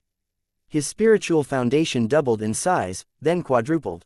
The dantian it resided it shattered apart completely, trying its best to reconstruct itself but failing miserably as Ryu called upon rite after rite. Suffering through a single one of the named rites was already a matter of life and death, but to face all 4 at once was nothing short of suicidal. However, even with how intelligent Ryu was, he still did this foolish thing. When he was improving his body realm, Ryu suddenly came to understand something. Without a body realm cultivation technique, opening his body pulses would have minimal effect. The truth of the matter was that even after opening 4 body pulses, the strength he gained was disappointing. Although he was certain that there didn't exist a pulse opening expert who was his match on this mortal plane, this wasn't enough to undergo these final rites as someone with an ancestral great circle. Plus, these weren't the opponents he was aiming for. It was after realizing this that Ryu understood biding his time would no longer give him any benefits. If he wanted to defy the heavens, he had to firmly take this step forward without a single ounce of regret or hesitation. The white flames of Ryu's spiritual foundation surged forward. In that moment, his body was overwhelmed by an unknown, previously dormant flame. It responded to Ryu's defiance, nurturing his mind to keep him lucid. Although these flames did nothing to ease the pain Ryu was feeling, it stabilized his crumbling mental realm, allowing Ryu's will to maintain his consciousness to shine through. An instant later, the origin flame seemed to react in kind. It sensed the essence of origin that descended from the golden pillar and suddenly fidgeted with excitement. At first, it had been forced into dormancy by the oppressive heavenly laws, however the mysterious white flames had shaken it awake. It was just an embryo. If it hadn't been for this help, it was impossible for it to go against the will of the heavens. As though its task was accomplished, the white flames retreated to Ryu's dantian, silently surging along with his ever-growing spiritual foundation. The origin flame excitedly gobbled up the essence of origin, refining it and sending it toward Ryu. What was once a tyrannical and unbridled aura instantly became incomparably soothing. Impurities were forced out of Ryu's body in droves. They rolled off of him and the stone he sat upon, sinking to the green grass below and turning it a disgusting sheen of brown and black. Ryu's meridians expanded once more. Although this would make completing the chi refinement realm far more difficult, the amount of chi he could hold was easily 5 times the amount of a normal cultivator. If he made proper use of the chi refinement realm's revolutions, this would only increase. This wasn't even the greatest benefit of Ryu's recklessness. Because the origin flame had refined so much of the incredibly rare essence of origin, it matured slightly. Although it was still far from exiting its embryonic stage, it was at least twice as effective as it was before. Essentially, the progress Ryu had made in his basic stances in 2 months, could now be done in just 1. There was another hidden benefit as well. The treasures located on Ryu's body responded favorably to this essence of origin. This was especially so for the incubator fused with his heavenly pupils, considering it was an origin-grade treasure itself. Although the benefits weren't obvious to Ryu now, it had improved from a lower origin-grade treasure to a middle origin-grade treasure. Its ability to foster beasts and grow spiritual plants had skyrocketed to an entirely new level. As for the other treasures on Ryu's body, their improvement wasn't so exaggerated. Aside from his twin daggers that flashed a red light before fading back to their normal blue sheen, there weren't any other changes. That said, the meridians of his heavenly pupils pulsated with happiness. Formerly sealed pathways broke open as they began to slowly evolve. Days later, Ryu awoke in his own filth. It took him almost half a day alone to scrub them from his body. However, what was left was a body that shone like a silver blade. After inspecting himself, Ryu noticed that the chaotic state his blood entered when he forcibly took on the rite of origin had inadvertently caused the final 2 body pulses located in his spine to open. In just 3 months, Ryu had completed all of his rites and opened all of his body realm pulses. However, this speed was normal for a genius of Ryu's caliber. For those born on the shrine plane, this was about their same speed as well. The largest difference was that they would still be 7 years old when they reached this step, while Ryu was already 14. He couldn't relax. Nevertheless, Ryu wasn't entirely humble either. Those geniuses he referred to would have, at most, completed their 11th rite. Even his father and mother only completed their 12th. Ryu had grounds to be proud of himself. Of course, this was only because the talent of his mother and father was such that completing the 13th rite was unnecessary. It was for this same reason that they only expected Ryu to complete up to his 11th. Still, Ryu couldn't help but smile lightly. It seemed that ever since he awakened, his perpetual coldness was being chipped away at. With a thought, the wooden shaft of a 7-foot-long halberd appeared in Ryu's hands. His movements started slow and forceful before becoming quick and overbearing. The xiang sound of an illusory light flickered into and out of existence, but Ryu had slipped into such a profound state that he didn't seem to notice. In that moment, Ryu's body glowed with a gentle light. He seemed to become larger than life before blending into still shining skies above. Ryu had stepped into the breath of heaven meditation state. The sparks of light became fiercer. Space around Ryu shivered and rippled, resulting from the faint image of an emperor appearing to his back. Ha! Ryu's lungs expanded, his arms swinging downward forcefully as the sound of a shattering barrier resounded. He had finally breached the small success realm. Chapter 73. Wall of opposition in a dense beast forest to the natural order sect's back, an odd scene could be witnessed. A young man with long flowing white hair that almost glowed under the winter night's moon stood with a spear in his left hand. His right arm was firmly tied behind his back as he attacked the den of dire wolves before him. By now, only the den's alpha remained, its coarse black fur raising as it tried to intimidate the young man. Truth be told, it was at least 50% larger than a common horse. For the young man to remain unperturbed by its attempts was a shocking matter unto itself. The young man's spear shot forward like a pillar of light. If one ignored the fact he still held it in his hands, it was almost possible to mistake it for a star shooting across the skies. Neither the wet snow beneath his feet, nor the cold, piercing night's wind seemed to affect his strength. A roar of pain shook the dark forest as the den alpha suffered a blow to its glowing yellow eyes. In an instant, the young man shifted his position, his body becoming like the wind as the alpha's paw swings air gently pushed him aside. The den's alpha couldn't understand what was happening. It was a king of dozens of wolves. When it put its full power into a swing, how could a mere human treat it like a calm gust of wind? Unfortunately, it would never get its answer. The young man appeared below its large head, piercing upward with a seemingly bland martial technique that couldn't have been any more basic. Before the alpha could understand what happened, the light in its eyes dimmed just as the tip of the young man's spear exited from its lower jaw, through the top of its skull. The young man shook his spear lightly, tilting the wolf's body to the side to stop it from falling atop of him. A turbid breath left his lips, steaming the cold air. I can just barely use 1/20th of my strength when restricted to one hand. If things keep going like this, I'll never be able to dual wield and live up to father's expectations at the same time. This young man was none other than Ryu. It had been 8 months since he crossed into the small success realm of the halberd, and he had proceeded to do the same for the spear and glaive just days later.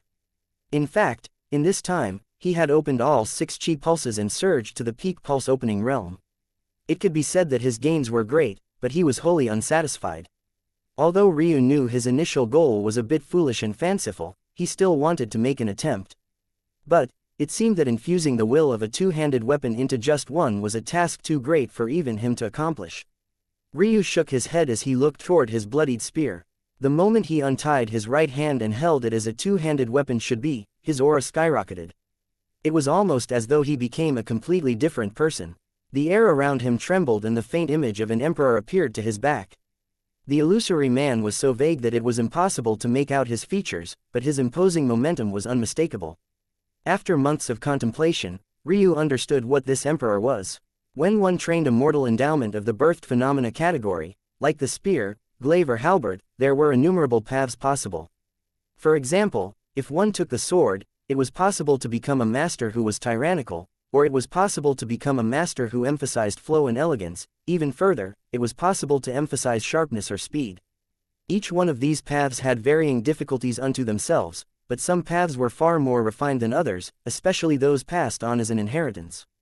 As one might have guessed by now, the Tatsuya's saintly weapons were such an inheritance. Although Ryu had never learned their core teachings, he was able to rely on the images of his father infusing this will into his basic stances to tap into it.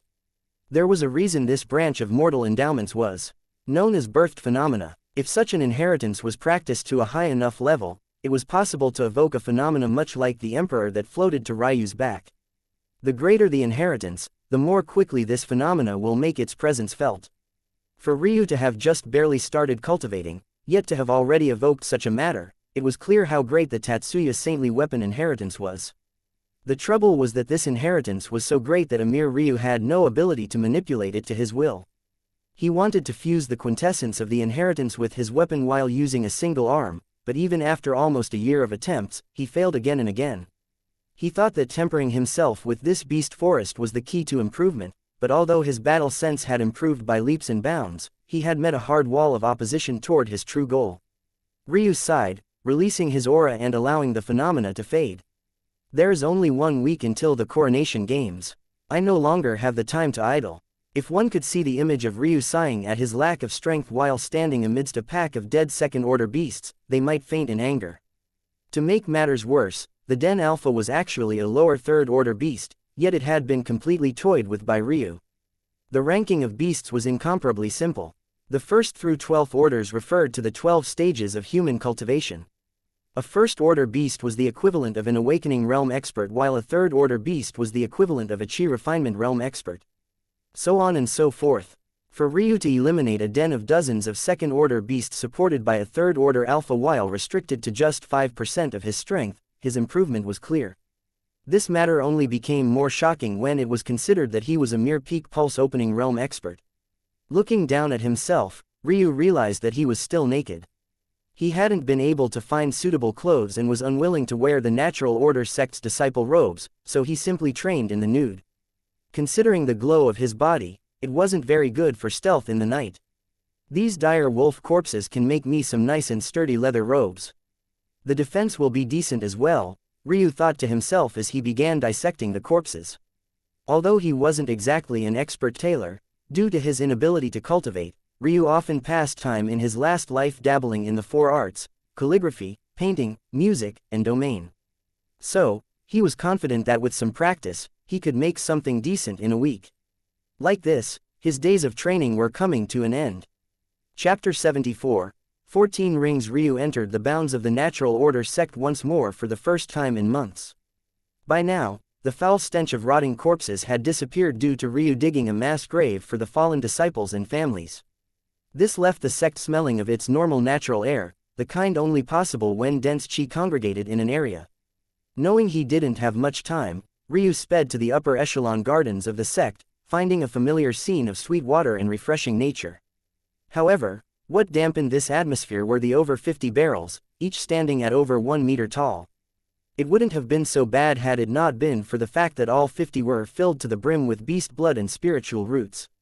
These barrels were initially what Granny Miriam left for Ryu in her spatial ring. They were what had once held his water, an amount Granny Miriam claimed would last 5 years. Given the amount, it was clear she hadn't exaggerated. If anything, she went a bit overboard, but that only brought warmth to Ryu's heart. Due to the fact he didn't have an exact destination after accomplishing his goals here, Ryu planned to head to the Immortal Plane immediately following the Coronation Games. Although other cultivators had to wait until they reached the Divine Vessel realm to breach the Immortal Barrier, one had to understand that this was just a sort of trial for lesser talented mortals. In reality, the Immortal Barrier wasn't a simple gate. Instead, it was a road that increased with added pressure as one walked along it. To make a complex matter simple, it was normally impossible for anyone below the Divine Vessel realm to survive this pressure. In fact, even those above the Divine Vessel realm struggled as the pressure increased proportionate to cultivation. However, Ryu's ancestral Great Circle allowed him the ability to ignore the pressure of the Immortal Barrier. Even the far more difficult barriers on higher planes were nothing but a joke to him. He wouldn't even feel it. Essentially, all that was keeping him here was revenge for his Granny Miriam. After filling the final barrels with the blood and spiritual root of the Wolf Alpha, Ryu took out 14 spatial rings. When compared to the ring Granny Miriam gave him, the space within these rings was pitiful. However, they were still the private possessions of the upper echelon of the Natural Order sect. Before Ryu gave them a proper burial, he took the liberty of taking them for himself. Although this made Ryu feel slightly uncomfortable, when he thought of the hardships his family was likely going through right now, he ignored his pride and took them. He needed whatever he could to improve as quickly as possible. With a thought, he erased the spiritual markings on the rings. This should have been more difficult. After all, he was a mere pulse-opening expert while even the lowest of their owners was of the spiritual severing realm, but Ryu's mental realm was on another level. While he had started on the road of true mental realm cultivation, none of these 14 men and women had. Soon, piles of resources grew before Ryu, causing him to nod slightly. Of the 14 experts, 10 were of the peak spiritual severing realm, 3 were half-step Divine Vessel experts, and their sect master was of the lower Divine Vessel realm. As such, given his current circumstances, Ryu couldn't turn his nose up at their possessions. Mortal Chi Stones. Good, Ryu thought to himself. Within the martial world, there were 3 forms of cultivation chi. The first was what Ryu made use of now, Mortal Chi, the second was Immortal Chi, and the last was Chaotic Chi. In order to step into the connecting heaven realm, it was necessary to comprehend Immortal Chi, while Chaotic Chi was something far from Ryu currently. These so-called Mortal Chi stones were filled with Mortal Chi and were the basic currency of the martial world. Actually, the reality was that these mortal stones were invaluable on the mortal plane. It was to the point where the vaults of the Natural Order sect were filled with gold and silver instead of these stones. This was a basic difference of the mortal and immortal planes.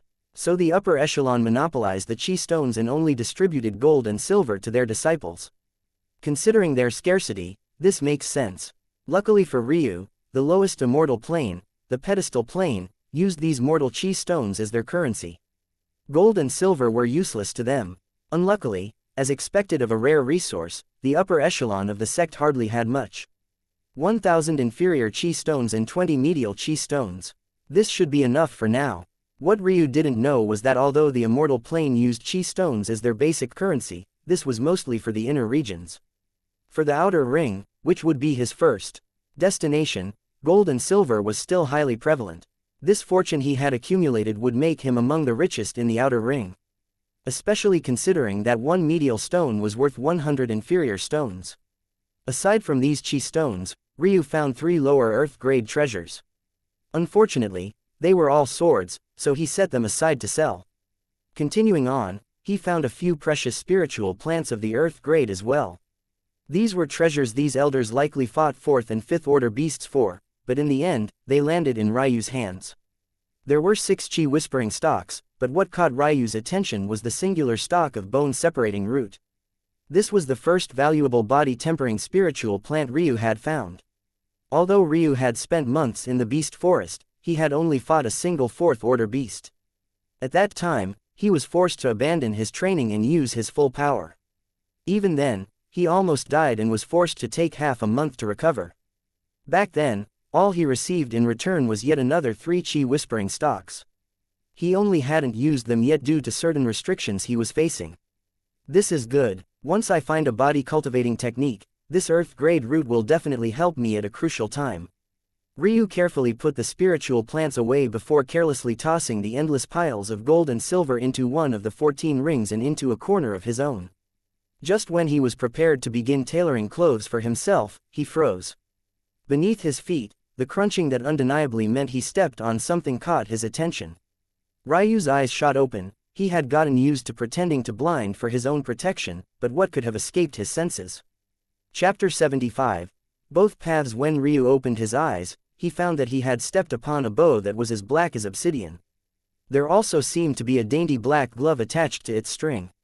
From cursory inspection, Ryu wasn't very impressed. He thought he might have stumbled upon a treasure, but what he found was a mere peak black-grade bow. If he remembered correctly, this bow actually came from the sect master's ring. As for the dainty glove, it was such a size because the Natural Order sect's master was a woman. The 3 half-step divine vessel grand elders all had lower earth-grade weapons, but the sect master was left with a peak black-grade bow. How odd. Ryu lifted the black bow from the ground, but his eyes contracted at its weight. This bow was actually almost 200 jin heavy.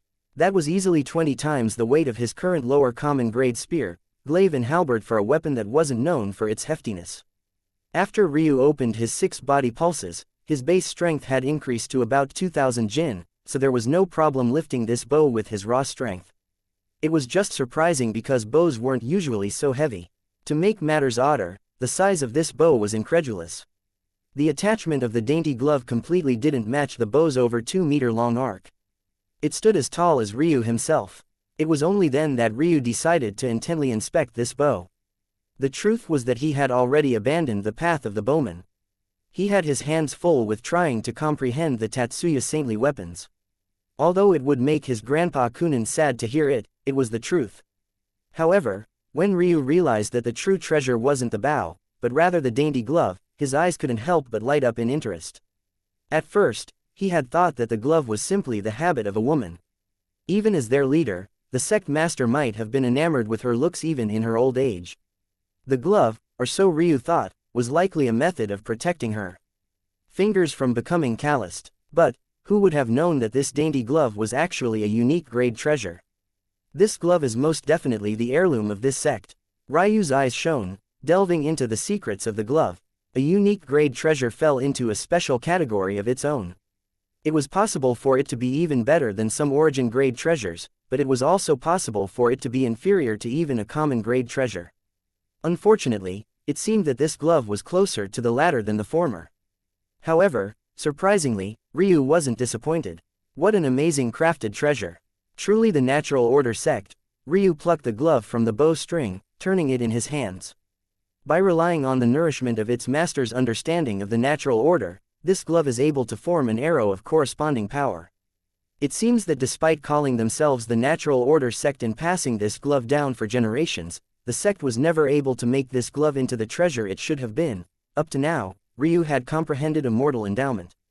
If his level were to be labeled by those of the immortal plane, they would call him an heir. This was the first level of the so-called mortal endowment and a step many cultivators died before ever reaching. Of these levels, there were 7.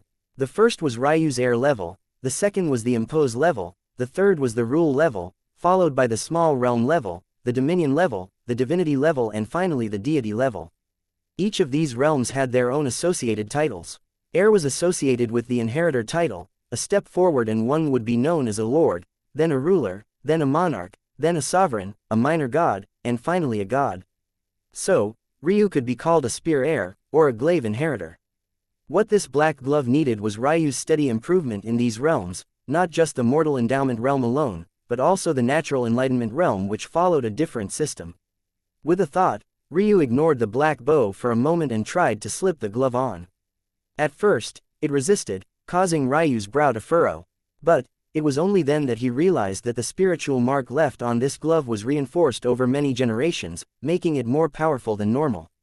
In the end, it took Ryu 3 days to chip away and finally destroy this mark to claim this treasure for himself. Finally, the glove shifted, morphing and widening to fit Ryu's large hand.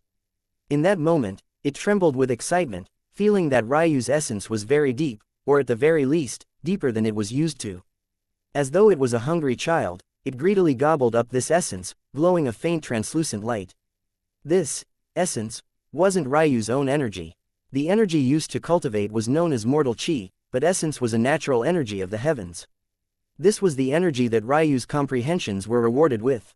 When one's understanding of the mortal endowment or natural enlightenment deepened, it was this energy that increased the strength of your attacks. It also happened to be this kind of energy that this black glove loved the most. So the sect master never reached the air realm. Ryu's brow furrowed. No, that isn't what it is. It's possible that the sect master even faintly touched upon the imposing realm. It's just that the Tatsuya saintly weapon inheritance is on a whole other level compared to what she comprehended. My small success air realm is already stronger than her half-step imposing realm. Suddenly, the black glove began to evolve on Ryu's hand. First, its fabric lengthened, shooting up Ryu's arm and becoming a sleeve that extended from the tips of his fingers to his broad shoulder. Then, a black metal guard began to form, making the extremities of the glove look reminiscent of a knight's gauntlet. A comfortable feeling washed over Ryu. He suddenly felt like he was being nourished by the natural energies of the heavens. Almost absent-mindedly, he took control of the tall bow, pulling it back with all his strength. Despite his efforts, the string only reached 10% of its full flex, yet, a dense energy of spear, halberd and glaive chi swirled into one, forming an arrow of unfathomable, pulsing power. The winds blew fiercely around Ryu, causing his white hair to whip about. However, his rapidly draining spiritual chi woke him up from his trance, causing the arrow to dissipate. If he had actually let it go, the illusory formation that protected this sect would have been blasted to oblivion. He suddenly understood why the bow was so heavy and why the sect master never tried to find herself an earth-grade bow. Only a bow with an incredibly sturdy build could withstand such a powerful arrow. I cannot let this treasure go to waste, I will follow both paths. Ryu thought resolutely. Chapter 76. Descent. The atmosphere was grand and lively. All sorts of spectators from the four corners of the highest mortal plane all converged toward its center. Many had been traveling for many months, all waiting for this day. With this being the first ever county coronation games, a neutral site was an absolute necessity given the weight of the proceedings. As such, there was only one obvious answer: the Four Kingdoms Institute. Although this academy had only been founded 80 or so years ago, its prestige had spread far and wide. In just 2 generations, the graduates of the institute had all left their mark on the plane, each becoming an outstanding figure. The institute's grounds were massive, housing dozens of large glass buildings, gardens and rivers. It was a paradise rivaling any of the 4 sects, yet it was founded and ruled by a mortal without an ounce of cultivation. Many speculated that Headmaster Leopold would soon die and have to choose an heir. After all, he had founded this institute when he was 40 years old, meaning his 120th birthday had already come to pass. As a mortal, no matter how well he took care of himself, he wouldn't live much longer. Because of this, many graduates of the institute saw the coronation games as a stage to catch his eye. Among the princes, many had various advisors who had graduated from the institute. Since the sects were only allowed minimal involvement in these affairs, relying on the mortal world was their best bet. The crowds converged, all pouring into a recently built arena. As an academy for scholars, the institute obviously hadn't had a suitable area for battles. It was only after 4 Kingdoms pressured the old headmaster that he was forced to allow them to begin construction. This coliseum of sorts wasn't as simple as it seemed. Rumors had it that the Divine Vessel sect masters had made moves during its construction. Various hidden treasures of the 3 sects were poured into it, including objects mortals rarely if ever saw, including small realms, visual memory jades, and other astounding feats of engineering. Although these paled in comparison to the capabilities of the immortal planes, for mortals, they seemed like feats of God. Hours later, the crowds had finished jostling over seats and settled down with excited expressions. They had been worried about seeing the action in an arena that was over a kilometer in diameter, but they relaxed after seeing the large translucent screens that hovered in the air. It seemed they would be able to see everything. Aside from the various excited expressions, there were also those filled with a fidgety nervousness.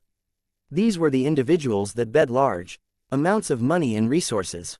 For them, today would decide whether they could live out the rest of their lives in comfort or in poverty. Those who bet on kingdoms as a whole were slightly better off, but those who placed bets on individual princes were sitting on pins and needles. Down below, the various royal families were given the best seating arrangements along with their pillar clans. Each monopolized a corner of the arena, preventing conflicts from breaking out earlier than they should. "Mom, here, have something to eat." Hagen helped him mother, first Princess Dahlia to her seat, trying to get her to eat from a plate of fruits he brought over. To the side, Mai tried to do the same for her mother. It seemed that even after so many years, the two women Ryu had once called elder sister still hadn't forgiven themselves. Despite being only about 30 years old, they both looked to be well past 40. None of their youthful exuberance remained, replaced entirely by a thin will to live. It seemed that any small nudge could shatter even that resolve. The three princes saw the state of their elder sisters, but couldn't say much. The Tor clan knew very well what had pushed them to this state. Whether or not they'd ever have their lively elder sisters back was reliant on today's events. To King Tor's side, located further to the front, two youthful young men nearing their middle ages stood, exuding killing intent. These two would normally never leave the sect, but after these events, they had no choice but to. They were none other than outer sect elder Kato and Adorjan, both of whom had now been promoted to the inner sect. They were the husbands of the two princesses. As for King Tor himself, his once brown beard had gained more than a few graying hairs. His brown eyes had lost their sharpness and his olive skin paled slightly. Over the years, his cultivation talent had slowed, eaten away at by a heart demon he couldn't shake. This, too, was likely his final chance. It was at this moment that a platform appeared in the skies, protruding from the outer reaches of the battle arena. All of the quiet talks were silenced as thousands of eyes focused on an old, wizened man wearing flowing golden robes. This man was none other than Headmaster Leopold. "I thank those who have come today, you have truly given this old man face." The voice was calm and unhurried but carried an undeniable forcefulness. "I will make these matters clear, although I have disciples within the Tor and Viri kingdoms, there will be no favoritism. The rules have been hidden until this day and have been designed by this old man taking into account the treasures provided by the three sects. You will be tested for your will and perseverance, as well as your talent and your leadership. Although this old man is not a fan of combat, I must also uphold the previous traditions of the coronation games and not deviate too much. Still, your minds will be necessary this time around. Come forward, princes of this highest mortal plane." Headmaster Leopold's voice boomed. The princes of the kingdom stepped forward without hesitation. 3 princes of Tor kingdom, 2 princes of Oak's kingdom, and 1 prince each for both Viri and Lanta's kingdom. Although many wondered how absolute fairness would be guaranteed under such circumstances, everyone believed in the headmaster's abilities. As such, everyone had relaxed expressions on their faces. Whether it be Prince Atticus' sly, lewd smile, or Prince Silas's lazy, almost sleepy one, both remained unchanged. Good. The headmaster nodded to himself. These were truly princes, each had their own refined aura. They were worthy of representing the younger generation of this highest mortal plane. This old man will now explain the first trial you all will face. Just as the headmaster was about to begin, the shocking call of a bird shook the battle arena. Those who understood the matters of the martial world paled. It was actually a second-order beast. However, when it was seen that a young man of unbridled arrogance leapt from its back despite being hundreds of meters in the air, these matters were immediately forgotten. He descended to the grounds below like a leaf in the wind, his long white hair billowing behind him. Chapter 77. Private Lecture. Ryu's descent from above seemed like a man asking for death. However, the vision of splattered blood and gore never occurred. In fact, the sound of Ryu's feet touching the ground was so soft that many almost doubted their ears. Was it possible to fall from such a height soundlessly? In that moment hundreds of thousands of gazes focused on the visage of a young man that seemed carved of heavenly gems. His sharp jaw, his high cheekbones, his boundless aura, each felt otherworldly to an unimaginable level. Unfortunately, Ryu hadn't reached a realm where he was capable of withdrawing his strength, so every step he took made it feel as though he was orchestrating the beating hearts of those watching him. The black leather robes Ryu forged for himself only refined his aura all the more so. The presence of the third order beast he forged his clothes from hadn't dissipated, making him seem particularly wild despite the calm expression on his features. Without a single word, his eyes still closed, he made his way to the seven princes. "Grandfather, grandfather." Yana pulled on the old general's sleeve, an expression of pure excitement on her slightly immature features. By now, she had grown into one of the femme fatales on the higher mortal plane. The men who wished to claim her heart could extend from the gates of the Garrus clan to the edge of the plane itself. Yet, no one had seen her bright brown eyes light up so fiercely in the last 2 years, until today that is. Old man Garrus smiled bitterly. Didn't this little girl know that he could see just fine? Did you also not notice his white hair? Do you not know what that means? Suddenly, years of confusion were instantly washed away, not just for the old general, but the other family heads as well. They had wondered why the Tor clan would be so foolish in suppressing such a talent, but now they understood. It seemed the heavens had been cruel when they created Ryu. They gave him everything a person could ask for except for one. The irony was uncanny. Old man Agnes froze when he saw Ryu. After he lashed out against King Tor, he had become a cripple due to Death Guard Bishak's vicious beating. In the end, a mighty Chi refinement realm expert had become nothing more than a normal old man. If it hadn't been for third concubine Leilani leaving the palace to care for him, he likely would have died under the schemes of his younger brothers already. Even seeing his grandson now, he couldn't bring himself to feel any hope or happiness. In fact, he didn't even feel anger or hatred. He simply felt deflated. These feelings could only be said to be triply true for Leilani, who had a half head of gray hair now. Seeing her son only made her sink into her chair further, tears falling from her wrinkled cheeks. How audacious! Elder Adorjan's fists clenched. Both his wife and the second princess had fainted in horror the moment they saw Ryu descend from the skies. The weight they had been carrying for years erupted in full force once more, causing them both to cough up blood and lose consciousness. This sort of heart demon was the most vicious. Even the mere appearance of Ryu forced them into such a state. Mai and Hagen paled when they saw the state of their mothers. Unlike their fathers, who understood the repercussions of acting rashly now, they were two immature children at just barely 11 years old. How could they control themselves after seeing such a thing?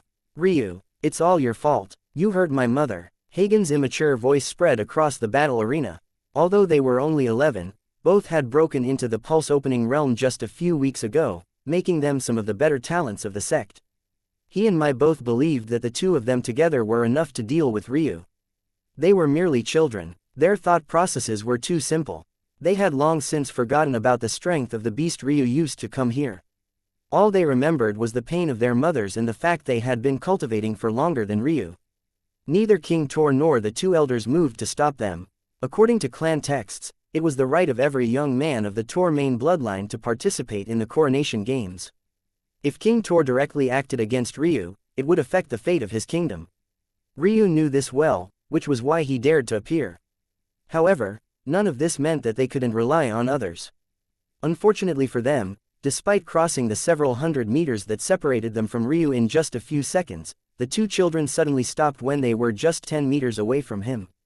When they were further away, their senses as mere pulse-opening realm experts couldn't see through him, but the moment they entered his range, they felt an unquenchable fear.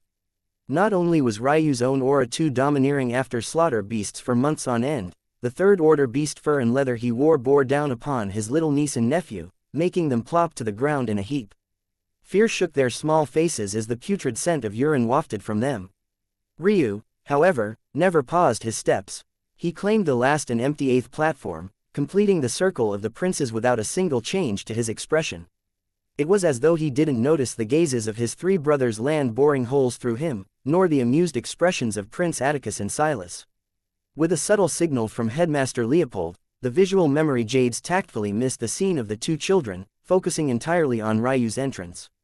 Aside from a small minority of individuals, no one could see far enough to realize what had happened, and even less people noticed the quick movements of the two elders in retrieving their children. But how could Ryu not feel the two sharp points of killing intent pierce his back? After giving Ryu a deep look, the headmaster shook his head. He had already been warned about the possible reappearance of the fourth prince and had used his influence to partially understand the hidden story of the Tor clan. However, while he understood this fourth prince's plight, he felt that he was too young and far too rash. The first trial is a test of disposition and endurance. To be king, one must be bold, but they must also be patient and enduring. To move based on emotion and revenge is not the way of the king and will only bring about the early destruction of an empire. Headmaster Leopold sent a small glance toward Ryu before looking away. This trial will not only put your perseverance to the test, it will also reward those who understand their limits and know when to take a step back. Bring the royal clan totems. Ryu's expression didn't change in the face of the old man's seemingly private lecture. To him, it was this old man who didn't understand his limits. To use his 100 years of experience to mentor Ryu's 1,000 years. What an absolute joke. Chapter 78. Last place. As soon as Headmaster Leopold's voice fell, 3 amused elders flew through the skies leisurely, each carrying a sealed black box formed as cylindrical pillars. They found it funny that they as spiritual severing realm experts were following the orders of a mere mortal, but for the sake of their sect masters, they allowed it. If things went well today, their dreams of one day entering the divine vessel realm and lording over this highest mortal plane were in sight. The headmaster frowned, his already wrinkled face forming more peaks and crevices. There were meant to be 4 totems, so why were only 3 being brought out now? When he thought of a possibility, his expression became incomparably unsightly. To think that they'd dare blatantly disrespect him like this. At that moment, the headmaster felt the slight smirk on Ryu's handsome features. It only appeared for a moment before disappearing, but the old man felt as though a severe slap had resounded across the arena. In fact, his cheeks even reddened. The crowd didn't seem to notice any of this. Instead, they were completely enraptured by the display of these cultivators. Some ignorant individuals even excitedly explained to their children about how these experts were true immortals, holding the fate of the world in their palms. Of course, the 3 experts didn't bother to correct them, enjoying the attention they were receiving. Soon, the 3 of them touched down soundlessly. The structure of the trial was simple. All 8 princes stood on an elevated circular platform. These platforms were arranged in a circle, leaving each an equidistance from the next. The last feature of this trial was the path toward the center where the 3 spiritual severing realm experts stood. Obviously, this trial was related to their ability to work toward this center platform. Of the 3 experts, 2 were exceptionally elderly, looking even older than the headmaster. However, one of them was relatively young, looking like a man who was at most 50 years old. This man was none other than Ryu's supposed grandfather, Amel Tor, a man with half a foot in the divine vessel realm. Amel's eyes flashed with a complicated light when he looked toward this 4th grandson of his. He had been there when Ryu's ceremony was sabotaged, but he had done nothing. In the end, Ryu assigned him just as much blame for the pain he endured in this life as anyone else despite him being the most absent. Haha, brother Amel, your Tor clan certainly has a strong seed. To think you'd birth 4 talents of this caliber in just 1 generation. One of the older men from Nature's Emblem sect spoke leisurely as he removed the seals from his cylinder. The old men chatted as though they couldn't sense the angered expressions of the Oaks clan. Prince Kalman and Quan gripped their fists so tightly that the almost imperceptible sound of dripping blood could be heard by those whose perceptions were sharp enough. Amel said nothing. Their Tor clan was so blessed, yet they had courted disaster.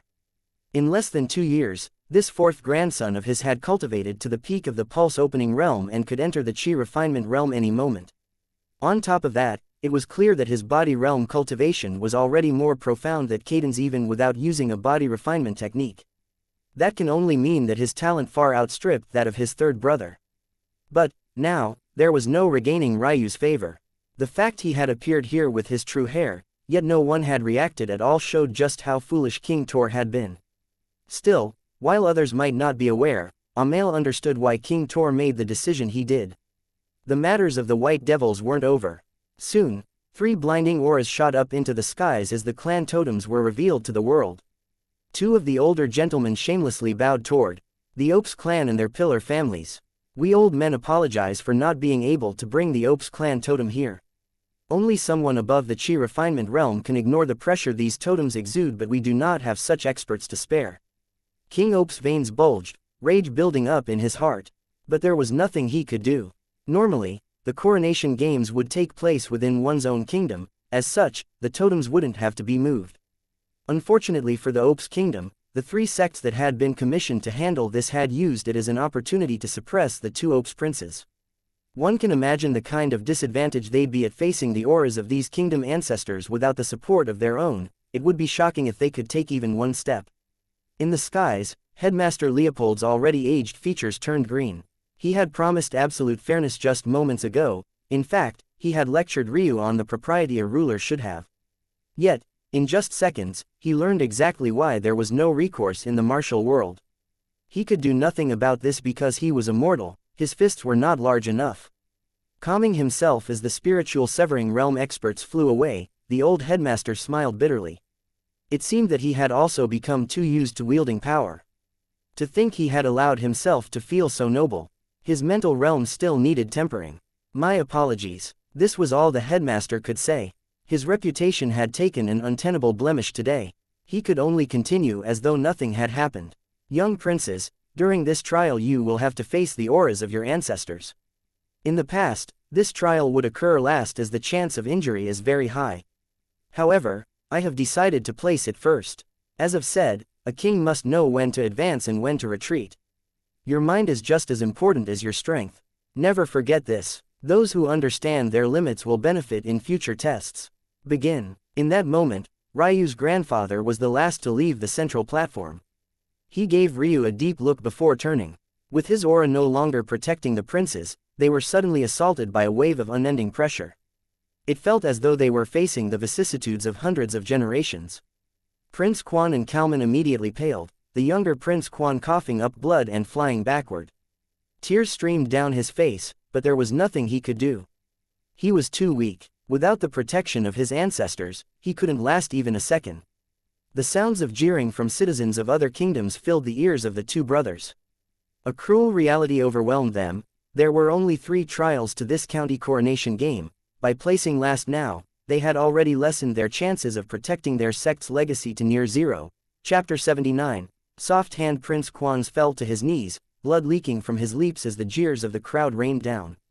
He couldn't help but slam his fist into the ground, rage pulsing through his veins without anywhere to be vented. He didn't dare to look up and face his elder brother's gaze. Not only was he ashamed, but he didn't want to burden Prince Kalman with his hope. In the end, Prince Kalman's eyes closed. Taking a deep breath, he leapt backward. He understood his limits and knew that attempting this trial would only harm his chances. A lewd laughter Ryu would never forget, no matter how much it distorted, resounded through the arena. Prince Atticus casually took a few steps forward, looking down at himself as though he was surprised to have made it so far. You two made it look so difficult. To think it was so easy. Tisk tisk, I truly have to look down on your Opes Kingdom heirs, too sad, too sad. He shook his head as though lamenting something. The two princes said nothing. The crowd might be ignorant to what had happened, but how could these princes be? To face the bloodline aura of past sovereigns without being able to rely on some sort of heritage was absolutely impossible.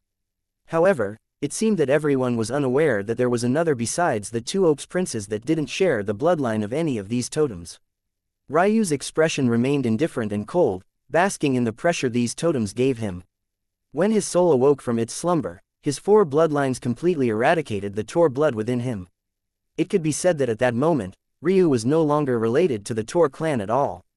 Yet, while the two Opes princes were unceremoniously disqualified, Ryu faced these raging waves with his head held high. Time passed slowly. The princes, after the first 10 or so steps, began to struggle greatly. If it had just been one totem, this first trial wouldn't have lasted so long. However, dealing with 3 at the same time while only receiving partial help from one was difficult to bear. Grandpa, why isn't Ryu moving? Yana asked worriedly. She naively believed that Ryu was confused by the trial since he was blind. Could it be that he didn't know what to do? She worried for him greatly. The old general didn't respond. He continued watching Ryu's still figure, wondering to himself just why it was that his old heart was beating so quickly. He hadn't felt this feeling since that battle so long ago. Nothing had excited him like it since. But, he doesn't have the air of a general or a king. I doubt that this young man would be a very good leader, so why is my blood boiling? Ha ha, 4th brother, are you too intimidated to move? Kaiden's boisterous laugh sounded as his heavy foot boomed onto the platform below. He felt as though a mountain was weighing on his shoulders, but to think he'd still have the state of mind to jeer. As things stood now, Kaiden had traveled the furthest distance. Relying on his iron body, he forcibly endured the tyrannical aura in a just as tyrannical fashion. If nothing went wrong, it was clear to the crowd that he would place first. Prince Amory, Ryu's first brother, was currently placed last if Ryu was ignored, however his expression was the calmest. His approach was also the smartest. With his every step, he slowly acclimated his body to the aura. He sought after the utmost stability. As for Prince Atticus and Prince Silas, they didn't seem to be taking these trials seriously at all despite ranking ahead of Prince Amory. However, this made sense. Since they were already the sole heirs of their kingdoms, the only reason they participated was to earn their clans a higher ranking for the Natural Order sect's treasures and to show off their talent a bit. Still, they wouldn't risk their lives. Because of this, these coronation games had essentially become a battle of the Tor bloodline. Boom! The ground cracked before Kaiden as he finally stepped upon the central platform. With little more than 3 steps, he would reach the totems, completing the trial and cementing his place as first. It was at this moment that Ryu took his first steps. He seemed at such incomparable ease that the princes and those watching were stunned for a moment, but then they calmed. Hadn't even Prince Atticus' first steps been equally as easy? Unfortunately for their analysis, Ryu's steps didn't pause. 3rd step, 5th step, 9th step, Kaiden no longer had the leisure to throw out one-liners, focusing his entire being on the task at hand. His cultivation was pushed to its limits as he circulated his iron body arts. The slight sheen of silver emitted from his skin, capturing the attention of all those watching. He's practiced your sect's iron body arts to the 2nd tier already. To think he's reached the shimmering like metal realm, an old man of the Whispering Willow sect, and one of the spiritual severing realm experts who helped bring the totems, praised Kaiden. The crowd that had been focused on the ease of Ryu's first steps suddenly turned their attention toward Kaiden. He was only 2 steps away now and he had so abruptly shot up in power, how could they not be enraptured? Kaiden's roars filled the arena. His body grew by 1 size, bulging outward as he became a man of unrefined silver. The unrefined ore realm. The 2 old men looked toward Amael in envy. The Tor clan's faith was truly too astonishing. To birth such astounding talents 3 consecutive generations, if it wasn't the laws the immortals set, wouldn't their sects be finished? At this moment, Ryu's slightly conflicted heart had calmed to an extent. Both the Tor clan and my Tatsuya clan were birthed with an inordinate amount of fate. In the end, my Tatsuya clan was unjustly destroyed. How ironic is it that I will now give the Tor clan the same fate? Kaiden lunged forward. His body, which had grown by over 20%, surged, his laughter filling the arena. I, Kaiden Tor, take first place in this trial. He roared as his hand slammed downward toward the totem. However, the once animated crowd had fallen to absolute silence. Kaiden, who had expected to touch the gruff exterior of an aged totem, instead felt the skin of a hand so soft he mistook it for a woman's. When he looked, he found Ryu standing calmly, his hand resting in the place Kaiden thought was his. Chapter 80. Unexpected result. Kaiden's fierce features contorted. He couldn't believe the reality of what he was seeing. The worst part was that Ryu didn't bother to gloat, he didn't even say a word. After confirming that he took first place, he simply removed his hand out from under his 3rd brothers and walked back to his personal platform. With a calm expression, he sat down in meditation as though these coronation games had nothing to do with him. Even at its peak, the Tor bloodline was a half step from the Earth grade. It was because of their hereditary bone structure that they managed to dominate this highest mortal plane, not their blood. As for the Viri and Lanta's bloodlines, they were even worse off and could only be considered of the peak black grade. How could any of these bloodlines pressure Ryu's 4 ancestral grade bloodlines? In fact, Ryu spent most of his effort restraining himself so that the 3 totems wouldn't crumble to dust. King Tor's expression was particularly unsightly, even more so than his 3rd son's. To have had a dynasty like this in his hands only to toss it away, who wouldn't be green with regret? It was at this moment that he steeled himself. No matter what, after these events ended, Ryu could not be allowed to leave under any circumstances. Unless his corpse lay before him, he wouldn't feel at ease. The pale-faced princesses had only just managed to awaken, only for them to see this result. Was it worth it, to betray their little brother and cause the death of an innocent woman just for the illusion of a kingdom? The first trial continued, but the crowd seemed deflated. Maybe only those who had bet on the Tor kingdom as a whole felt any sort of gratification, but seeing such an overwhelming victory left them feeling uncomfortable. Just why was it that it seemed the Tor clan was withstanding great internal strife? "This is the way of the world," a particularly old individual said after sighing. "The Tor clan is blessed to have so many heirs, but how could it be possible for them all to flourish? For one to stand above, the other three must either willingly bow out, or suffer a great loss." Even as these words fell, the results became clear. First Prince Amory took third place, his calm expression never changing even as his two brothers surpassed him. Finally, second Prince Jedrek placed fourth. In grand fashion, the Tor clan swept the first trial, firmly grasping the fate of this plane. Headmaster Leopold gave Ryu a deep look. Had he misjudged this boy? If he truly swept everything in his path and placed first, according to the Tor clan texts, King Tor had no choice but to name him Crown Prince. Disobeying this would scatter the accumulated faith of the Tor clan, causing their current first place among the kingdoms to sink to last. In fact, they might not even be considered a true kingdom anymore if they did such a thing. An inexplicable tension loomed over the coronation game grounds.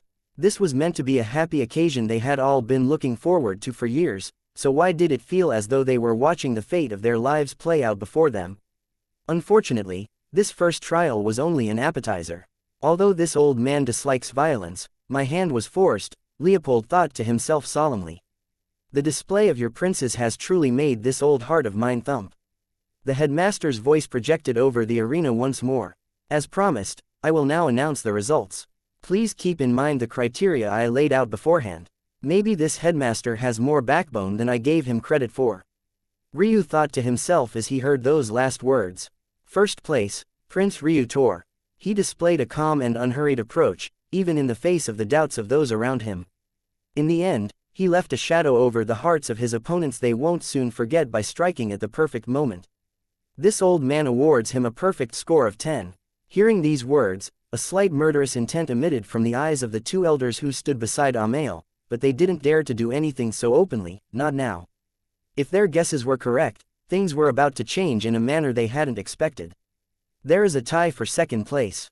I award both Prince Amory Tor and Prince Kalman Opes this place. An uproar sounded through the crowd. Weren't both Opes princes last? Neither took even a single step. Plus, wasn't Prince Caden second? You, old man. Caden's roar tore through the arena. With his temper, how could he sit idly? Are you trying to cheat me? Please allow me to finish. Leopold said unhurriedly. I purposely introduced this trial as I did so that those with enough intelligence could benefit. When did I ever say that the order of those who reached the platform would be the order I placed you in? Prince Amory displayed patience even surpassing that of Prince Ryu. While Ryu is simply an outstanding talent that hardly felt the pressure of the totems, Prince Amory was different.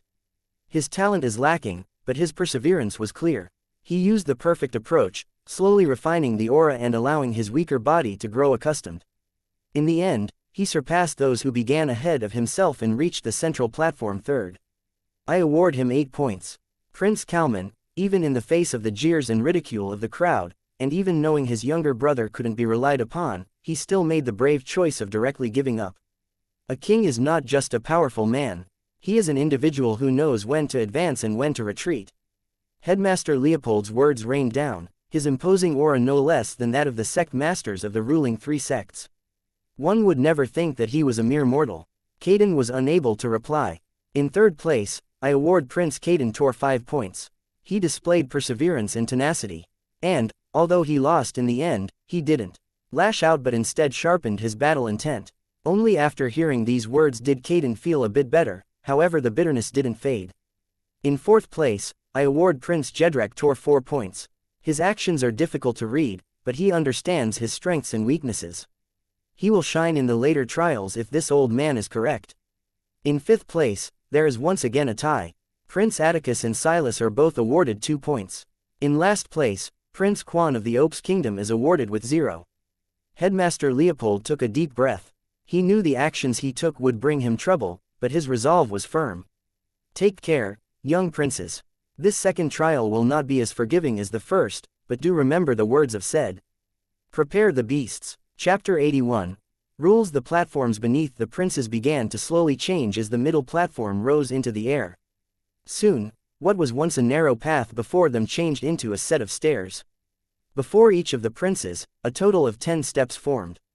Although Ryu had yet to firmly step into the spiritual entrance realm, his mental realm could be considered far stronger than it had been months ago. His senses increased to the point where vague shadows of what happened around him were projected into his mind. If those of the immortal plane knew this, they'd be shocked. Such an ability was the first sign of opening one's spiritual sea, something that shouldn't occur until one began breaking into the soul birth realm. This aside, the reason this was so important was because Ryu no longer needed to open his eyes to see formations like he was forced to in the Opes Kingdom's King's Garden. He could clearly feel each one of the 10 steps before him containing a small-scale teleportation array connected to a small realm. They truly went all out for these games, Ryu thought seriously. For a mere higher mortal plane, the cost of building and activating a teleportation formation was difficult to bear.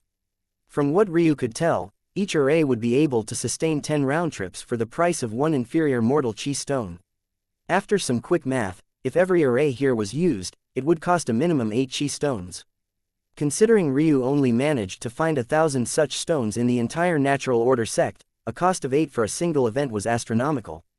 Headmaster Leopold smiled lightly, seeing the confused expression of many of the princes.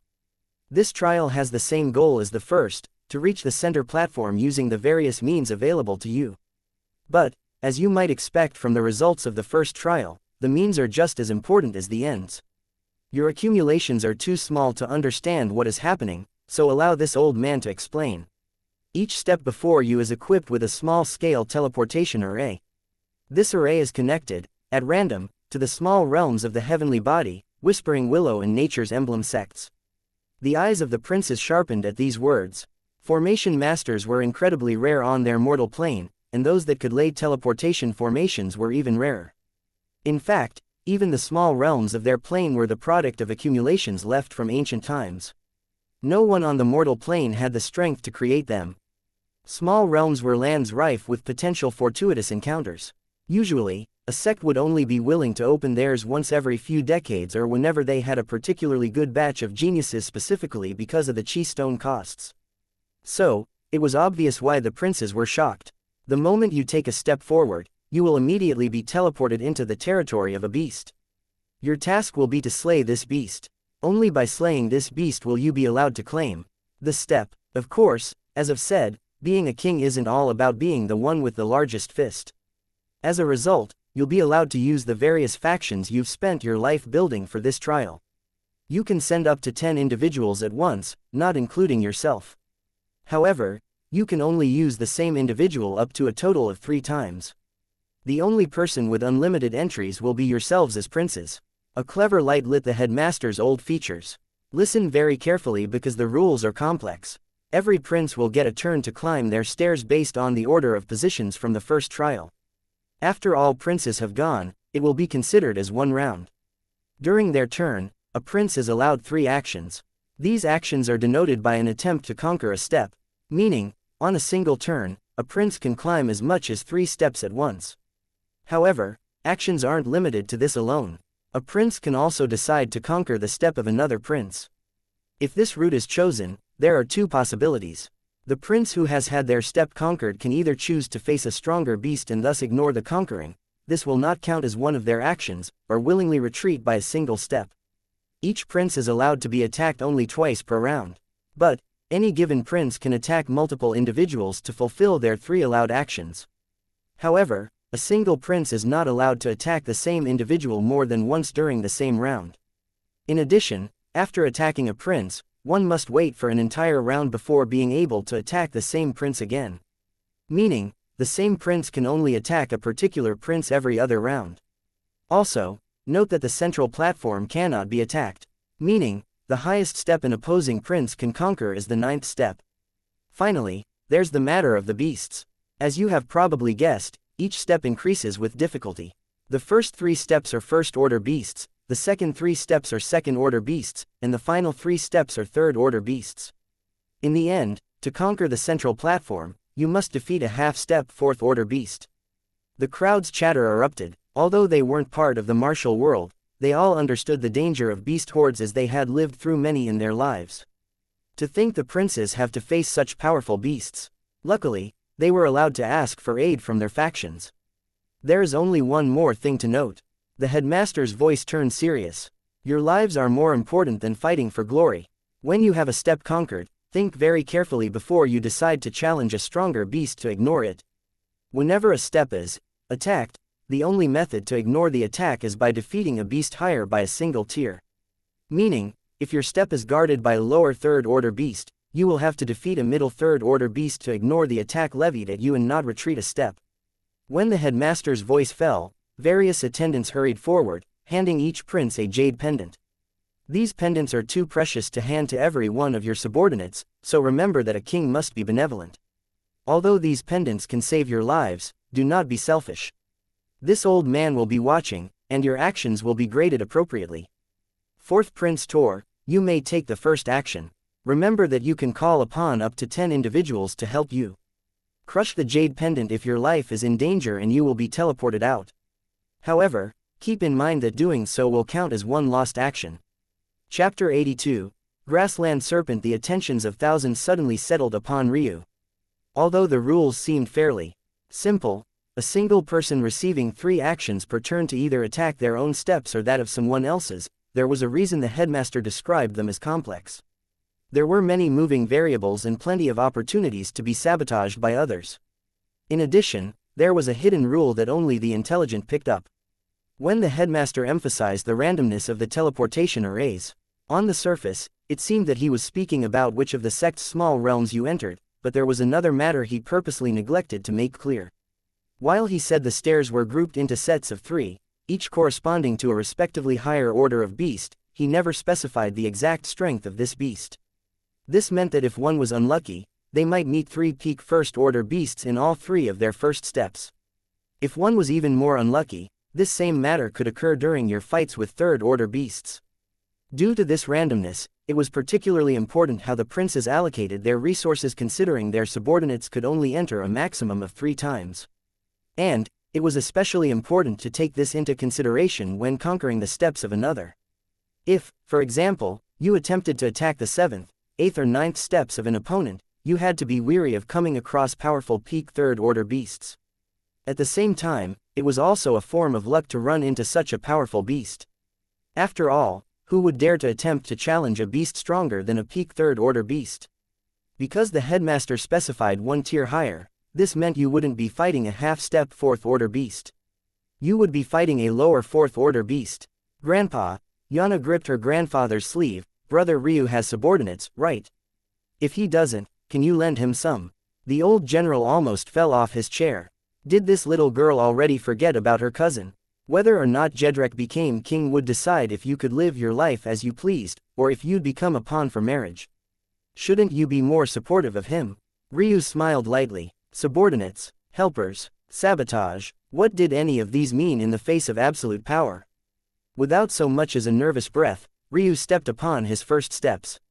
As no surprise to anyone, the jade pendant had the secondary function of recording the happenings of the small realm. Everyone watched as Ryu appeared on a grass plain. After what seemed like decades of growing in an unfettered manner, the green grass had grown over a meter tall. Your grandson was teleported to quite a troublesome area, Brother Amael. We spent a lot of time vetting the beast territories over the last few years in preparation for today. This one is the territory of the middle first-order grassland serpent. They're known for their cunning, stealth and speed. Even pulse-opening realm experts wouldn't wantonly stroll into those high grasses. An elder commented passively. Completely oblivious to the worry of others, Ryu calmly felt the wind part along the lines of his handsome face. His countenance made the women in the crowd swoon, but they couldn't help but underestimate him due to his blindness. Should he really have been so bold to enter alone? A slight rustling caught Ryu's attention. It was so faint that he was certain even he would have missed it had he not had his eyes closed. The stealth of this beast is quite good. My senses actually can't pick it up immediately. This will be slightly troublesome. But, as long as it attacks, it will lose. The tension of the crowd grew. The minutes ticked by, but Ryu didn't move a single step. He simply stood with his hands clapped behind his back, slowly circulating his blood to keep his body in peak condition. Suddenly, A 2-meter-long snake leapt into the air silently. It had coiled itself so tightly that it was able to spring toward Ryu at blinding speeds. All those spectating could see was a blur of green. Those of the Tor clan felt an inexplicable complex feeling. They couldn't decide whether they truly wanted to see this fourth prince fall or not. The only individuals who seemed to have no qualms whatsoever were King Tor and his 2 sons-in-law. It seems they had made up their minds, wishing for his death. Ryu's light smile didn't fade. While others believed there was no way he had heard the grassland serpent launch an attack, he could see an image of a long shadow in his mind. It opened its mouth wide, still not making a single sound as it snapped toward Ryu's neck. "Grandpa." Yana hid her delicate face away, unable to watch. However, it was at that moment that Ryu suddenly moved. He stepped forward. The movements couldn't have been more basic, but they carried an air of elegance that couldn't be described. His actions were perfectly timed. Just when the grassland serpent believed it had him, Ryu's step had caused it to miscalculate. But it was too late, it was already in the air. This move was none other than advance of the basic stances. Ryu brought his 2 fingers together, tilting his head to the side just enough to avoid the fangs of the serpent. With a thought, he pierced them upward. His actions carried a simplistic perfection with them. He struck just below the open jaw of the snake with his extended fingers, causing it to be knocked upward several dozen meters. An instant later, a bland wooden bow appeared in Ryu's hands. He calmly aimed at the serpent that had only just reached its apex. Phew, no one saw when he knocked an arrow, nor did anyone see when he drew his bow. But, in the end, a bloody rain fell from the skies even as the wooden bow splintered in half, unable to withstand Ryu's strength. In the next moment, Ryu appeared, standing firmly on the first set of stairs, already taking his next step forward.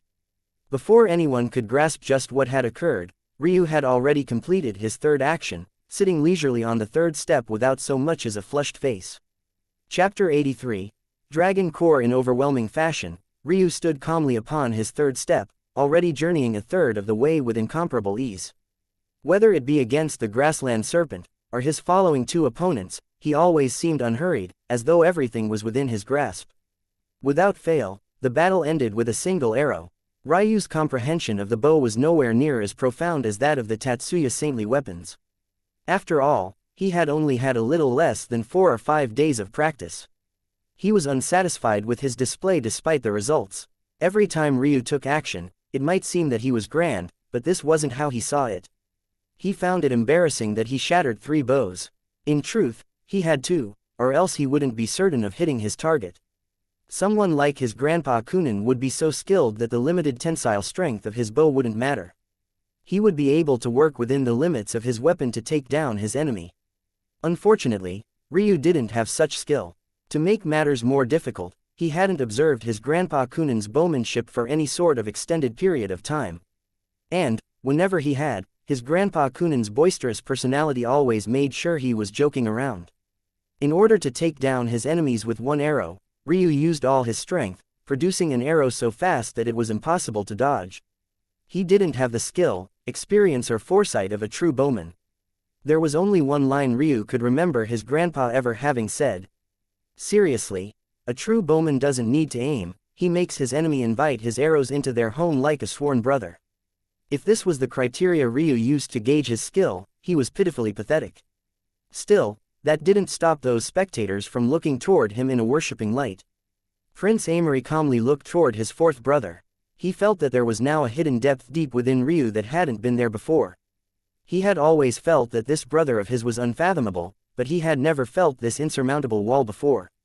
Was it really possible to change so much in less than 2 years? Just what had Ryu experienced? His actions are bold, calm and calculated.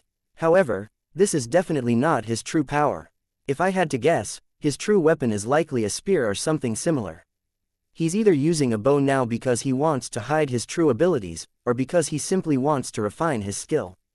Amory analyzed. This wasn't something he grasped from thin air. Ryu's movements against the grassland serpent, especially his 2-finger strike, held the air of a spearman. With Amory's attention to detail, this much was clear to him. He immediately made contingency plans, attempting to extrapolate Ryu's true strength. He knew he had to make a move during this trial. If he allowed Ryu another overwhelming victory here, dealing with him during the 3rd and final trial would be more troublesome.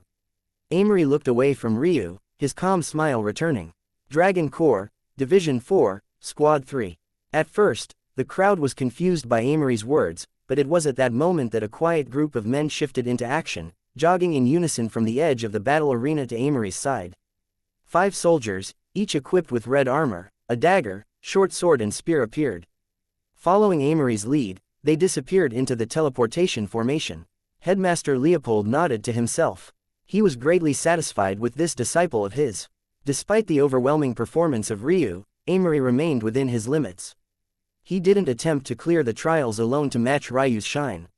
Instead, he used the strict training and grand aura of his personal troops to make a similar statement. The crowd watched in awe as Amory calmly analyzed the situation time and time again. Not only did he not need to take action, not even a single one of his men ever felt the slightest bit of pressure. The shocking part was that all of the men were mere Awakening Realm experts, yet only 5 of them were needed to deal with 3 First-Order beasts. One had to know that despite First-Order beasts being the equivalent of Awakening Realm experts, beasts were always far more powerful than their human counterparts. Usually, it would take a team of 10 Awakening Realm experts to be certain of taking down a First-Order beast. Yet, not only did Amory's soldiers destroy this myth, they actually did so with lower cultivations. They faced higher First-Order beasts, the equivalent of warriors who had undergone 6 or 7 rites, with mere 3 right cultivation depth. In even less time than Ryu, Amory stood firmly upon his 3rd step. Who held the advantage was clear. Still, Ryu didn't have much of a reaction. But, many thought that this was due to the fact he couldn't see what happened. It was one matter for a warrior to use their instincts in place of their vision, but how could they do the same with a screen projecting images? The 5 red-armored soldiers slammed their spears into the ground, roaring with a bloodlust-filled war call. An oppressive atmosphere fell from the skies, completely suppressing Ryu's momentum. We pay respects to Crown Prince Tor. Their words charged through the arena as though their voices were 5 flood dragons. They took no heed to decorum and customs, directly crowning Amory themselves before bowing and retreating. The remaining princes felt stifled. It seemed that among them, only Caden laughed uproariously at this display. However, it wasn't in disdain, rather, it sounded proud, as though he was letting the world know that he supported his first brother wholeheartedly. In the distance, Patriarch Cedar smiled lightly, nodding toward his first grandson. Who cares about a mere Ryu? The Cedar clan will always stand supreme. One day, even the heavenly body sect will fall to its knees before them. Prince Amory waved his hand, cutting off the oppressive bloodlust of his subordinates with a mere thought. His air of kingship was undeniable. Without even needing to send a glance toward Ryu, it was clear that he had laid down the gauntlet. I allowed you to remain arrogant for this first trial. But, I'll make you feel my presence during this second trial. Even if you manage to place first once more, I'll crush you during the third. Others may be in the dark about the third trial, but Prince Amory knew his master well. If he was correct, no one stood a chance against him. Chapter 84. Ice pupils. A looming silence hung over the battle arena. There was no doubting Amory's clear challenge, but his methods weren't as simple as it seemed either. Firstly, there was the matter of accumulating a faction as strong as his Dragon Corps in the first place. Second was having absolute command over such strong, bloodlust-filled men. And lastly, there was his position in the rankings. Not only could he unceremoniously shatter Ryu's momentum and take it for his own, he could place untold pressure on Prince Kalman, who was forced to go directly after him. In truth, Ryu thought even a step further than this. Who would go after Prince Kalman? Wasn't it third Prince Caden who had just made his affiliation with first Prince Amory clear, to Ryu, at least? Under this untold pressure, Prince Kalman calmed himself and called forth his own guards. As expected, his performance was severely lacking in comparison to Prince Amory, but he displayed his own strengths well. Taking 3 Awakening Realm crossbowmen with him, he took the lead. He valiantly wielded his spear, relying on his crossbowmen to keep the beasts in check. Although his approach was much less clean in comparison to Amory, and much less overbearing in comparison to Ryu, he still accomplished his task in more or less the same amount of time. Even so, it was difficult to win over the crowd. It was for this purpose the headmaster Leopold continued to observe quietly. If Kalman grew anxious, taking actions outside his bounds for the sake of proving his naysayers wrong, he would suffer. Luckily, it seemed that Kalman remained level-headed. Unluckily, however, being just a single step from the second tier gave his enemies an opportunity to attack. Haha, it seems like it's my turn to take action. Caden's boisterous voice filled the arena. But, despite his words, he had already leapt into the air, ignoring his own staircase to directly land before Kalman. I think I'll be conquering this step, don't mind me. Prince Kalman's expression twitched, but there was nothing he could do. Conquering someone's first-tier steps was useless due to how weak the beasts attached to them were. But, it became a whole new game when they continued to climb. At this point, the potential return on attacks grew. While it seemed like going first gave you an advantage, it also had its disadvantages. Caden grinned, seeing the Kalman didn't dare to say anything. With a thought, he activated the small-scale teleportation array, disappearing to appear within a vast expanse of snow. When Kalman saw where Caden appeared on the screens above, both he and his younger brother's expressions turned ugly. Due to the fact their sect had been destroyed, Kalman and Quan had the least chi refinement realm experts to pull from. Coupling this with the fact they were only allowed to use the same expert 3 times meant that they had to ration their subordinates far more than someone like Amory would. Caden had just appeared in the territory of the ice-eyed bear, a creature matted with coarse silver fur. These creatures cultivated ice pupils, capable of congealing cold aura into a beam of light that could slow the chi flow of their opponents. Even at birth, they would already be considered lower second-order beasts, the greatest of them would be of the 4th order at a minimum. Since Caden appeared in their territory, the likelihood he was facing a great enemy was very high. As expected, Kalman's complexion took a turn for the worst when he saw his worst thoughts become reality. An ice-eyed bear appeared, standing on its hind legs at almost 2.5 meters tall. It was a peak second-order beast.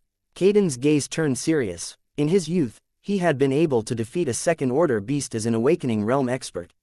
Now that he was firmly within the pulse-opening realm, victory shouldn't be difficult, but that didn't mean he would take this task lightly. The ice-eyed bear roared, its scorching breath causing billowing fog to fill the cold air. Its blue eyes watched Caden intently as he circled around the beast, slowly brandishing his 2 battle axes. Caden's stance was firm and his fundamentals were solid. As he moved, his feet never left the ground, giving him a sturdy base to work from. Even as his skin began to shimmer like an unrefined ore, he didn't hurry to attack. This was a far cry from the arrogant and boisterous prince the crowd had become used to. Suddenly, a beam of ice blue light shot from the silver-furred bear, careening toward Caden. However, the 3rd prince had long since been ready. His foot stamped into the ground, causing his body to dive to the side. He rolled along the powdered snow, hopping to his feet with an agility that didn't match his size and closing in on the oversized bear with a single step. The crowd watched with bated breath as the 3rd prince appeared beneath the ice-eyed bear. But, those who were experts knew that this battle was already over. The ice-eyed bear didn't have many weaknesses. Its defenses were sturdy, its slowing ability made up for its lack of agility, while its attack power was devastating, especially when facing a slowed enemy. However, this didn't mean that weaknesses didn't exist. After losing many lives to these creatures, warriors learned that the best moment to attack was directly after its ice pupils were activated. In that moment, the ice-eyed bear would undergo a brief period of temporary blindness. The truth of the matter was that congealing such dense cold aura into the most fragile part of your body was something only a creature like this with the appropriate bloodline legacy could pull off. However, even with that support, ice-eyed bears needed to pay a price for their abilities. At this instant, the ice-eyed bear had no idea where Caden was. By the time it felt a dangerous aura beneath it, it was already too late. Earth and slash. Caden's battle axes became akin to the scythes of a reaper. A bland, bronze-like chi coated his blades, slicing upward and through the tufts of hair that supposedly protected the ice-eyed bear's neck. By the time Caden reappeared in the arena, Prince Kalman had already unwillingly taken a step back. He needed to reserve his experts for the 3rd tier of steps. How could he afford to challenge a lower 3rd-order beast already? Chapter 85. Momentum. Caden laughed, slamming the polearms of his battle axes together as he stood victoriously. Without even giving Prince Kalman another glance, he hopped once more, landing right before Ryu. In truth, Ryu was actually slightly taller than Caden now, it was just that his frame was more slender and compact due to his bone structure. However, Caden now looked down toward Ryu, standing on a stair 1 level above his own. Let's hope that you're as smart as Prince Kalman, 4th brother. Your elder brother here is very worried for you. Without any warriors by your side, could it be that you plan to clear this trial alone? Kaden laughed, pointing an axe toward the still meditating Ryu. Attacking my step is the most foolish thing you could do. But, please do go ahead. Ryu replied calmly. Foolish, you say? Kaden's chest vibrated in amusement. I'm sure that Amory knows that having you attack my step is a mistake, but he refuses to make his next move blindly, so he's sent you here to test my bottom line. How about I describe to you how things will play out? Ryu's voice was like a cool breeze, blowing through the arena with incomparable ease. Although his voice was neither as deep, nor as loud as Kaden's, it somehow reached everyone's ears. Not allowing Kaden to respond, he continued. You'll attack this step of mine and take victory.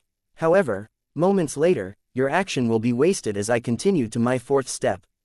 Then, after Amory realizes there's no use in trying this tactic again until I reach the third tier of steps, you'll shock the crowd by choosing to attack him, someone who you seem to be in an alliance with.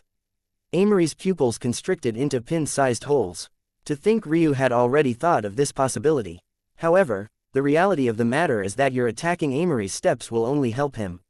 You're essentially giving him the ability to move forward one extra step every other round without him having to waste an action. Unfortunately for you and Amory, this first prince of our Tor kingdom just made a big show of his domineering side. I wonder what would happen to his momentum if he suddenly realized that his tactics were wasted on me. How domineering for the commander of the Dragon Corps to back down against an enemy that only amounted to a single 15-year-old boy without backing or help, So, in order to preserve his momentum, Amory will have to make one of two choices. First, he could expose his alliance with Prince Atticus and Prince Silas now. In this way, one of the trump cards he was saving for the third trial would be wasted here. Wouldn't that be a great shame? Or, secondly, he would have to continue using you to attack, making it seem like his real plot was just to slow me down and wear me out instead of his true goal in placing first here. The crowd listened to Ryu calmly analyze the situation as though he had everything in hand. At first, they felt like he was speaking nonsense, but while Amory was capable of hiding his surprised expression, Kaden was never capable of such a thing. How could he, as a man who wore his emotions on his sleeve in every action he took, do that? In all likelihood, he would choose the second option. He'll gladly take second place here once more, placing him within perfect striking distance for the final trial. The crowd felt something unfathomable was hidden within Ryu. Something none of them could put their fingers on, but it felt like he already had victory in his grasp. The truth of the matter was that no one in the crowd was certain of an Amory-Kaden alliance. Although Kaden laughed during Amory's grand entrance into the second trial, he laughed all the time. It was more like a tacit secret, one that much of the crowd had yet to grasp. Yet, Ryu's words had blown that up entirely. Then there was the Ryu's exposing of a supposed alliance between Amory and the two crown princes. In truth, it made sense. Why were Silas and Atticus even here? Weren't they the only princes of their empires already? They had no need to participate in this event. Obviously, the crowd didn't understand the underlying secrets behind the destruction of the Natural Order sect.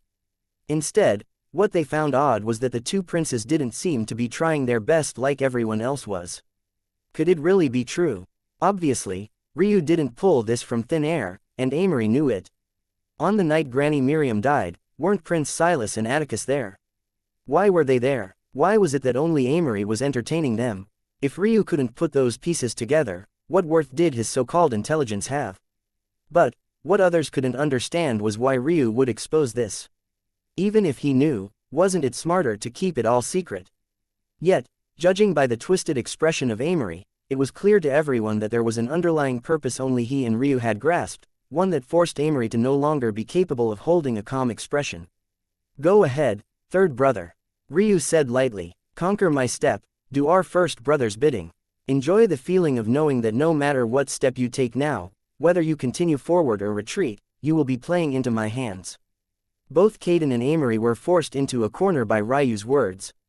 If Kaden decided to step forward now, he would be helping Ryu climb more steps. Ryu's confidence wasn't faked. However, if Kaden retreated, all the momentum he and Amory had built up would shatter. Oh, I also forgot to say this. Ryu turned toward Amory, his eyes still closed. You have quite a good grandfather, far better than mine, I have to say. The Dragon Corps he trained are excellent. Patriarch Cedar's happy expression suddenly darkened. Truth be told, that was just a guess of Ryu's. However, it didn't matter if it was true or not. With this simple sentence, the seed of doubt was planted within the crowd. Now, no matter what decision Caden made, Amory's momentum was shattered, all because Caden wanted to say a few taunting words. Caden snorted. Without a choice, he could only continue forward, or else everything would be for naught. As though the heavens themselves had recognized Ryu's seizing of the momentum, Caden's expression could only twist as a mere lower second-order beast appeared before him. Chapter 86. Attacking Roots. Amory could only watch as matters unfolded before him. The concept of fate was too enigmatic, it encompassed matters of luck, the future and the past. Gaining the upper hand in a game of wordplay might seem meaningless, but look at how the results played out. Ryu achieved the best possible result. Of course, Amory had wanted to speak with Caden, to tell him what actions to take and how exactly to deal with the situation, but it was impossible to send messages on a line of chi until one reached the chi refinement realm. He could only watch as Caden made a fool of himself. To make matters worse, Caden's mental state was affected. He made a careless mistake that resulted in him taking a deep gash to his back against the evolved dire wolf. Movement techniques had never been his forte due to the weight and size of his frame, so how could he fare well against the wind-attributed dire wolf without a calm mind? Headmaster Leopold watched these scenes unfold from above. Although he claimed to be completely fair and unbiased, he still felt uncomfortable watching his first disciple deal with such a blow. He had never seen Amory outmaneuvered so easily. When Caden reappeared, Ryu stood with a slight smile on his face, ignoring the ugly expression on his third brother's space to step forward, challenging a middle second-order beast without hesitation, alone once more. Ryu suddenly appeared in a dense forest. Tall, ancient trees stood so thick that it would take at least 4 or 5 grown men to wrap their arms around them. Despite the ambience of nature, Ryu felt that the atmosphere was odd. The ground beneath his feet was too dry. How could such terrible land foster such large trees? It didn't make sense. Suddenly, a tree root shot up from the ground, tearing through the air and toward Ryu. The audience watched on in shock. What kind of beast was this? Headmaster Leopold frowned. Ryu should be facing a middle second-order beast, so why did it seem like this matter wasn't so simple? However, he calmed down after a few moments, seemingly understanding something. Ryu swiftly dodged. His gliding cloud steps had reached such a profound realm that he could feel the smallest shifts in the wind and react to them in an instant. After 8 months of training, with his comprehension, how could he not raise a peak common grade technique to the circle of perfection? Another tree root shot up. Suddenly, it felt like the entire forest was attacking Ryu. His figure continued to flicker about. It seemed he had no intention of attacking, but his passive nature made others wonder just what he was doing. Ryu suddenly seemed to step into the air. As though an imaginary staircase appeared beneath his feet, he glided into the air. So that's what it is, Ryu muttered to himself. It felt like the trees of the forest were all attacking him at once, but was this truly the case? With Ryu's current cultivation, escaping such an attack was impossible unless he used some exaggerated means. This could only mean that the trees weren't attacking all at once, they were simply painting the illusion that they were, meaning there was only one enemy. A clever one, at that. Using some wood attribute ability, this beast manipulated the trees one by one, giving the illusion that they were almighty. Unfortunately, Ryu didn't have a profound knowledge of beasts. He was first and foremost a ruin master and a botanist. Although it was true that within the range of spiritual plants, there was never a beast too far away guarding it, the level of beasts Ryu was used to dealing with would never appear on this plane. The chi here was too thin. What should I be looking for? A bird, a burrower of some sort.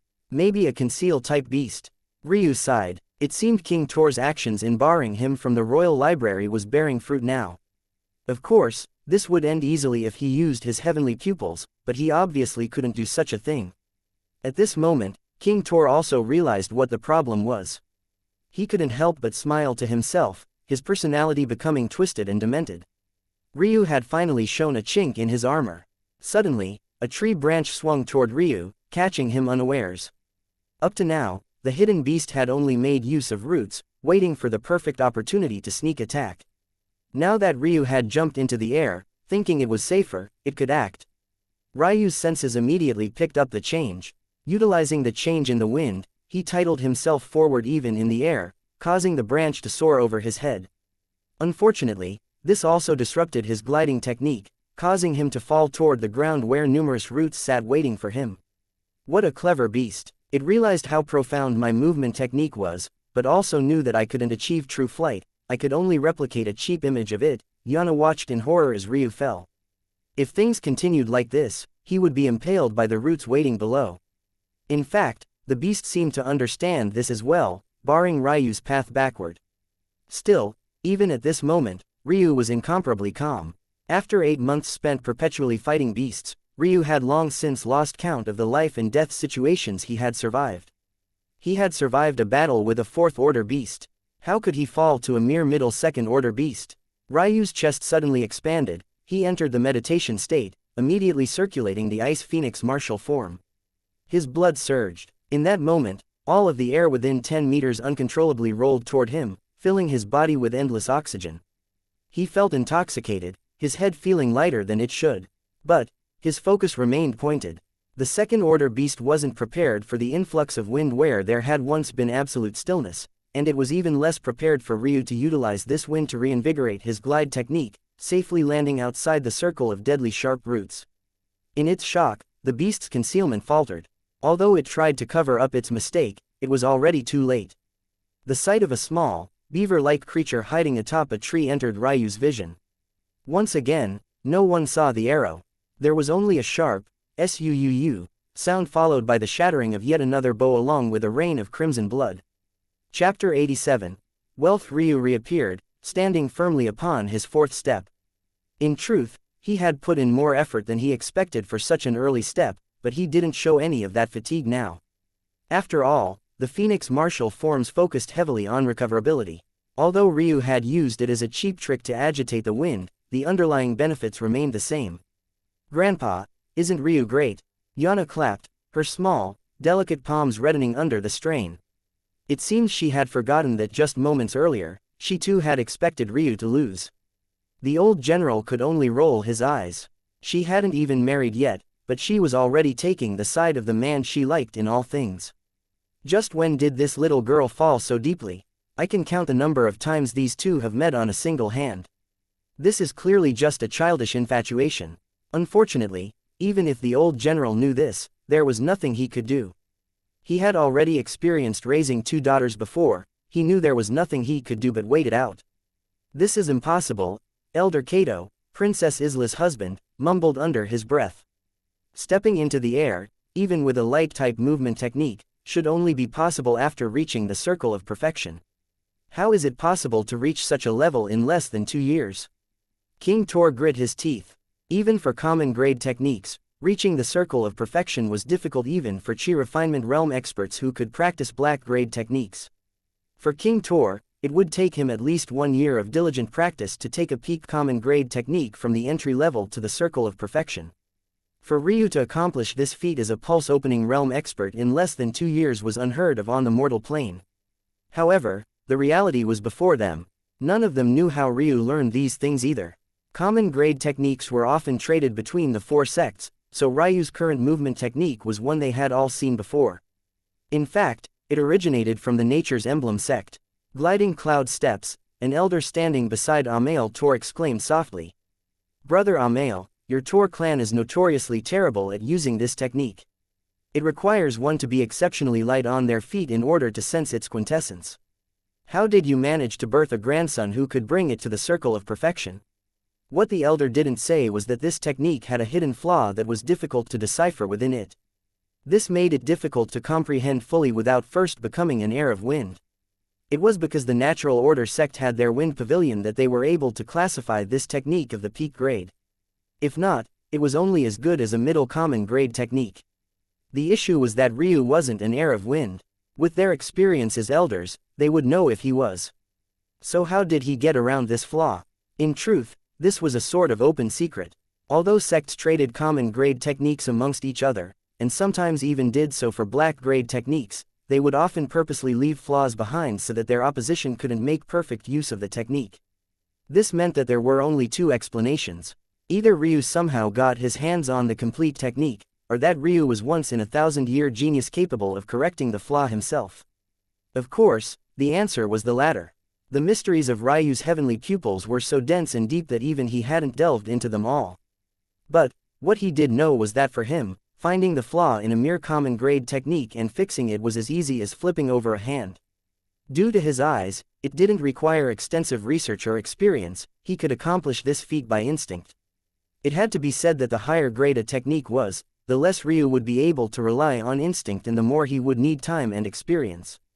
But for a common grade technique, this wasn't a problem. Realizing that he had made a fool of himself, Caden could only complete his third action with his head held down. Due to the injury he suffered carelessly, he didn't dare to wantonly follow the original plan to attack Amory's steps. He needed time to recover first, so he settled for climbing his own first step. The reality was that he could have used his own faction to help him in attacking Amory's step, but the problem was that he had never built one. This whole time, he had planned on support his first brother, he didn't care about becoming king. Unfortunately, this meant that he could only attempt to conquer steps alone. Obviously, he couldn't use Amory's dragon core or else he would make an even larger fool of himself, not to mention exposing his and Amory's alliance. Although it seemed like Ryu had already done so, there was still a looming benefit of the doubt. If used appropriately, Amory could take advantage. Who knows, maybe even Ryu wasn't certain and just decided to sow discord. Ryu smiled to himself, seeing through the thoughts of his opponents. Like he had said from the very beginning, no matter whether they advanced or retreated, they were playing into his hands. After Caden climbed his step, it was third Prince Jedrek's turn to advance. The crowd was surprisingly invested in his performance. If they couldn't tell by now that there was a hidden undercurrent ravaging the Tor bloodline, they would be fools. Everyone wanted to see how this final Tor descendant would perform. In typical Jedrek fashion, he took his time. His appearance seemed lazy and unambitious. In fact, he hadn't even spoken a word since the start of these coronation games. Still, his actions still contained a hidden, inexplicable sharpness to them. Without hesitation, he immediately called upon the upper limit of 10 warriors. Unlike Amory's warriors, they were all pulse-opening realm experts. Each was dressed in extravagant golden armor and outfitted with black-grade swords and spears. The expense of such a feat was unimaginable. The crowd didn't fully understand what happened until Jedrek stormed through his first 3 steps with absolute ease. Jedrek had done nothing from start to finish. In fact, he didn't even take command of his own warriors. Instead, he allowed one of the 10 he called upon to do so. His approach was far different from Ryu, Amory or even Caden's. He simply highlighted his greatest strength, wealth. Chapter 88. Third-tier Headmaster Leopold smiled to himself. He appreciated Jedrek's way of doing things. Despite his grandfather being a general, he didn't take that as a path he had to take. Instead, he followed his own. When Leopold said that a king's means were just as important as the ends, Jedrek took it to heart. So what if he wasn't a great commander? He could pay someone to command for him. So what if he didn't have the largest fist? He could hire the strongest warrior on the plane. Who here could waste pulse-opening experts on the mere first tier of steps aside from Jedrek? No one. Without needing to speak a word, his impact on the crowd was just as overwhelming as Ryu's, and unlike Amory's momentum, his was unstoppable. It was at this point that everyone crossed Jedrek off their list of individuals to attack. They would simply be wasting their actions if they did such a thing and would be helping Jedrek advance ahead of them. Haha, it seems like it's the turn of this unskilled Lantas. In the face of the talented Tor clan, the rest of us can only fight for the scraps, huh? Atticus. Lewd laughter filled the arena. With a wave of his hand, he called forward 3 scantily clad women. Despite their appearance, these women were actually world-class warriors. Each stood at the peak of the awakening realm, brandishing beast tendon whips. However, their fiery lingerie washed away whatever fear the crowd might have felt for their battle prowess. Spectating eyes couldn't help but be drawn to their outrageous curves and large assets. Headmaster Leopold frowned at this display, however, he could do nothing. There was nothing against the rules saying that women couldn't be among the factions you used. It was just that Atticus' display spit in the face of the importance of this gathering. Take notes, 4th Prince. Atticus sneered toward Ryu. These are the kinds of women you should surround yourself with. Why you chase after those loose-skinned cougars is beyond me. Here, I don't mind sharing one of mine with you, what do you think? Before Ryu could respond, Atticus slapped his own forehead. Oh, I forgot, you're blind, how could you possibly understand? The 3 scantily clad women giggled as though Prince Atticus was the greatest comedian to ever exist. Their long eyelashes fluttered and their hands roaming Atticus' body without shame or discretion. Without caring for Ryu's reaction or his response, Atticus disappeared, easily relying on his women to conquer the first step. At this point, Headmaster Leopold found Atticus' actions difficult to understand. Even if he was already the crown prince of his Lantas kingdom, the results of this competition would affect the confidence the Lantas kingdom people had in their royal family. If this confidence fell too low, a kingdom's faith would also fall, leading to numerous rebounding effects. However, it seemed that Atticus didn't care about such things or his image. He didn't mind his people seeing their crown prince as a debauchee. It didn't make sense. In the end, Atticus conquered 3 steps, allowing Silas to follow suit and also do so.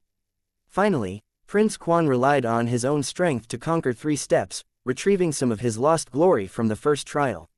Like this, it became Ryu's turn once more. But, when the crowd saw that he once again stepped forward alone, they began to grow restless.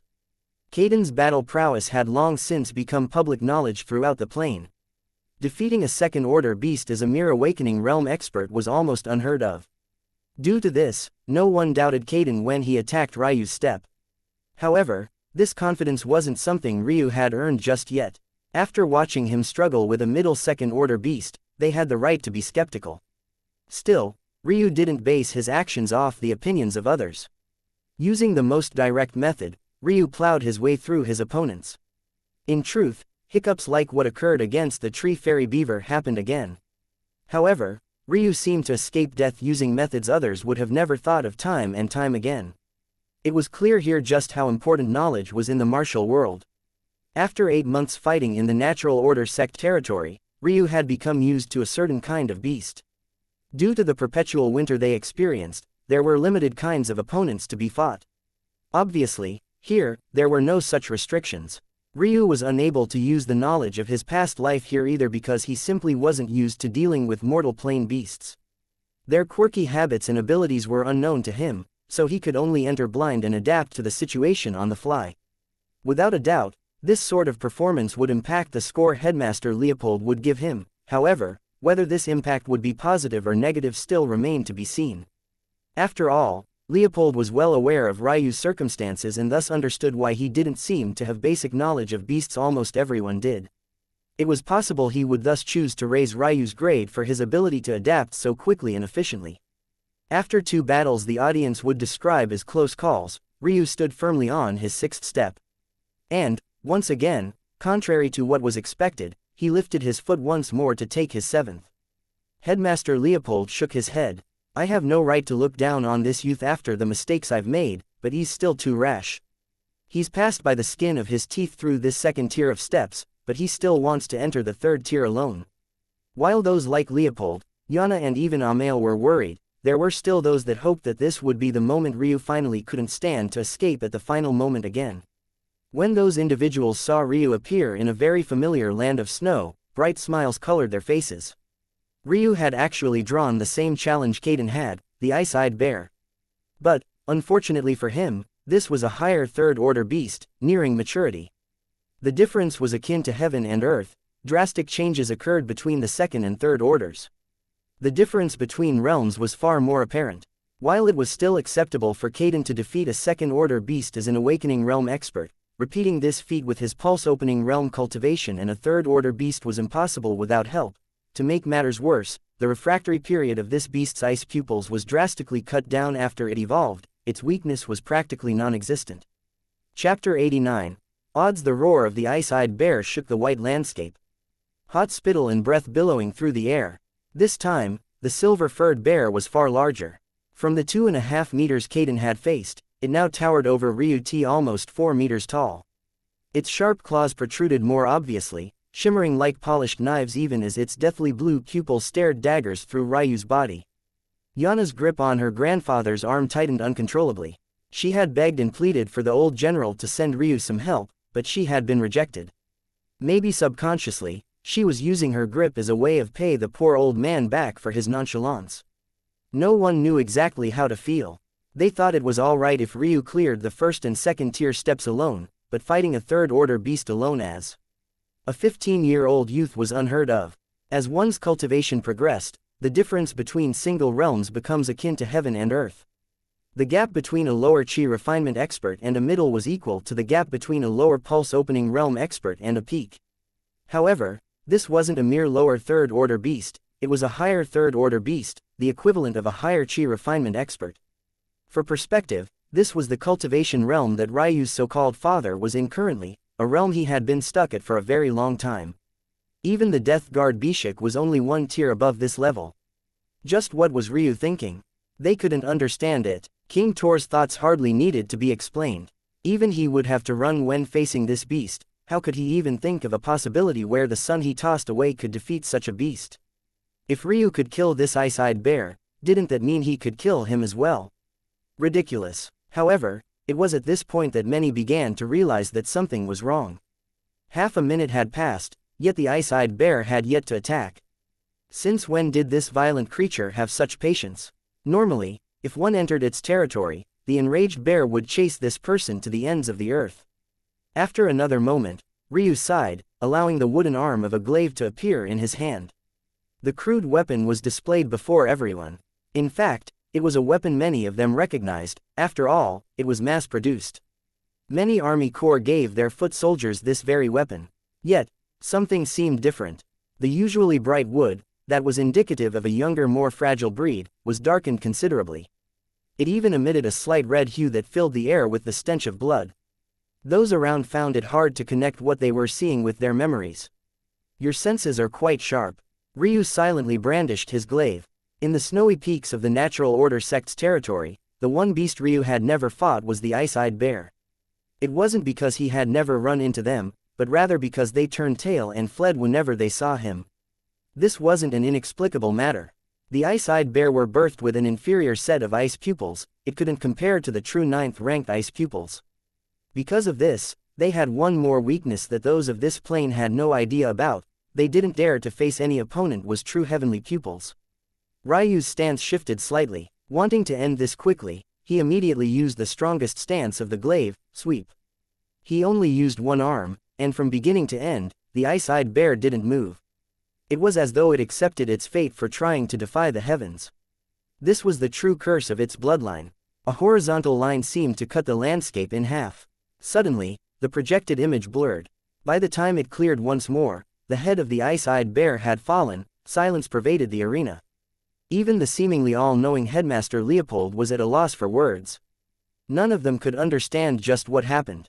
In fact, even Ryu himself needed to sink deep into his thoughts to understand just why ice-eyed bears never retaliated against him.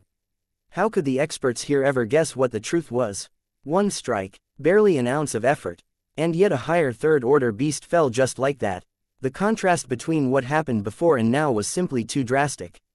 Those spectating could hardly wrap their heads around it.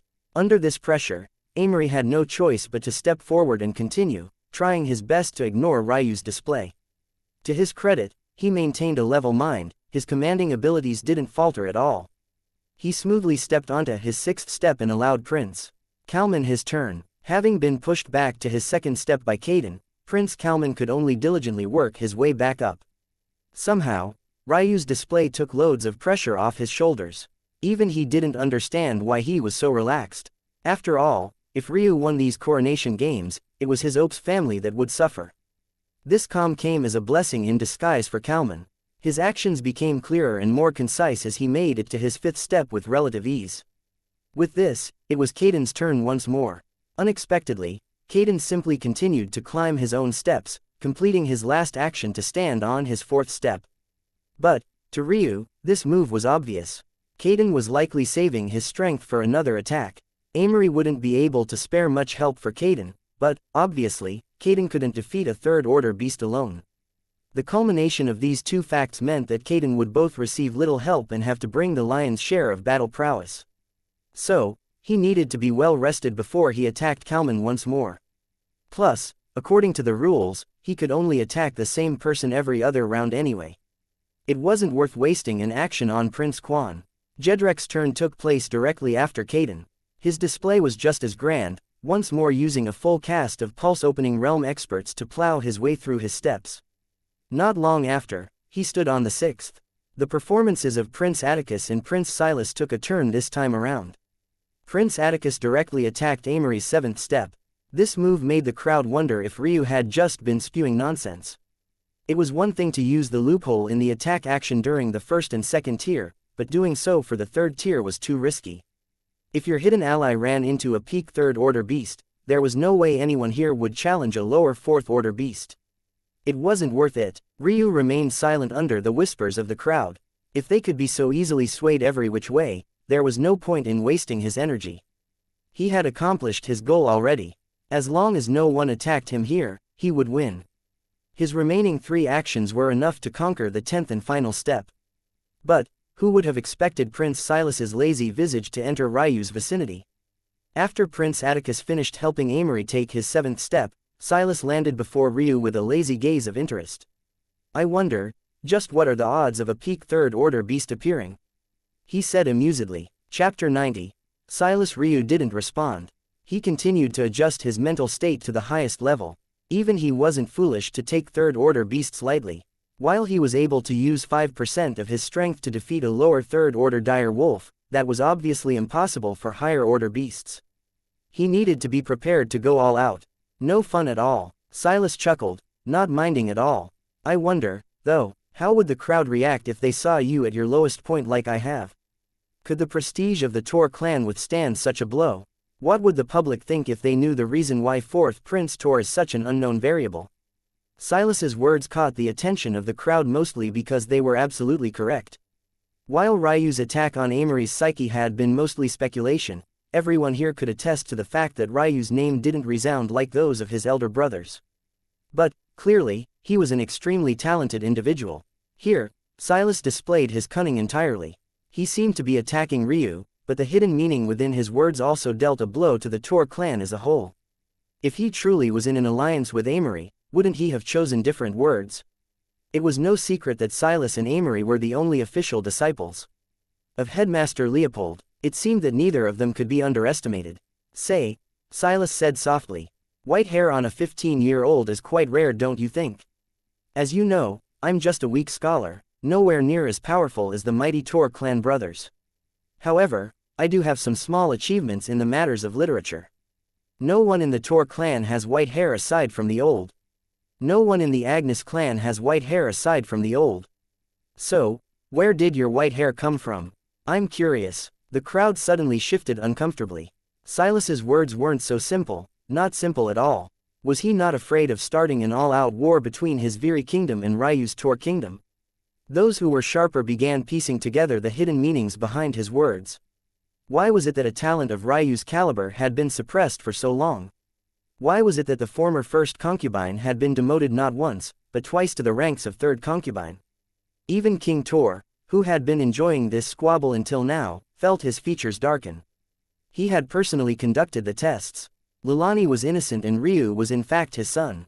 He had different reason for suppressing Ryu to the best of his abilities, but it wasn't his place as a king to reprimand the prince of another kingdom.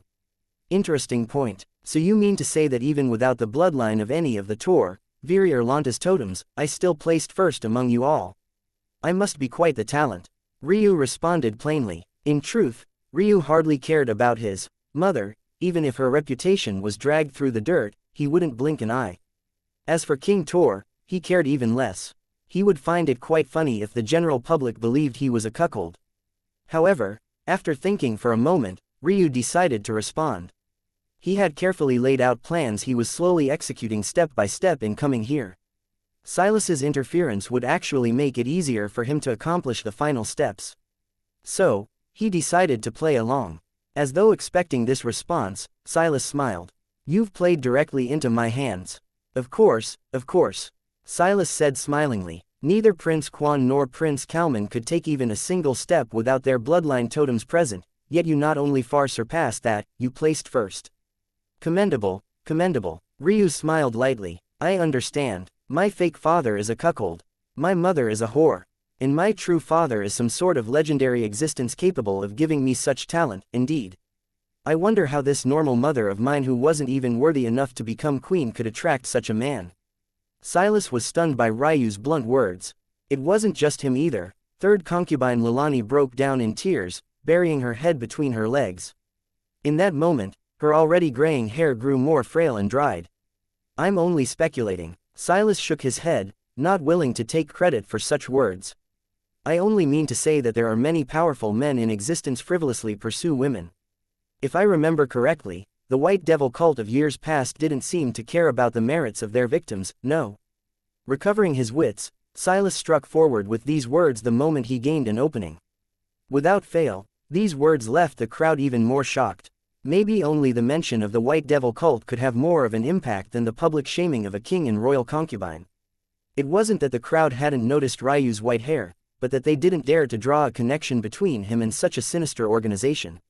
Although the White Devil cult had left a terrible black mark on their history, objectively speaking, they were still a cult that hadn't been to this plane in millions of years at the most, with even the shortest estimates being several dozen thousand years.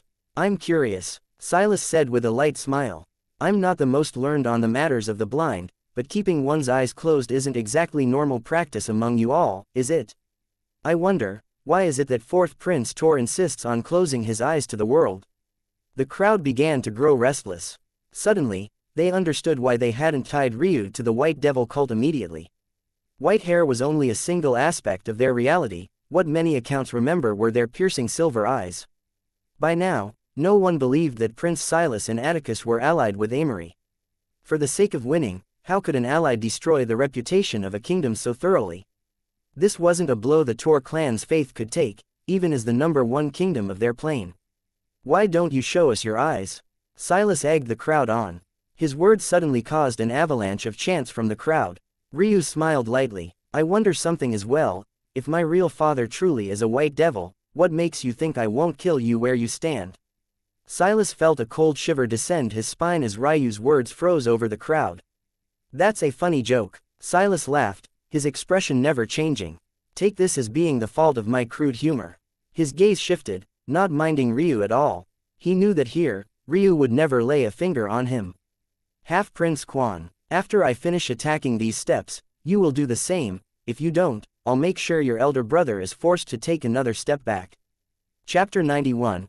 Half-Prince. When Prince Quan heard these words, his fists clenched as he tried his best to control his anger. His brother was their only hope. Even if Silas blatantly insulted him to his face like this, he couldn't ignore his threat.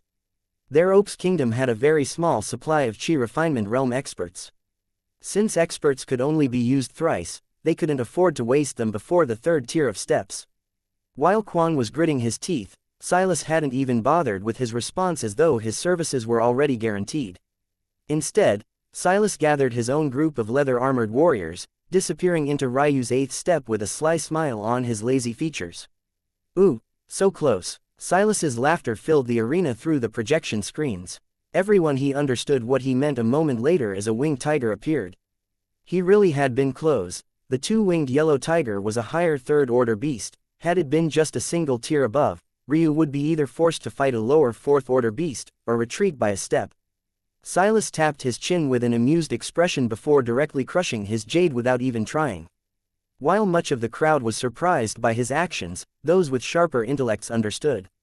Currently, Ryu was standing upon his 7th staircase. If Silas attacked now, there was no way for him to be certain if Ryu could defeat a peak third-order beast or not. But, in the case that he could, Silas would be responsible for helping Ryu climb to his 8th step. In that case, even if Quan took action, it wouldn't matter. Let's say Quan managed to draw a peak third-order beast and won. That would mean Ryu would have to fight a lower fourth-order beast to ignore the attack. However, if this happened, Ryu wouldn't be forced to fight at all. The reason why was simple. If Ryu simply retreated from the 8th step to the 7th, then he would still be in position to climb to the final step during his next turn. In that situation, Silas's attempts would have been meaningless. Only if Ryu was forced to retreat to his 6th step would he lose his chance at first place. Silas smiled under the confused ravings of the crowd, instead calmly attacking his own steps and climbing to his 5th. Then he gave Quan a pointed glance. In the end, Prince Quan could only unwillingly leap to Ryu's step. Prince Quan lowered his head. I'm sorry. Although his hands were trembling, his voice was steady. It seemed that even under this pressure and humiliation, Quan maintained his air as a prince. Ryu smiled. You and your brother are quite to my liking. The Oaks Kingdom has a bright future ahead. Ryu's words stunned Quan, but that only made his guilt heavier. Still, he could only steel his heart, directly calling out the Opes Kingdom's best experts to help him, including his father's death guard. Luckily, there was a loophole in the rules. Although it restricted the use of an expert to 3 attempts, there was nothing that said an expert couldn't be used by different princes. That meant, if 2 princes used the same expert, that expert could fight 6 times. This was what gave the Opes princes a chance to survive. As Quan disappeared, Kalman's ear suddenly twitched. His expression quickly recovered, shrouding the surprise he felt and calming his quickly beating heart. He felt himself swell with gratitude, but he still had his guard up. Still, if the words he had just heard were true, their family had a chance. Suddenly, Silas's laughter filled the arena once more. Quan appeared in a world filled with scorching sand. In what seemed like an instant, his body and that of his helpers were matted in sweat due to the high-hanging sun. However, none of these things were the reason why Silas was laughing. Instead, it was because the body of a large red-shelled scorpion loomed in the distance, a peak third-order beast. Despite the situation, knowing quite well that Ryu would be forced to retreat a step now, Quan could only fight. If he didn't win, his elder brother would definitely suffer. No matter how shameless Silas was, he wouldn't dare go against such a public deal he, himself offered. The battle was tough and hard fought. Prince Quan had no choice but to hang back and allow his 10 helpers to protect him, but he did his best to brandish his sword when he was needed. Hours ticked by slowly. Eventually, under the assault of 10 Chi refinement realm experts, the red-armored scorpion fell, its violet blood coating the coarse, brown sand with a grotesque stench. Not long after, Quan reappeared, followed by 10 warriors who had reached their limit, only to hear Silas's laughter once more. My oh my, Silas chuckled, I wish your warriors a speedy recovery. I would hate for them to have to fight for Prince Kalman at half capacity. Prince Quan raged, the temper he had been trying to hold back all this time finally couldn't be held down any longer. When he and the Opes warriors were within that desert landscape, he caught a faint understanding of what Silas's true plot was. He basically forced Quan into using warriors his brother had been saving all this time for the 3rd tier of steps. Regardless of whether or not they fought a peak 3rd order beast, they would still have their stamina impacted to some level. Plus, Silas had other contingency plans. Even if they fought a weak 3rd order beast, Silas could just reuse the same ploy to force Quan to attack the steps of others. Regardless, after attacking 3 3rd tier level steps, there was no way the Opes warriors wouldn't be tired out. By then, how could they possibly help Prince Kalman to the best of their abilities? As a bonus, Quan would no longer be able to use them either due to reaching the 3 entry limit. Silas had known from the very beginning that Opes Kingdom would be forced to share their warriors. While the loophole in the rules helped them, it also harmed them. Plus, without even lifting a finger, Silas's point total for this trial would definitely deserve a boost. Just his schemes alone were so layered. Like Headmaster Leopold said, the means were just as important as the ends. Ryu smiled, standing up and stretching lightly. If one listened closely, it sounded as though there were metal ropes hidden within his body instead of the muscles and tendons others had. Half-Prince Quan, I think I still need you and your people to attack again. Would you mind attacking that Amory fella? The Tor clan as a whole is quite an eyesore to me. Silas said lazily, reclining for a nap. Prince Quan felt that the veins in his forehead were about to burst. How could he allow such an insult? Just when he couldn't take it anymore, he felt a large hand land on his shoulder. Last time I checked, a challenge has been issued. Shouldn't I have the right to accept it? In the face of absolute strength, schemes mean nothing. Ryu's cold voice shocked all those who heard it. By the time they understood what it is he was saying, he had already disappeared. Chapter 92. Largest fist in the face of absolute strength, schemes meant nothing. This was something that Ryu had taken to heart since his youth because he had spent his whole life as a weak individual. No matter how many airs he put on, no matter how arrogant he acted, he knew this truth more than anyone else. Why was it that he dared to scold the immortals of the Shrine Plain? Why was it that he dared to call old Mistress Holy Wing a whore to her face? Why was it that he could ignore the rules of the Holy Wing clan to take Elena as his fiancée? It was all because the Tatsuya clan had the biggest fist. Ryu was never under any delusions that it was because he was, oh so intelligent, or so clever that the means of his opposition didn't matter. In fact, it was the exact opposite. It never mattered that he was intelligent, all that ever mattered was the family he was born into. Now, Ryu didn't have such support. He was alone, but now he had the opportunity to become the largest fist himself. There'd come a day where he'd be able to look down on anyone with disdain based off of his own ability. Silas couldn't believe that Ryu had disappeared. He had planned to ignore Ryu's existence entirely, treating him with impunity as he continued to make use of Prince Quan for his schemes. He had had everything lined up. By the time the third trial began, no one would believe that he and Amory were allies. But now, everything had been thrown into disarray. Could Ryu really be capable of this? The crowd was just as shocked as Silas, while the Tor clan members didn't want to believe it. King Tor cultivated for over 60 years yet wouldn't survive against a fourth-order beast for more than a single strike.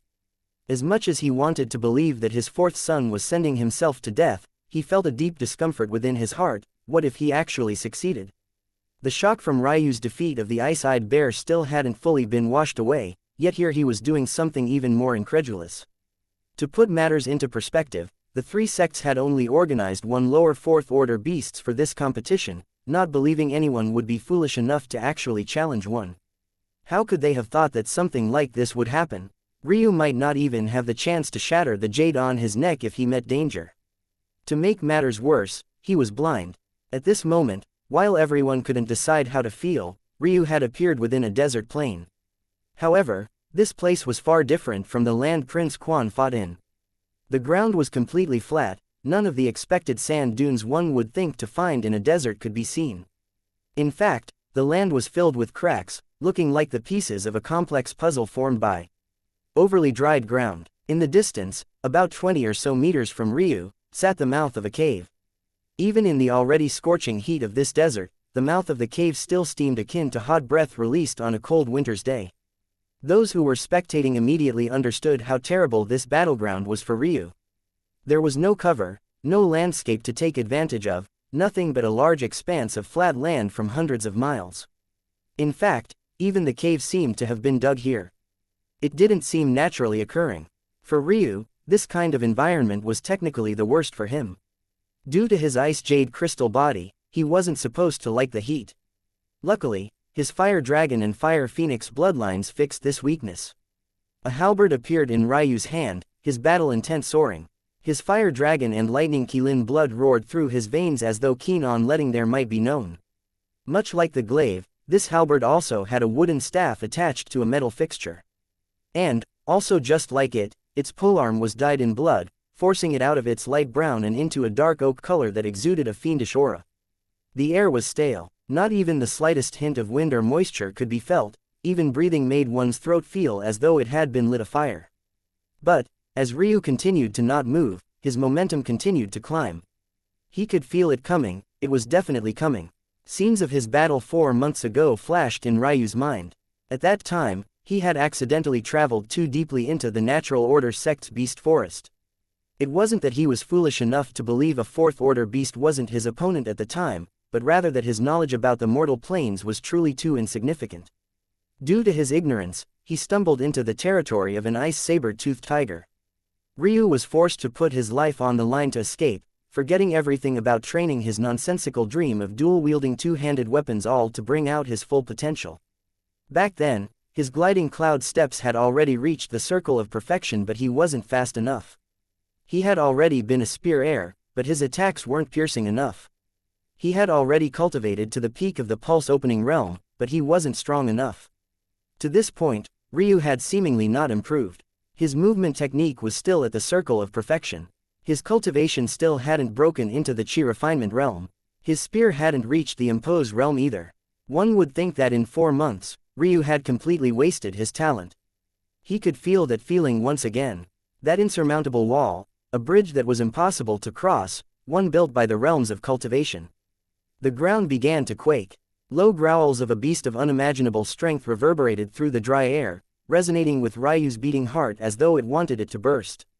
Suddenly, a pillar of lava shot out from the mouth of the cave, shooting into the skies and piercing the veil above.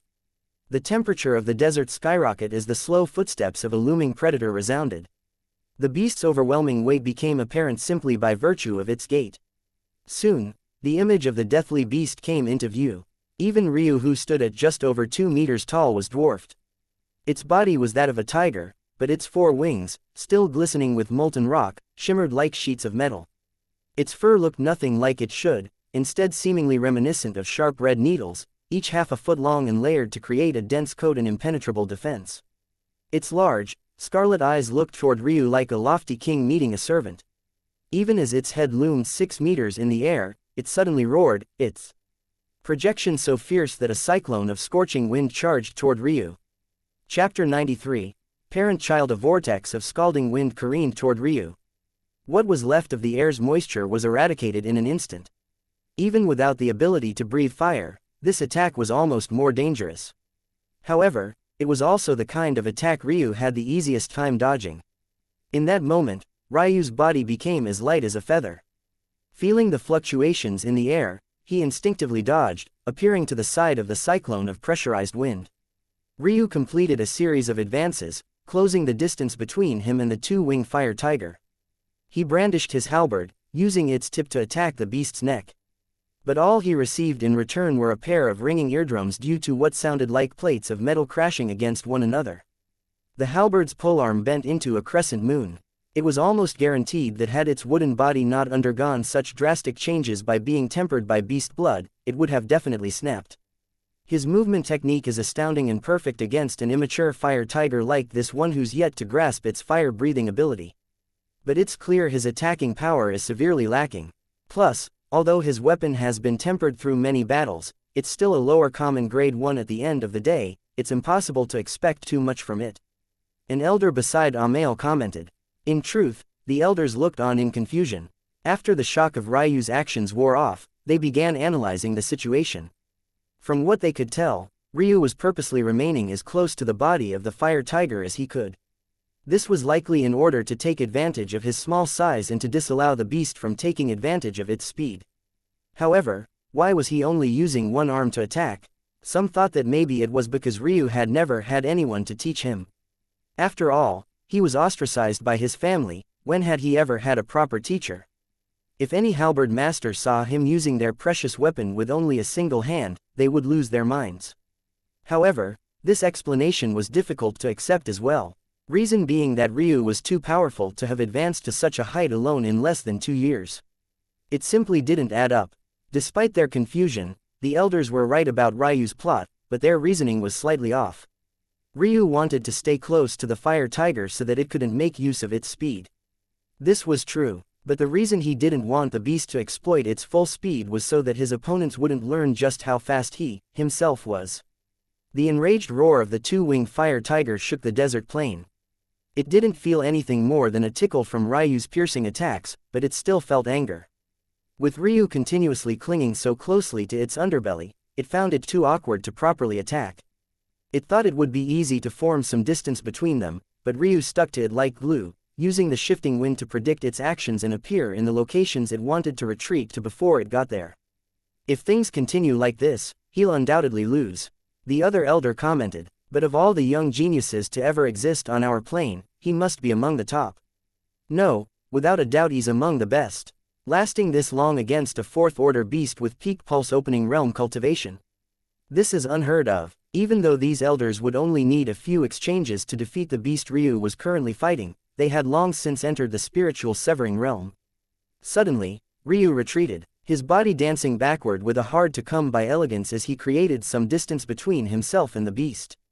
I've analyzed enough. If someone was reading Ryu's mind, they would assume he meant that he had been analyzing the battle strength and attack patterns of the fire tiger. However, this wasn't the case at all. Ryu wouldn't be foolish enough to believe that he had seen through the fire tiger, especially not with his eyes closed. No, Ryu was referring to the jade that hung from his neck.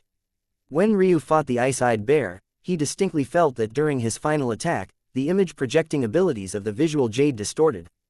This might have been missed by many who were in his position, but Ryu had a high sensitivity to spiritual chi fluctuations not only due to the fact he had a half-step into the spiritual entrance realm, but also because he had the origin flame. The moment Ryu confirmed his suspicions, he formulated a plan to take advantage of it. Unfortunately, due to the fact there were 3 spiritual severing realm experts in the battle arena, namely his grandfather, Amael, who was a half-step divine vessel realm expert, Ryu couldn't conduct any tests there without risk of being found out. That left him with only one choice: to do so when he entered a small realm to battle. Of course, Ryu was familiar with visual jades. The issue was that the jades he was used to interacting with on the shrine plane never distorted their images so easily. Due to this, he had never discovered this flaw in their mechanism until now.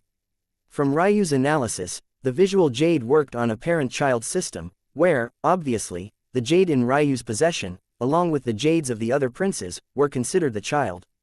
These parent and child jades communicated to each other via a link of spiritual chi.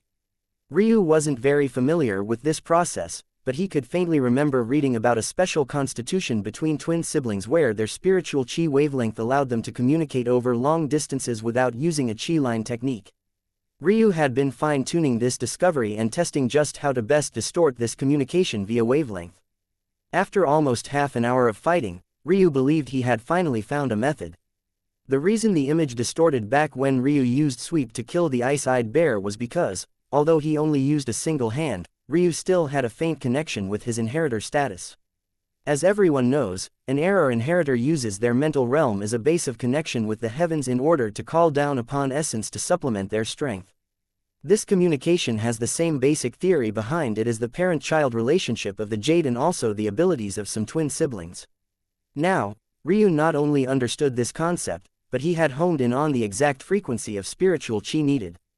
And now, as long as he focused, the crowd within the battle arena who had been watching with rapt attention suddenly became very confused. Wasn't Ryu trying to keep their distance close so that he didn't have to deal with the speed of the fire tiger? Why had he suddenly backed away? However, before they could receive their answer, the images blurred, blinking into and out of existence inexplicably. Chapter 94. Sweep, what's going on? Amel's eyes narrowed. His senses told him that it was no coincidence that these things were happening, but he couldn't figure out just how Ryu was doing it. Within the desert plain world, Ryu brandished his halberd, holding onto its blood-eaten wooden polearm with a single hand as the fire tiger lurked toward him. The once lofty arrogance in its eyes was gone, replaced a deep rage. It still saw Ryu as nothing but an ant, but it had still begun to take him seriously. Beasts of the Fourth Order, and even the Third Order, had long since begun to gain intelligence of their own. By the Fourth Order, their thinking ability was no less than that of humans, even on this plane. So, it knew that Ryu couldn't be taken lightly any longer.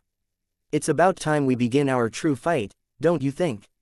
Ryu's voice was followed by the complete blackening of the screen. The spectators sat in shock, unable to comprehend what they were witnessing. By Ryu's words, he had done this on purpose. Somehow, although the visuals were completely gone, the sounds of a mighty battle filled their ears. Just what was happening? Ryu slowly opened his eyes. A piercing, silver blue shining within them. For the first time in months, the whole world was open to him. He felt like he had control of everything. Over time, Ryu had slowly pried apart some secrets of his heavenly pupils, but he knew he still had a long way to go. Still, that wouldn't stop him from taking advantage of what he did know. His first ability was third perspective. Ryu's pupils allowed him to view his situation from an outsider's perspective. It essentially gave him a bird's-eye view that was a step above normal spiritual sense. For cultivators who could only unlock spiritual sense after their spiritual sea opened at the soul birth realm, this sort of ability was impossible to learn. The difference between spiritual sense and third perspective was like heaven and earth. Spiritual sense was lacking in many areas. For example, a stronger cultivator can stop themselves from being discovered. Strong spiritual plants and resources have methods of protecting themselves from sense as well, and spiritual sense was also susceptible to damage. If one used their spiritual sense wantonly, it was possible to suffer backlash that would cause difficult to heal damage to one's spiritual sea. However, third perspective had no such drawbacks. Regardless of cultivation disparity or spiritual ingredient grade, they would all be seen through. In addition, it was impossible to detect third perspective, so even if suffering a backlash was possible, the attacker wouldn't have a target. It was third perspective that allowed Ryu to discover the flaw in gliding cloud steps. However, it was the ability insight that allowed him to correct this flaw. Insight drew from the abilities of third perspective to narrow down the possible avenues of response to a given situation. When used on a technique, it slowed the time to mastery or correction, but when used in a fight, it was similar to predicting the possible actions of an opponent before they even occurred. Insight essentially gave Ryu that battle sense of a warrior who had already fought for thousands of years despite the truth of his inexperience. However, Ryu found that spending some time increasing his own instincts with his eyes closed actually improved insight tremendously. Before, insight had been useless on fourth-order beasts, the disparity in strength was too much. But, now, many would believe that Ryu had wasted 4 months of his talent, but Ryu knew the truth. He had refined his battle sense to a completely other level compared to those of his cultivation realm. Ryu's white hair flew in the wind, the ground beneath his feet shattering as he burst forward. In an instant, he closed the distance between he and the fire tiger, dodging its sweeping metal wing to attack its leg. In that moment, Ryu's single-handed approach changed. His left hand found its way to the upper shaft of the pole, changing his aura completely. The faint image of an emperor clad in red-gold robes appeared to his back. The imposing aura of the fire tiger seemed to shatter into nothingness, unable to withstand the might of Ryu's birthed phenomena. The two-winged fire tiger was stunned. Was this ant's true speed? Where did this kingly aura come from? Suddenly, a keen sense of danger overwhelmed the beast. It felt like it couldn't so casually take on this strike as it had with Ryu's others. But, it was already too late. While the glaive's strongest attack was sweep, the halberd's was slice. Ryu took advantage of the beast's surprise. He had no intention of missing this opportunity.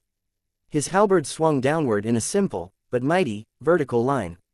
Essence chi rippled through the air, filling Ryu's halberd with a heavenly glow that made the space around him distort. Ryu's aim wasn't anything great like slicing the fire tiger in half with one strike. Such a thought wasn't only far-fetched, it was pure stupidity. Ryu knew very well that he was no match for a spiritual severing expert as things stood now, and that was even more so for its equivalent fourth-order beast rank. However, Ryu had one trump card. That said, he had to make sure that that trump card landed without fail. Ryu poured his everything into his strike. His blood boiled, pushing his 2,000 Jin strength to almost 3,000. His meridians trembled, agitating his spiritual foundation and pushing his unrefined chi to its absolute upper limit. Unfortunately, the gap between him and his opponent was simply too large. The difference between a peak chi refinement expert and a lower spiritual severing expert was even larger than the whole of the chi refinement realm. The fire tiger forewent attacking Ryu, instead shifting its paw away to stop Ryu from crippling a portion of its movement. Ryu's eyes flashed. The fire tiger's change in tactic fell well within the ability of his insight. In that moment, he did something that would have shocked those watching if they could see. Ryu forcibly stopped his attack midway. Not only would a normal individual have ruptured their meridians doing such a foolish thing, their body's bones wouldn't have been able to handle the stress. However, Ryu had inseverable meridians in a bone structure that was matchless in flexibility. His body shifted, tapping into the abilities of the northern heavenly wind and seemingly disappearing, only to reappear behind the fire tiger's hind leg. His eyes swirled with spatial chi, his halberd shifting out of existence to be replaced with a glaive. Sweep. Chapter 95. Micro tear. Ryu swept his glaive forward with all his might. The change was too sudden. The beast had been certain that Ryu's inner organs would have shattered after forcibly stopping a full-powered strike midway. But, not only did that not happen, Ryu's speed suddenly shot upward again, causing him to appear behind the far more important and powerful hind leg. While injuring a front leg would have hindered the fire tiger to some extent, the loss would have only been around 5 or 10%. But, the loss of a hind leg would cause a drastic fall upward of maybe even 30%. This wasn't even the most vital point. Spatial rings were great creations, but their flexibility of use was incredibly lacking. One could only take objects that were both ownerless and in contact with the ring. In addition, during the extraction process, the form an object took when it exited the ring was dependent on how it was placed into it in the first place. Therefore, something like switching weapons in the middle of battle wasn't something anyone would rely on a spatial ring to do. However, Ryu had something far better than a spatial ring. Every heavenly pupil's inheritor had their own inner world, allowing them a certain control over spatial chi. This allowed far more flexibility than spatial rings. Not only could Ryu take in objects as long as they were within his vision without having to touch them, he could also extract said objects as he pleased and in whatever position he wished. There were of course limitations to these abilities that were linked to why Ryu had yet to use his stocks of chi whispering, but its usefulness was undeniable. All of these things seemed useless on their own, but together they added up to a wholly dangerous situation for the two-winged fire tiger. Before it could react, Ryu's strike had already landed upon its Achilles tendon. The familiar sound of metal striking metal resounded. As expected, the sturdy exterior of the fourth-order fire tiger wasn't so easy to penetrate. However, Ryu's face didn't sink into despair as one might expect. Instead, he roared with all his might, his glaive chi soaring to a new height. Pishu, a seemingly insignificant cut barely 2 inches deep, appeared on the fire tiger's hind leg. At this moment, it was quickly trying to move away. It was so shocked by Ryu's momentum that it panicked. It had already forgotten that Ryu was a mere peak-opening realm expert, even though it could crush even lower spiritual several realm ones. It lost itself to fear, affected by Ryu's confidence and overbearing nature. This might sound like a simple affair, but it wasn't. When Ryu's battle-intent soared, the ancient beast blood within his veins had roared as well. The problem was just that his body realm was so weak that it wasn't enough to use his bloodline to suppress the fire tiger. However, the beast became unable to ignore the difference in quality of their bloodlines once Ryu decided to fight it head-on. Its instinct suddenly took over, telling it that it should run. What was it? A mere tiger, in the face of a dragon, Qilin and Phoenix? It was nothing. None of its achievements meant anything. By the time the fire tiger woke itself from its stupor, realizing how ridiculous its thoughts were, it suddenly felt a danger many times that of before. The fire tiger's head spun, only to find itself looking at the image of a shadowy deity with a blinding sun to his back. This deity held a bow as black as night while energy uncontrollably surged toward him. At that moment, the images in the battle arena began to flicker once more. As Ryu's spiritual chi quickly drained, trying to maintain the connection between him and heavens, his ability to control the visual jade faltered as well. His mental realm simply wasn't refined enough to split his mind between two difficult tasks to a level of perfection. The fear the fire tiger felt now was far more real and tangible than anything it had felt previously. Before, it was the irrational fear of the potential of Ryu's bloodline that shook it, but now, it was the reality that it faced right now. It didn't know what to do. With its cultivation, it could soar into the air and kill Ryu now before his attack grew large enough to threaten it anymore. In fact, considering it had wings, it could fly long before it became a fourth-order beast. However, it still hesitated. In that instant, it forced itself to calm down. How many battles had it fought? How many corpses formed the stairs that built its current cultivation? Just how many times had its life been on the line just like this? It spent its whole life building to the point it could own such a large expanse of territory alone. How could it allow this ant to do as it pleased? It was then that the fire tiger decided to dodge. It knew that its moment of hesitation had lost it the opportunity to take the initiative, so it primed itself at run. It turned its head decisively, slamming its hind legs into the ground and charging forward at a speed far greater than even Ryu's. It zigzagged along the ground. With its intelligence, it could tell that Ryu's mastery of the bow was far lower than that of his glaive. It was confident that at its peak, it could dodge this coming attack 10 out of 10 times. Unfortunately, that was only at its peak. Just as the fire tiger turned its body to take another sharp zag, trying to distance itself from Ryu, an audible popping noise that was reminiscent of the snapping of a metallic cord resounded through the desert plain in the battle arena. A howl of pain escaped the fire tiger. It couldn't understand what had just happened. Its hind leg, it was injured. That was impossible. That puny human's attack barely made it an inch into its body. What the fire tiger didn't understand was that it had played directly into Ryu's hands. Ryu knew from the very beginning that his strength wasn't enough to slice the tendon of a fourth-order beast, but who could harm a fourth-order beast more than itself? The Achilles tendon was a fragile part of not only humans, but also most beasts. Even the smallest micro-tears could develop into devastating injuries if left unattended. Yet, not only had the fire tiger left his unattended, it applied pressure on it again and again, trying to escape Ryu's arrow. As its body curled up in reflex, springing into the air involuntarily, it realized it was too late for regret. An arrow of pulsing light, swirling with spear, glaive and halberd chi careened through the air, screeching with a sound that made the fire tiger's ears bleed. Its last sight before the arrow shattered its skull was a pale-faced Ryu, falling from the skies like a gently blowing leaf. Chapter 96. Master Stroke. After a while, the image projected to the large crowd cleared. A stunned silence overwhelmed the battle arena as they all watched Ryu slowly approach the corpse of the beast. Ryu began to dissect the fire tiger. In reality, this was extremely difficult even now that its defenses had weakened. It took Ryu several hours to reach the spiritual root and meticulously displace the organ and the blood essence within it properly. However, no one blamed him. The corpse of a fourth-order beast was too precious. Plus, there hadn't ever been a time limit placed on a turn. As a result, Ryu could take all the time he needed. By the time he finished, the second day of competition had begun. Many princes and audience members had directly taken time to rest. After all, not all of them had high enough cultivation to remain awake for extended periods of time. When Ryu finally reappeared, the shock of his victory still hadn't worn off. Unfortunately for his competition, he had also been savvy enough to take advantage of the competition rules to rest as much as he needed within the small realm. One might wonder why Quan hadn't done this to dodge Silas's schemes, but this had an obvious answer. Would Silas have let things go so easily had Quan done that? Of course not. In all likelihood, he would shamelessly demand more.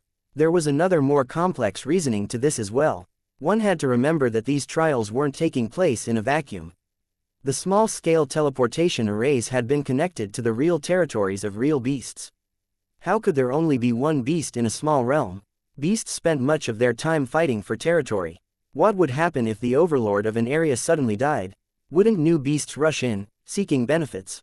The only reason Ryu could calmly digest his gains instead of having to fight new waves of beasts was precisely because of how powerful his opponent was. The fire tiger's territory was so large and expansive that beasts adjacent to it hadn't even heard the sounds of battle, let alone realizing it died. This was exactly why Headmaster Leopold had never bothered to set a time limit despite knowing this loophole existed. The lack of a time limit was actually a potential pitfall left behind by Leopold as a trap.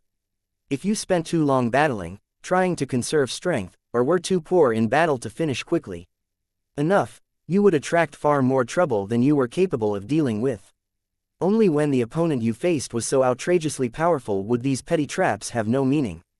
Of course, Ryu was able to see through this. He had realized from the beginning this trial's rules weren't so simple. Seeing that Prince Quan was looking around dumbly, Ryu shook his head. "Prince Quan, it is still your turn." Ryu's words like a pike breaking through a thin sheet of ice. An eruption of emotions and chaos swept through the arena. Just how had Ryu done it? They couldn't see very much from the flickering images at the end. Why had the fire tiger suddenly leapt in the air and howled in pain? Was that a bow Ryu was holding at the end? Just what kind of attack was that? Oh, Prince Quan perked up. He realized that Ryu had helped him a lot. By taking his time, the Oaks warriors had long since regained their peak fighting strength. Plus, he loved seeing that helpless expression on Silas's face. That bastard was too cocky. "I wonder if you'll allow me to give you some advice?" Ryu suddenly asked. "Advice?" Quan blinked in surprise. "Please advise, brother Ryu. You have 2 actions left. How about you use the first one to attack your brother's step?" Prince Quan's features darkened. Could it be that Ryu was only feigning niceties in order to take advantage of him? It wasn't just Quan who thought this, even the spectating princes thought so as well. Ryu shook his head. "You misunderstand. I want you to attack your brother's step so that I can act as one of his helpers." Ryu's slight smile and nonchalant words stunned the crowd. What did he just say? Of those spectating, only Headmaster Leopold's eyes flashed with a piercing light. How had he planned to keep these proceedings fair despite knowing that there was an imbalance of princes from various kingdoms? He had left behind many hidden rules and loopholes to be taken advantage of.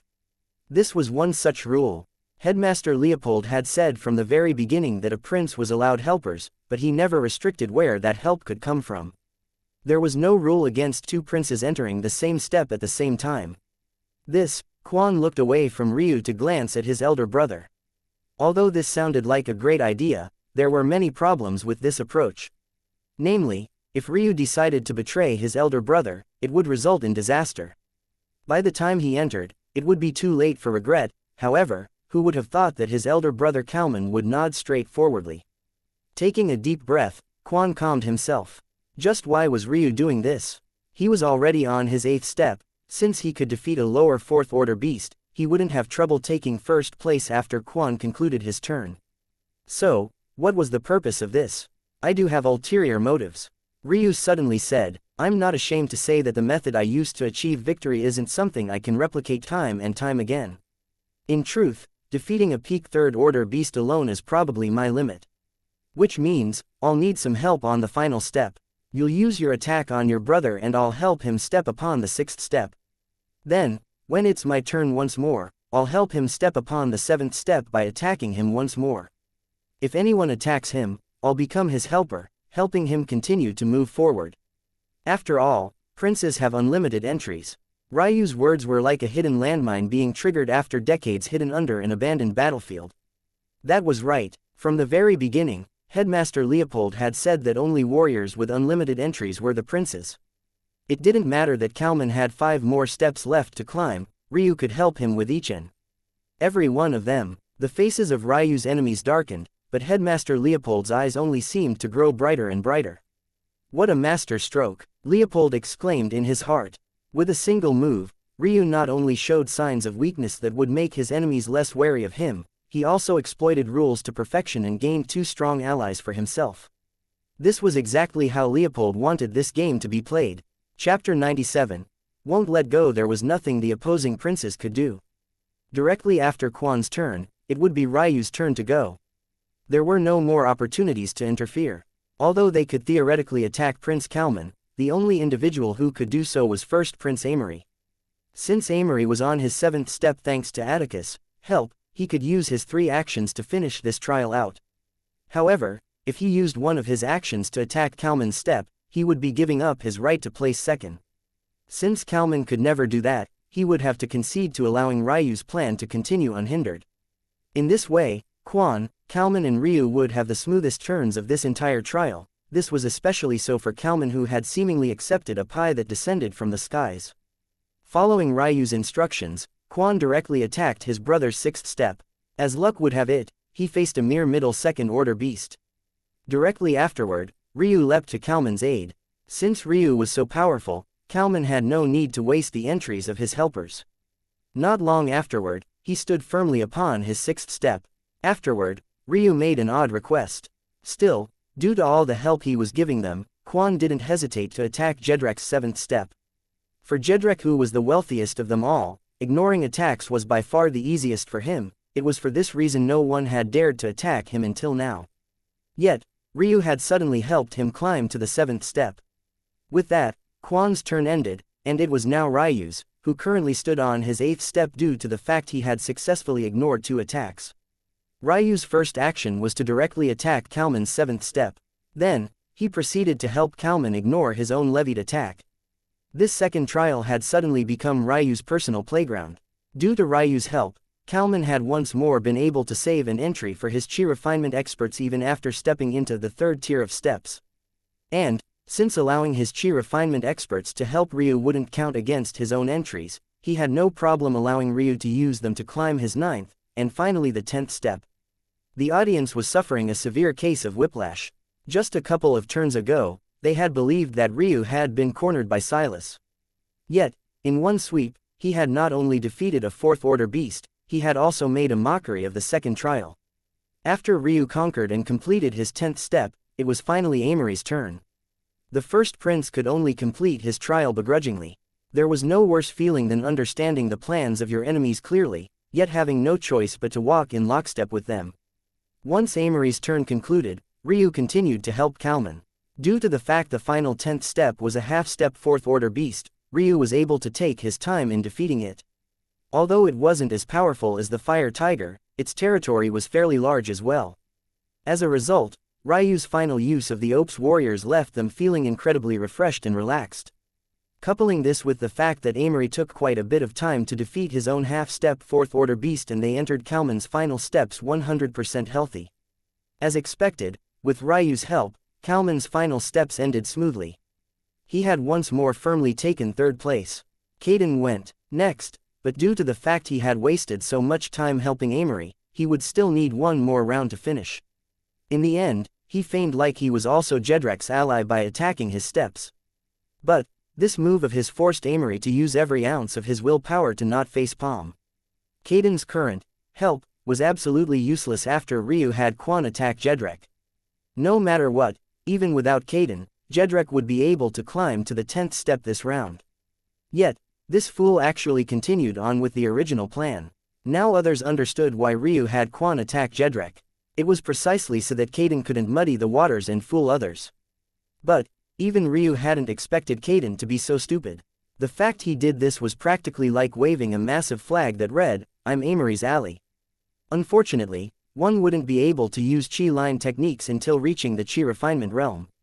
So, Amory could only watch as his younger brother looked around in confusion as many made weird faces at him. Was this truly a prince? He seemed more like a jester. As expected, the second trial came to an end just another round later. Ryu finished first, Amory second, Kalman third, Jedrek fourth, Silas and Atticus fifth, Kaden sixth, and finally Quan was disqualified for being unable to complete the trial after using up the entries of his best warriors. Headmaster Leopold took a deep breath, even he needed a moment to process everything. However, just when he believed he had everything in order, Ryu's cold voice sounded. "I'd like to make one statement before you reveal the results, Headmaster Leopold." "Oh, please do," Leopold replied with interest. "I believe that it should be noted that the ideas I implemented weren't all mine, they were actually that of Prince Kalman. I've spent almost the past 2 years in Ope's kingdom territory, so we built a small friendship between each other. The only reason the words came from me and not him was precisely because it would only have worked after his enemies believed they had him under control." Ryu explained. A slight look of surprise flashed across Leopold's features before he gave Ryu a knowing glance. It was impossible to tell what was true and what was false in the young fourth prince's explanation, but what was true was that Ryu's plan would only work so well in the perfect situation. Because he purposely only revealed the loophole in the rules after Silas completed his turn, there was no other opportunity to retaliate. In addition, it was precisely because he didn't help Kalman when Kaden attacked his steps last that everyone believed Kalman would have to deal with everything alone. Simply put, it was because Kalman feigned weakness that the plan worked so effectively. This kernel of truth made it difficult to outright reject Ryu's words. As for why Ryu bothered to say this, the reason was obvious. If Headmaster Leopold graded Kalman as though he was just along for the ride, then he wouldn't score very well. Plus, there was another key point here. Since one couldn't use the Qi line technique until reaching the Qi refinement stage, Kalman and Ryu had to have planned this beforehand, right? In the end, Headmaster Leopold smiled. This little rascal was actually giving him the opportunity to vent more of his dissatisfaction against the three sects who dared to ignore his face and his hopes for absolute fairness. Despite knowing that Ryu was likely lying through his teeth, Leopold became another unwitting pawn, an individual who clearly knew they were being manipulated, but had no choice but to follow along anyway. Ryu was really playing them all, not even letting an old man like him go. Chapter 98. Bullshit. Headmaster Leopold shook his head and chuckled. In first place, awarded with a full 10 points, is fourth Prince Tor. He's once again displayed unmatched intellect. However, this time, he's shown this old man just how important absolute strength in conjunction with intelligence is. While none of his schemes would have worked had he not been powerful enough, the fact of the matter is that he was. When one thinks about it, without authority, intelligence is only meaningless. When you play a game of domain, the more intelligent individual wins, but this is only because the rules of the game have been established as something that must be followed. While the authority in use isn't obvious to you at the time, it is in fact there. This sort of logic can be applied to all sorts of matters, and I thank little friend Ryu for opening this old man's eyes to this truth. Headmaster Leopold smiled lightly, feeling 10 years younger all of a sudden. How long had it been since he had such a profound breakthrough in his mental realm? In truth, this conclusion was a bit depressing to him. He had never attempted to enter the world of cultivation because he believed the matters of the mind were superior. But, by now, it was already too late for him. Still, he didn't feel despair. Instead, he etched these matters into his heart. He could only hope that some of these faint memories followed him to the next life. When that day came, he would definitely not waste his youth again. In second place, the crowd unwittingly shifted forward in their seats. The first conclusion had been obvious nearly from start to finish. What they wanted to know is just how the rest of the board had been affected. "I've placed second Prince Tor." As expected, Headmaster Leopold's words stunned the crowd. Jedrek did have an eye-catching performance, but even if Leopold chose to ignore Ryu's words about Kalman, surely second place would have been either Silas or Amory. No. In regard to Silas, although he failed in the end, that was only because Ryu was a monster. Who would possibly calculate for the possibility that their opponent, as a mere 15-year-old boy, could defeat a lower fourth-order beast? This obviously wasn't the fault of Silas's scheme. In fact, his actions could be said to be perfect. Then there was Amory. He was once again calm and steady throughout the whole process. In truth, his performance was inferior to Silas's. The only reason it would be acceptable if he placed second instead was due to how perfect his commands were as he climbed his steps. From beginning to end, only his helpers never suffered a single injury. While this was partly due to how powerful his dragon core were, it was also related to his quick and clever battle tactics. Still, this time, no one had an outburst. Everyone simply waited patiently for Headmaster Leopold to explain. Among the 7 remaining princes, Jedrek brought out his greatest strength with the most efficiency. A king knows when to take a step forward, but he also knows when to take a step back. You all know this, but both of Jedrek's grandfathers are emperors of the battlefield. Old General Garrus has been a loyal guard of Tor Kingdom for several dozen years and has a list of military merits that could extend from one end of our highest mortal plane to the other. On the other hand, Supreme Elder Amael Tor is an overlord of the cultivation world. He is not only an unmatched talent, but his battle prowess has been well known since his youth. A youth like Jedrek is under tremendous pressure not to only succeed, but to follow in the footsteps of those who came before him. The reason I award Jedrek 9 points isn't only because of the overbearingness of his wealth, but because he's shown the bearing of a true king. Only a person worthy of that title can forge his own path with such absolute confidence. Hearing Headmaster Leopold's explanation, no one could find it within themselves to refute. This competition was entirely about naming the one prince who was the worthiest of the title king among the 8 of them. In that case, weren't Leopold's requirements perfect? In third place I name another tie. This time, 3 ways: Prince Kalman, Prince Amory and Prince Silas. Everyone is aware of how poised first Prince Tor behaved. He is the only one among the 8 that left their subordinates in perfect condition. His adaptation abilities were excellent, and his approach to combat was both novel and an homage to history. While lacking in his own combat strength, he also made use of his greatest strengths to succeed. I reward him a score of 8. As for Prince Kalman, I also cannot give him higher than an 8. While it is true that he is responsible for half of Ryu's plans, it cannot be ignored that it was necessary to sacrifice his younger brother to achieve these means. While it is important for a king to understand sacrifice, the very reason I didn't deduct many points for this folly, one must sacrifice yourselves before your allies, Ryu practically tuned out the rest of that portion of the headmaster's speech. The moment he heard it begin, he could smell the bullshit wafting through the arena. It was obvious that Leopold was making things up as he went to make it seem like he wasn't being manipulated by Ryu. It was also obvious that this was simply the highest grade he dared to give Kalman to not attract the hatred of the 3 sects. So Ryu only chuckled lightly. He had to say though, the old man was quite good at concocting stories. This was a competition where brothers were pitted against each other on purpose. Who's to say that Kalman didn't sabotage his brother on purpose so that he would certainly become king? Obviously, though, Ryu didn't say any of these things out loud. He let the old man have his fun. In fourth place, I have Prince Atticus with 6 points. While he did succeed in pinning the weakness of Kalman, he didn't exploit it fully. So, I can only award 6 points. In fifth place, I will award third Prince Tor with 1 point for completing the trial. And in last, we have second Prince Oaks. After combining the scores of both trials, we have Ryu 20, Amory 16, Kalman 16, Jedrek 13, Silas 10, Atticus 8, Caden 6, and Quan 0. Prepare yourselves, for this will be the third and final trial. Chapter 99. 3 rolls. Both the princes and the crowd suddenly perked up, hanging on Leopold's every word. For those like Amory who believed they had a good guess about just what this trial would be, they were eager to see if their guesses were correct. As for the others who had no idea, it could be said that they were just as, if not more nervous than the former group. This final trial will encompass true combat, not among humans and beasts, but among you princes and your various factions. As potential future kings, you must not rest your hopes upon everlasting peace, but that also shouldn't mean that you should forget diplomacy in its entirety. The higher mortal plane faces many enemies aside from beasts. Many clans of the lower planes are always seeking opportunities to take a step forward. At the same time, there are many clans from above that often lose their footing and rely on the higher mortal plane as a place to regroup. Over the year, Many wars have been fought against these newcomers, however, every time, our plane has managed to hold on. In the future, it will upon your shoulders to withstand this burden. Leopold's words were not false.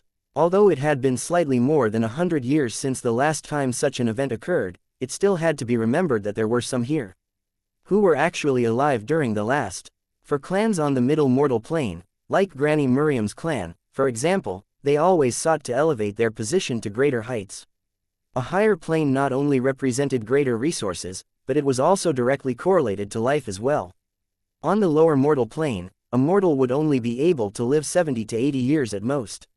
On the middle mortal plane, this number was elevated by 20 years, making the average life expectancy closer to 100. As for this highest mortal plane, one only needs to look at Headmaster Leopold's healthy image to understand. By the time one reached the former shrine plane, a mortal would be able to live 200 years without the aid of any spiritual treasures. One can easily see, even without going into the details of the various other benefits, how enticing scaling the planes was. Due to these truths, it wasn't too rare for powerful clans and sects of the middle mortal plane to enter their higher mortal plane, seeking benefits. Of course, it should also be noted that there was no immortal path between mortal planes, which meant there were very lax restrictions on journeying between them, unlike what one might see between immortal planes. Headmaster Leopold's words were simple to understand. Although they had peace now, it was unlikely that it would be forever, because while powerful clans ascending to them might not sound too daunting, what about failed clans who decided to descend and regroup? The last time that occurred, if it wasn't for all four kingdoms and sects banding together, they would have all been wiped out by a single clan which wasn't even worthy of meandering the outer ring of the pedestal plane. For this trial, we'll be reliving certain scenarios of history past. To begin each round, you will all be given a role. These roles can fall under 3 separate categories. There will be 1 role for defense and 2 roles for attackers. This defensive role will represent our 4 kingdoms, while the 2 attacking roles will be split into immortal and mortal, representing attackers from above or below. Each role type will have its own advantages and disadvantages. How you choose to use these to your advantage will decide your grades by the end of this trial. If you receive the 4 kingdoms role, you'll have the advantage of choosing your home base. You will also be allowed 1 hour of preparation time to set your defenses. However, your disadvantage will be that your opponent will be able to both watch how you set your defenses in detail, and receive full details about the warriors you choose and how you position them. In addition, any experts that die will not be allowed to be replaced. The crowd sucked in a cold breath. This sort of disadvantage, wasn't it too damning? However, they reserved judgment. After all, Leopold had yet to explain the other roles. If you receive the middle plane role, you'll have the advantage of movement. While those titled with the 4 kingdoms role have the responsibility to protect a base, you can attack and retreat as you see fit. Those with this role are allowed 3 attempts to take down the defenders and can also take as much time as they need to heal in between attempts. In addition, any experts that die can be replaced within the given limit. The disadvantage of this role, however, is that you will have your experts limited. While those with the 4 kingdoms role are allowed 10 Chi Refinement Realm experts, those with the middle plane role are only allowed 5.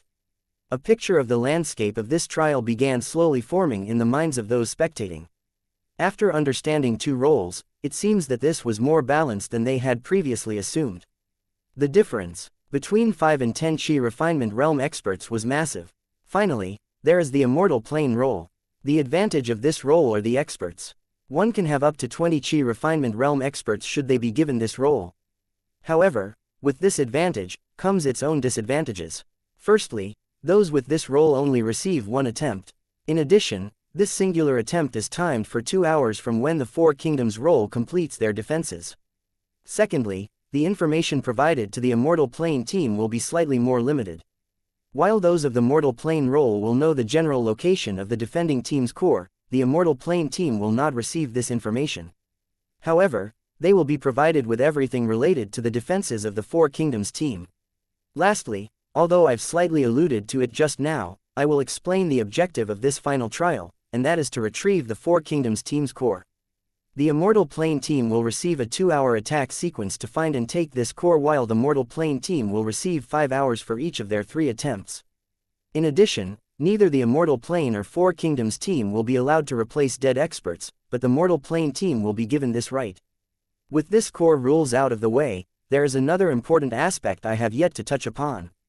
How will these teams be formed? Chapter 100. Killing Intent. Headmaster Leopold's question hung in the air. He knew quite well that everyone was wondering how the teams would be portioned out as well, yet he remained silent for a while. It seemed the old man liked his theatrics. This third trial will work using concepts of King of the Hill.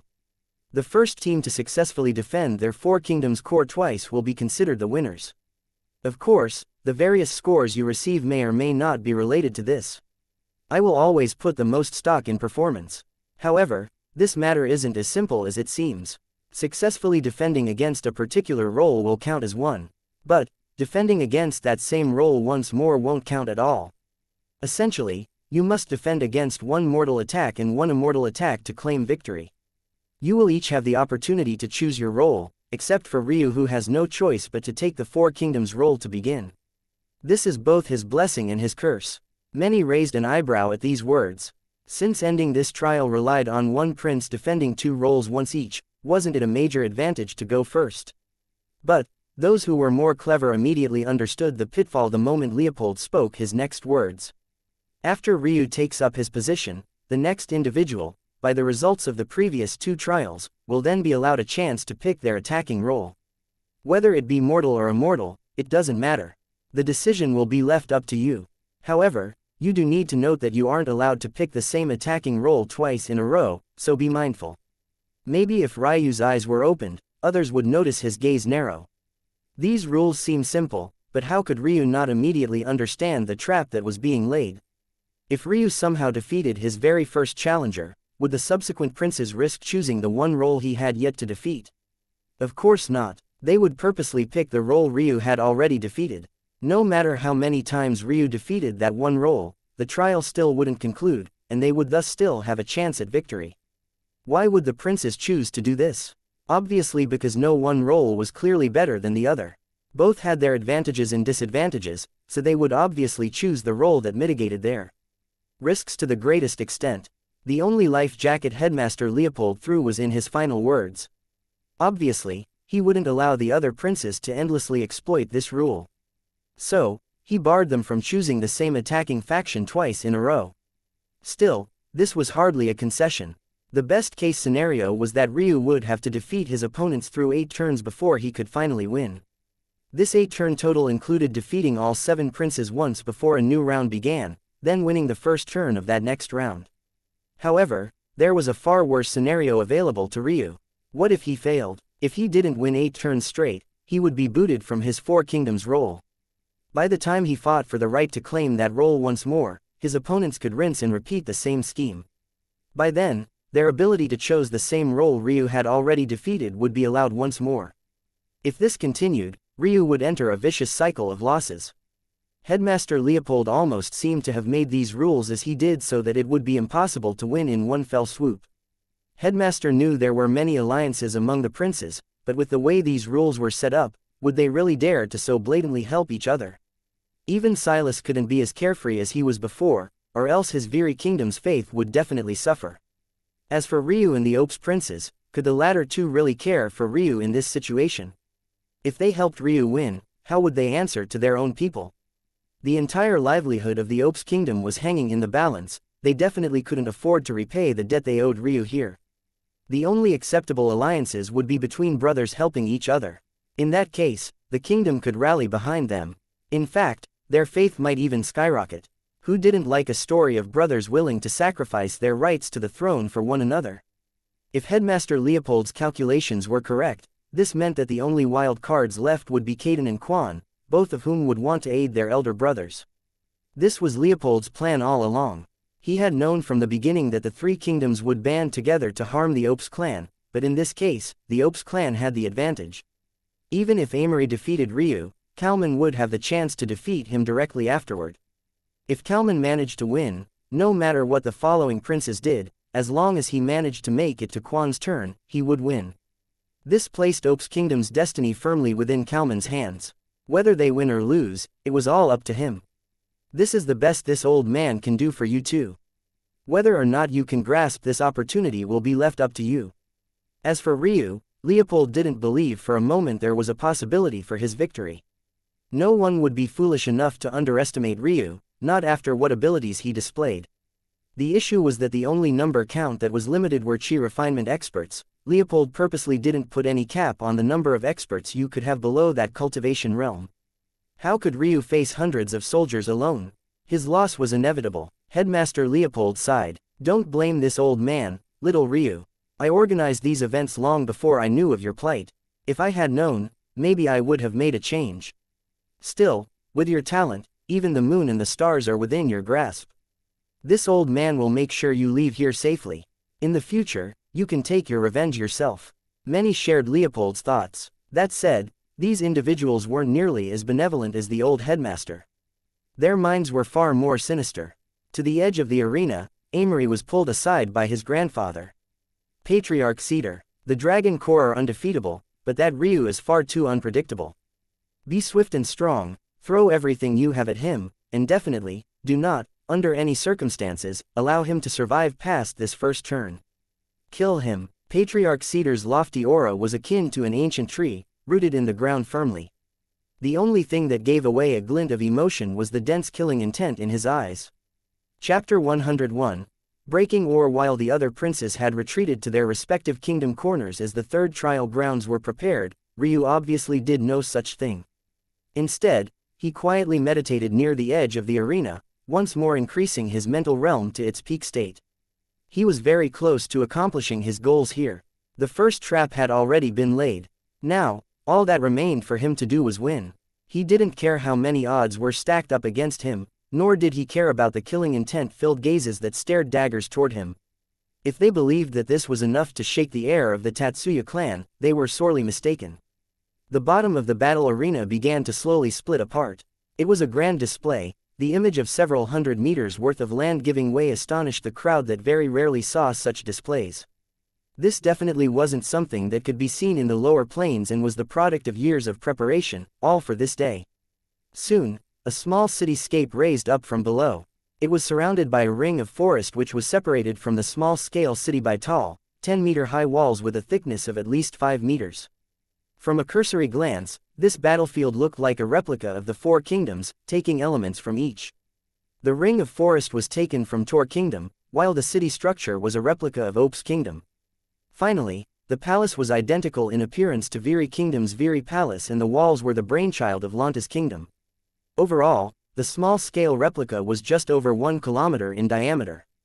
The ring of forest took up half of this scale, while the city made up its core. There were 4 starting points the attackers could choose from, corresponding to the 4 cardinal directions. The reason for this was obvious after realizing that the tall walls had 4 points of entry. Attackers could either choose to concentrate their forces, or split them apart, while the defenders would have no idea which of these options they would choose.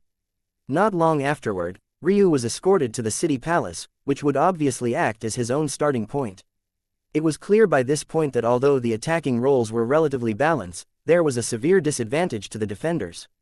What were 10-meter-tall walls in the face of chi refinement experts? Even though they couldn't fly, there were various methods available to them to circumvent these measures. Is he really planning on doing this alone? No one knew who asked this question first, but the murmur gained momentum and eventually became a wave over the crowd. They couldn't understand what Ryu was thinking. Had he really not cultivated any backers for himself in his lifetime? Even if he was the youngest prince here, wasn't that a bit too pitiful?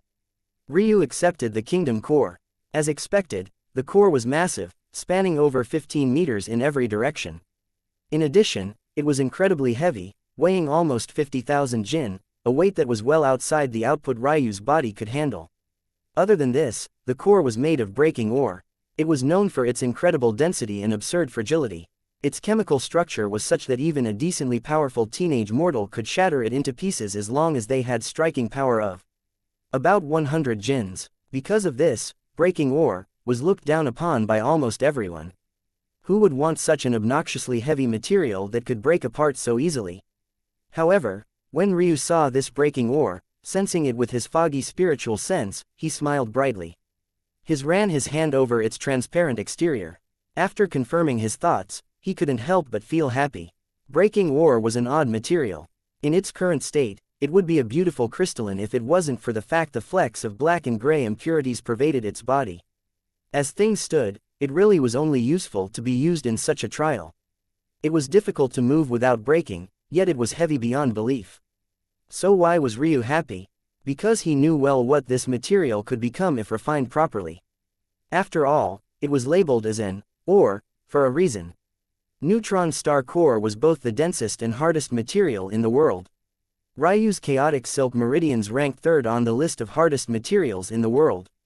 Although breaking ore couldn't stand up to these world-defying materials, refined breaking ore, or breaking crystal, was ranked 22nd on the list of hardest materials. This wasn't all either. If it was just about being the hardness, Ryu would hardly blink an eye.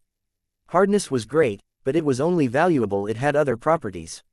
For example, chaotic silk was also incredibly light, while neutron star core was incredibly dense. As for breaking crystal, it ranked top 3 among the most flexible materials in the world, and top 10 in chi flow. This flexibility index wasn't a simple matter of being able to bend, it also calculated the ability of a material to come back to its original form even after being deformed. This was a measure of elasticity. This sort of ability was invaluable in weapons. Not only would it mitigate the striking power of an opponent, it would also allow smoother attack patterns and an added unpredictable in said patterns. In addition, a material chi flow index decided how smoothly it could accommodate its owner's chi. Those that ranked so highly had a high threshold for the amount of chi it could withstand. Ryu could imagine great things for this material. If he used it as the material for his weapon's pole arms, he'd never have to worry about his weapon snapping under the weight of his strikes. However, this was only the tip of the iceberg. Just how amazing would breaking crystal be if refined into a long bow? Not only would its innate density make it capable of withstanding Ryu's use of the Natural Order sect's heirloom, it would be outstanding as a bow even without it. That said, Ryu knew he was getting ahead of himself.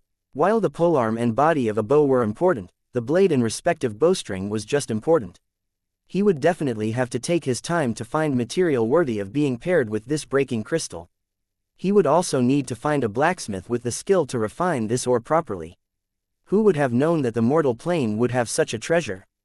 This ore would fetch a great price even on the former shrine plane. And it was likely that this wasn't the only breaking ore they prepared for this trial. After all, didn't they expect Ryu to lose? That would mean that they expected his breaking ore to be shattered. Although the breaking ore was currently massive, after being refined, Ryu would be lucky to receive even a cubic foot out of this 15 cubic meter block. He'd definitely pillage these wasted resources. Since they wanted to kill him, why not take advantage of them? Chapter 102. Endless Night. The crowd couldn't help but wonder what Ryu was smiling about. Of all the emotions they thought they'd see, distress, anxiousness, worry, they expected happiness the least. Due to the fact the attackers were allowed to see how Ryu planned out his defenses, the crowd was obviously able to do so as well. This aside, since the immortal role wasn't allowed to see exactly where the core was hidden, the princes wouldn't be able to see these images until after they chose their role. This was another reason why they were sent back to their respective corners. Ryu took a single leap upward. The core was taller than even the city walls, yet Ryu cleared the distance with ease, leisurely sitting atop the core with a relaxed expression. Obviously, with his control over the northern heavenly wind, this and similar feats for him were quite easy. Ready. Ryu's voice projected outward, stunning those spectating once more. Yana, who had been hoping all this time that Ryu had some trick he had yet to bring out, suddenly felt her world plunge into darkness. How could anyone expect Ryu to succeed when he was alone? In just a few minutes, he would be facing hundreds of opponents. At the very least, shouldn't he try to move the core into the forest? Give himself some extra room to maneuver. Although the core weighed an obscene amount, it was still in the shape of a ball. However, many also understood Ryu's actions as well. Wasn't it already hopeless? Why put in so much effort? Plus, attempting to move such a heavy and fragile object alone was practically asking for trouble. Wouldn't it be too embarrassing if Ryu's core shattered before the trial even began? This, Headmaster Leopold felt uncomfortable. But, in the end, he sighed. What more could Ryu do at this point? Maybe his approach was already the best. First Prince Tor, choose your attacking role. Amory's eyes flashed. Immortal. He spoke without hesitation. Anyone who understood him knew exactly why he chose this role.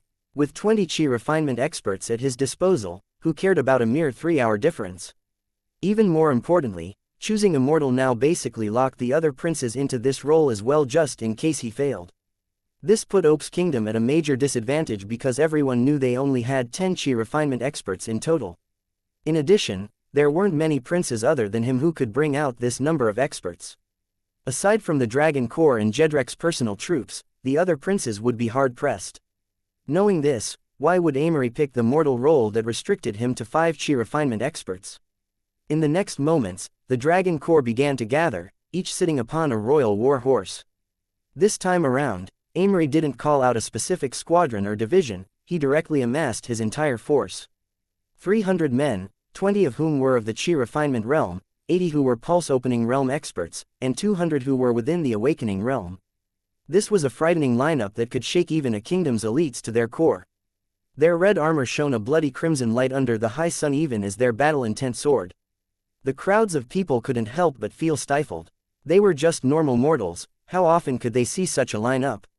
Amory didn't position his army in any sort of clever fashion. They all stood in a perfect formation, split into 3 groups of 100 that were further divided into 10 groups of 10. Without fail, they sat as straight as javelins, looking forward toward the northern gate and awaiting Amory's command. Not long after, Amory strode forward on a war horse matted in red fur. It was 10% larger than the finest breeds one could imagine, its body seemingly carved from precious stone. Amory had ditched his scholarly robes for a beautiful set of red gold armor, a bloody sword attached to his hip. When he saw that Ryu hadn't even bothered to close the gates after he was escorted in, his eyes narrowed, but he had long since regained his composure. He had been waiting almost 2 years for this day. It was this that would decide whether or not the Tor clan fell. If others heard Amory's thoughts, they would be confused beyond belief. How could these events decide something like that? However, Amory knew better. Ryu would definitely not come here for something as petty as proving he was their betters. To Ryu, even the skies above his head were too low. Did he really have to come here to show off? Anyone who thought such a thing didn't understand Ryu at all. Ryu wanted to find his wife. He wanted to see his parents and grandparents again. He wanted to slaughter those who dared lay their hands upon the Tatsuya clan and his shrine plane. Did he care for the petty squabbles of this higher mortal plane? He had said it once before, if it wasn't for Granny Miriam's death, he wouldn't have even bothered to seek revenge for him. This looming worry lingered at the back of Amory's mind. No matter how much he shook it off, he couldn't ignore the feeling that not only had Ryu's accomplished much of his purpose already, if he was allowed to take the final step, the Tor clan was finished. All of Amory's nerves were screaming at him with everything they had, he couldn't allow Ryu to win. Charge! Amory roared when his emotions reached their peak. Everything he was feeling bellowed out from his chest, rumbling through the arena with a fiery passion. The Dragon Corps was awoken. They could feel the conviction and unbridled purpose behind their commander's voice. Their blood boiled, roaring in response. The very arena below their feet shook as they set off behind Amory's war horse, charging directly toward the central palace. At that moment, Ryu sat quietly. He could feel the rumbling of the ground, the emotions of his elder brother, even the coursing blood of his enemies. But he remained calm, his hands gliding over the smooth surface of the breaking ore as the rumbling grew louder. The crowd watched with bated breath as Amory closed the distance. 500 meters, 400 meters, 300 meters, 200 meters, 100 meters, Ryu was within Amory's field of vision. In the next moment, he raised his arm causing 50 archers to knock their bows. Despite the speed of their war horses, they seemed completely unaffected. Spectators watched in shock. If Amory really did this, wouldn't Ryu die? Would this be the first death of these coronation games? As though oblivious to their thoughts, Amory's arm fell. 50 arrows blotted out the skies, descending Ryu into an endless night. Chapter 103. Skim. The arrows were let loose from almost 150 meters away, yet they locked onto Ryu perfectly. Considering a normal common grade bow could only be used at a distance of 30 to 40 meters, with only some of the better ones being accurate to about 70 meters, it could be understood just how amazing the bowmen of the Dragon Corps were. Not only did their weapons have such an outrageous advantage, they were actually skilled enough and powerful enough to use them. Ryu stood slowly. About the only good thing about his enemies being able to launch such ranged assaults was that they gave Ryu plenty of time to prepare. For Ryu, the few seconds the arrows spent in the air were more than enough. In truth, The foggy spiritual sense Ryu had access to now didn't have such an exaggerated range. The only reason he knew the arrows had launched into the air was because of their sound. It wasn't until they entered his 20 or so meter range that their faint outlines appeared in his mind. In that moment, Ryu willed his glaive to appear from his spatial ring, standing atop the rounded surface of the core as though it was no different from flat ground. Ryu took a deep breath. Air surged toward him, filling his body to the brim. Deeper. He spoke softly, his state of meditation sinking with every passing moment. Soon, Ryu settled into the breath of earth. What once was a mere 20-meter range pushed outward, reaching 30. Ryu rotated his wrist, twirling the glaive in his hand with a trained expertise. Time slowed to a crawl. It was almost as though Ryu's heart only beat once every 10 seconds. The chests of those watching seized. This move by Amory was truly sinister. Launching so many arrows wouldn't only take Ryu's life, it was guaranteed that the breaking ore would shatter soon after. Even if Ryu managed to survive, he would lose without a doubt. How could a single person protect such a large object? Ryu looked no different than an ant before the breaking ore. While time had slowed for Ryu in an almost tangible sense, for those spectating, they experienced a similar reality, but for far different reasons. Even those of other kingdoms felt it was a pity for such a genius to fall in this way. Just what was the Tor clan thinking? Suddenly, Ryu stepped forward, his stance incredibly light. His glaive shot forward toward the first arrow. Many thought that Ryu was attempting to break all of the arrows he faced, but how could that be possible? Sending out 50 strikes in what amounted to a split second was impossible for anyone below the peak spiritual severing realm. Others believed that Ryu only wanted to protect his own life. With his skill, as long as he gave up on the breaking ore and focused on protecting a half-meter radius around himself, he would undoubtedly survive. Of those who thought this way, Patriarch Cedar was among them. He couldn't help but be enraged by his grandson's tactics. Wasn't this simply giving Ryu a path to live? However, Amory never thought this way. He believed that even with the high evaluation his grandfather had given Ryu, it was still too low. Not only would Ryu survive this attack, the breaking ore be unscathed. It was at that moment that something magical occurred. Ryu's movements became incomparably beautiful. It was only now those watching understood the allure of minimalism. Ryu had a perfect grasp of this. His glaive surged forward, glancing along the tip of the arrow and following along its body. Just like that, the arrow was redirected, flying harmlessly to the side, unable to harm Ryu or his breaking ore. This simple movement was none other than skim. Skim was considered a half parry. Instead of blowing an opponent back for an explosive counter, it instead made use of an opponent's leverage against them. Using their weapon, an expert who executed skim could redirect the attack they were facing by sliding their blade along the length of their opponent's weapon. In truth, this defensive stance was looked down upon by polearm wielders. This was because it was most effective for closing the distance between two enemies, but this was obviously something those with medium-range weapons wouldn't like. The number of actions a polearm wielder could take in close range was highly limited. As a result, skim and advanced techniques related to it were usually left to dagger wielders and maybe the occasional short sword expert. However, who would have thought the technique that so many polearm experts looked down upon could be used in such a way? It was absolutely mesmerizing, nothing short of art, the dance of an expert. Those who were spectating were correct. Ryu couldn't send out 50 strikes in a split second, that realm was too far from him now. Even if he applied the abilities of his northern heavenly wind to his weapon, Ryu believed he could only send out 12 to 15 strikes in a single second. However, for Ryu, just 10 strikes was enough. Ryu's glaive snaked forward, knocking arrows off their path. But his actions weren't so simple. For every time he used skim, each arrow that slid off his blade wreaked havoc. With every deflection, a single arrow would inexplicably collide along the paths of 3 or 4 others. Ryu's wrists twisted at unbelievable angles, resisting striking power that amounted to more than 500 jin each time. If it wasn't for his bone structure giving him ridiculous flexibility, his bones would have shattered, leaving him crippled for several weeks. However, in thanks to his mother, Ryu could bring out his full strength even while tilting his body in ways that seemingly had no leverage at all. A silence fell over the battle arena as the final arrow was avoided by Ryu with a simple tilt of his head. No one could imagine the level of calculation and reflexes it would take to replicate Ryu's feat.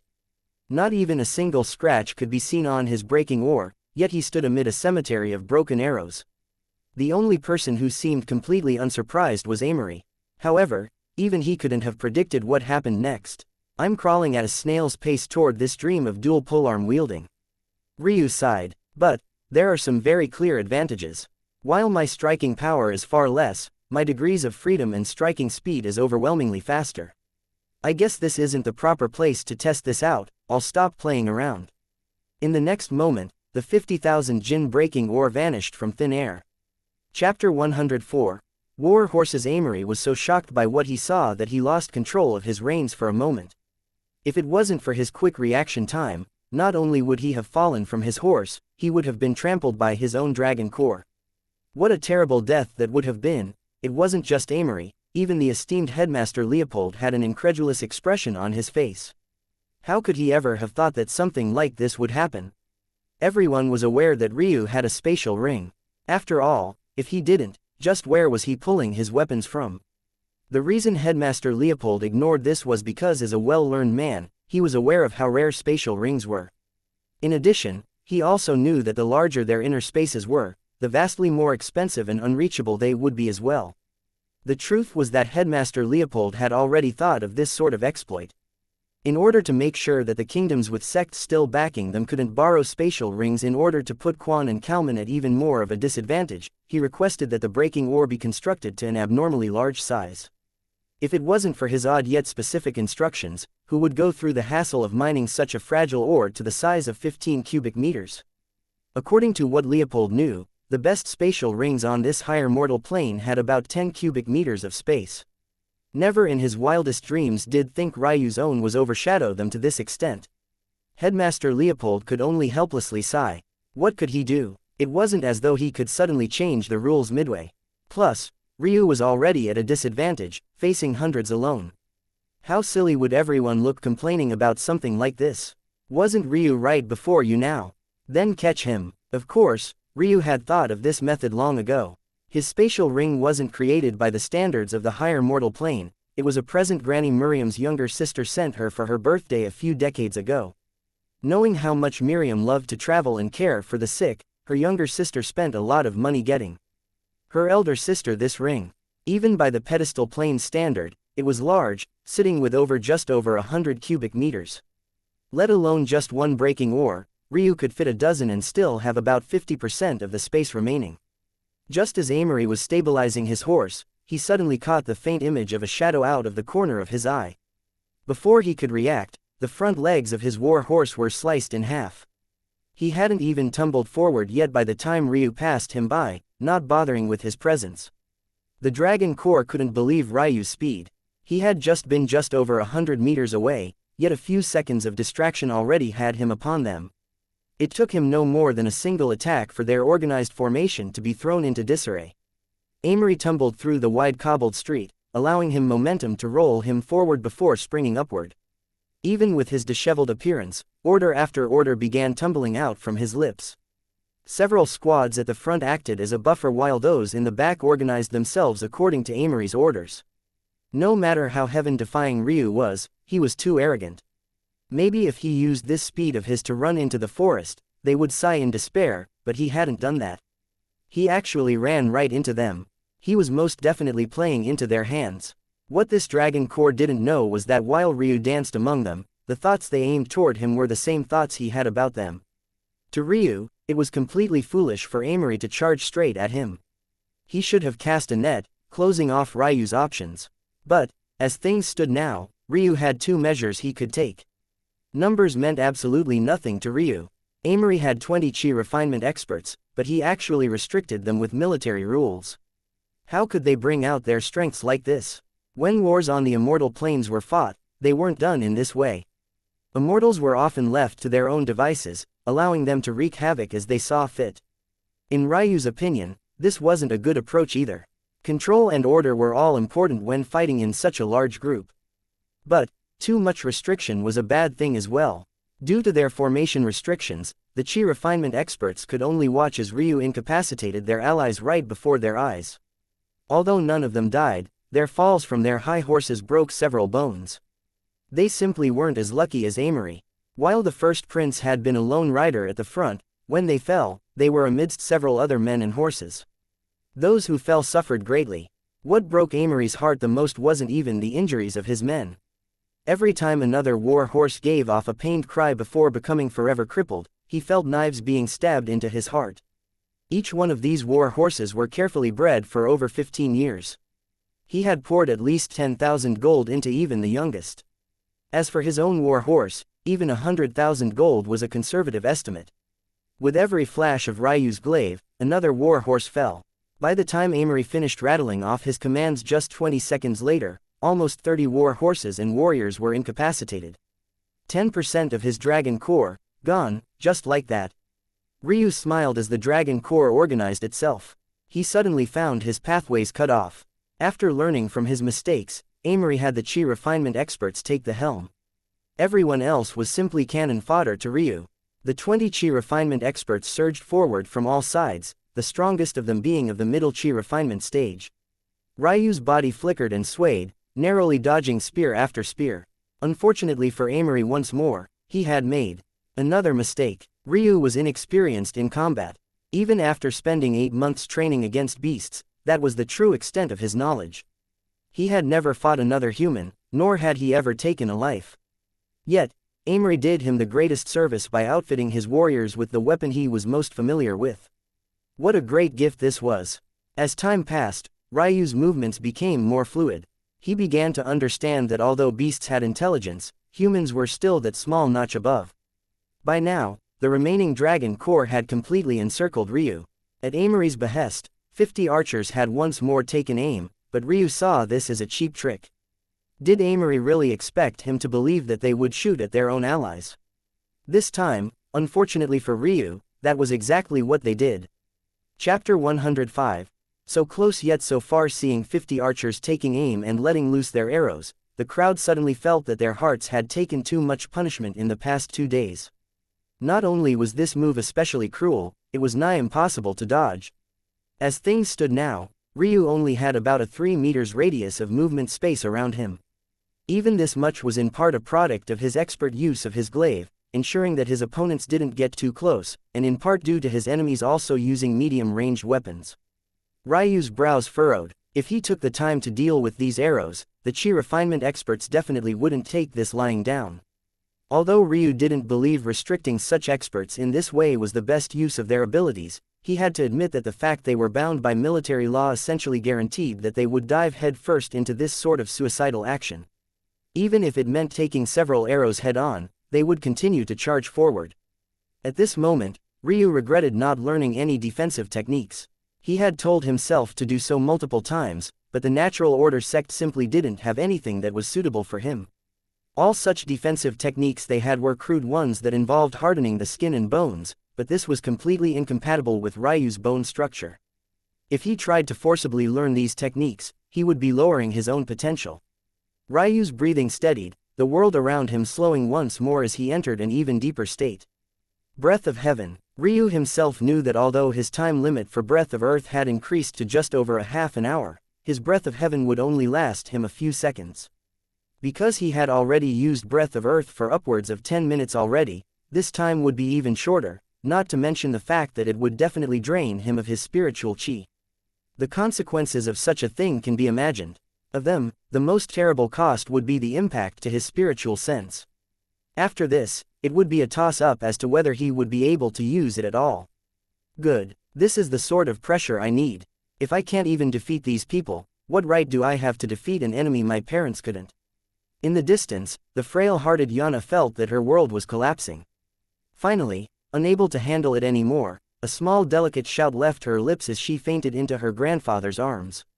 Seeing the state of his granddaughter, the old general felt his heart constrict. He remembered all those years ago, him looking down upon Ryu. As a military man, what he praised the most wasn't intelligence, but strength of character and power. When he first met Ryu, all he saw was an arrogant and scrawny little boy that knew nothing of the world. In the army, arrogance is something you earn by putting your life on the line. There was nothing more important than seniority and hierarchy. So, when the old general saw Ryu's attitude, he immediately felt disdain. What had this little boy done to earn the right to carry such an aura? Him and his brothers shed blood and tears for the right to hold their heads high. He hadn't done a single thing. This attitude of the old generals didn't begin to change until he saw Ryu withstand a vicious beating with uttering so much as a word. It was at that moment that he felt that maybe his views were partially flawed. Although Ryu had yet to earn his stripes on the battlefield, he had earned his arrogance in another way. Seeing Ryu's actions here, the old general felt that his second conclusion was correct. Ha! A mighty call left Ryu's lips, his white hair flowed widely, not a single speck of dust to be found amidst their flawless strands. In that moment, a second glaive appeared in Ryu's hand. His arms became akin to reapers of death. With every step he took and with every strike he sent, a shower of blood would rain. Dual-wielding glaives. Those experts of the crowd felt like they had been dropped into a fantasy. Which of them had ever seen something like this? They couldn't decide whether what they were witnessing was ridiculous or ingenious. But what they did know was that they felt a certain trembling take root in their hearts. It felt as though Ryu was so close yet so far to something special. In truth, they could tell that his movements weren't as fluid as when he focused on a single weapon. Those who were sharper realized that Ryu definitely couldn't maintain this sort of state for an extended period of time. It was no wonder he hadn't brought out this trump card until now. Ryu's glaives flickered with a faint chi, but it was wholly lacking in comparison to when he focused his everything on one weapon. If he had to put a label on his current state, if his properly handling his glaive had entered the small success realm, then as of now, he couldn't even be considered to be within the entry realm. He was in some inferior state that didn't have the right to have a moniker of its own. Still, the trade-off in skill and fluidity was made up for by the fact there were two weapons. Ryu could suddenly deal with attacks from all 360 degrees. The arrows that closed in on Ryu never so much as touched a hair on his head. With a thought, he executed skim repeatedly. With every action, another arrow not only narrowly shot by him, but were redirected toward warriors behind him. Ryu was actually using attacks levied toward him to deal with the elites of the Dragon Corps. Their dreams of sacrificing themselves to get close to Ryu went up in smoke. As volley after volley of arrows were let loose, the chi refinement experts only became more injured. Even with their armor and cultivation, there was only so much punishment they could take. Still, Ryu was nearing his limit as well. He understood now that the hurdle he faced wasn't just about finding a method to infuse the prowess of a two-handed weapon into one, he also had to enter a strong enough mental realm to split his mind two ways. If he couldn't do this, he would never succeed. Amory could tell that Ryu was nearing his limit. This was why he hadn't ordered his warriors to stop despite the situation. He could only steal his heart. But it was at that moment that he felt that something was off. He couldn't understand where this uneasy feeling was coming until it was already too late. Shit. Squadrons 5 and 6, close off points to the east and west. Ryu smiled lightly. His body suddenly became as light as a feather, shooting through a gap he created toward the east.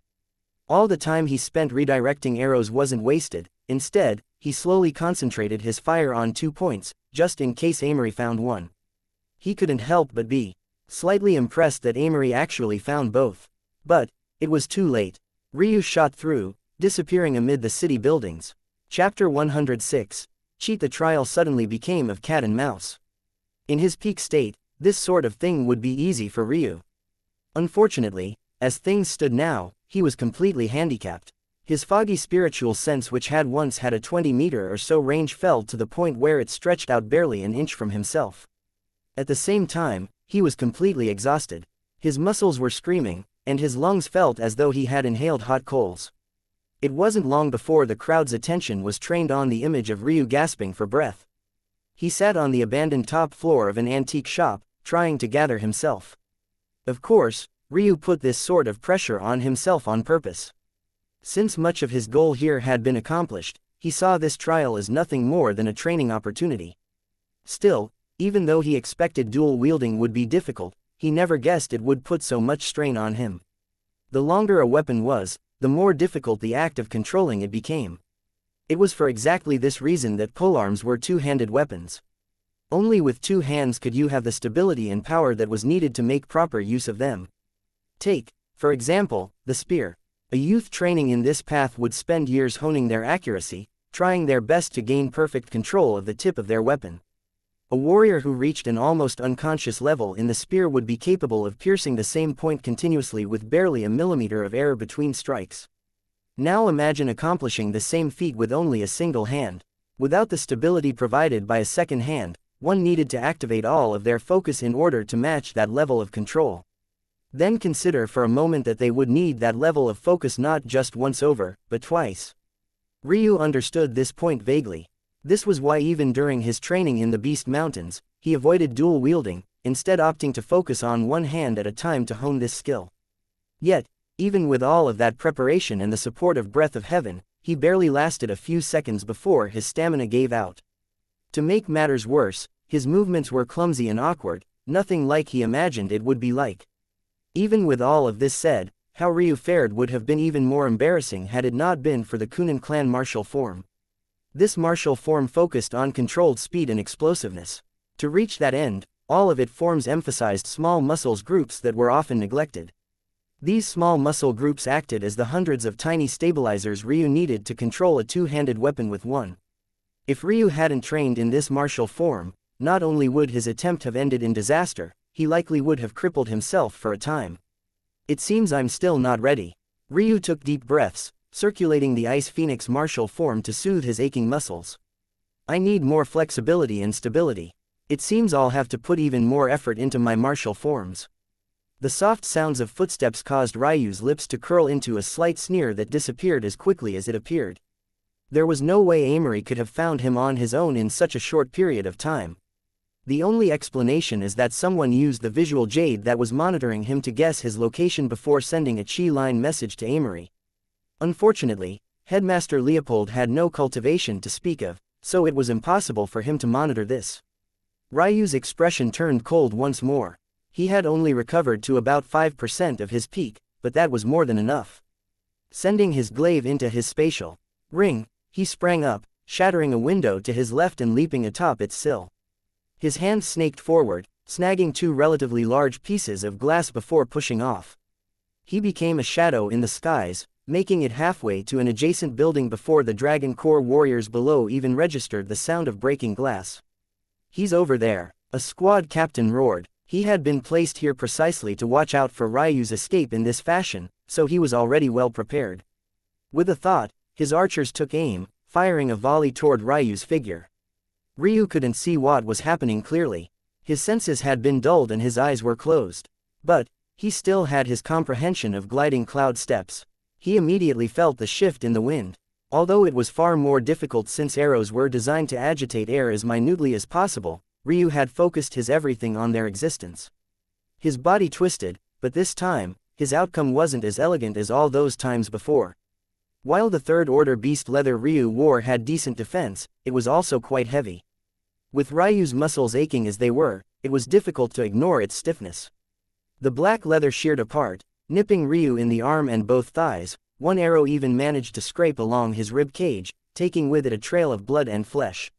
However, Ryu survived. The pressure he felt made his blood boil, a faint excitement overwhelming him.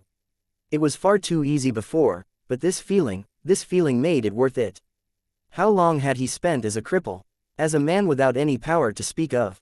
This was true freedom, the freedom to grasp everything with your own hands, your own power. Ryu spun in the air, the two glass shards he had taken launching outward. One sped toward squad captain's voice, and another headed toward the marksman who tore a wound through his ribcage. Ryu's strength hadn't recovered enough to use his true weapons, but he definitely had enough to make use of these two pieces of glass. He didn't have the luxury of finding out how his attack ended. In the next instant, he had rolled onto the opposite building's roof, springing upward and disappearing in a flash. Ryu faintly heard the agonizing screams of two men. The crowd could only take in a sharp cold breath, watching as the glass shards hit their mark. Both men lost an eye. In fact, they would have died had the glass been made of more resistant material. The beautiful scene of Ryu escaping ambush after ambush awed the crowd. Over time, some more astute individuals began to see just how odd it was that Ryu was found so easily every time. They didn't know how the cheating was occurring, but they definitely knew that it was happening. Unfortunately for Amory and the Dragon Corps, none of it mattered. The 2-hour period ended without them ever catching Ryu. Chapter 107. Shameless, the crowd watched in awe as Ryu entered skirmish after skirmish. He always seemed to escape by the skin of teeth, constantly dancing across the blade of death. If one looked closely, you could see a small smile on his cold face, one even he had lost the ability to hide. After a while, it became clear that Ryu was treating this like a game. He had many opportunities to leave the city and enter the forest, a place that would be far harder if not impossible to pinpoint his location in, even while cheating, but he never did. Aside from brief 5-minute breaks he had every so often, he kept pushing his body toward its upper limit. By the time the 2-hour time limit had approached and been passed, a sort of undefeatable legend had been created. Even Yana, who had finally awoken from her unconscious state, watched with a clear glitter in her eye, happiness swelling within her young maiden heart. In the end, a loud chime ended the round. Clearing his throat, Headmaster Leopold spoke. The first round has come to a close. Please cease all action. Fourth Prince Tor will be allowed a 30-minute break before he must begin preparing his defenses for the second round. At this moment, another throat was cleared. However, this time, it was very clearly not Leopold's own. While Leopold had to rely on various projection mechanisms to allow all those in attendance to hear him, the person who spoke this time relied on nothing else but their own cultivation. It can't be that you plan to allow things to continue like this, right, old Leopold? The crowd frowned. Old Leopold wasn't a title filled with any sort of respect. In fact, for someone who had prestige as high as the headmaster, it bordered on disrespect. However, when those spectating saw that it was Patriarch Cedar who spoke, they refrained from speaking. Of the non-royal families, the Cedar clan was most definitely the greatest. The pillar families of the various kingdoms couldn't even compare.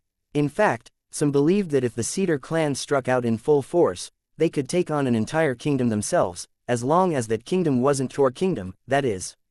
Considering even Ryu's maternal grandfather was a chi refinement expert before he was crippled by King Tor's death guard, it wasn't a surprise that Patriarch Cedar was one as well. In fact, not only was he one, from the projection of his voice, he wasn't any weaker than the peak chi refinement realm. To think, a member of King Tor's own generation was actually more powerful than he was. This revelation made King Tor's eyes narrowed, but he quickly feigned indifference. He too would be of the peak chi refinement realm if it hadn't been for the heart demon that was his own son affecting him so much. Still, this didn't answer a very important question: just how did Patriarch Cedar match the cultivation speed of a man with an Earth-grade skeletal structure? If it wasn't for the matters of today raging so far out of control, Patriarch Cedar would have rather keep his prowess a secret. But it was too inappropriate for King Tor to speak himself. However, him taking the role and concerned, senile old man, could work to his advantage now. I'm not sure what you mean. Headmaster Leopold replied calmly. You, yourself, claimed that this trial had the purpose of testing a prince's ability to rule. How is the act of running around like a headless chicken for 2 hours prove the fourth prince can be king? How does being incapable of stopping a headless chicken with the help of 300 men and war horses prove the first prince can be king? Ryu's cold voice cut through Patriarch Cedar's inquiry. This man was quite low-key. For Ryu, who spent much of his second life's childhood locked away, he of course knew even less than a normal individual would about Patriarch Cedar. However, that wouldn't stop him from sneering at him with disdain. What a ridiculous argument. I never said that first Prince Tor was worthy of being king either. Patriarch Cedar continued unperturbed. Oh, if that's the case, no one here is worthy of being king. Might as well conclude these coronation games here. It's not worth continuing, Ryu said calmly. Luckily, Ryu had no need to go all out to project his voice like Patriarch Cedar did. With the jade still hanging from his neck, it did all the work for him. Ho ho, how confident. Patriarch Cedar chuckled. Unfortunately, we must continue. Although this competition gauges who has the right to be king, it is, after all, designed by a man who's never been a king himself. There are bound to be flaws. Are you trying to say that the four kingdoms whose futures hang in the balance can't have a say-so in tweaking the rules here and there? Of course, I also am not a king, I'm simply raising my own questions. Whether the esteemed rulers of our higher mortal plane would like to action based on this old man's words or not is up to them. Ryu suddenly laughed. What a clever old man you are. This little one truly has no way to rebut your shamelessness. I'm sure some more thick-faced kings would be willing to take you up on your offer, realizing their sons aren't my match. If that's the case, I'll happily oblige by any rule changes. After all, my influence is lacking, I can only take a step back and be bullied. Ryu's words caused Patriarch Cedar's visage to darken considerably. He had struck this verbal attack believing that Ryu was just an arrogant youngster with a temper. If he had known that Ryu knew how to lay traps in his words and retreat when necessary, he would have never made this attempt. As expected, none of the four kings said anything after hearing Ryu's words. If they did, wouldn't they be admitting that they were thick-skinned and willing to bully a youth? In fact, King Tor actually stepped forward to grab some prestige for himself, giving an impassioned speech about how he treated all of his sons as equals and that any king who dared to agree with Patriarch Cedar's words would be making an enemy out of him. Hearing his so-called father's words, Ryu almost felt like laughing into the skies. King Tor would have never made this move had it not been for the fact he wanted to remind Patriarch Cedar just who was king. In the end, Cedar's prowess reveal led to his downfall. King Tor suddenly wasn't sure if he wanted Amory to become king anymore. With every move you make, you only fall further into the pit I've dug for you. Ryu smiled lightly. I have no need for a break, Headmaster Leopold. Begin the next round. Before the crowd could recover from their shock, Ryu easily swept Kalman and Jedrek aside. Kalman didn't even have 20 chi refinement experts to call upon, while Jedrek's warriors were only better equipped than the Dragon Corps, not better trained. Ryu danced on the blade's edge once more, grasping victory. Chapter 108. Vengeance. Ryu stood tall, his chest heaving uncontrollably. By now, his leather robes were in tatters, he could only rip them from his body, tossing them to the side to reveal a body that seemed carved of white marble. His skin itself shone like the purest ice in existence, bereft of flaws. After 3 long rounds, Ryu's body still stood as tall as a javelin. Those of other kingdoms couldn't even bring themselves to hate this young man, they only felt that he was an untouchable existence, a star far above their heads, a moon too resplendent to observe directly. Before Ryu stood what remained of Jedrek's golden armored warriors. With the help of his appointed commander, Jedrek's tactics were far more refined than Amory's approach. He cast a net across the city, slowly cutting off Ryu's avenues of escape until he became a mouse caught in a trap. Even still, that wasn't enough. By the end of the 2-hour period, Ryu still stood tall. A sigh escaped his second brother's lips. Jedrek's lazy appearance faded slightly, replaced by a deep worry. Although this look quickly faded away, those who knew Jedrek could understand what he was feeling right now. Ryu wasn't the only one who had suffered at the hands of the Imperial censors, Jedrek's maternal clan had as well. Usually, with the old general's character, he would back his granddaughter in marrying whoever she so chose. However, an incident that occurred some decade plus ago made him realize that loyalty and staunchness wasn't rewarded in the way he believed. This left him disillusioned to the point where he cracked under the pressure, already preparing for the possibility of marrying his granddaughter off to the youth who grasped the most power. At the same time, the old general understood enough that these matters wouldn't just end with Ryu becoming crown prince. Even now, he believed that Ryu was too naive in coming here. Did he think that showing off his talents would be enough for everything to flip on its head? They had all been aware of just how talented Ryu was long ago, yet that changed nothing. So, what could this display possibly do? Old General Garrus felt that the only chance his clan stood was for Jedrek to become king.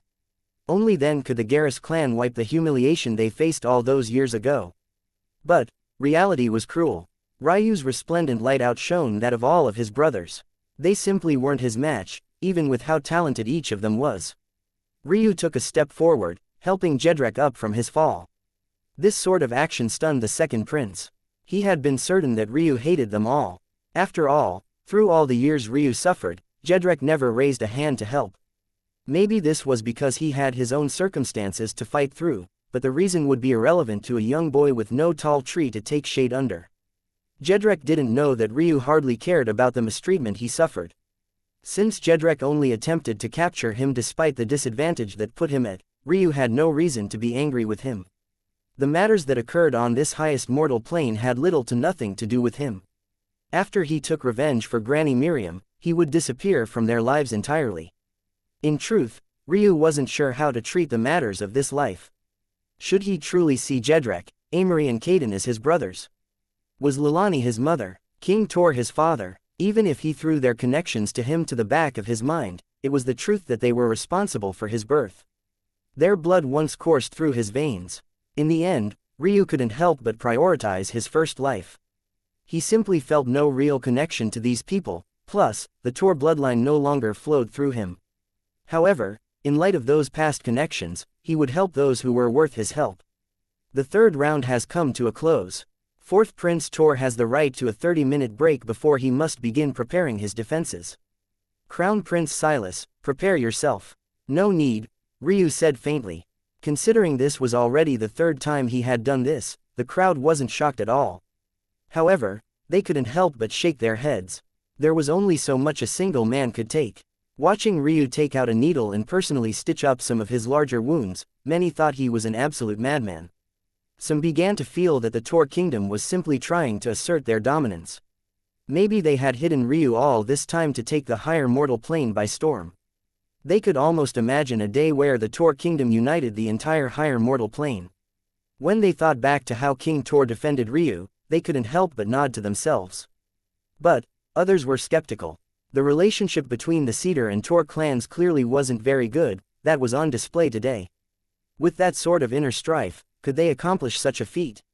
Silas began to prepare his troops. Since Ryu immediately said he was prepared, the timer had already begun. Yet, soon, 10 minutes passed without Silas having made any movements at all. Even with the crowd being completely baffled, it wasn't until the 30th minute mark that the Viri Kingdom troops began to make their way forward. However, even as Silas was taking his time, he didn't notice that there was a slumbering beast trembling within Ryu. The events of that night played in his mind again and again. With the help of the origin flame, every breath, every faint laughter and chuckle, every snide comment, they all replayed in his mind. Silas and Atticus had both treated Granny Miriam's death as a sideshow. They giggled and chortled as though her pleas and his tears were nothing more than fuel for their amusement. Ryu had never laid eyes on Silas before, but his mind had already drawn a picture. Slanted, lazy, but snake-like eyes.